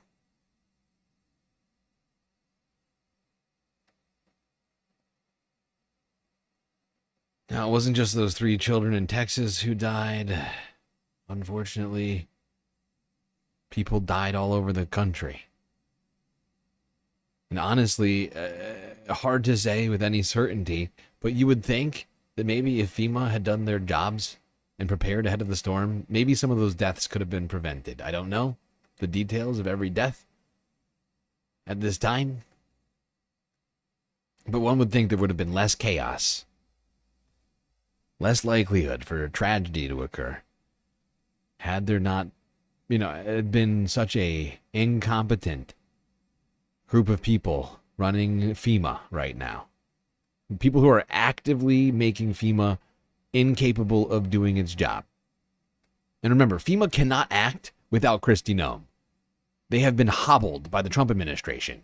They cannot make any decisions that And no one at the agency of FEMA can make any decisions that wind up allocating more than $50,000. Maybe it's $100,000. I can't remember the exact number. But we're talking about the whole country, 200 million people, right?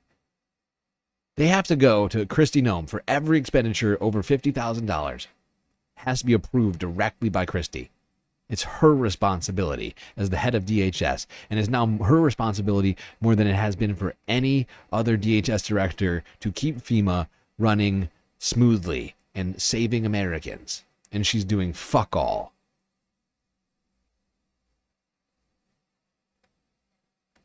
They're the ones who did it. They decided for fraud, because of fraud, waste, and abuse, FEMA can't be allowed to make its own decisions. So they decided that it should be the head of DHS who makes those decisions. And the person who's the head of DHS is, of course, Kristi Noem. It didn't have to be that way. FEMA could have been, as it was previously, before 2025, an independent-ish agency that made its own fucking determinations on what was an emergency. Not like whatever Kristi Noem can be bothered to do in between Instagram posts. But another man died in Michigan.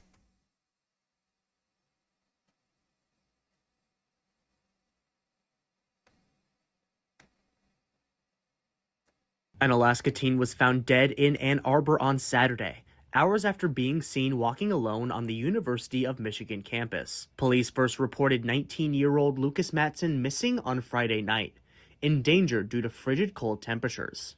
If you think about how cold it's been, that's a long time in the extreme cold temperatures for somebody not only to be missing, but alone. Neighbors told Erica Erickson with WDIV in Detroit that Matson was last seen leaving a party at a fraternity house, wearing only a t-shirt and jeans. Originally from Juneau, Matson was an engineering student. In a statement to the press, loved ones said, quote, "Our family is devastated by the loss of Lucas. We ask for privacy at this time." As a parent, as anyone who has loved ones so far away, I can't even imagine how they must have felt or still feel. The community providing condolences in the wake of Matson's passing. We spoke to one neighbor and she was heartbroken. She wishes that he hadn't been alone and she urges people to use the buddy system. She was terrified to think of an undergraduate to have been walking alone without a coat, just in a t-shirt, and to have been found like that by himself. A stark reminder of danger posed by cold as temps were below zero.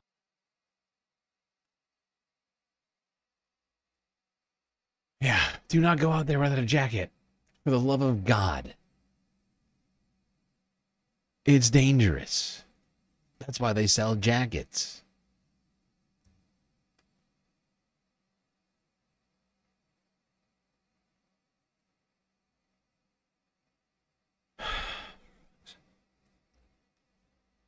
It wasn't just people in Texas or Michigan dying. Unfortunately,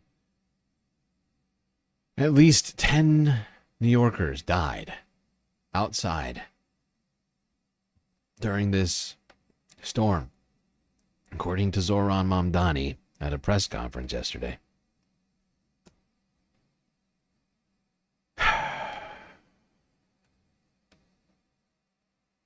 Just a short time ago, Mayor Mamdani announced the deaths of 10 people found out in the cold. We don't yet know whether every case will be ruled hypothermia, but we need every New Yorker to be on alert, looking out for their neighbors. We are intensifying outreach, that we are conducting round-the-clock checks, and have loosened traditional shelter intake procedures to accommodate as many New Yorkers as possible. The mayor said groups will be sent out every few hours to canvass blocks and engage with those who need assistance. Hospitals are being asked to limit overnight discharges, and there are 10 new warming shelters, plus 10 new warming buses at key locations in the city. And our freezing temperatures are making cleanup for the storm difficult. Christina Fan has more on the city's new plan to take on the snow. The sanitation department says it's made multiple passes down every road, but when you have this much snow, shoveling only gets you so far. The city says it's moving on to the next stage of its operation, which is melting it down.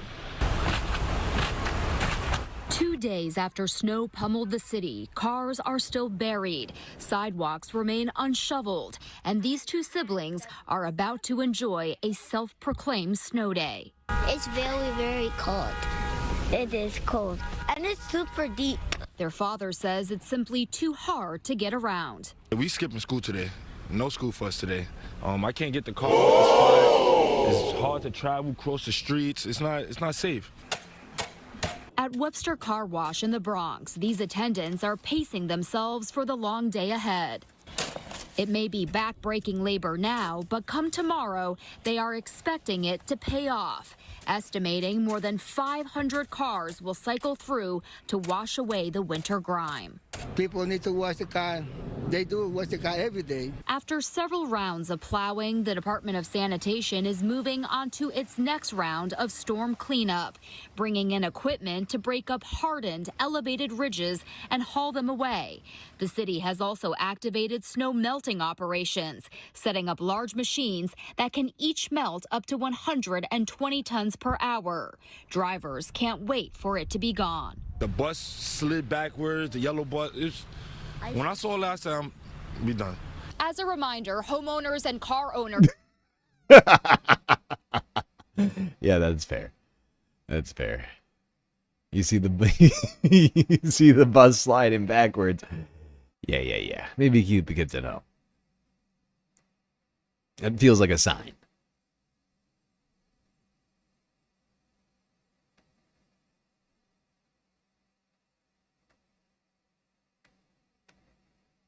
Alrighty then, let's go down to Philadelphia, where many streets as of yesterday were still very snowy and icy. 2 days into this winter storm. In Paterson, New Jersey, found itself stuck in some snow. City officials saying that crews are working around the clock to clear the streets, especially with students going back to school tomorrow. Andrew Ramos spoke to the mayor about the progress being made. 2 days after Sunday's storm clobbered parts of New Jersey, cities like Paterson are still digging out. Mounds of snow overwhelmed just about every city block, where some sidewalks look like obstacle courses. In some cases, pedestrians have nowhere to go, and intersections serving up plenty of challenges. This NJ Transit bus got stuck in some serious slush at an unplowed intersection near East 27th Street. Community members even jumping into action to help. This has been an enormous storm, not normal. With public school students going back to class on Wednesday with a delayed opening, Paterson Mayor Andre Saya said plows are going to hit the pavement tonight and again in the morning with an emergency snow removal operation that will focus on secondary streets in hopes of clearing the hazards and easing concerns some parents may have. But we are focused on making sure that children have safe passageways to school. The city has already begun the process of issuing citations to anyone blocking street parking or dumping snow back into the street. I'm asking them if they could just shovel it back onto their property, not onto the street, because when you're doing the street, you're not doing anybody a favor.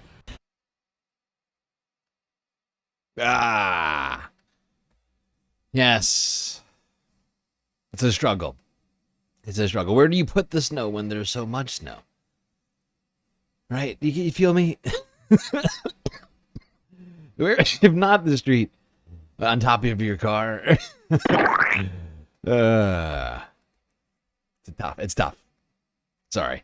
I meant for us to go to Philly, but I figured we'd hit New Jersey on the way there.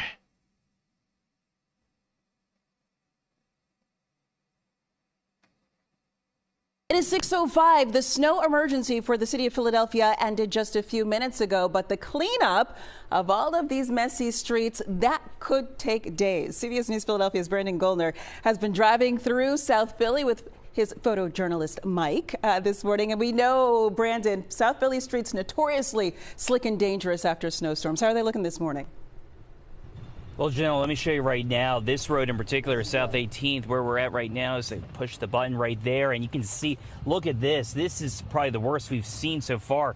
Covered in snow and ice. You see the size where cars are parked, cars having to navigate out of that little pile of snow right there. And this is going to be something that will continue to be a problem through the weekend. This is why city leaders say it's going to take a lot of time to get everything cleaned up.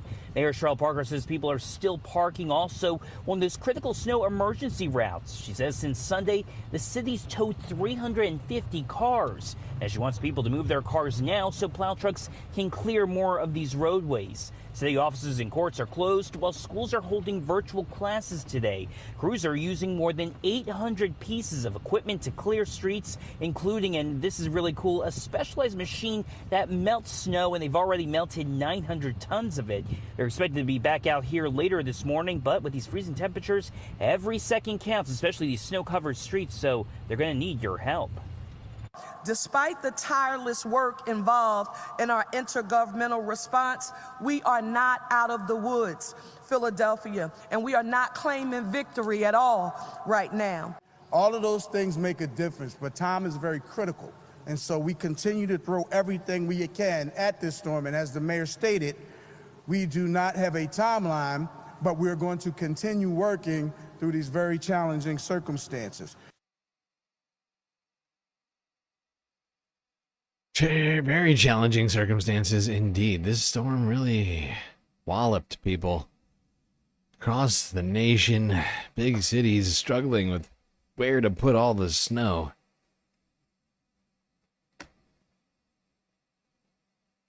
Just a tremendous amount of snow. I know down on the streets on Earth, by my Earth apartment, it's like walking around on the sidewalks, you're just like surrounded by piles of snow, like ever competing piles of snow that seemingly just continue to get taller as you walk.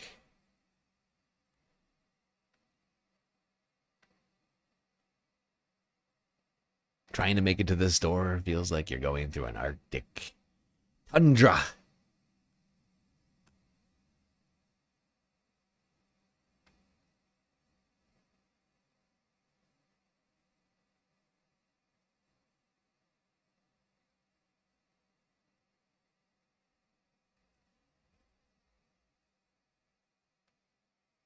All right, let's go all the way up. All the way up to Canada. Halifax. They got hit by the storm too, it turns out.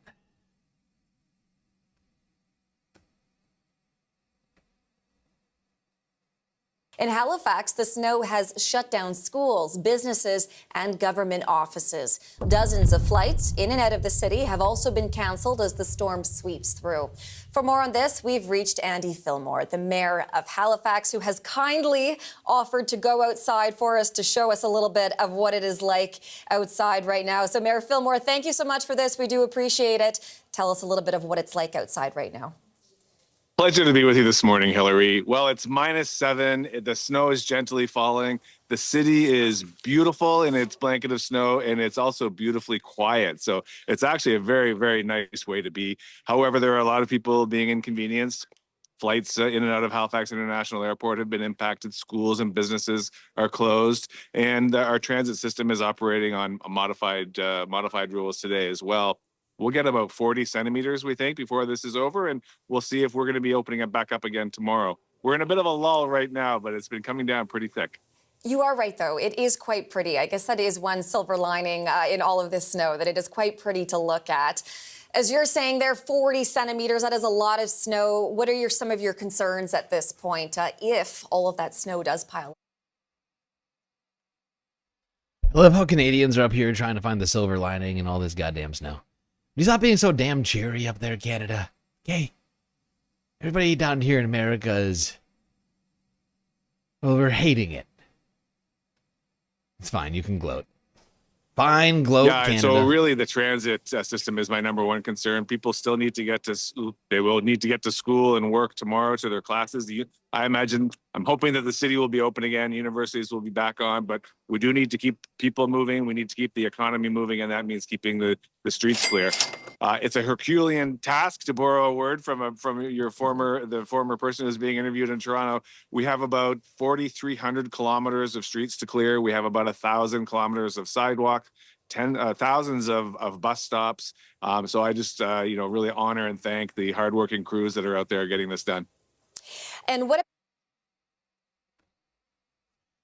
There we go. People working hard in Halifax, Nova Scotia. Trying to keep the streets cleared in the Canadian economy.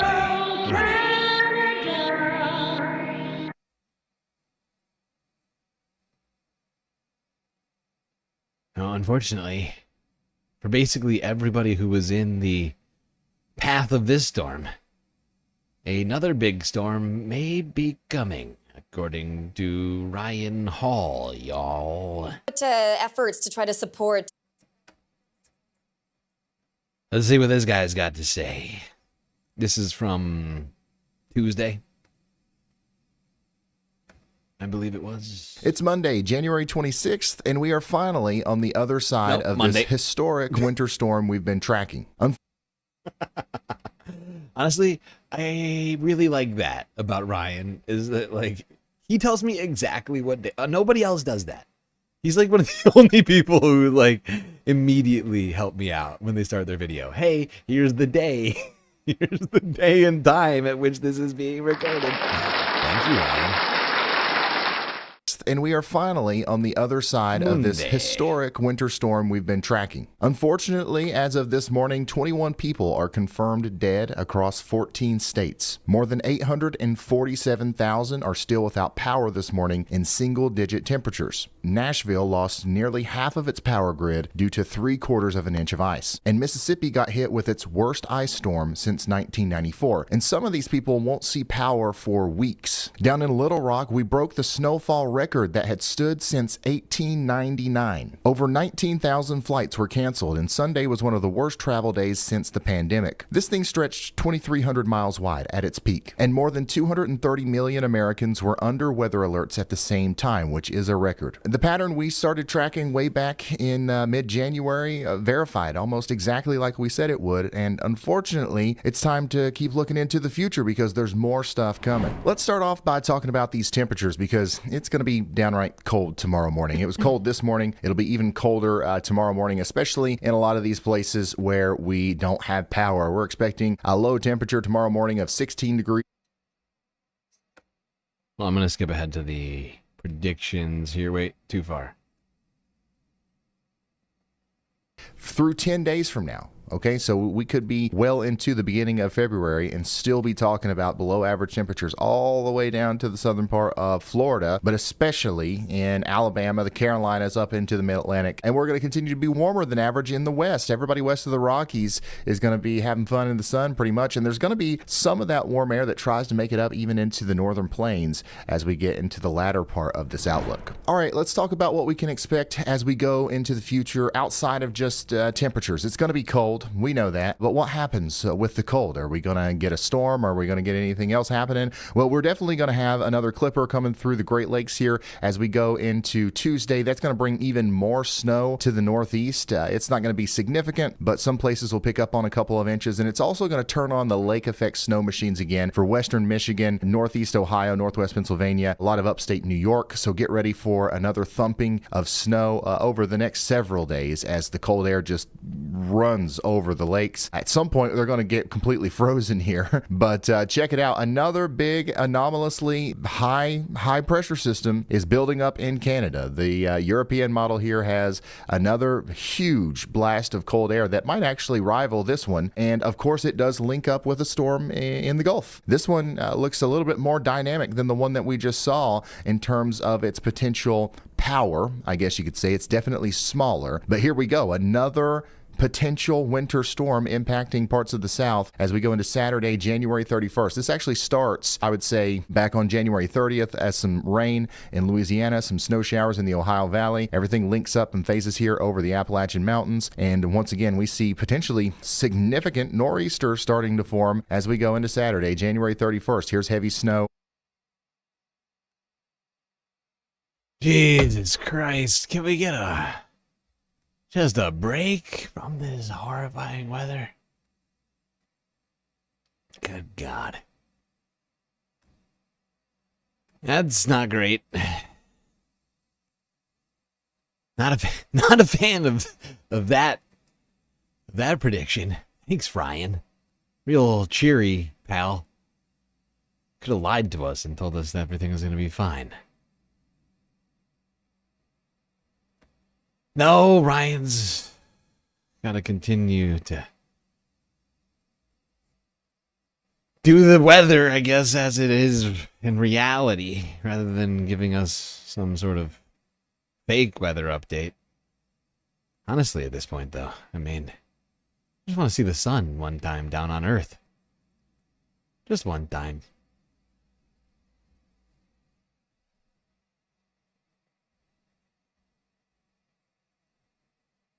"16 is not enough degrees." That's true. That's true. Many people everybody is saying it. Not enough degrees.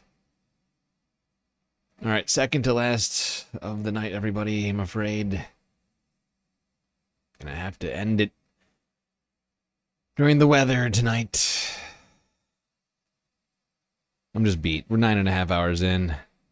Honestly, you don't even have that much to cover left. I'm just gonna hold it over for tomorrow's stream. We're gonna have a stream tomorrow, of course. Do not fret. But that's why I need my rest, because I'm done. I'm so tired today. All right, AccuWeather from yesterday. Latest on these forecasts.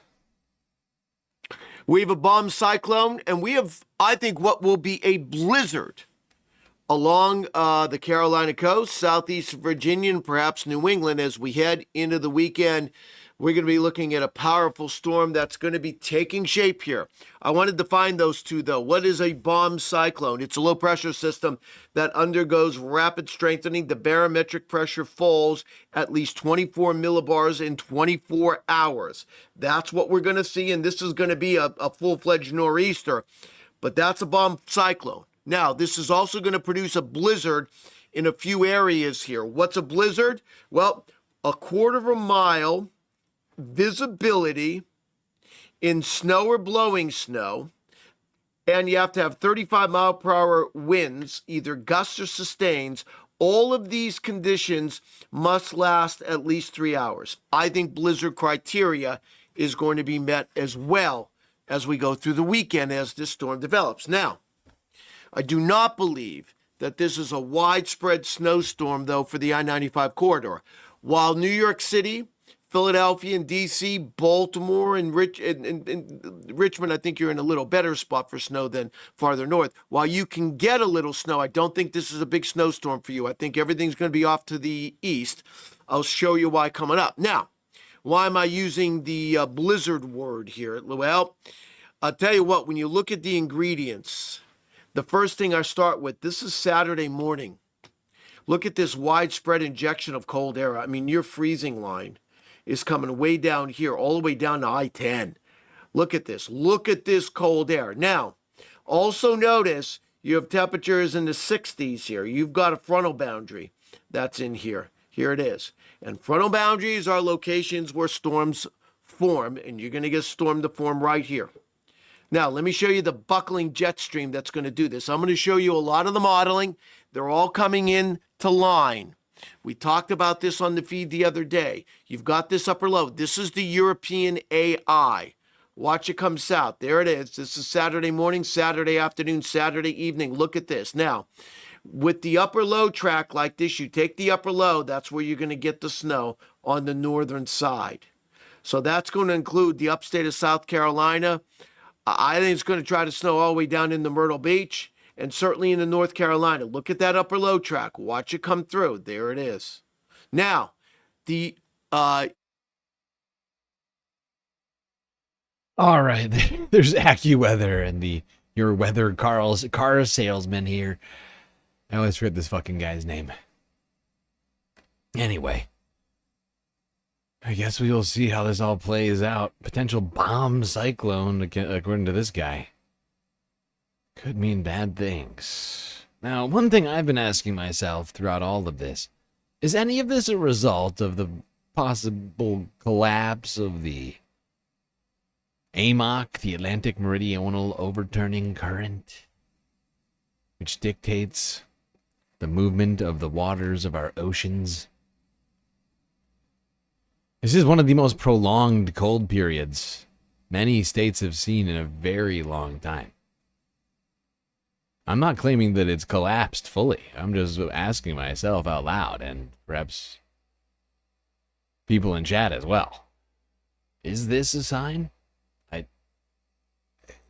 It's hard. Honestly, it feels hard to make a distinction right now in the midst of it all. But it feels strange, just how long these cold temperatures are lasting. You know, like honestly, our climate has been much more erratic than this, in my opinion, lately. Right? Like during the winters, you see, wildly swinging temperatures for such a prolonged period of cold. It is somewhat, I think, out of the expected at this time for just really consistent weather in this way. It seems odd, almost. Last winter, the winter before that, one day it's freezing cold, next day it's 50 degrees. Now all of a sudden, single-digit temperatures for like 2 weeks straight. Ocean temperatures keep setting all-time highs.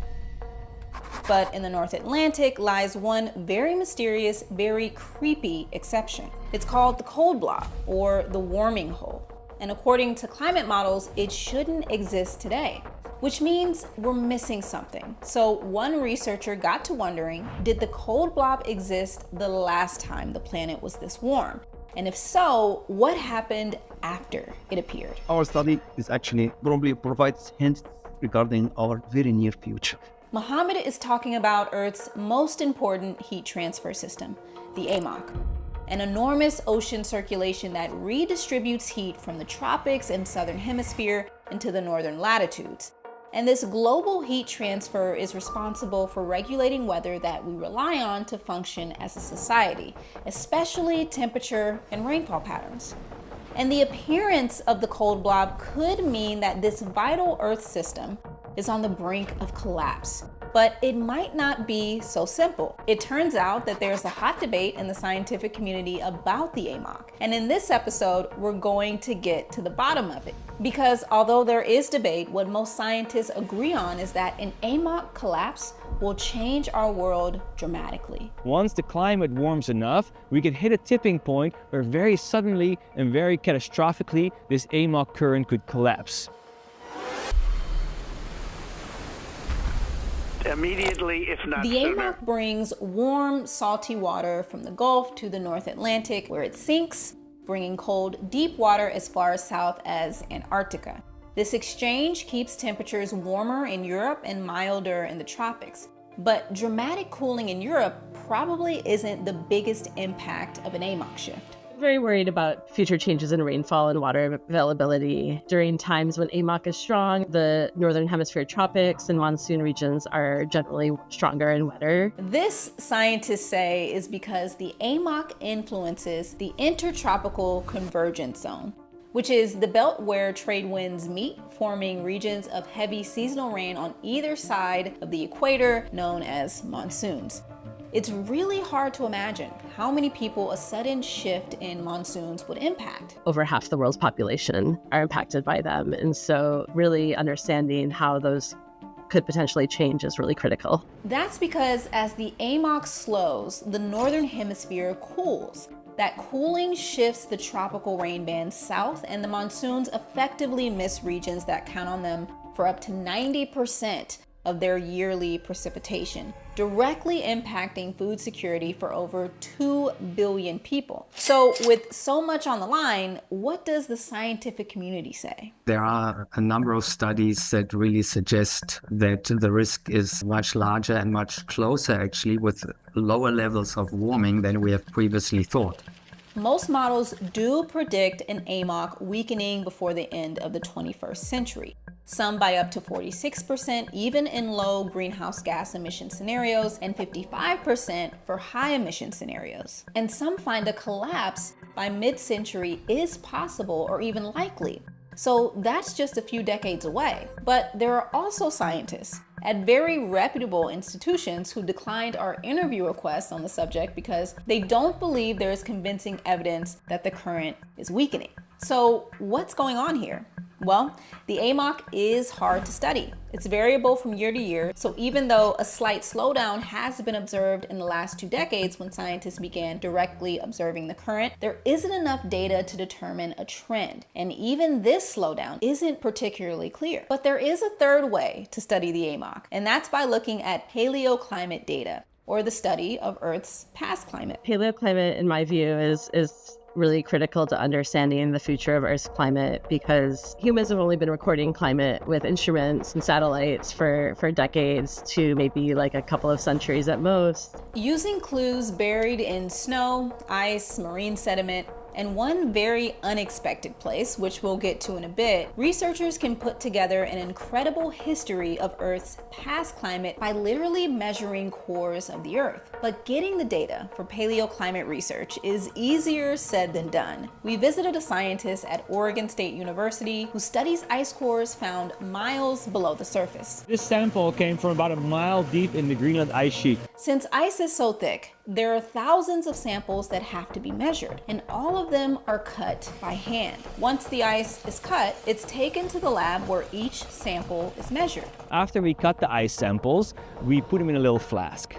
That flask is mounted to our vacuum line, and we pump out all the air, we close it off, and we melt the ice. Christo is measuring the methane concentration in these ice samples, trying to understand past AMOC collapses. To do this, the ice sample is refrozen so that the ice is at the bottom and the air is at the top. He then measures that air. Once we find the methane spike, we know exactly where we are in time. By cross-referencing paleoclimate records, scientists are able to confidently reconstruct past climate events. There's a one-to-one relationship between all these different things: greenhouse gases, temperature in Antarctica, temperature in Greenland, rainfall in the tropics. When the current is on, we know that the monsoons in India and China are very strong. This means there's going to be more wetlands in those places, and wetlands are exactly the thing that produce methane. That's the relationship. And we have been seeing massive increases in the rainfall during monsoon seasons in exactly those places. China, India, Pakistan. Last year was the perfect example of this. It was devastating monsoon season, which went much longer than the people in those regions generally expect. Completely upending their like many thousands of years of expectations. Do you understand what I'm saying? Like, humans have set themselves up in certain ways, like Farmer's Almanac stuff, word of mouth stuff. Like we've set up our entire society upon certain things remaining consistent with the planet as they have for many thousands of years. We've been on the planet for like 500,000 years, and in our current form, if you will, and we've been getting used to things in a particular way. They're really being thrown into whack in the modern era right now. Methane and this AMOC current, it runs through the monsoons. Which brings us to caves, the best way to study the Earth's past hydroclimate. Primarily we use stalagmites in our research. They form on the cave floor as water is dripping, is precipitating calcite layer by layer. So you get these really beautiful long stalagmites that are effectively a history of groundwater chemistry. By measuring oxygen isotope ratios, which tell scientists the past temperature and rainfall conditions, Kathleen is able to see abrupt shifts in rainfall patterns. This allows her and other scientists to understand AMOC impacts and reconstruct past climate events like an AMOC slowdown or collapse. Earth has two major modes, glacial and interglacial periods. Currently, we are in an interglacial period with a warmer, more stable climate. But looking at the last ice age, which is the last glacial period, may actually foreshadow what's coming our way. One of the reasons we're so concerned about these potential collapse of the AMOC is that we actually have examples of it. During the last ice age, we have at least 25 examples where the AMOC actually collapsed. 25 different collapses during the last ice age is an average of once every 5,000 years. So according to Earth's paleoclimate record, an AMOC collapse in the near future is plausible. And since the last collapse was almost 12,000 years ago, maybe we're due. Each on-off event is world-changing for plants and animals who live through it. When the current collapses, temperatures drop. And during some periods while the AMOC was off, ice sheets reached as far as New York City, northern Spain, and Paris. Christo's ice core study found the average temperature changed by 20 degrees Fahrenheit in the Greenland ice sheet within a few decades. When it turned back on, it raised by nearly the same amount. That type of temperature change in such a short period of time would be catastrophic for humanity and cause ripple effects all over the world. AMOC were to collapse during the winter, the North Atlantic would just be covered in sea ice. So within a decade or two, all of a sudden, that climate could shift from a more maritime climate that London has today to a very cold winters continental climate that Moscow has.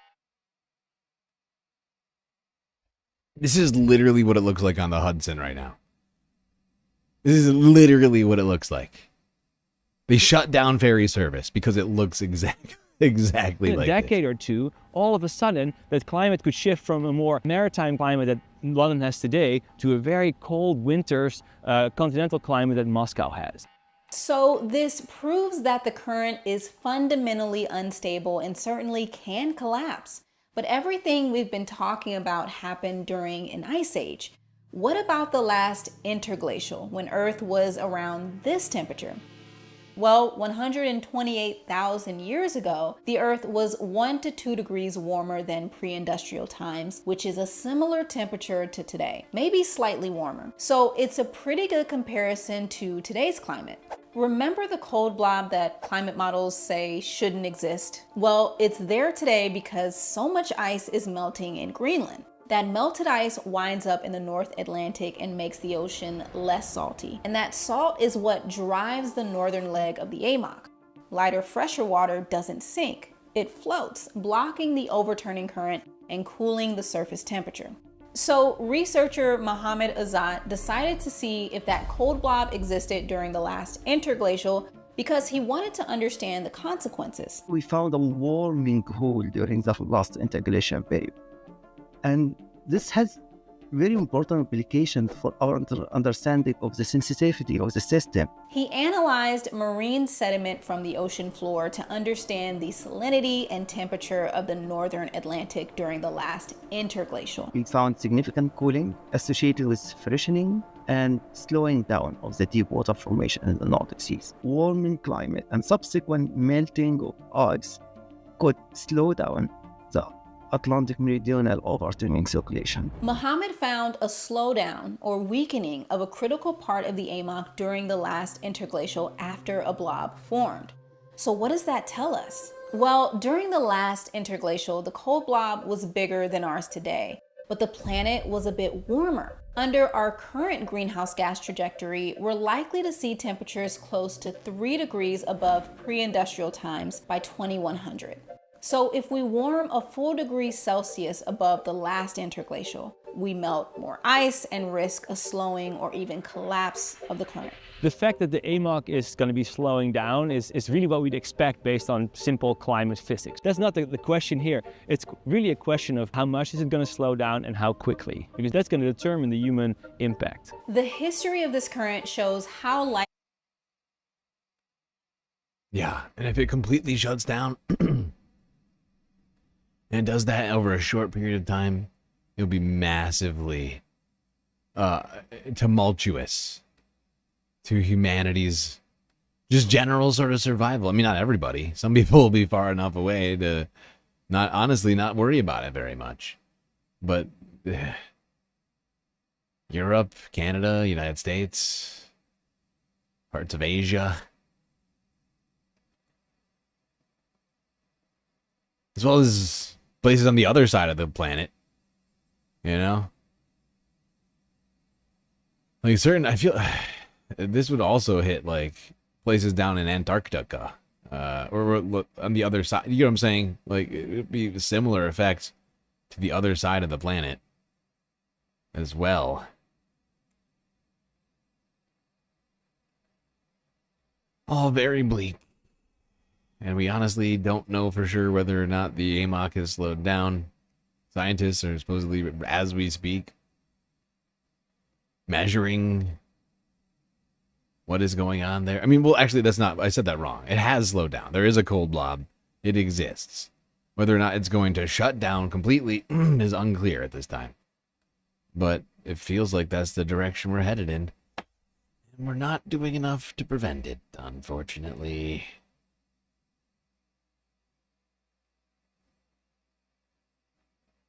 All right, that's it for tonight. I'm afraid only 10 hours.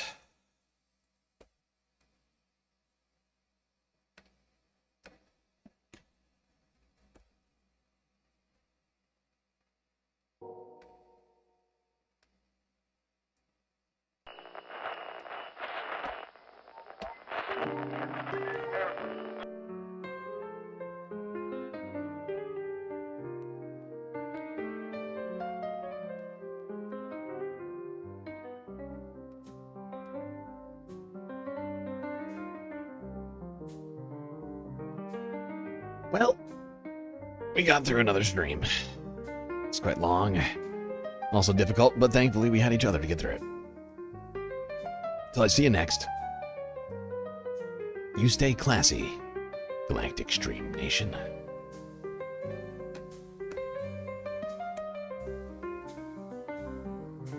Can't forget this. These are your galactic patrons. Gabby, Goth Dogs, Aaron W., Schmegley, PB, Midi, Afroponics, Narwhal by Nature, Interplanet Janet, Godcat, Robot Cat, Disco Wolf, Callie Braiding, Sammy, Geodragon, The Anti-Corporatist, Obsessive Audio, Moanoip, Nadia, Choki, Scout, Selena, Omega Star, Sasha G, Pitchfork Dragon, Vincent Morales, Donald James X, Evan from Portland, Lovely Pariah, Mish, Becky, Decipher, Icebreaker, Columbia, Rica, New York, Will in Detroit, Sisyphean Task, BC, Free Palestine, Urban Horologist, HBX, Manda, Lori Lunchmeat, Carl Gaslight Tocracy, Paige Larson, Frizla, Penny Hannah, Dark Sparkle, CJ from the Six, The Reference Frame, and Glitchmaster. That's right, all of these people here have helped produce the show which your eyes and ears just got done enjoying. You can too for just a few US dollars a month on Patreon.